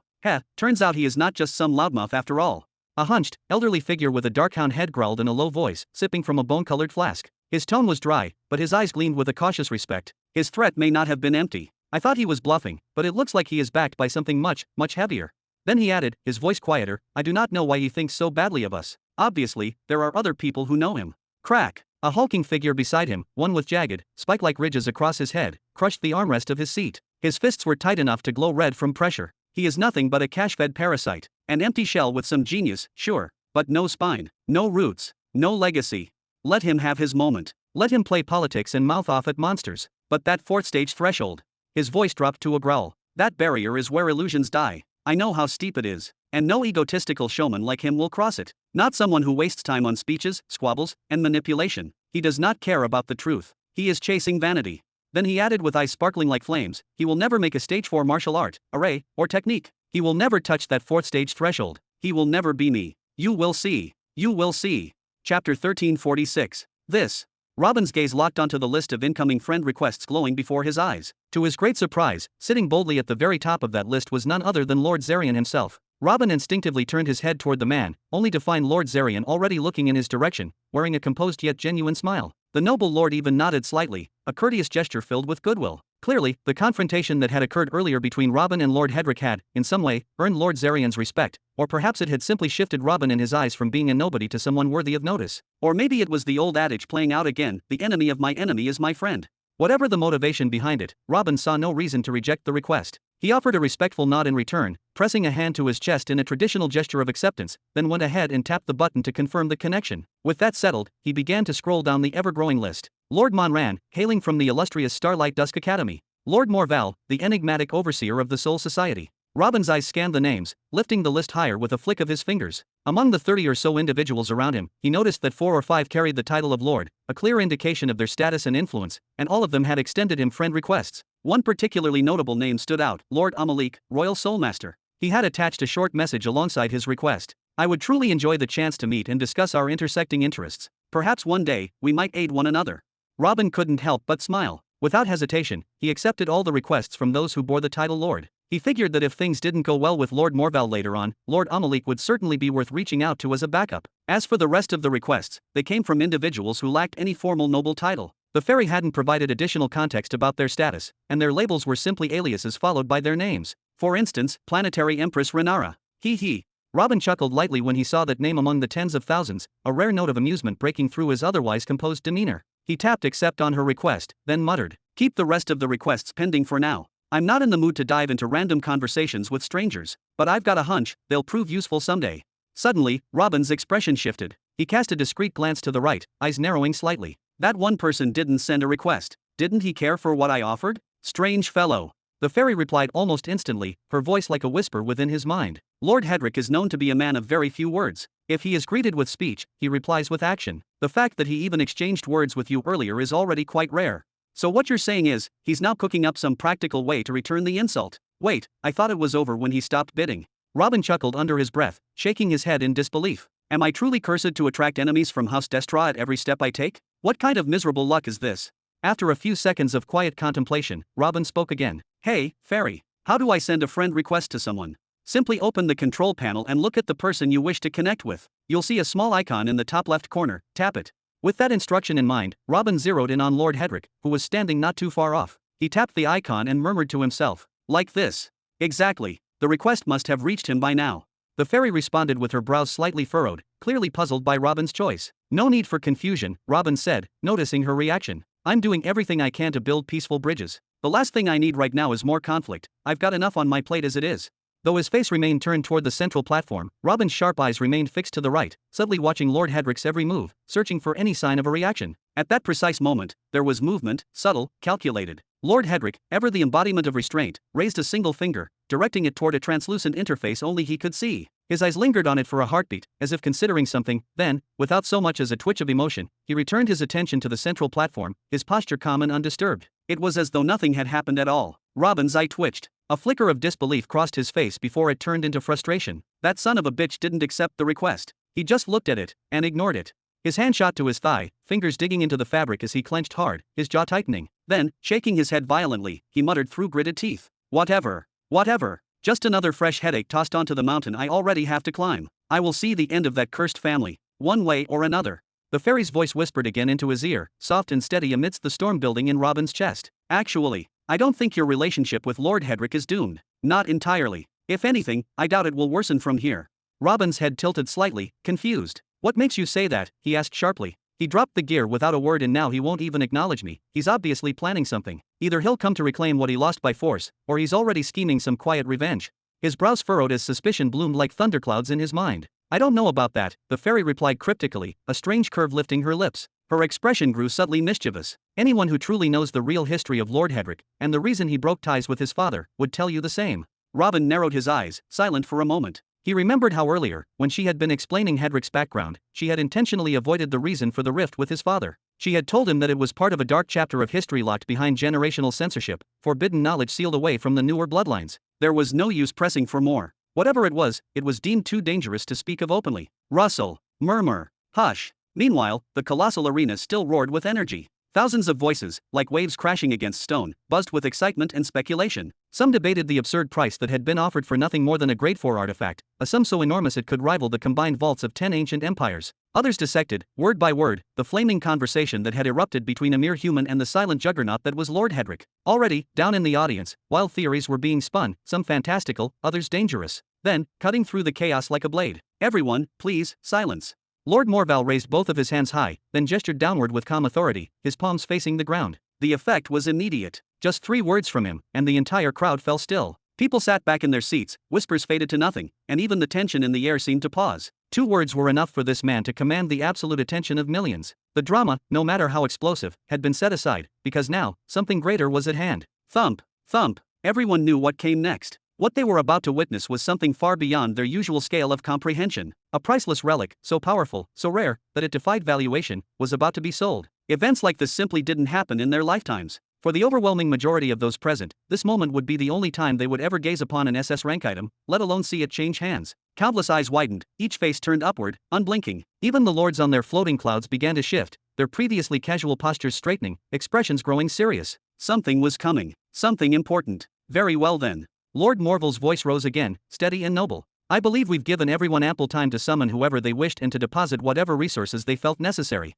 He smiled, and with a flick of his wrist, lifted his right hand high. Suddenly, a massive tome, ancient and pulsing with hidden energy, materialized out of thin air. It fell into his waiting palm with a weighty thud, the sound echoing across the stone and sky like a drumbeat of fate. Whoa! Gasps erupted throughout the stadium. Millions leaned forward, eyes gleaming. Every soul in the arena, noble, common, human, or spirit, tried to pierce the surface of the mysterious book with their gaze, desperate to uncover its secrets. Even the lords above were visibly stirred. Their eyes narrowed. Their focus sharpened. Postures straightened as if they had just been summoned to war. Lord Morval paused deliberately, letting tension and curiosity twist into a fever pitch. A full 10 seconds passed. Then 20. And then, he spoke. His voice was clear, slow, and full of weight. I present to you. He raised the tome higher, letting the golden runes on its cover shimmer under the ethereal lights. Breath of the Ages. A 5th stage martial art. Chapter 1347. And now, Lord Morval proclaimed, his voice calm yet thunderous, spreading across the great arena like the tolling of an ancient bell, I present to you a fifth-stage martial art, Breath of the Ages.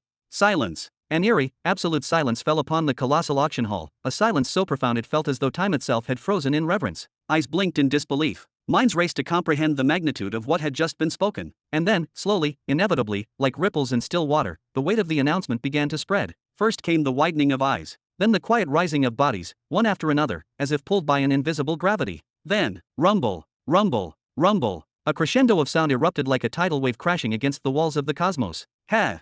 Robin couldn't help but smile, his expression tinged with satisfaction as he stood in the eye of this storm of awe and disbelief. He listened closely to the ever-growing waves of commotion sweeping the plaza like a gathering tempest. He could feel the electric tension saturating the air, the mixture of awe, desire, and confusion. Yes, this was the desired effect. This was the storm he had come to unleash. When the curtain began to close on the 170-year arc of his public dealings, Robin knew he would soon step back into the shadows. It was time to disappear, to rest, to recede from the prying eyes of predators. But he had no intention of leaving quietly. No, he would not vanish like smoke in the wind. He would leave behind a thunderclap, something so thunderous it would echo long after he was gone. He pondered. What should he offer? A fourth-stage creation, perhaps? Up until this moment, he had deliberately avoided publicizing his involvement with Stage 4 laws, especially to avoid provoking characters like Thornhead or Dogface. Robin had hoped to calm the flames around him, not stoke them. But in the end, someone had betrayed him anyway. And that betrayal burned away the last reasons to hide his capabilities. No point holding back anymore. But then, why stop at Stage 4? Ever since arriving in the Middle Belt, Robin had gained full comprehension of every Tier 5 law he could see. And if the aim was eternal remembrance, not mere commerce,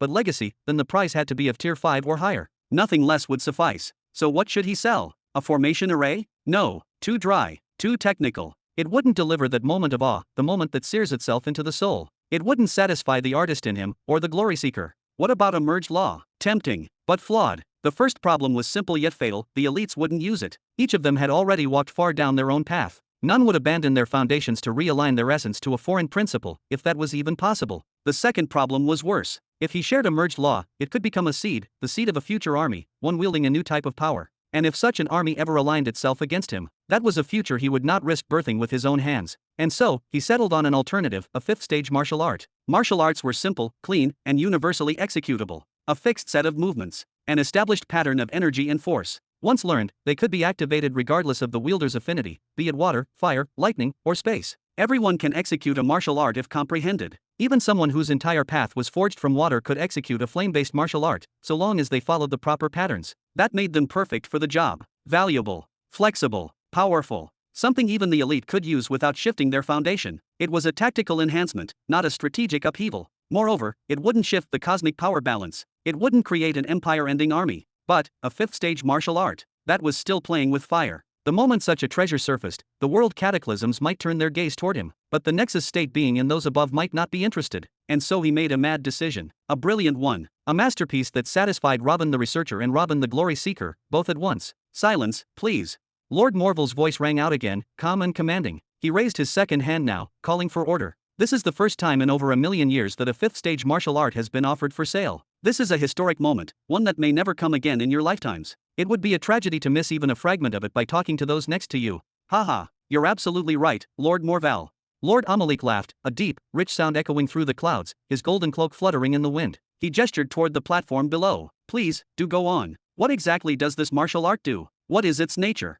To beings like Lord Amalek, Lord Hedrick, and the rest of the lords, such a technique was not a necessity, but certainly a welcome advantage. Even if it was just a Stage 5 art, its utility was undeniable. For them, it was like giving a master swordsman a second, hidden dagger for moments of crisis. A small thing, but one that could mean everything in the right moment. So yes, they were interested, curious, eager to learn what kind of art this was, and who among them would claim it. But they would not bleed for it. Even without this dagger they can still move on with their lives. Now then, I ask for your full attention. Lord Morval's voice rang out once more, this time steadier, colder, and carved with a sharpness that pulled all eyes back to him. The martial art known as Breath of the Ages only came into our hands earlier today. Upon its arrival, it underwent a rigorous and layered examination by our experts. We detected the presence of numerous law patterns. He raised one hand, gesturing slowly as if tracing unseen sigils in the air. But despite the apparent complexity, we eventually traced all of them back to two singular, fundamental sources.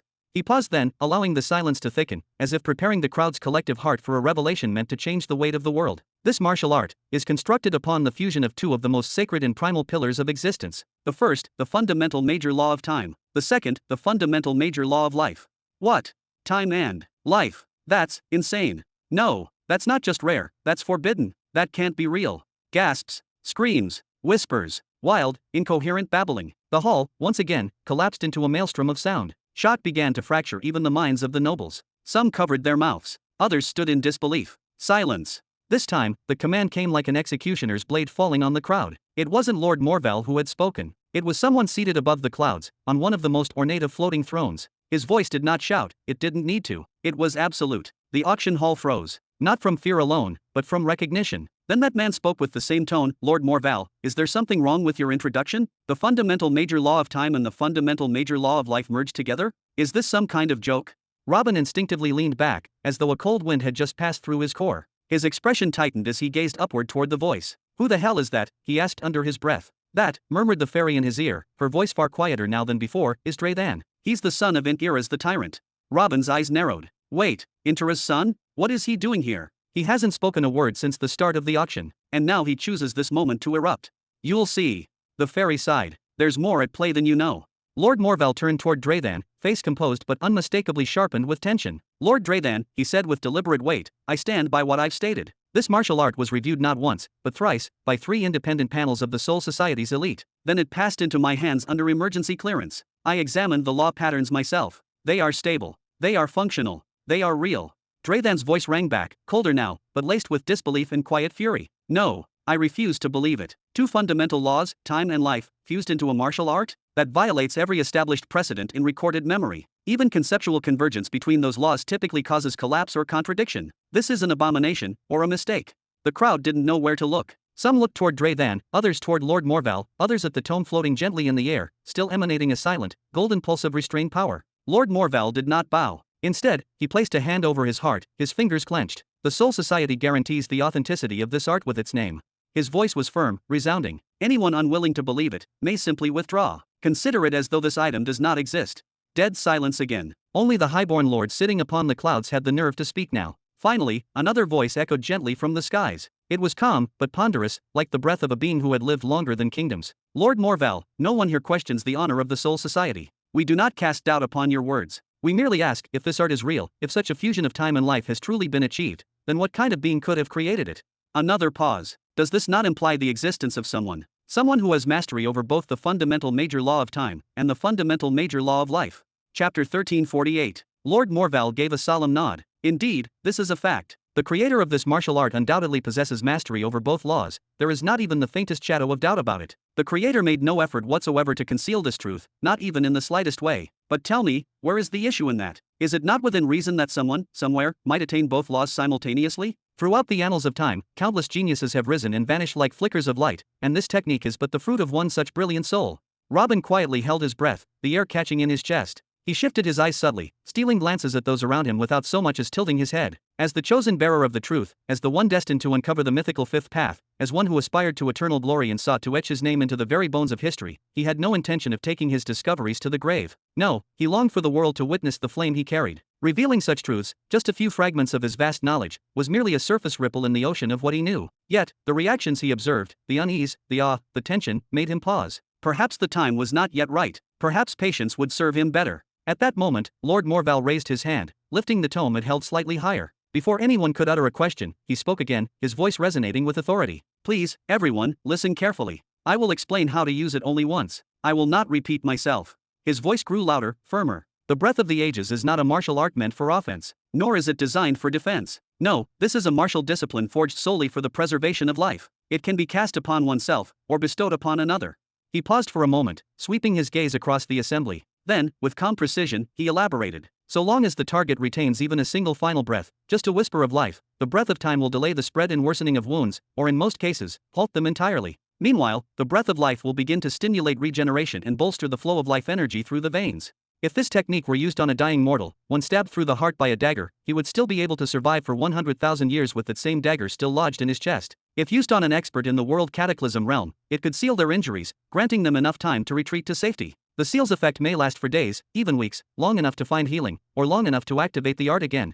Then, with a voice that thundered like a war drum, he proclaimed, and most astonishing of all, because the laws upon which this art is founded are fundamental and major, this fifth stage martial art is effective even upon the Nexus state experts. That means, dear lords and ladies, if one of you is a Nexus and in the very moments between life and death, you can use it. Its maximum effect can last for a full day, and its minimum, no less than 2 hours. My noble lords, this martial art can seal your wounds. It can save your very lives. A heavy silence descended again, dense and suffocating. Each person present began to imagine. They envisioned the art in their own hands, how they might cast it upon themselves in the heat of battle after taking a fatal blow, granting themselves time to strike again, to flee, to survive. A second life, one kept hidden in their sleeves like a final ace. Then they imagined their enemies wielding the art. How terrifying it would be, knowing that even if they crushed their opponent's heart, that foe might rise again, that a hated adversary could escape, only to return for vengeance days, months, or years later. With just a few words from Lord Morval, the value of the martial art had skyrocketed. It was no longer merely a supplementary technique, no longer just another dagger on the warrior's belt. It had become something far more sacred. This was a second heart. After allowing the weight of his words to settle, Lord Morval continued. The seller has imposed a strict condition. This martial art is to be sold strictly for personal use. The one who purchases it may use it for themselves, gift it to a single other individual, or resell it to one buyer. However, it may not be disseminated widely in any form. He let that sink in, then added, please take this into consideration moving forward. This art cannot be distributed to your armies or family lines. The one who wins the bid will sign a sole contract affirming this limitation. Then, with deliberate gravitas, he raised one finger into the air. We will begin the auction at 100 million energy pearls. Hearing that number jolted the grandstands into a sudden stir of murmurs and disbelief. Is that even possible? Even a fourth-stage planetary displacement artifact started at only 70 million energy pearls. Exactly. And that was gear that could shift the trajectory of a planet. This is for personal use only, not even allowed to be redistributed. The price is outrageous. They should at least lower the opening bid. Many heads nodded in agreement, while others merely frowned, their minds doing frantic calculations. But not everyone was deterred.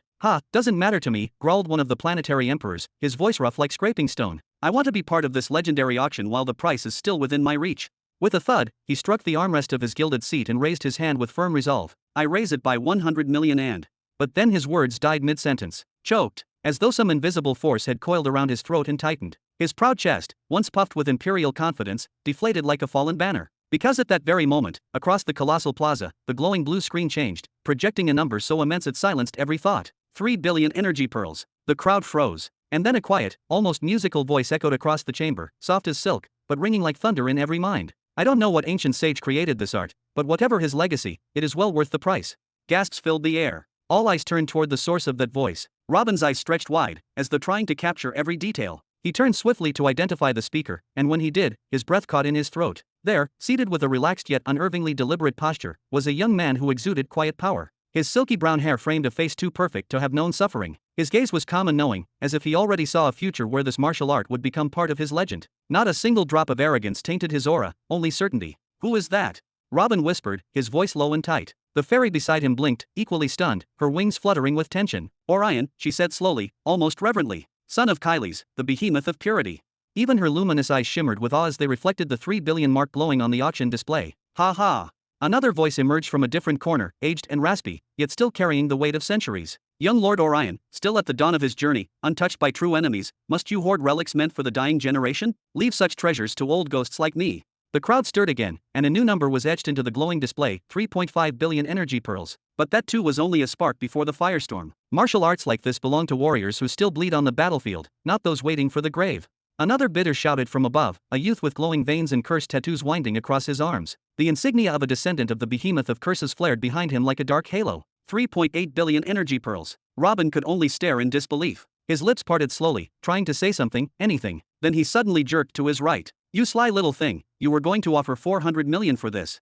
His voice cracked with a mix of exasperation and betrayal. The fairy, unbothered, crossed her arms and huffed. That was just the opening offer. The beginning of negotiation. Obviously, we would have offered more if you had shown interest in bargaining. Do you take me for a fool?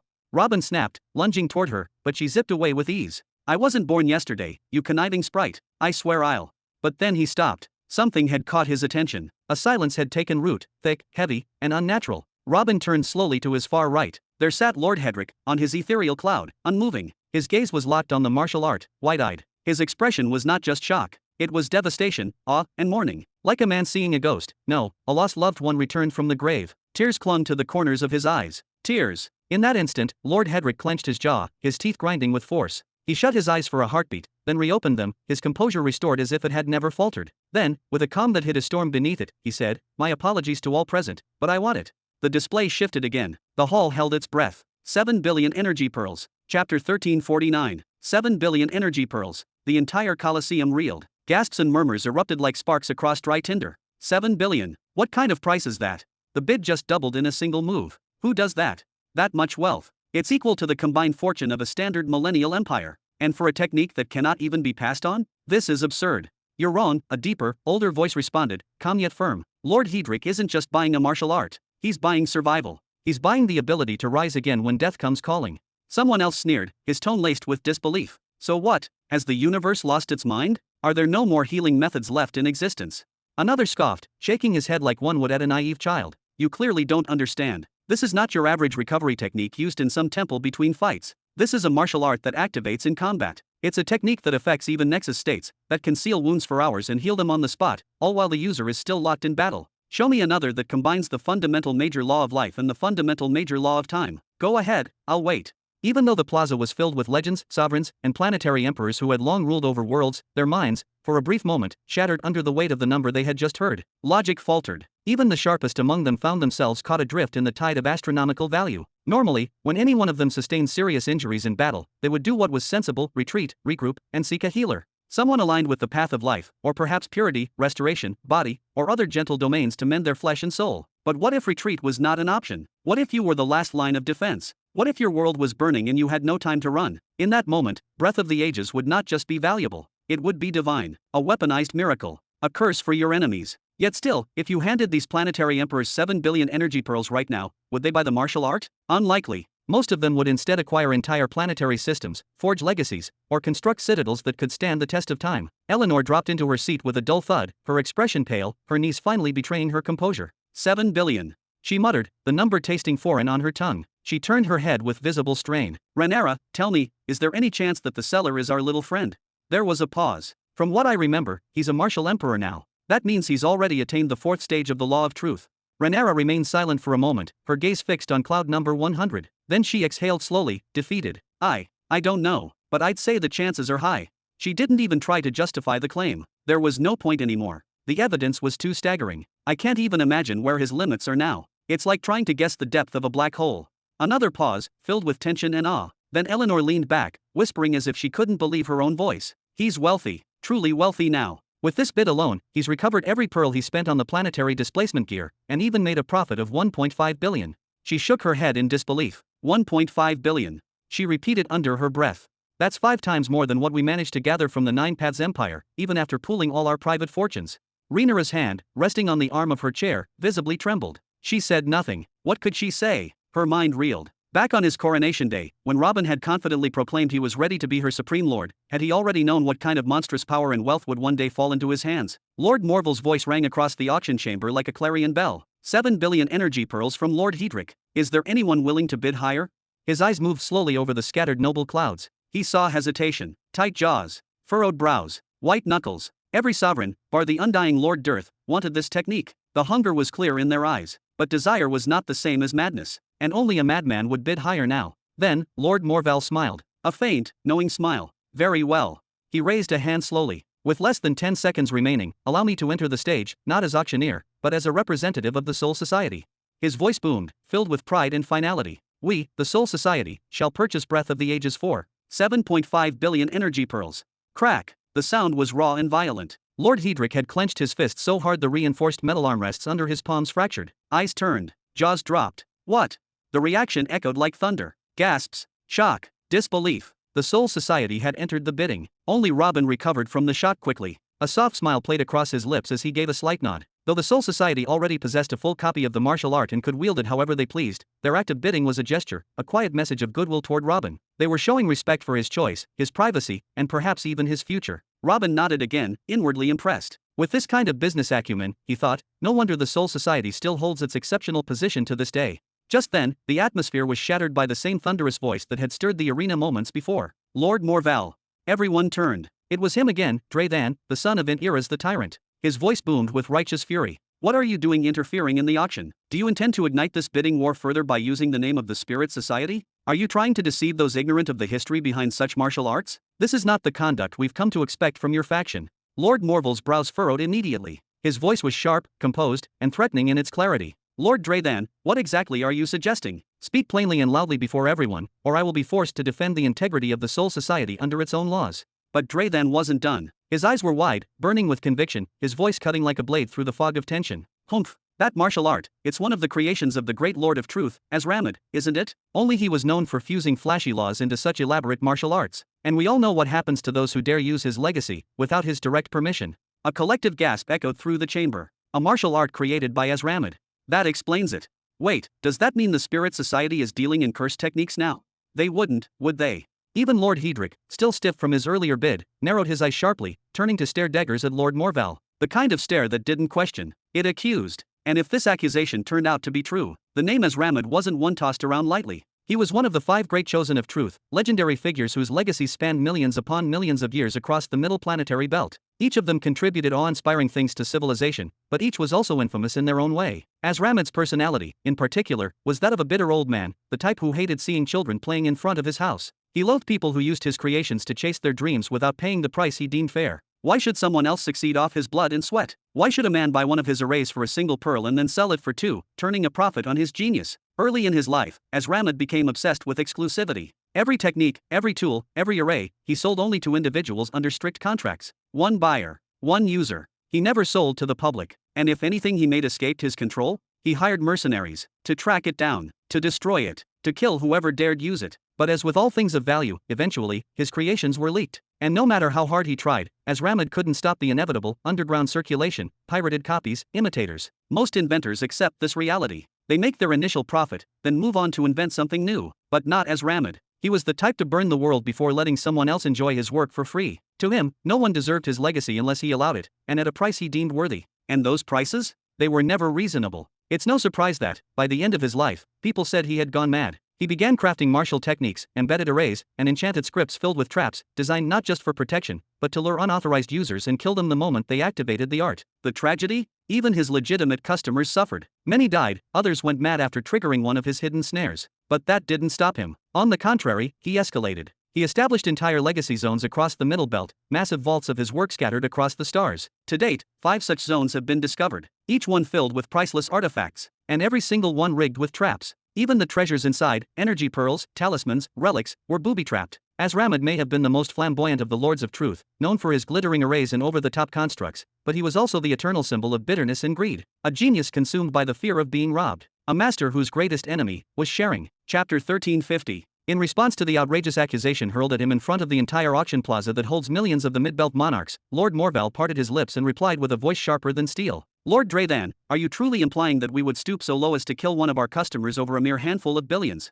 A wave of silence fell for a heartbeat. But then, the stand stirred, not with noise, but with narrowed eyes and sharp, offended glares. A handful of billions? Had he just called them poor? Was that really necessary? I stand by my words. Lord Dreathan did not flinch, his voice rising with the authority of one accustomed to command. Who crafted this martial art? Which one of the 5 great chosen is responsible for it? Where was it discovered? How can we be sure it was not secretly created by Azramad? Each of the 5 has a style, distinct, refined, and unmistakable. I have seen enough martial arts to recognize their signatures. Let our own experts have a look and they will declare it, when you are ready to hold a legitimate auction. Lord Morval narrowed his gaze, the glint of irritation shimmering like a dagger unsheathed. There is no need for such posturing, he said, his voice lowering but laced with quiet steel. The creator of this technique is not one of the 5. The architect of Breath of the Ages is here, with us, now. And with that, he pointed, deliberately and confidently, toward a single direction. Whoosh, whoosh. The response was immediate. As if time had frozen, the necks of millions snapped in the same direction. If the auction hall existed in the physical world, the collective turn of those countless heads might have generated a storm. All eyes fell upon one man, and then, a silence deeper than any void. Robin did not move. He did not need to. All the pride he had forged through centuries of hardship, every drop of confidence he had tempered through fire and war, now held him steady. Even though millions were now watching, planetary emperors, ancient bloodlines, heirs of immortal clans, he remained still, eyes wide with disbelief, others skeptical, some glittering with admiration, a few with barely veiled hostility. But Robin sat, legs crossed, spine straight, as if none of it mattered, as if this was beneath him. Lord Dreathan's eyes flickered to cloud number 100, the same cloud that moments earlier had captivated everyone's attention and was now again under the light of scrutiny. He clenched his jaw, then returned his focus to Lord Morval. Have you lost your sense of proportion? This goes beyond reckless. but Lord Morval only raised a hand, silencing the chamber once more. What needed to be said has been said. His voice rang with finality. Anyone who wishes to continue bidding, let them bid. As for the rest, go home. The Soul Society is prepared to make an immediate purchase, for no less than 7.5 billion pearls. And like a wave crashing against stone, the silence shattered. Uproar. Disbelief. Shock. Lord Human is capable of crafting a martial art of such depth and complexity already. Could it be? Has he become a great truth chosen? Nah, he needs to make something of the 6th stage first. Impossible. A true truth chosen only appears once every 15 million years, sometimes longer. There is no way such a figure could arise in our age, our cursed, unfortunate generation. This is history in the making. No, a miracle. Suddenly, a voice thundered across the auction floor, slicing through the noise like a guillotine. Lord Human. It silenced the room instantly. Is what Lord Morval claimed true? Robin's head turned slowly to the right, locking eyes with the one who spoke. It was Lord Zarian. It is true. Robin's voice was calm, too calm. Breath of the Ages is entirely mine. Another explosion of uproar followed. Lord Zarian did not look away. His sharp green eyes studied Robin for several long seconds. Then, in a deliberate motion, he gave a nod, once, then again. Then allow me to be the first, he said, his voice clear and strong, to publicly support the future great truth chosen of our generation. He turned toward the platform and raised his hand. 7.6 billion. And as though he had fired the first shot in a great war, the other voices followed in quick succession. 7.7 billion. 7.9 billion here. 8.1 billion pearls. Robin left the crowd to their frenzy, letting the storm of voices swirl behind him. He did not need to hear what was said. He had already made his decision. He turned his head toward Lord Zarian and gave a respectful nod. Thank you. His voice was low, but laced with genuine warmth and deep appreciation. Lord Zarian responded with a casual wave, a grin stretching across his face, sharp teeth peeking through. I am sorry I cannot go further in the bidding. This is beyond my current reach. Robin's eyes did not waver. You have done more than enough, truly. I will not forget this favor. He dipped his head again, this time with an air of solemnity and respect. Haha, that is good to know. I feel reassured now. Lord Zarian laughed, clapping a few times, pleased not only with Robin's words but with the effect his actions had caused. And indeed, the ripples of his actions had spread far. His presence, his voice, his bold bid, everything gave the auction back its momentum. But more importantly, it gave it legitimacy. For the first time in the history of the Grand Auction, the name Human had risen. A new contender on the cosmic stage had arrived. No one knew what his past was. No one cared. Because now they had proof. A lord of one of the great powers had shown faith in him. And so, the numbers began to rise again. It did not matter anymore who ended up taking the technique home. What mattered was that the world had learned a truth: Human had created Breath of the Ages. And from now on, his name would be mentioned in the same breath as legends. The origin of Lord Zarian's confidence was not entirely clear. Perhaps it came from seeing Robin defy Lord Hedrick earlier. Or perhaps he just saw something no one else dared to acknowledge. But it did not matter. Goodness, when given, should always be returned in kind. 9.2 billion pearls. Up in the higher rows of the auction clouds, Lord Morval glanced toward the bidding screen. He closed his eyes for a brief second, and then spoke. Thank you all for your participation. His voice was calm and commanding. On behalf of the Soul Society, I place our bid at 11 billion pearls. Gasps echoed across the arena. Eyes widened. Voices fell into stunned silence. They are taking it that far. 11 billion. Even for the Soul Society, that is massive. Several cloud-seated nobles exchanged glances, their faces stiff with tension. The numbers were reaching absurd heights, borderline madness for most powers present. But just as silence began to spread, another voice rang out like thunder. If you represent the Soul Society, then allow me to represent the tyrant galaxy of Antiras. Bam! A thunderous slap struck his thigh as Lord Dre then stood, full of fire and conviction. He raised his arm toward the stage. I want it. I bid 12 billion pearls. The arena erupted. Tyrant Galaxy Antiras is joining the war now. This is serious. This just turned into a power struggle. Lord Morval's brow twitched ever so slightly. Did you not just accuse us of fraud and deception? Why bid now, especially with such a number? Robin, standing quietly, turned slightly toward the hovering fairy near him and whispered, Is there tension between Dreamer Morpheus and Tyrant Antiras?